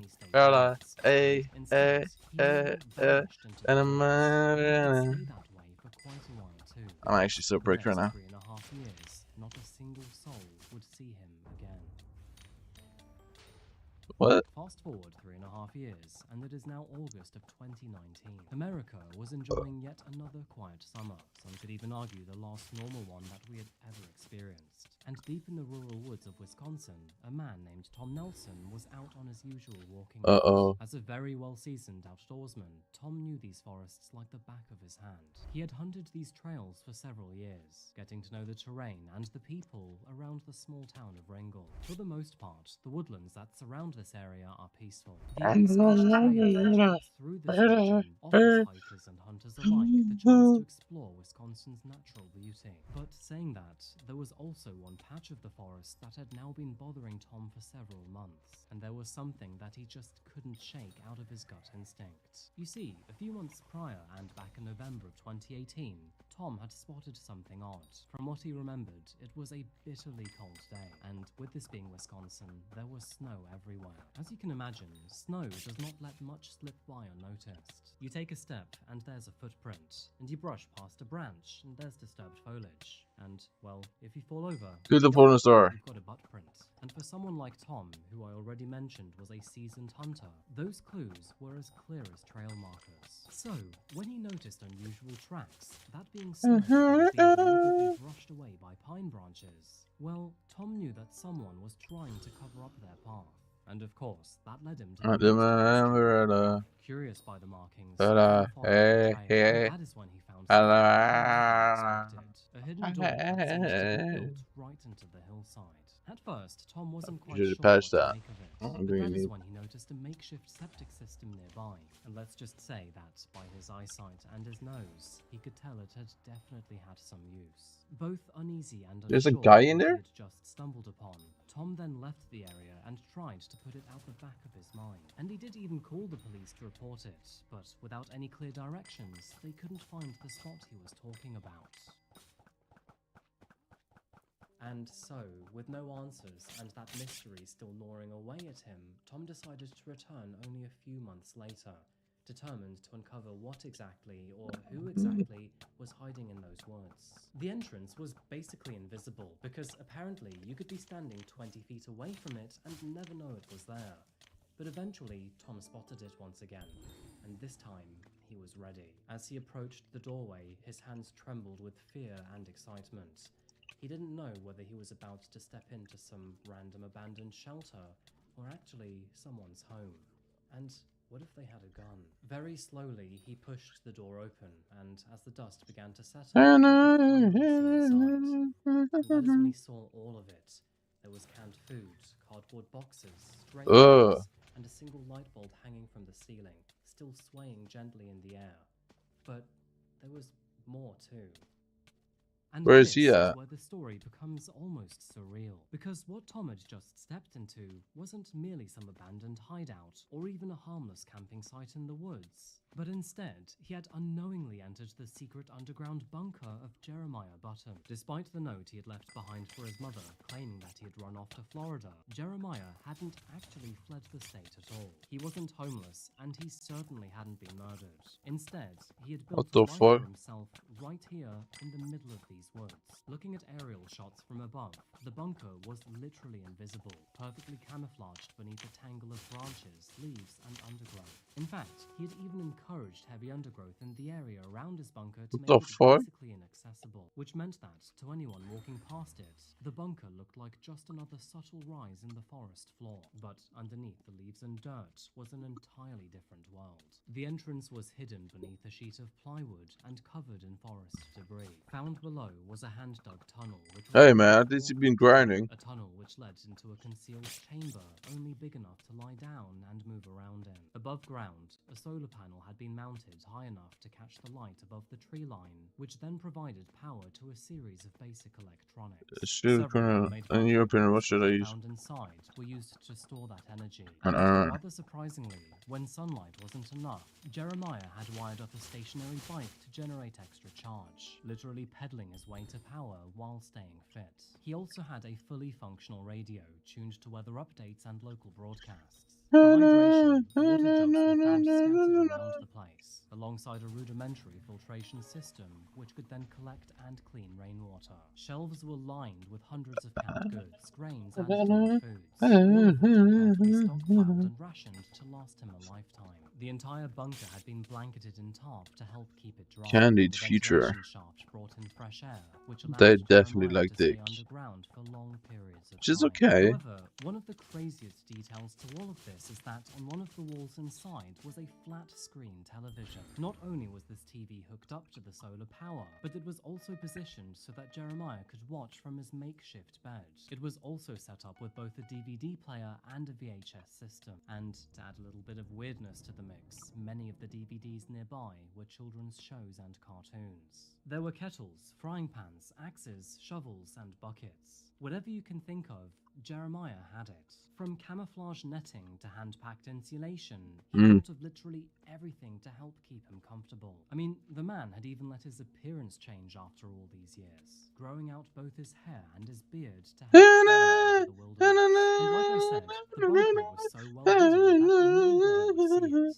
Of course, apart from Tom Nelson. In fact, the only clues that may have possibly given it away was a tin can chimney, 8 small solar panels, and an antenna taped to a tree. However, before we take a look at how he survived out here for so long, let's first take a look at where he chose to hide, because the location was all part of his strategy. Hidden away on state land, Is it? Jeremiah chose his bunker site in the small town of Ringgold, which conveniently is concealed within hundreds of acres of dense Wisconsin forest. It's worth noting here, this is roughly 150 miles away from Richfield, which is the place where he lived with his mother. He picked this spot for its isolation and for its proximity to the Marathon County landfill, and he would Where's visit my this place 4-star almost helmet, every bro? single night to scavenge for food and Please. supplies. From everything that I've been able to gather online, the bunker was located Please, around 4-star helmet, 4-star helmet, 4-star helmet, 400 4-star feet helmet. from the Ice Age Trail. No, no, no, no, no, no, no, no, no, no, 4-star helmet, 4-star The bunker helmet. was also on an angle and No, no, no, no, no, no, please, please, please, please, just 4-star helmet. sunlight. Now, based on all of this information, that would place him either here or here on the map. And if I zoom out, you can now see just how remote the area really is. But with that said, if things ever got very desperate for Jeremiah, or if perhaps Where's what is our helmet? a Hershey's bar, there was also a Dollar General store not too far away. After choosing this location, he then quietly began to carve out his new home, digging roughly 12 to 15 feet into the embankment. During many trips between Richfield and Ringgold, he stockpiled canned foods and supplies, and bought in bulk to transport them little by little. Yo, Nobody nah, asked bro. Jeremiah any questions because, first of all, he wasn't breaking any laws, and also, he wasn't violating his bail conditions. As his trial date approached, Jeremiah quietly made his move. That is when he left his car behind, abandoned his ID, and left his wallet. Meanwhile, writing a note to his mother claiming that he was heading to Florida, and, of course, then he vanished. To avoid being caught by any surveillance cameras, Jeremiah buried himself in coal on a freight train. From there, he trekked 2 days on foot to the bunker, which he had spent nearly 2 whole years constructing. And let's be honest, by then it likely already felt like home to him. In fact, as the months turned into years, Jeremiah even expanded his bunker. Not only did he do well, but even remodeling the place when he began to run out of room. Through the brutal Wisconsin winters, he survived on wood that he had stockpiled and burned in a fire pit that he had carefully designed to produce minimal smoke. And when it snowed, well, he would walk in loops, brushing away his footprints with tree branches to avoid leaving a trail. Ironically, though, it would be that very act that would eventually lead someone directly to him. Which brings us back to the day that Tom Nelson slowly stepped inside his bunker. However, as dramatic as that might sound, the actual encounter was surprisingly underwhelming. After walking in and turning his flashlight on, he swept across the space, spotting pots, pans, and tinned food. And then, as he passed over the bed, he saw something immediately shift. It was Jeremiah, and he was staring right back at him. Tom didn't say a word. Completely shocked by the situation, he simply turned around, walked out, and then called the police. When deputies finally arrived, they then tried to convince Jeremiah to come out, but for the next 20 minutes he desperately resisted, instead telling them that he was a wanted man. In fact, at one point he even considered setting himself on fire rather than being taken in, but eventually changed his mind. When Jeremiah finally surrendered, he wasn't hostile whatsoever. In fact, he was both calm and friendly, and after years of near total isolation, he even seemed relieved. And apparently, one of the first things he said to officers was how nice it was to finally have some human contact. And honestly, that's not too surprising, because after more than 3 years living off-grid, alone, in silence, and beneath the forest floor, this was basically the first proper conversation that he had had in a very long time. After being discovered, Jeremiah went into custody without a fight. He was cooperative and even seemed relieved. A fugitive from the Wausau area is back behind bars this morning after a hunter discovered him hiding in a bunker. This is a remarkable story. Look at this video here. Police say the makeshift hideout was carved into the hillside and covered with logs. Jeremiah Button lived there for 3 years, living off items that he found in the landfill, which was a half-mile away. It was even outfitted with electricity and a water filter system. Tom Nelson described what he found back on August 9th. And then I come around the corner a little bit, and there he is, laying in his bed.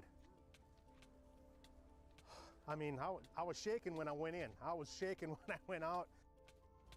Button vanished in 2016, just weeks before he was set to stand trial on child sex charges. He was then held on a $100,000 bond, which, honestly, I kind of find to be a strange decision, because, well, I mean, it's kind of obvious. If Jeremiah had already managed to disappear into the woods after being released on bond once, then apart from money, what was really going to stop him from doing it again? During his interviews, Jeremiah admitted that he hadn't told a single soul about the bunker. Not friends, not family, literally no one. In fact, he even claimed that he had zero contact with any of his loved ones ever since the day he vanished. Basically, he lived in total isolation, barring the occasional exchange in words with nearby hikers who sometimes passed by. It was, by his own admission, an incredibly lonely existence. Back at the bunker, which by now had become the scene of a full-blown investigation... Isn't that good for him to be in prison then? Before then seizing several hard drives and many electronic electronic devices. At first, there were several concerns that the previously recovered evidence may no longer be admissible after so much time had passed. However, the prosecution was quick to clarify that that would not be the case. They highlighted that the evidence collected in 2014, back when the initial charges were filed, were all still intact, and that the video footage of the abuse conducted by Jeremiah had been preserved. In 2020, Jeremiah Button pleaded no contest to multiple felony counts, including child enticement and possession of child pornography. As part of a plea deal, several other charges were dropped, but the weight of his crimes was still more than heavy enough, and so, as a result, he was sentenced to 34 years in prison, meaning that, by the time he gets out of prison, he will be 74 years old. The friends and family of his victim were all relieved to hear his sentence, with Jeremiah even addressing the courtroom with his own apology. I have no excuse for what I've done, nor can I explain it. I know at the time, I came up with justifications for it, but the bottom line is I was sick and out of my mind. To add to this, Jeremiah also said that he decided to live in the woods, as it was his own personal way of punishing himself for his crimes. However, if you ask me, I think he was just terrified of what inmates would do to people with crimes like his. To this day, Jeremiah Button remains behind bars in a Wisconsin State Correctional Facility, with his underground bunker now nothing more than a strange and unsettling footnote in the story of a man who tried to run from justice, but couldn't hide. What is it? Are they going to keep the bunker there? Why not? The state's Department of Natural Resources officially dismantled his bunker. It What? took several days and a full crew of people to help clear it out. Because, Never mind then. as you've seen, there was a lot of stuff crammed inside. Eventually, the entire structure was filled in, including the massive homemade septic system, which, yes, was still full of human poop.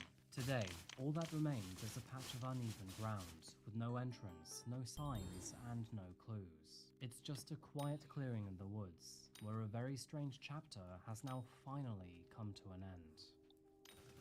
And that is the bizarre story of Jeremiah Button. You know, it is actually a shame that this guy is such a vile scumbag.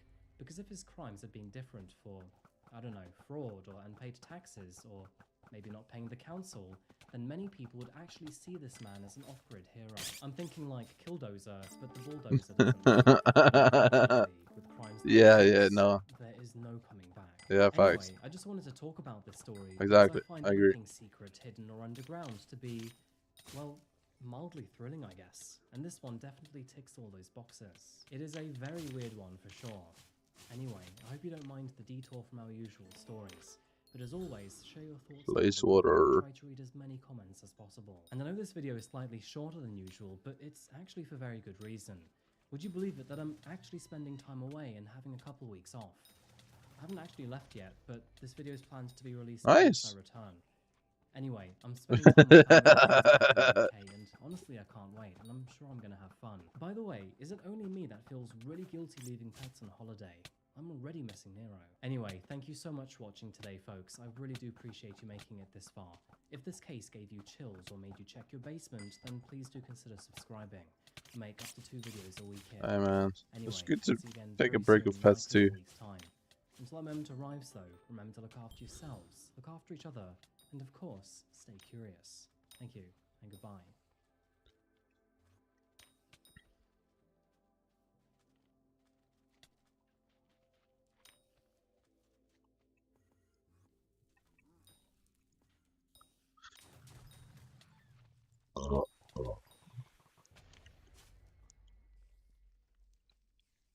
I miss one bar.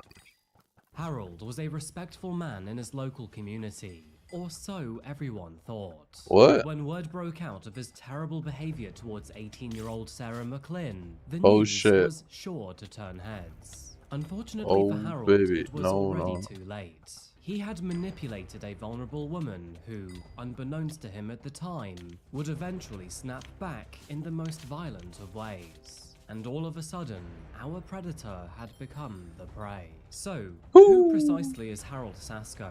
What did he do to Sarah Gonzalez McLynn? How would she react to his unbearable pressure? And what would her punishment ultimately be? Welcome back to Coffee House Crime, folks. This is a My name very is Adrian, interesting case. and Holy today shit. we're looking at a case that explores the moral complexities of a victim turned killer. Now, our assailant today is not your typical run-of-the-mill murderer. In fact, many argue that they shouldn't be in prison to this day. And so, let's explore this, quite frankly, wild story and see which side of the fence you land on. By the way, I post stories like this weekly, so if it is your sort of thing, please consider subscribing. And now, with that said, please grab yourself a coffee and let's caffeinate while we investigate. This is the case of Sarah. Oh, it's not good, bro. We cannot be having this.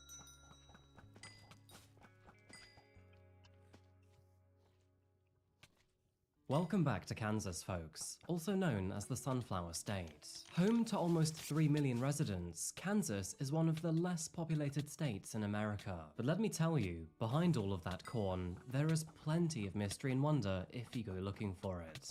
Due to its extensive rural and flat land, it has become an agricultural powerhouse in recent decades. Of course, being responsible for producing large quantities of wheat, corn, sunflowers, and soybeans for the world to enjoy.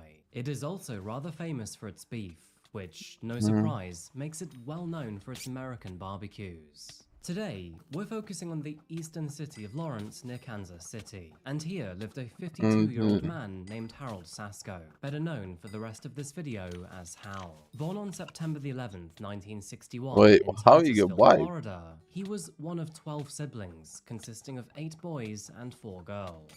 His brothers and sisters described him as the type to take charge in almost any situation, often delegating chores to his parents and other siblings around the house, and just in general being very organizational. And so, it was no surprise that, after studying at college in Oklahoma, Hal would go on to start his own pizza restaurant and even open a second one just 2 years later, naming both of them as Cece's Pizza. This led him to move to Lawrence in the late 1990s, where, alongside his then-wife Anna and their 3-year-old daughter Amanda, he opened a third restaurant nearby in the town named Topeka. Now, Hal became addicted to his business, and his work hard and only work hard lifestyle was not one that his wife was comfortable pursuing. I mean, there has to be a healthy balance in everything that we do, right? Hal was not just a business owner, but a husband and father too, and his wife and child deserved his presence. Eventually, this caused a massive rift between both parents, and when his wife could no longer bear living as a lonely mother anymore, the two decided to divorce. Hal was an avid churchgoer, and he prided himself on not just being a man of the Lord, but also a well-respected member of the community. He was known by others to be kind, caring, and above all else, a very organizational manager. So, it would come as a real shock to the community when, on January the 17th, 2014, their so-called kind and caring manager suddenly disappeared. The day began like any other Friday. With the weekend right around the corner, many people traveled to work to begin their daily routine. And of course, that would be no different for the employees at Cece's Pizzeria. The problem is that, after making their way to work, Hal's employees would be met with a silent and empty restaurant. Hal was usually there to unlock and open the kitchen, but this time, he was nowhere to be found.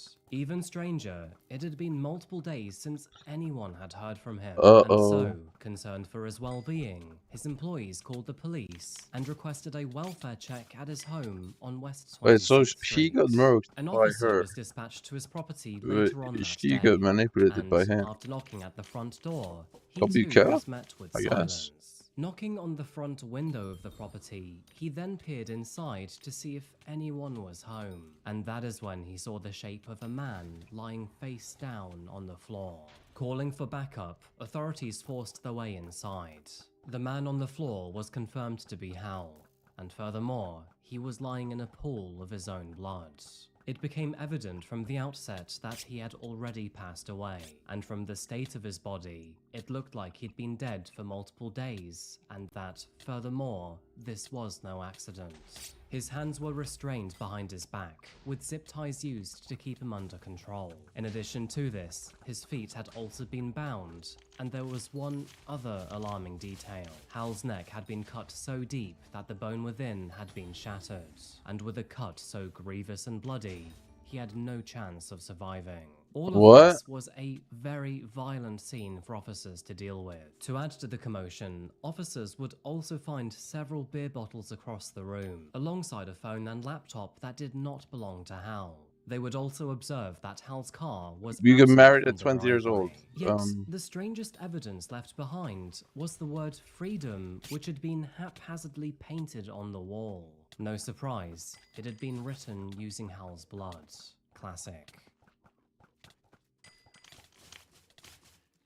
Now, obviously, a sudden influx of officers in the area caused quite the attention from nosy neighbors, and so officers decided to use this to their advantage and ask plenty of questions. And this is how they learned that apparently Harold did not actually live alone. His neighbors claimed that he lived with who he called his teenage stepdaughter. This, of course, was very vital information for officers. Learning this, that there was now someone who didn't just know Hal very well, but was also in regular contact with him and the crime scene. Anyway, this so-called teenage stepdaughter was eventually identified to be 19-year-old Sarah Gonzalez McClin, and apparently she'd lived with him for the last 2 years of his life. But the thing is, Sarah was not actually anywhere to be found. And of course, this was deeply concerning to the officers. I mean, they had no idea where she was. To begin with, could she possibly have been kidnapped? If the answer was yes, then was she at risk of being harmed? Or maybe, was she the one to be responsible for his murder? Finding Sarah was now the authorities' #1 priority, as they had no idea what exactly happened to her. She could have been kidnapped, a victim, a witness, a suspect, or maybe even none of the above. Either way, finding her was now absolutely necessary. Family members and friends were notified of the absolutely horrific crime, and a vigil for their lost member of the community was planned to be held 3 weeks later on February the 8th. The public was urged to contact Douglas County Crime Stoppers with any information regarding Sarah's whereabouts, with a reward of $1,000 if any helpful information came through. But before we find out what happened to Sarah, What the fuck is exactly this? was she? How had she come to live with her supposed stepfather at 16? And how could someone so young be linked to the violent murder of Harold Sasko? Starting from the beginning, Sarah Gonzalez McClin was born on July the 9th, 1994 in Topeka, Kansas. She completed a loving family of 5, alongside her brother and her sister. Throughout her childhood, Sarah was known as a timid yet kind child. After being homeschooled for many years, she didn't have many friends outside of her neighborhood. However, that's not to say that she didn't have a good upbringing. Her parents were lovely people, and she was always close to her sister. Unfortunately, when she was only a preteen, her parents would eventually decide to get divorced, which, at such an impressionable age, was sure Oi. to leave a substantial impact on her. So you Following got her married parents' at divorce, 20 her though? late childhood to teenage years would sadly only spiral downward. Sarah was rather naive after being sheltered by her parents, and as many of you know, with naivety often comes vulnerability. People who are willing to take advantage of that are sadly never far away. After the divorce, Sarah was inappropriately approached by a neighbor, and tragically was eventually molested in the process. This event had a significant impact on Sarah's nature and her behavior. She began acting out in ways very much unlike her former self, almost certainly as if the child within her had disappeared. Very much to her mother's dismay, Sarah began to sneak out at night and hang out with the wrong crowd. To make matters worse, this would also lead to her often taking drugs and alcohol to drown her sorrows. It seems that after her parents' divorce, Sarah no longer wanted to be within the family home. And so, as a result, and at the age of 14, she secured a job Okay, to try this and is... strike out and Uh-oh. live on her own. And as you may have guessed already, this is when Cece's Pizzeria employed her. At the time of meeting Harold, CC's! he was 50 I've heard years of that old before. and almost 4 times her age. Now, at first, he may have seemed like your average manager, but let's just say that his reputation amongst staff was vastly different from the facade he thought he showed the world. For example, Hal told all the restaurant managers that they could only hire young, attractive women. I mean, that enough is one giant red flag. while working at the pizzeria, Sarah would wake up, go to her job, clock out, and eventually return to her family home, saying that she would often spend her nights out drinking before stumbling back. According to some, the only time that she was sober was when she was at work, or at least as sober as she could be. That's because if you've ever gone to work in the morning after a night out, you'll know exactly what I mean. Despite often turning up drunk and almost being fired several times over the months, she somehow miraculously kept her job. And that's because Hal seemed to take pity on her. He knew that she was vulnerable and needed some extra support. But moving into her 15th year, she tragically experienced yet another traumatic event. It was on one of those nights out that another man forced himself on her. To make things even worse, the scumbag even burned her with cigarette butts. I mean, what kind of sick person does that? Sarah's already fragile mental health entirely collapsed after this. She stopped going to work, lost her job, lost her friends, and slipped into a very dark place. And then, less than 1 year later, at the tender age of 16, she then tragically tried to take her own life. Now, thankfully, Sarah's family found her in just enough time to call an ambulance. She would go on to make a full recovery.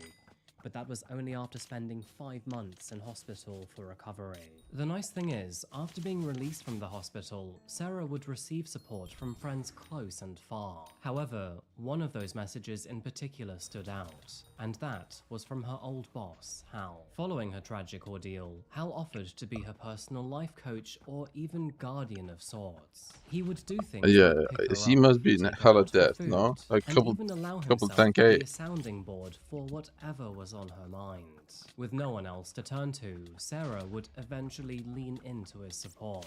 It was during one of their outings at Taco Bell that she confided her entire story to him, that including her tragic encounters with the other men, the drinking, and all of the rest. Now, Hal knew that she wanted out of her family home, and after learning about the trauma that she had been through, he then offered her a place to stay in his own home with him, Is he gonna answer the which question? does strike me as rather odd, by the way. Despite having a family home, here was this 50-year-old man offering her a place to stay, supposedly out of the goodness of his own heart. This all felt just a little bit iffy. The problem is, Sarah was vulnerable, lost, and hurt. Hal's suggestion offered her a way out of all of that. And so, at the age of 17, she accepted. Oh no. After moving in with Hal, things seemed Bro, to my stabilize friend for a is in short this while lobby, right? after. She found a And new he's job away from the pizzeria. and he Hal sold took his great care account of like 2 her. years ago, Her dog Minecraft moved in account. with her, and she was Okay, even thinking and now about he's back to the game college. again. But Sarah's mother But was so quite much has changed. understandably Like not what? comfortable with the He entire situation. he She got found Hal to be I don't quite have any strange, debts. and the whole thing just seemed to be very bizarre in general. I mean, quite honestly, I'm not surprised she felt that way. The problem is, whenever she brought this up with Sarah, it would always end in a massive fight, which of course further pushed her daughter away. Michelle didn't believe that Hal's intentions were always as innocent as he made them out to be. Even worse, she believed that her daughter was likely too naive and delusional to realize. I mean, it all made sense after all. After the divorce, her father had broken all contact, and now Sarah was trying to fill that void left behind. To make things even more creepy, Hal would eventually ask Sarah to start calling him Dad or Daddy. And then, of course, he would tell all the neighbors that she was his stepdaughter. No surprise, but Sarah's co-workers would eventually catch on to all of this and then ask her what her relationship was with Hal. I mean, it made all of them feel very uncomfortable. Now, whenever asked about it, Sarah insisted that he was merely her stepfather and nothing more. But from an outsider's perspective, a 50-year-old man had taken an attractive yet troubled 18-year-old girl into his home. And just maybe her peers were onto something, as once Sarah settled and became more comfortable in the house, Hal's boundaries and attitude began to shift. Yeah, so he got married at 20 years old. I don't know. The change This was guy, he's quite an interesting guy, bro. Hal What's began up with to him? buy her drugs and alcohol, started to joke about them dating, And Costa Rica. and even touched upon sexual conversations with Sarah. To add to these changes, he openly kept a tab on everything that he bought her. including alcohol, drugs. He was with her cosmetics, for and 1 rent. year and He then wanted got her to married feel her. indebted to him, and also told her that she could only leave once I she don't know. paid him off. As her debt grew, so did Hal's advancements. Sarah felt absolutely trapped. She felt so I trapped, don't know. in I fact, probably would that not after marry she someone turned before 18, like she gave in to his advances. at least 5 And years. the relationship with the man that she once called dad had now become sexual. Yeah, of course. This diabolical Of course he's gonna get situation divorced. I carried know, on but for 10 long months. I And mean, according there's to a Sarah, chance. they would get physical multiple times a week. The only way that she was able to cope was to drink and take drugs until she no longer felt present in the situation. This, of course, I mean, further there's always a spiraling her chance guilt it towards the works, man but who was now taking sexual I- advantage of her. yeah, To add to it's this, Hal pretty rare. berated her just as often as he complimented her. He would do things like I've seen criticize her at least I've nose seen and people then marry offer at to like pay for her to 26 and get it a works nose out. job, which, in her Sometimes, insecurity, most of the she time, would it eventually depends. accept. It was Because clear you that need to Hal like saw her experience as the his bad own sides personal and good possession, sides of a rather person than, before of you course, being can tell another if you want to human get married with being this person or not. feelings. He And I also feel like paid he her to hasn't have done that body yet. implants, with his Because next target if you're to with buy her someone for breast 1 year, you're implants. basically just Both of in these surgeries the totaled love stage, aren't you? $16,000, which, of course, Where everything is was just added perfect to the and tab, perfect. and she would have to pay him That's back awesome. when she could afford it. She was trapped and with no way out. To add to that, Hal also threatened her by saying that he had connections if she ever tried to run away. Her mental health declined even further from this point. In response, she was given antidepressants to cope, which, once again, she would have to pay back for eventually. And this is where a poisonous heart was born in the dark. Trapped in the depths of trauma, despair, and depression, Sarah's mind turned for the Exactly. worse. She had been pushed to the brink on numerous occasions, and now, after supposedly finding someone that she could rely That's on, so stupid. he too had become an abuser.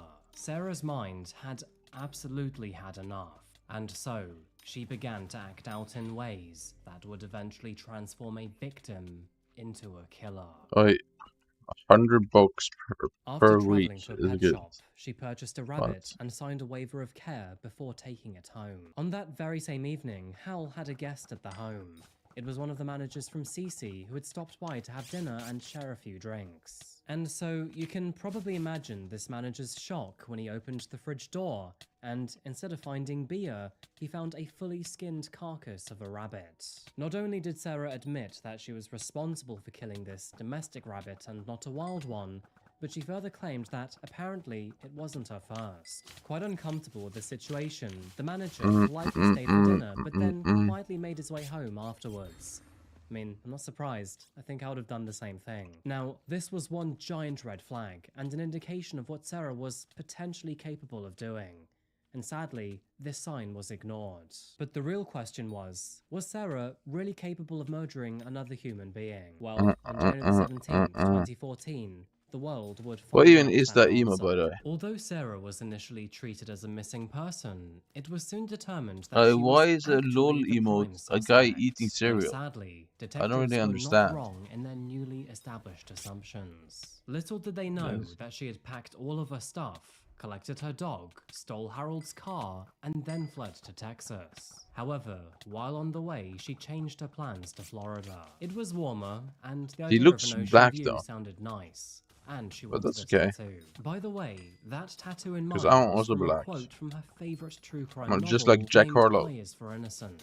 The quote read, "Beware the dark pool at the bottom of our hearts. In its ice, black depths dwell strange and twisted creatures it'd be best not to disturb." With this newly established information in mind, a massive manhunt for her was officially underway. Not only was Sarah wanted on suspicion of murdering Hal, but she was also assumed to be mentally unwell and possibly dangerous to others. Her name was on the minds of many officers across the country, and it would remain that way for 11 long days. But on January the 25th, 2014, after being on the run for just over a week and a half, Sarah McLynn was finally found and arrested at Everglades National Park. No surprise, an officer found her in Hal's stolen vehicle, sleeping next to a loaded gun. They would also find $2,400 in cash, 2 more guns, an axe, and a pair of knives, one of which was stained with Harold's blood. Within hours of her being arrested, a 3-hour interrogation began where Sarah admitted to Harold's murder, and according to her version of events, the story unfolded like this. On January the 14th, 2014, Harold returned home from a long day of work. The speaker system had recently stopped working, so he decided to make an evening out of repairing it. He asked Sarah to grab him a beer, and then another one, and then another one. A few hours later, Another one, his tiredness another had one. gotten the better of him, and then all of a sudden, Hal passed Well, out this on the guy, floor. why is he naked Little like did that, he bro? know That's that disgusting. Sarah had I hate this actually guy. laced one of his recent bottles with copious amounts of Ambien. At this point in time, she had already made her mind up. Hal had to die. She bound him with zip ties and collected a hunting knife. And then, moments later, she hacked away at his neck. Harold died in his sleep shortly after this. Let's go. Sarah then showered, Let's listening fucking to her go, favorite bro. music while she washed his blood away. After this, Yes, she sir. called into work to tell them that she wouldn't Let's be go. in W for a few kill. days, as, sadly, a relative of hers had passed away. She then packed her Damn. bags, including a photo of her sister, collected her dog, and vanished into the night in Hal's stolen Nissan Altima. And in an effort to not be found, she left her cell phone and laptop behind. During her interrogation, Sarah was not shy in sharing her motives. She was trapped in a house and in debt to a man who clearly wanted to own her. She had been targeted, abused, and then molded into his possession. Her anger had blinded her to revenge. And, consequences or not, revenge is exactly what she got. Sarah also expressed a strong desire for violence. She confessed that she had killed the rabbits out of sheer curiosity, and further claimed that she wanted to inflict pain outwardly, but had no idea how to do this inconspicuously. She would also state, "I had violent thoughts for 2 years, and they progressed, I guess. They just became really intense. I've not been in a good place. It's like really hard to explain. Little things make me turn and see red, almost." Obviously, Sarah's confession landed her in very hot water. Not only had she admitted to murdering Hal, but also that she loved violence. And so, with both of these terrible facts underneath her, it became quite clear that she would potentially stand trial. However, it was also clear that Sarah definitely was not It's so mentally easy, well, bro. and so she would have to receive psychological evaluation first. A newly emerging love for violence aside, she also claimed to have gaps in her memory, and also that she felt like she was often a spectator in her mind. No surprise, but ultimately, Sarah would be diagnosed with dissociative personality disorder, also known as DID for short. In Sarah's mind, she was not just Sarah. She was also Vanessa, Alyssa, Myla, and No Name. For people who experience DID, these extra personalities are often referred to as alters. Now, Alyssa was Sarah's tearful and vulnerable side, whereas Vanessa was the strong, combative fighter within. Myla was feminine, polite, and liked to please people. But of course, the saddest version of them all was No Name, who bore all the consequences of trauma and depression. And of course, Harold fit into that category. When it came to Sarah's trial, her dissociative personality disorder was her main line of defense. She claimed that her childish alter, named Alyssa, wanted to take her own life, but was convinced not to by her other alters. After careful discussion Bro, I between love my job. I themselves, do kind of they love my job. decided Look at that the the light. only way out of this I do kind of was love my for a job. murder I of did. Harold. In a more lucid and saner world, Sarah's defense team claimed that she was clinically dissociating when carrying out her crime, with Alyssa apparently taking over all function on that day. Alarmingly, the abuse that Sarah endured while living with Harold was ultimately deemed to be irrelevant, as sadly, Bro. it was passed off as consensual and therefore not strong enough I evidence. think it's because I make them Self-defense enough itself money was to also where they're out of like the they're not question, gonna as the murder had comment clearly on been me premeditated. using my phone all day. Unfortunately for Sarah, although her mental So they don't disorder really was care. deemed to be genuine, her defense did not stand up in court. And that's perfect for me she because was like, found hey guilty man, of the murder of like Harold Sasko. I'm As a being result, serious. she I was literally sentenced to play. life in prison, I'm with a more on minimum my of phone 50 at work years to than be I am served before doing the my job. possibility of parole. This But I am greatly also shocked doing my both job Sarah because and her family. I need It to just became wait for evident cars. that the abuse she had endured throughout her life and her mental state at the I time of the just murder played had not GeoGuessr, been taken chess, into and account during her jigsaw puzzles, sentencing, and then meaning that her sometimes sentence some other was stuff. much more aggressive than deserved. Sarah appealed on the grounds that her abuse should have been taken into account during her trial, and thankfully, by then, more evidence of Howell's terrible behavior had been uncovered. After analyzing his computers, detectives found them to be literally riddled with illegal pornography. In addition to this, another mother who remains anonymous came forward to claim that apparently Hal had groomed both of her daughters. Both of those girls were sent gifts with rather inappropriate messages on them, and when their mother told Hal to back off, he instead offered them to move in with him. With all of this new evidence, Sarah's appeal resulted in a 50% reduction to 25 years. However, to this day, she still remains behind bars. Really? And that's because, although the judge did conclude that, yes, Hal did have abusive control over Sarah, it doesn't negate the fact that she still committed premeditated murder. But of course, the lines here are there is no extraordinarily pet blurred. and there is no armor I mean, for hunting Sarah fortune. was initially the victim, and Hal, he It's pushed really her basic. trauma to newfound depths. Harold was a manipulative, abusive creep towards young women, and did a very good job of deceiving many in his community. However, some still remember Wait, she him got as a 25 years very for killing good this man of fucker? the Lord. How? But there were good aspects to Harold too. For example, he was known to help many employees out of financial ruin, and whenever anyone needed advice, he was always there to help them. Hunting Harold's general. family Okay, don't so deny it's his perverse Gerudo actions, core or but they do something, attest to his and positive then nature. He it's clearly the needed forest, help and was forest doing wrong, but whispers. he never You know the deserved foraging to tree. die. And while There's Sarah's a perk family in foraging agreed tree that that she gives you should 15 pay for hunting her fortune. It's crimes, really good. they also believed that a punishment was too harsh for And a then David teenager cloak, who was trying to escape and an then abuser. attributes, And yes, and gives I you think hunting in this fortune. instance, Some of the. I do have to agree. I think that's just Harold it. was obviously a well-loved man, but he was also a wolf in sheep's clothing. Anyway, I think I'll end this video with a quote from Sarah's grandmother. In her statement to the court, she said, "Unfortunately for Hal, sometimes the predator becomes the victim, and sometimes the victim becomes the predator. Nevertheless, Sarah owes a debt to society, which she will pay." I find it very difficult to know which side of the fence I'm on with this story.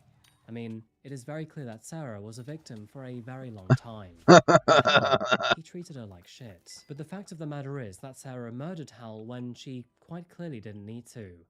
Of course, though, you then have to think about her mental health and the state she was in at the time. So, I don't really know where to stop with this one, because, yeah, I'm finding it very difficult to know where I sit. So, I'd love to know what you think about this one, because, yeah, you can the lines just are check, extraordinarily blurred.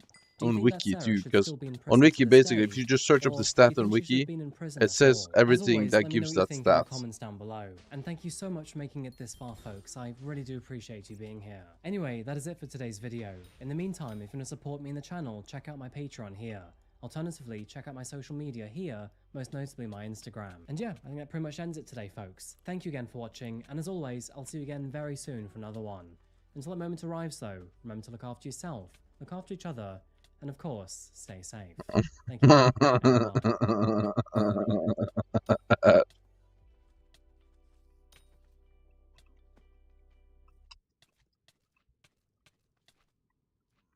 Illegal deals, Hungarian safe houses, and cold-blooded murder. When international businessman and drug lord Tyler Pratt offered his investment to a young man's business, he had no idea that this would backfire and end in his death. And the man on the other end of the gun was his business associate and his politically attached triplet girlfriend. However, their crimes failed to go according to plan when they were unable to murder a witness, leading the two to flee the country and spark a 3-month international manhunt. But their adventure, which included them holding themselves up in a safe house, would end in their humiliating capture. And even after that, more surprises would be unearthed in the courtroom. So, who is Tyler Pratt? What witness was left barely alive after his murder? Why did Oliver Carafa gun both of them down? And who precisely is Lucy? Welcome or welcome back to Coffee House Crime, folks. My name is Adrian, and this story sounds like something straight out of a Hollywood script. When the daughter of a high-profile businesswoman decided to marry a local thug, it sparked the beginning of a very vicious duo that would do anything for money. But the truth is that both of these assailants had their own dark secrets, as did the victims too, in fact. By the way, Coffee House Crime is all about true crime, strange and chilling stories, so if that does sound like your kind of thing, please consider subscribing. Thank you. Anyway, you know the drill by now, so please grab yourself a coffee and let's caffeinate while we investigate. This is the case of Tyler Pratt.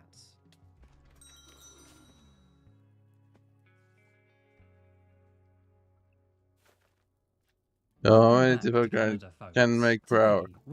How many T5 grind can make per hour?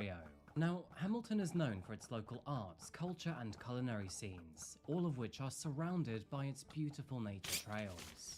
I hear this part of Canada has the perfect blend of both city and nature, and with a population of 580,000 residents, it is not too crowded while not being prettiest of smiles hides in the deepest of Found on the western bay of Lake prettiest Ontario, Hamilton is a port city specializing in engineering and Okay, guys, can we stop typing paragraphs, please? I don't really want to type paragraphs right now. Google Maps shows how Please. industrial the city has become, with various rail and sea networks You set up to chill out, distribute bro. products which are made here. Travel to the east of Hamilton, and you'll come across the small town of Stony Creek, which is also filled with plenty of warehouses. And one of these warehouses, this one in particular, will become crucial in our case today, because on February the 28th, 2021, a sudden deathly commotion here interrupted the evening air. It was shortly after 7:15 p.m. that the Hamilton Police Service responded to a shooting that occurred on Arvin Avenue within Stony Creek. That was when a passerby found a 26-year-old female crawling on the concrete floor beside her vehicle. It appeared that she had suffered severe injuries, including a gunshot wound to the chest. And although she was alive, it was clear that she was in grave condition. After making a call to the authorities, officers found another victim nearby, that being a 39-year-old male named Tyler Pratt. And tragically, he had already passed away from multiple gunshot wounds. It was obvious that armed assailants had targeted It does not sound like Swedish at all. Officers quickly believed that the suspects must have fled the scene in a white Range Rover SUV.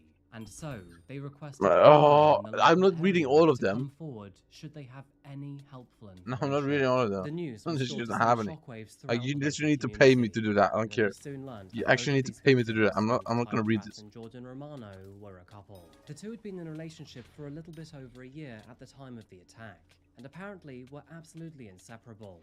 And although Jordan survived the shooting, she now faced the enormous challenge of living alone without Tyler. We all know what it's like to be freshly in love, and these two not only lived together, but they shared their entire lives with each other.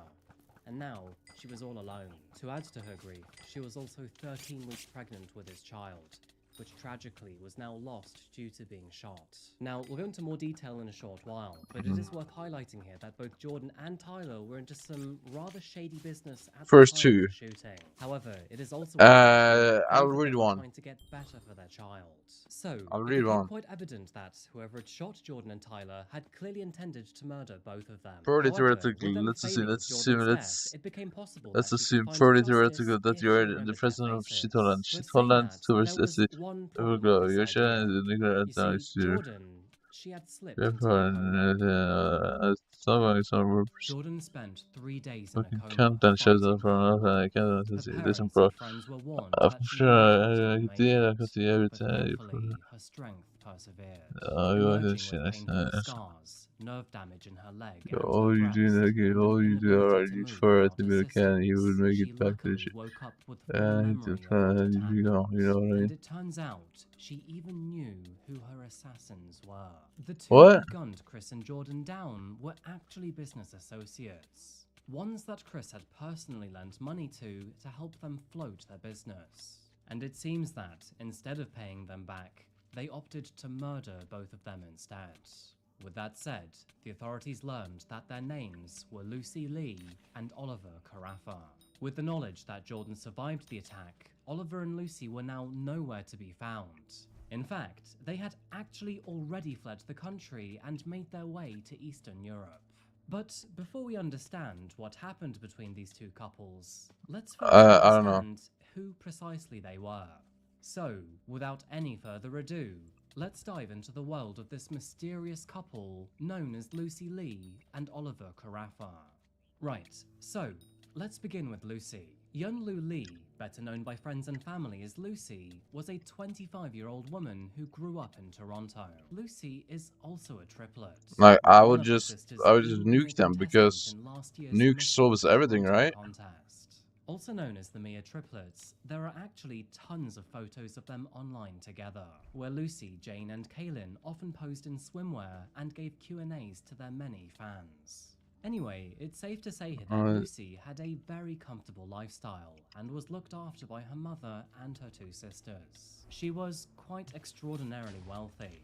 As for Oliver Carafa, there isn't much to say about this lowlife. At the time this crime took place, Oliver was 28 years old, and although he was They just initially throw a from bunch of, they Slovakia, just he turn later their moved to Toronto with his parents Maria and Wojtek. Yeah, Unfortunately, his why not? only known history is not pleasant either, because in 2014, It would be kind of he made entertaining. national news I for all of the did at least the wrong news can have something to reasons. talk It was about 10 for a years few ago hours. that Oliver was found guilty of impaired driving, causing death, driving while over the legal limit of alcohol, criminal negligence causing death, and dangerous operation of a motor vehicle causing death. As a result of being found guilty of all of these charges, he was sentenced to a measly 5 years in prison. The conviction stemmed from a crash which happened in April of 2012, where Oliver drunkenly got behind the wheel and drove at almost 3 times the speed limit. As a result, he crashed his car, causing his friend and passenger, 19-year-old David Chang, to be ejected through the windscreen. Damn! Tragically, David died at the scene. We are. Walks out of court after a bail hearing for her little brother. Do you like nudes? Sat in the prisoner's box before Justice of the Peace Or do you like dudes? Pinker, wearing the same outfit he was wearing early Tuesday morning. That's when the Toronto man was arrested and charged with impaired driving and criminal negligence causing the death of his friend and fitness trainer, 24-year-old David Chang. Carafa's lawyer explains what will happen when the case returns to court on Thursday. We are returning tomorrow for further evidence, and her worship will be considering her final ruling. It was Tuesday around 2:30 a.m. when police say Carafa, who was traveling at extreme speeds on Mount Pleasant Avenue north of Eglinton, lost control of the 2007 Land Rover he was driving and hit a steel pole, smashing the SUV into 3 parts. Chang, a passenger, was killed instantly. Police allege Carafa was drunk. At the scene of the crash today, a growing memorial of flowers and notes. What did you say? The leather belt Chang trained in. We definitely want to honor him in some way. At Extreme Fitness Delisle, the general manager says Chang, a university What did you say? I don't know. worked here for the last 2 years. I don't remember. Has devastated coworkers and clients alike. 5 years later, and after being released from prison, Oliver found Lucy. And for whatever reason, unknown Yeah, to was she really humankind, fine? she decided that this man was worth her time. Now, although we don't fully know what ventures Oliver was into, we do know that he was a dark entrepreneur with several criminal schemes. And this included him stealing, untagging, and then selling hot vehicles. Anyway, it was during the pandemic that Oliver wanted to start a new business in Europe which specialized in personal protective equipment. However, there was one problem here. Would you marry He a didn't have any black money. woman? And that is where Tyler came in. You see, Tyler on the other hand had a lot It of money, depends. and what's more, he wasn't afraid to say that some of that was gained through illegal activities. In short, he didn't mind If what I he click sold with it him, for. sure, why not? But with his baby now on the way, he aspired to be a more legitimate businessman and away from all of this negativity. And so he started to lend money instead. And so, after meeting through a mutual friend, Tyler invested $500,000 into Oliver's business. What? A father of 3 children, all under the age of 18, Tyler was described as a phenomenal father. He What the fuck graduated are from you- the Catholic St. Anne's Academy in Kamloops What and the was fuck? passionate Right, about if I the click, Montreal if I, Canadiens yeah. hockey team. His family and If I friends get have a described good him as vibe being with the person, sure, why continuously not? driven for excellence. What? Tyler launched a diamond company Like, I named wouldn't Hard as pursue Diamonds, and then went on to a launch black weight woman loss over a and white wellness supplement woman. company named Elite Organic Nutrition. Just like how And, black I mean, women it don't kind of pursue has to white be men said over here, but cocaine black men. aside, he was Like, what? also working on a mobile app at the time of his death. In short, the main reason that he and Jordan had moved to Ontario was actually to get into more depends how legitimate black. businesses, because Tyler had had enough of the corrupt world. After being introduced to each other, Tyler and Oliver eventually got talking. And Light fast skin, forward several sure. months, they had grown to become But here's good the thing, though, friends because and I business have a acquaintances. bad history Apparently, of. they had met Okay, so over basically, 100 there was this times person in my throughout class, Tyler's right? investments. And throughout all of And these they weeks, were both black, Oliver okay? and Lucy had been spoiled by him with many gifts, And including fancy they watches. smelled so Now, although fucking Jordan bad. and Tyler believed that his PPE business was Like, doing they smell. She extraordinarily smelled well, so the bad. truth is And that actually I don't it know. was failing quite terribly. But Oliver would do everything he could to try and trick them, once showing them an image on his phone depicting $12 million in a bank account. Throughout their business dealings, the four never signed a formal contract, but Oliver continuously promised to do so, despite these promises ever materializing. Her name was He also Nasreen. began to stall with his monetary payments. He told Tyler that they had to travel to Prague and then open European bank accounts to better access the profits, because apparently wire transfers to Canada would be heavily taxed if they didn't. However, because No, this was like, happening in the year I don't mind. 2021, Yeah, I that fuck was with black people, but like, indefinitely delayed I due to think the border I restrictions feel of like the every skin COVID-19 has a pandemic. different type of Now, smell the to truth them. is here Or that every like Tyler skin was color has a never different smell actually a and dangerous distinct man, smell. and that The only way furthermore, to he had like never threatened mask Oliver smell over is, the borrowed I money. guess, But Oliver and Lucy something that smells automatically nice. began to feel the pressure, and instead of getting over the situation that they put themselves in, they decided to double down and formulate a plan to murder him and his partner. So, the murder plan went something like this. Oliver initially baited the couple by claiming it would be easier to transfer money from his business White people to them also out have of that. Europe through a life A insurance distinct smell. policy, I don't know. which of course could be set up through Lucy's wealthy Like, mother. is it something to Lucy do and with Oliver how then the lured skin Tyler is? and Jordan to a remote warehouse in Stony Creek, claiming it Because was the isn't perfect there place for them like to okay? expand their business into growing marijuana. Oliver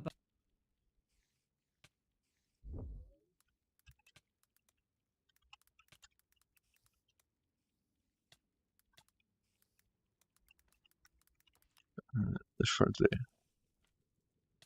What is the next accurate?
Ah,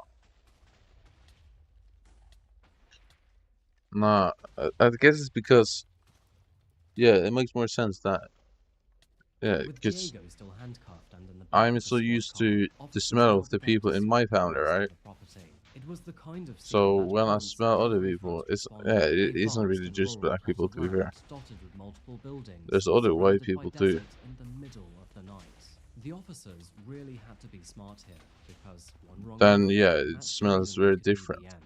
They decided to first storm Because the garage. They it's trapped in a unusual. cramped space which was filled with scattered appliances. Oh, you can smell countless people blind when you're spots. in the changing Every room. corner What? felt like a When we all potential get threat, naked, but all the men thankfully, get after a naked. tense sweep, it was You can cleared smell with them. no signs of What? life. Next up was the family RV, a place that quite easily could conceal an extra gunman.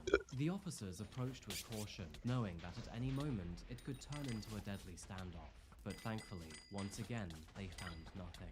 It was just another empty shell. As the officers approached the second structure, which was positioned towards the northwest corner of the property, they spotted something just outside of the doorway, that being an extra walking The stick. naked black With this in girl. mind, So? they began to wonder if this could belong to Diego's What? grandfather. It was in that moment that they announced their presence, but unfortunately, once again, they were met with silence. And so slowly and carefully, they pushed inside, clearing the hallway, and then going... No, I ran into the girl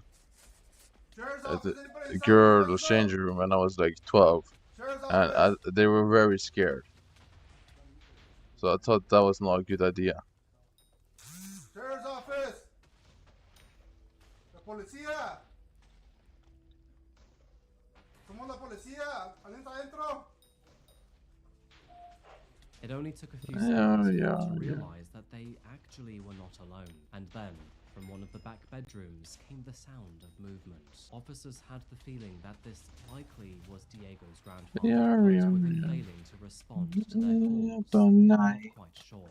But then, after several tense moments, he finally appeared, albeit shirtless and also entirely clueless as to what was going on.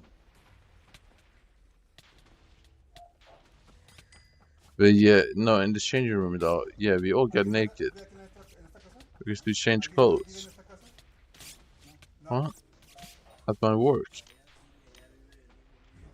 It's like 20 men, we all get naked and change clothes because we're working.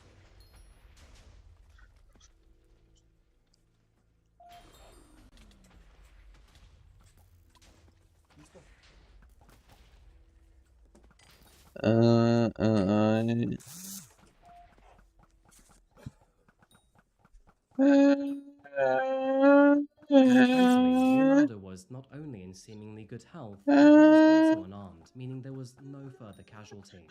However, yeah, there was one new problem to this story, and that is that he had no idea of what had just happened only a few minutes prior in the building next to him.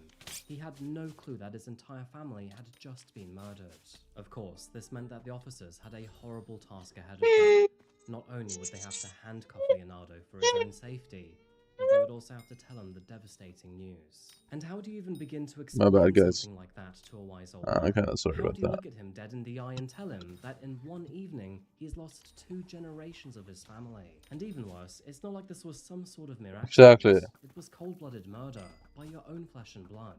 This must have been a heartbreaking moment for him, and in all honesty, we can only imagine how this must have felt for him. And soon enough, others would learn of this nightmare too.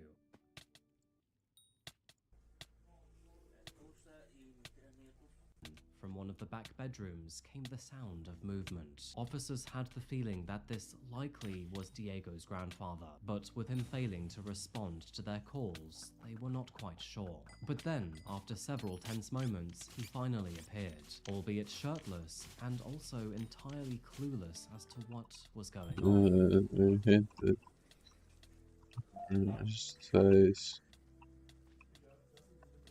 ¿Alguien más vive aquí en esta casa? ¿Alguien más vive en esta casa? No. No. Allá sí, allá vive el hijo mío, la esposa y mis 3 nietos.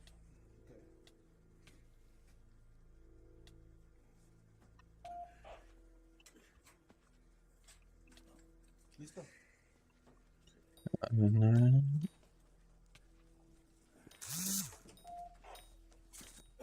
Yeah, but night. Thankfully, Leonardo was not only in seemingly good health, but he was also unarmed, meaning there was no further casualties. However, yeah, there was one new problem to this story, and that is that he had no idea of what had just happened only a few minutes prior in the building next to him. He had no clue that his entire family had just been murdered. Of course, this meant that the officers had a horrible task ahead of them. Not only would they have to handcuff Leonardo for his own safety, but they would also have to tell him the devastating news. And how do you even begin to explain something like that to a wise old man? How do you look at him dead in the eye and tell him that in Yeah, one I don't evening, know. he's lost 2 generations of his family? And even worse, it's not like this was some sort of mere accident. It was by your own blood, bro. Murder, by your own flesh and blood. This must have been a heartbreaking moment for him, and in all honesty, we can only imagine how this must have felt for him.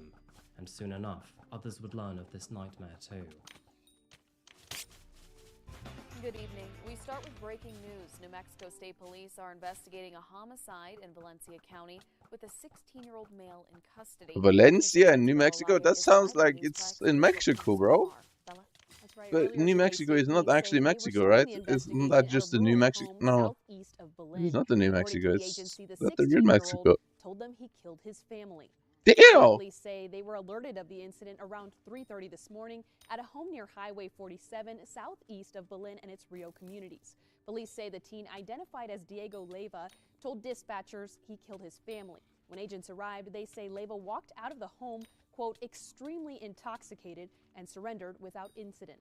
NMSP says 4 people were found dead in the home with a gun located on the kitchen table. Now, the Office of the Medical Examiner is working to give a positive identification to the victims. NMSP says Leyva is being held at the hospital for detox and will then be booked into a juvenile detention facility. That's all. Back to you. All right, thanks, Bella. NMSP says Leyva is facing 4 counts of murder. They also say the incident is still under investigation. Quadruple By kill? sunrise, half the town What the knew fuck is had wrong with this happened. guy? And believe me, it was sure to horrify most of them. 4 lives, all from the same family, had now been lost. And even worse, it was from one of their own. Leonardo, Adriana, and their entire family, including Diego, were all well loved in their own groups and communities. Adriana was only 35 when she lost her life. Since 2007, she had proudly served as a volunteer firefighter with the Rio Community's fire department, dedicating over a decade of her life to protecting and helping those around her. She wasn't merely a firefighter, but also a mother, a wife, and in her spare time, even a bit of a farmer. Determined and Yeah, her night. humor and her initiative. Adriana and Leonardo were deeply connected and a team in every sense. Not only as a family, but professionally too, as Adriana would often join Leonardo in his construction jobs. In the years before his death, Leonardo worked as an electrician and data center technician. He was known to be hardworking and always pushing himself to grow, even taking steps to build Well, new actually, skills in so- project management, as shown on his LinkedIn. And together, alongside Leonardo's father, they built a life centered around their family and their community.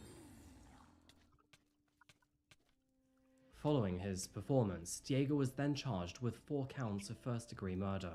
However, before he could be arrested, he urgently required medical treatment. But roughly 24 hours later, after what can only be described as probably the worst hangover imaginable, he was medically cleared and then booked. Back at the crime scene, officers then began their forensic sweep of the property, where they were then able to confirm that Diego had in fact acted alone. Now, obviously, the next big mystery was to try and determine a motive behind Diego's actions.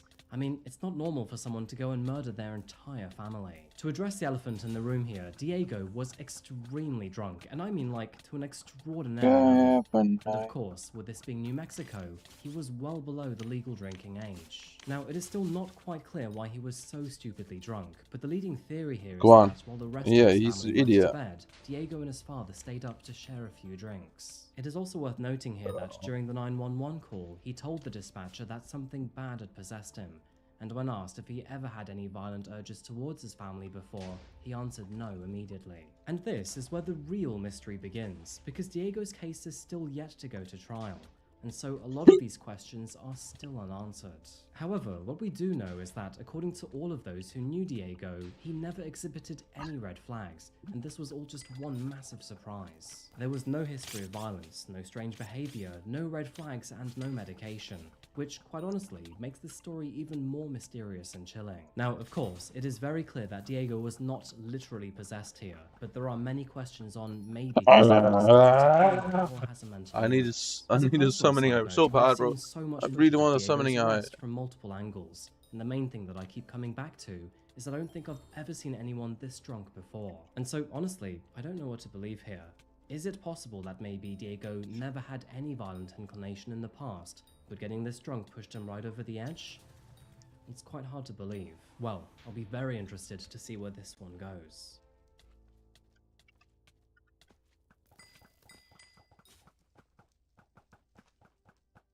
One of the most disturbing details that came from this case was after Diego was arrested. When being interviewed the day after the murders, he once again told agents that the voice had told him to kill his family, and his language suggested that he had been overtaken by an evil force or voice. Many people within the community were surprised by Diego's actions. A former teacher of his said, "I would never have thought that something like this would happen, that Diego would be capable of doing something like this." In the wake of this tragedy, the Belen Consolidated Schools District posted a statement on Facebook to announce that additional counseling services would be made to students in need. In this statement, they said, "We are deeply saddened and shocked by the tragic event involving the killing of his family by a BHS student this past Saturday. Our hearts go out to the victims, their loved ones, and everyone impacted by this devastating loss." The emotional toll seemed to ripple through multiple schools, with Diego being a student at Belen High School, Alexander attending Belen Middle School, and Adrian at the School of Dreams Academy. All three schools were deeply affected.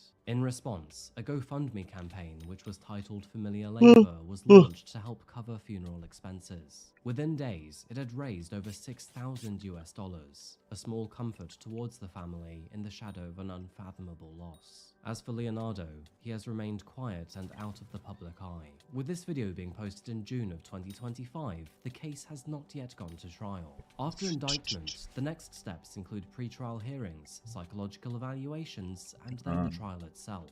No date has been publicly announced yet, which is not unusual given the complexity of this case, but I'm sure that eventually we will be informed of the next steps. If Diego's case goes to trial, then he'll be tried as an adult, and in New Mexico, each count of first-degree murder carries a possible life sentence. It is worth noting here that there is no death penalty in this state. However, we are still talking about very serious time. It is also worth saying here that every single one of his victims was shot once and in the head, and that kind of precision could be used by the prosecution to claim that this was not some drunk Put it that way, it kind of sounds like this was some sort of cold, calculated execution. On the flip side, Diego's defense will likely lean into his mental state, because even from the very beginning, he was claiming that he was possessed. So, a psychotic break is their most likely angle, or of course he was so drunk that he didn't know what he was doing. But whether anyone actually buys that, I guess we will just have to wait and see. As always, I'll keep you posted on anything that happens, either in a pinned comment below or on social media. But my gut feeling is saying that Diego will go down for a very, very long time. Yes, sir. On that note, what do you think will happen here? Whatever your thoughts may be, I'd love to know in a comment down below. And if you found this video interesting, please do consider subscribing too. It really does help the channel out.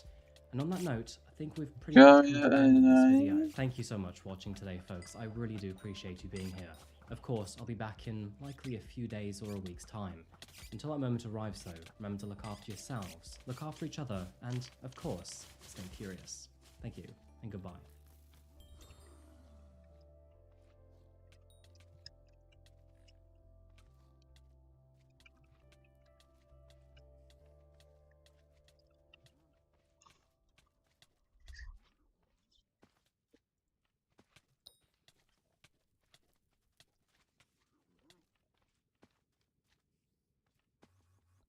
I swear after a second, I'm a federal agent. This is my house.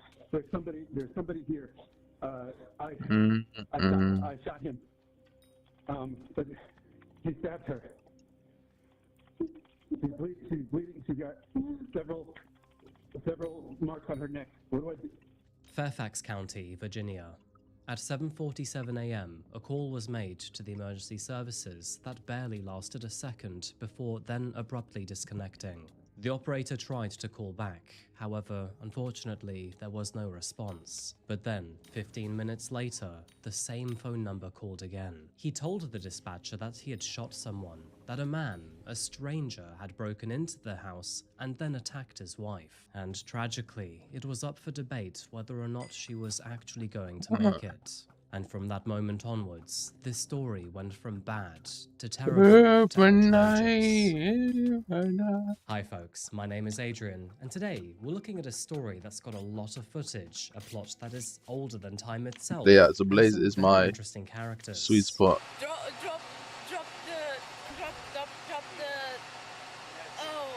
You see, it was in 2023 that an IRS agent named Brendan Banfield came home to find his wife in the process of being murdered. Which, I'm gonna be honest with you, is likely the worst thing that you could ever discover. But the thing is, when detectives took a closer look at the story and tried to put all of the puzzle pieces together, they realized that quite a few things didn't make sense. And when they uncovered what actually happened to Christine, well, they were sick. Yeah, it's really painful. You're gonna need a strong copy for this one, folks. But before we begin, Coffeehouse Crime is all about strange and dark true crime stories. So if you haven't subscribed yet, please consider doing so. And now, with that said, please grab yourself a coffee and get comfortable. This is the case of Brendan Banfield. Oh, that would actually be insane. I would be on it. I would be on that. Welcome to Fairfax County, folks. Life here does feel quite orderly. It's the kind of place where you have quiet neighborhoods, trimmed lawns, and many federal jobs. In other words, it isn't really a place of poverty or desperation, but instead of comfort, security, and success. The kind of place where nothing violent is ever really supposed to happen. But, of course, sometimes the most unsettling crimes do exist in places like this. And on one cold winter morning, a frantic call to the emergency services immediately shattered that peace. Fairfax County 911, where's your emergency? I need help. There is my friend, she just was stuck in the night now. She's bleeding a lot. I don't know what to do anymore. And what's your name and what's going on? My name is Brendan Banfield. I'm a federal agent. This is my house. There's somebody here. I shot him. But he stabbed her. Only those. Yeah. Several marks on her neck. What do I do? Okay. So what I need you to do is apply direct pressure directly to where she's bleeding from, okay? Okay, and where is the person that was shot? Are they also in the house downstairs? Yeah. Yeah, in the bedroom. Here. On behalf of Brendan Banfield, his au pair, Juliana Perez Magales, had dialed 911. To everyone on the outside, it sounded like a home invasion in the worst possible way imaginable. Juliana was downstairs when she realized that a stranger was in the house, and that this stranger was making his way upstairs to the master bedroom. Unsure of what to do, she then decided to call Brendan, who, lucky for her, was only down the road at a McDonald's. So, he returned home moments later, only then to realize that his wife, Christine, was still inside the property with this intruder. I think you better buckle up for this one, because this story gets so much worse. After barging his way upstairs, Brendan and Juliana then found his wife in the same room as the intruder. And there is one small detail here that responders learn quite quickly, that the couple's 4-year-old daughter is still actually inside the house with all of them. Now, thankfully, when emergency responders arrive, she is found downstairs in the basement, physically unharmed. However, what they would have to deal with upstairs was an entirely different story. And all they knew at this point is that there was a bleeding woman in the bedroom, a man who had been shot dead, and 2 other adults that were quite clearly ridden with panic. Good. Still breathing. Fine? Still breathing. Did he just die? Hey. Do you want me to put her to watch the show? Oh, he got a gift? If you just want to Nice. Does that mean he's gonna roll it? I don't know. take her to the zoo this Hey, morning. can you go with Officer Batani really Why don't quick? you come with us? He has some stickers for you. I saw this car. This is her car. Got me up at Do night. you know who the person is? I have no idea. And then I'll tell his car to call her to see what's going on because it's early in the morning. Like, who was here? He came here and then we went inside. The guy, I don't know who it is, he was spanking her. I was just here. Were you here when it happened, or did you walk up in there and that's how they were? Yeah, he went upstairs first, and then I went to see what is going on. I left Valerie in the basement, and then when I went upstairs, Brendan was saying, "Please drop the knife." So, Brendan's a police officer. Yeah, he's an officer. He was saying, drop The knife or the gun? the gun. Yeah, and Brendan said, no, police, don't drop the knife. And then he was saying, I'm gonna kill her. And I don't know, he started stabbing her. I think Brendan shot him. Yeah, nice. Shot him too because Why would you high class? Sure, it is fine, right? It's okay. You don't have to get it all out right now. I never saw that before. When first responders entered the bedroom, they found Christine Banfield suffering from severe stab wounds. And although she is still alive, it is only barely. With that in mind, paramedics wasted no time in rushing her to the hospital. Meanwhile, on the other side of the room is an unknown man, a stranger with multiple gunshot injuries. And sadly, whoever this guy really is, he is pronounced dead at the scene. Now, at the time of this being recorded, officers had no idea who he was. This guy has like but nothing, his name bro. was Joseph Ryan. Supposedly, he was an intruder and someone that the family claims to have How never do met I or seen update before. It was in those frantic few this? minutes that Brendan told the officers that he had no idea who this stranger was. That not only had he never seen his face before, but also couldn't explain why he was in the property. He would also claim that while on his way to work, the au pair called him to say that something was wrong, and so after unexpectedly returning home, that is when he found this man assaulting his wife. And so, to stop it, he shot him. And if all of this is true, then of course it would be tragic, because not only was his wife now in critical condition, but he was forced to shoot another man. However, as detectives took a closer look at the details, like the timing of the calls and everything else going on, well, they realized that this looked less like chaos and more like a deliberate plan. Circling back to all of this body cam footage, sharp detectives were quick to realize that there was no obvious signs of a break-in. There was no shattered glass, no broken door, and no obvious trail. In fact, the house kind of felt like it was just any other weekday morning, just like it was supposed to be. While police, detectives, and paramedics were trying to make sense of what was going on, Brendan was still talking constantly throughout the entire thing. He explained what happened over and over again, and the story sounded the exact same every single time. Kind of like it was maybe rehearsed. Moments later, and when he was in his own ambulance, Brendan then asked the paramedics if he could be with his wife. But the curious thing here is that he doesn't seem too upset or traumatized. And not only does he not argue or resist with officers, but he also repeats the same thing over and over again, that all he was trying to do was help. When finally at the hospital, Brendan then asked the nurse and officer if he could have an update on Christine. And tragically, that is when he was told the horrible news. What? Can you have someone check with him again? Okay. What is the nature of the incident? Check what? The status of his wife, ma'am. Hi, sir. My name is Gina. I'm one of the doctors here. Your wife has died.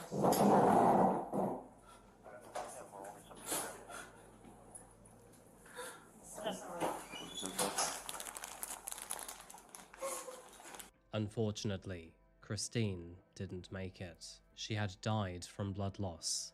And as you may notice here, that Brendan doesn't scream or wail in disbelief either, and there is no dramatic collapse. Instead, he just drops his head and then starts to cry softly. In fact, even while the doctor was busy explaining important information that he would almost certainly want to hear, he didn't really seem that interested in listening. If anything, he seemed more worried about trying to convince them that he was there to help her. She died of blood loss. Her airway was actually okay. I'll call the medical examiner, of course, and we'll do an autopsy and make sure we know for certain. But And Chandler's is worth 127 mil? Is this right? I mean, those were enormous wounds, and you know, it's not. There were so many. It's not a survivable injury.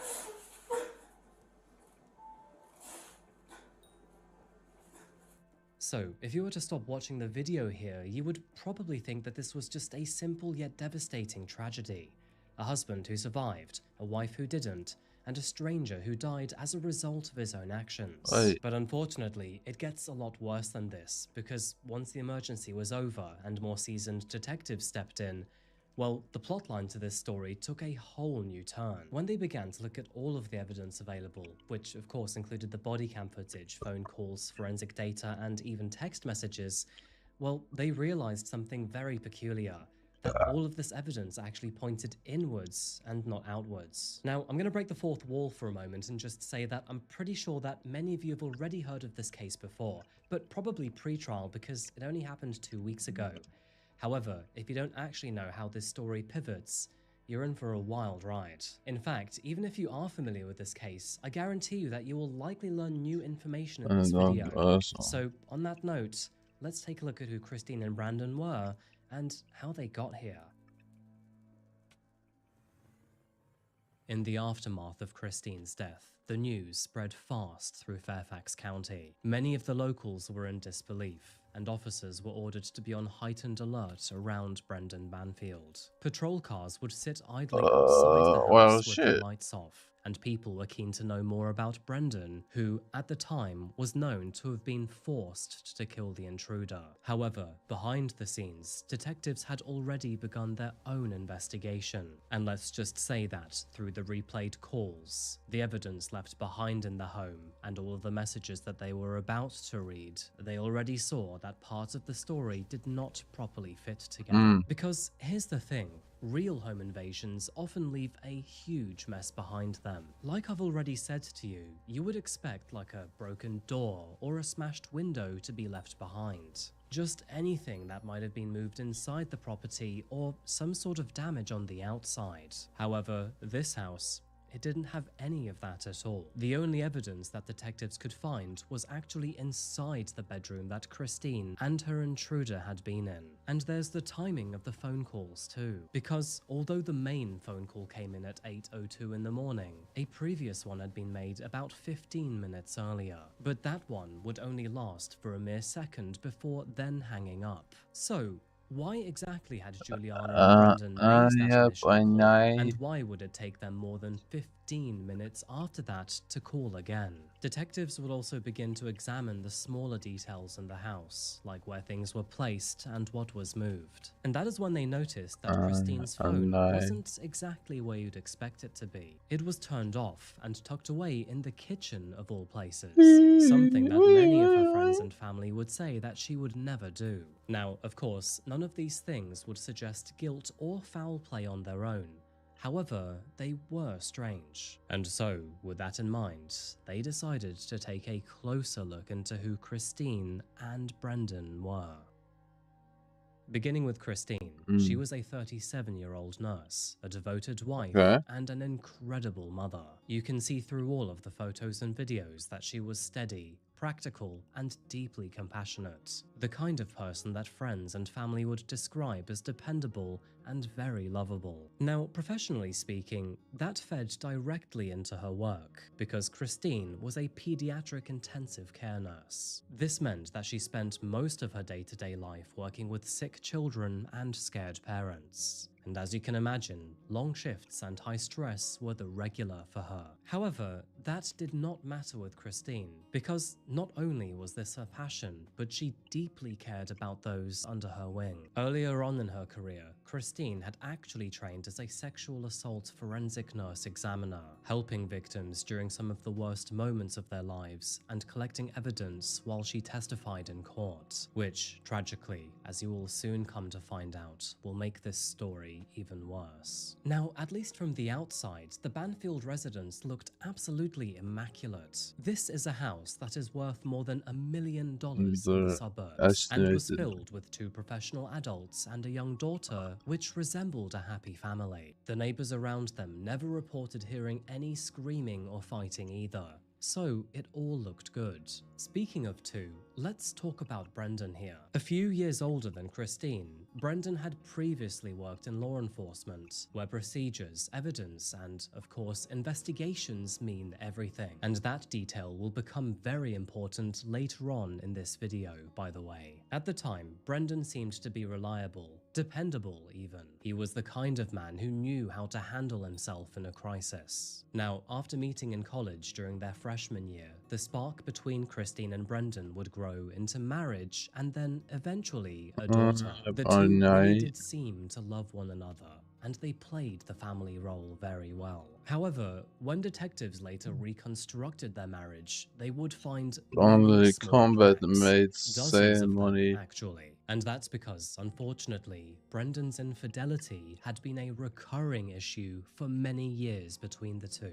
Apparently, there were multiple affairs spread across nearly a decade, including hundreds of hidden messages and secret conversations. Now, of course, that doesn't mean that any of this will automatically lead to murder. Plenty of couples survive even worse. However, it does start to paint a picture here that Brendan was not happy with Christine, and also that he wasn't trying to change anything about it either. When detectives realized this, it of course changed almost everything about the story to them, because now this wasn't just some random act of violence anymore, but possibly a husband who had a motive to murder his wife. And the more they learned about his private life and what was going on behind the scenes, let's just say that that image that he had, well, I mean, it wasn't great to begin with anyway, but it would get only worse. And it's right around now that I probably need to introduce you to another person, and a name that you have actually already heard of before, and that's Juliana, the au pair. So, given the family situation, of course that being both Brendan and Christine being hardworking professional adults who also had a daughter, getting a nanny made total sense. With Brendan being an IRS agent and Christine being a full-time nurse, those long days at work would absolutely be a killer. And so, if you have disposable income, then why not? And so, like a lot of families in similar situations, they decided to hire one in 2022. And of course, that is where Juliana came into the picture. So, Juliana was supposed to be someone who lived in the home, helped with childcare, and, in a way, became part of the family. At the time of this going on, she was in her early 20s and had moved from Brazil to the US on a cultural exchange program. And by most accounts, her business relationship with the Banfield family did start normally. She did all the usual things you'd expect from a nanny, including sorting out school runs, babysitting, and cleaning the house. Nothing different or strange yet. However, it was only several months after she moved into the property that boundaries began to shift and the relationship between her and Brendan started to blur. And by the 10th month, she was in bed with him. Quietly and secretly, Juliana and Brendan maintained a sexual relationship, with Christine still very much in the picture. The relationship wasn't dramatic or romantic or anything like that, at least for a while. Actually, it was quite mundane, and I don't know why, but somehow that makes it even worse. However, the affair did not fizzle out. Instead, it deepened. And the horrifying thing is that Brendan would never actually talk about divorcing Christine or even separating. Instead, he began to talk about a future where she simply did. Ladies and gentlemen,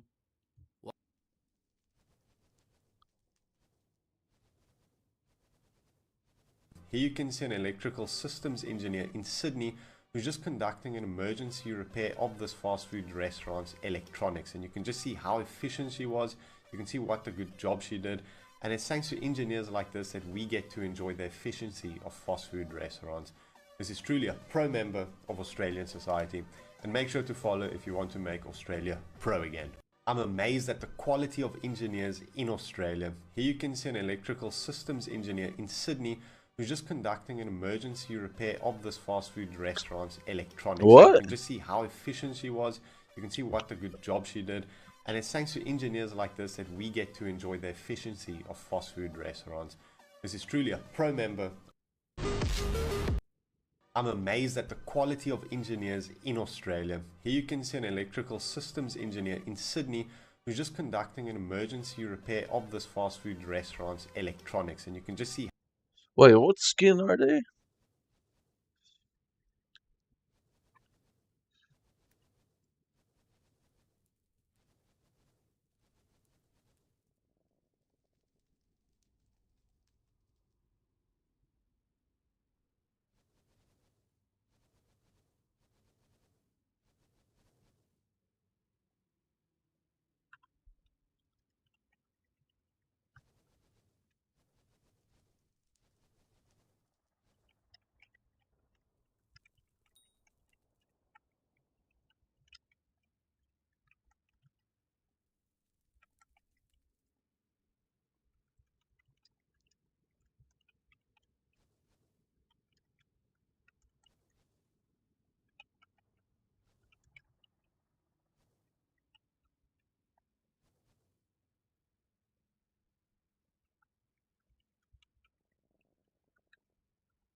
You look like shit.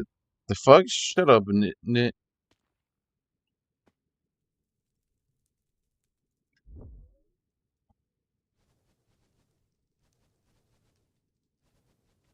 Who's just designating himself to be the lead surgeon on this emergency roadside surgery. Lead you can actually surgeon, see bro. him bringing over his operating table.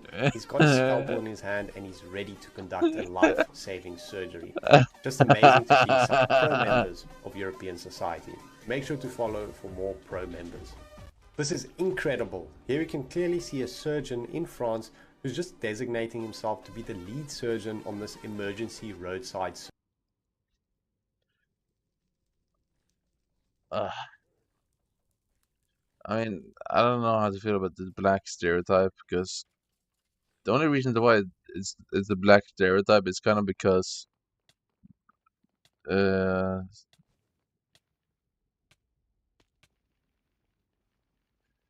just a father issue, bro. That's the issue, bro. It's a father issue from the beginning. But basically, all these people will end up doing stuff, bad shit. It's a father issue. You can just search it up yourself, and it's including white and black. It's not really. But the issue here is that there's less. There's more there's less active fathers in the black communities than it is for white people, which then leads to more black people being more doing more crimes.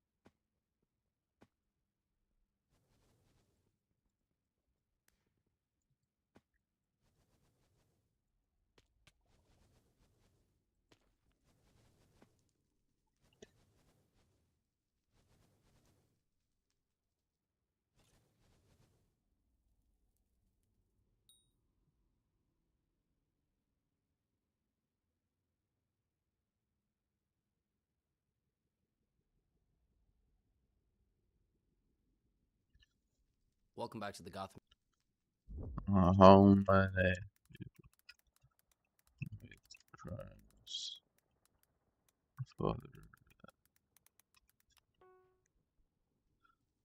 Good data indicates a strong correlation between fatherless homes and criminal behavior, with estimates suggesting that 70% to 85% of juveniles in state-operated institutions or prison inmates grow up without a father. Furthermore, studies indicate that 80% of rapists, 90% of homeless/runaway children, and 72% of adolescent murderers come from fatherless households. Just slow run. This is a series where I started on an authorized account on chess.com at 400. I'm going up the rating ladder, walking you through my thought process and what you should pay attention to if you would like to achieve certain rating goals in chess. This is episode number 28. Now, those of you that have watched along know that it's been quite some time. We had the Jinxie side arc, or the main arc, you know, where Jinxie got into chess and then won a chess tournament, and that was very fun to cover. And we also had the Candidates tournament. So I didn't really have a chance to get back to the slow run, but by popular demand and also because we're not yet at our goal, we have returned. Now, a lot of you watch the slow run throughout and basically every episode, so I apologize if this is double information. During the Candidates recaps, I talked about this book. Okay? Do I have any now, sofa a left? bunch of you have ordered a signed book. You pre-ordered a signed book. It will be available in October. The reason I'm bringing this book up Why are you going to is this sleep, book is you designed to get you 1600, pussy? 1700. And Alright, we are right now at can I sleep 1300. with you? And I will constantly reference what inspired me to write How to Win at Chess Next Level, because it's all going to come up in the games from 1300 up to 1600. Pawn play, piece play, attacking, defending, converting winning positions, and so on and so forth. I don't have a physical copy of the book just yet, so I cannot read to you. But once I do in June, you will really see in live action how valuable this is to people that want to climb the intermediate ranks to get to, you know, the advanced level. I'm gonna get in bed with Rainbow. I have played many different things, maybe inspired by the Candidates. I can play the Queen's Gambit declined. If my opponent plays the Queen's Gambit, we are just going d4, d5. And my opponent plays the move h3, which is well, he not a has move, my giant right? rod, So so how I do don't you... know. Oh, there are no clocks. He Yeah, has my giant rod, so he kind of has to blooper process. compensate.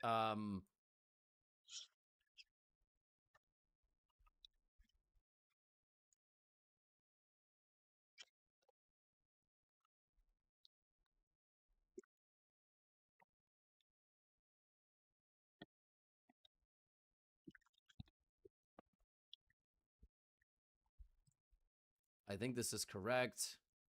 All right, I'm just going to develop.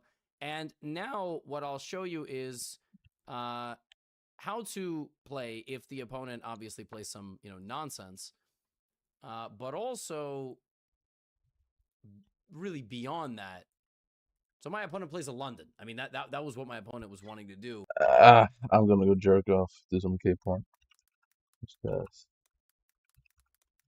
I'm just kidding, bro.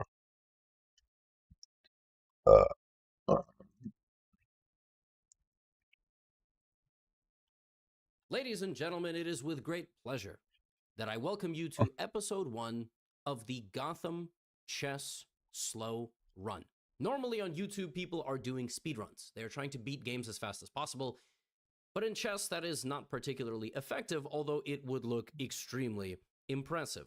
And so in this series, I'm going to be playing 10-minute rapid games. I created a new account with permission from chess.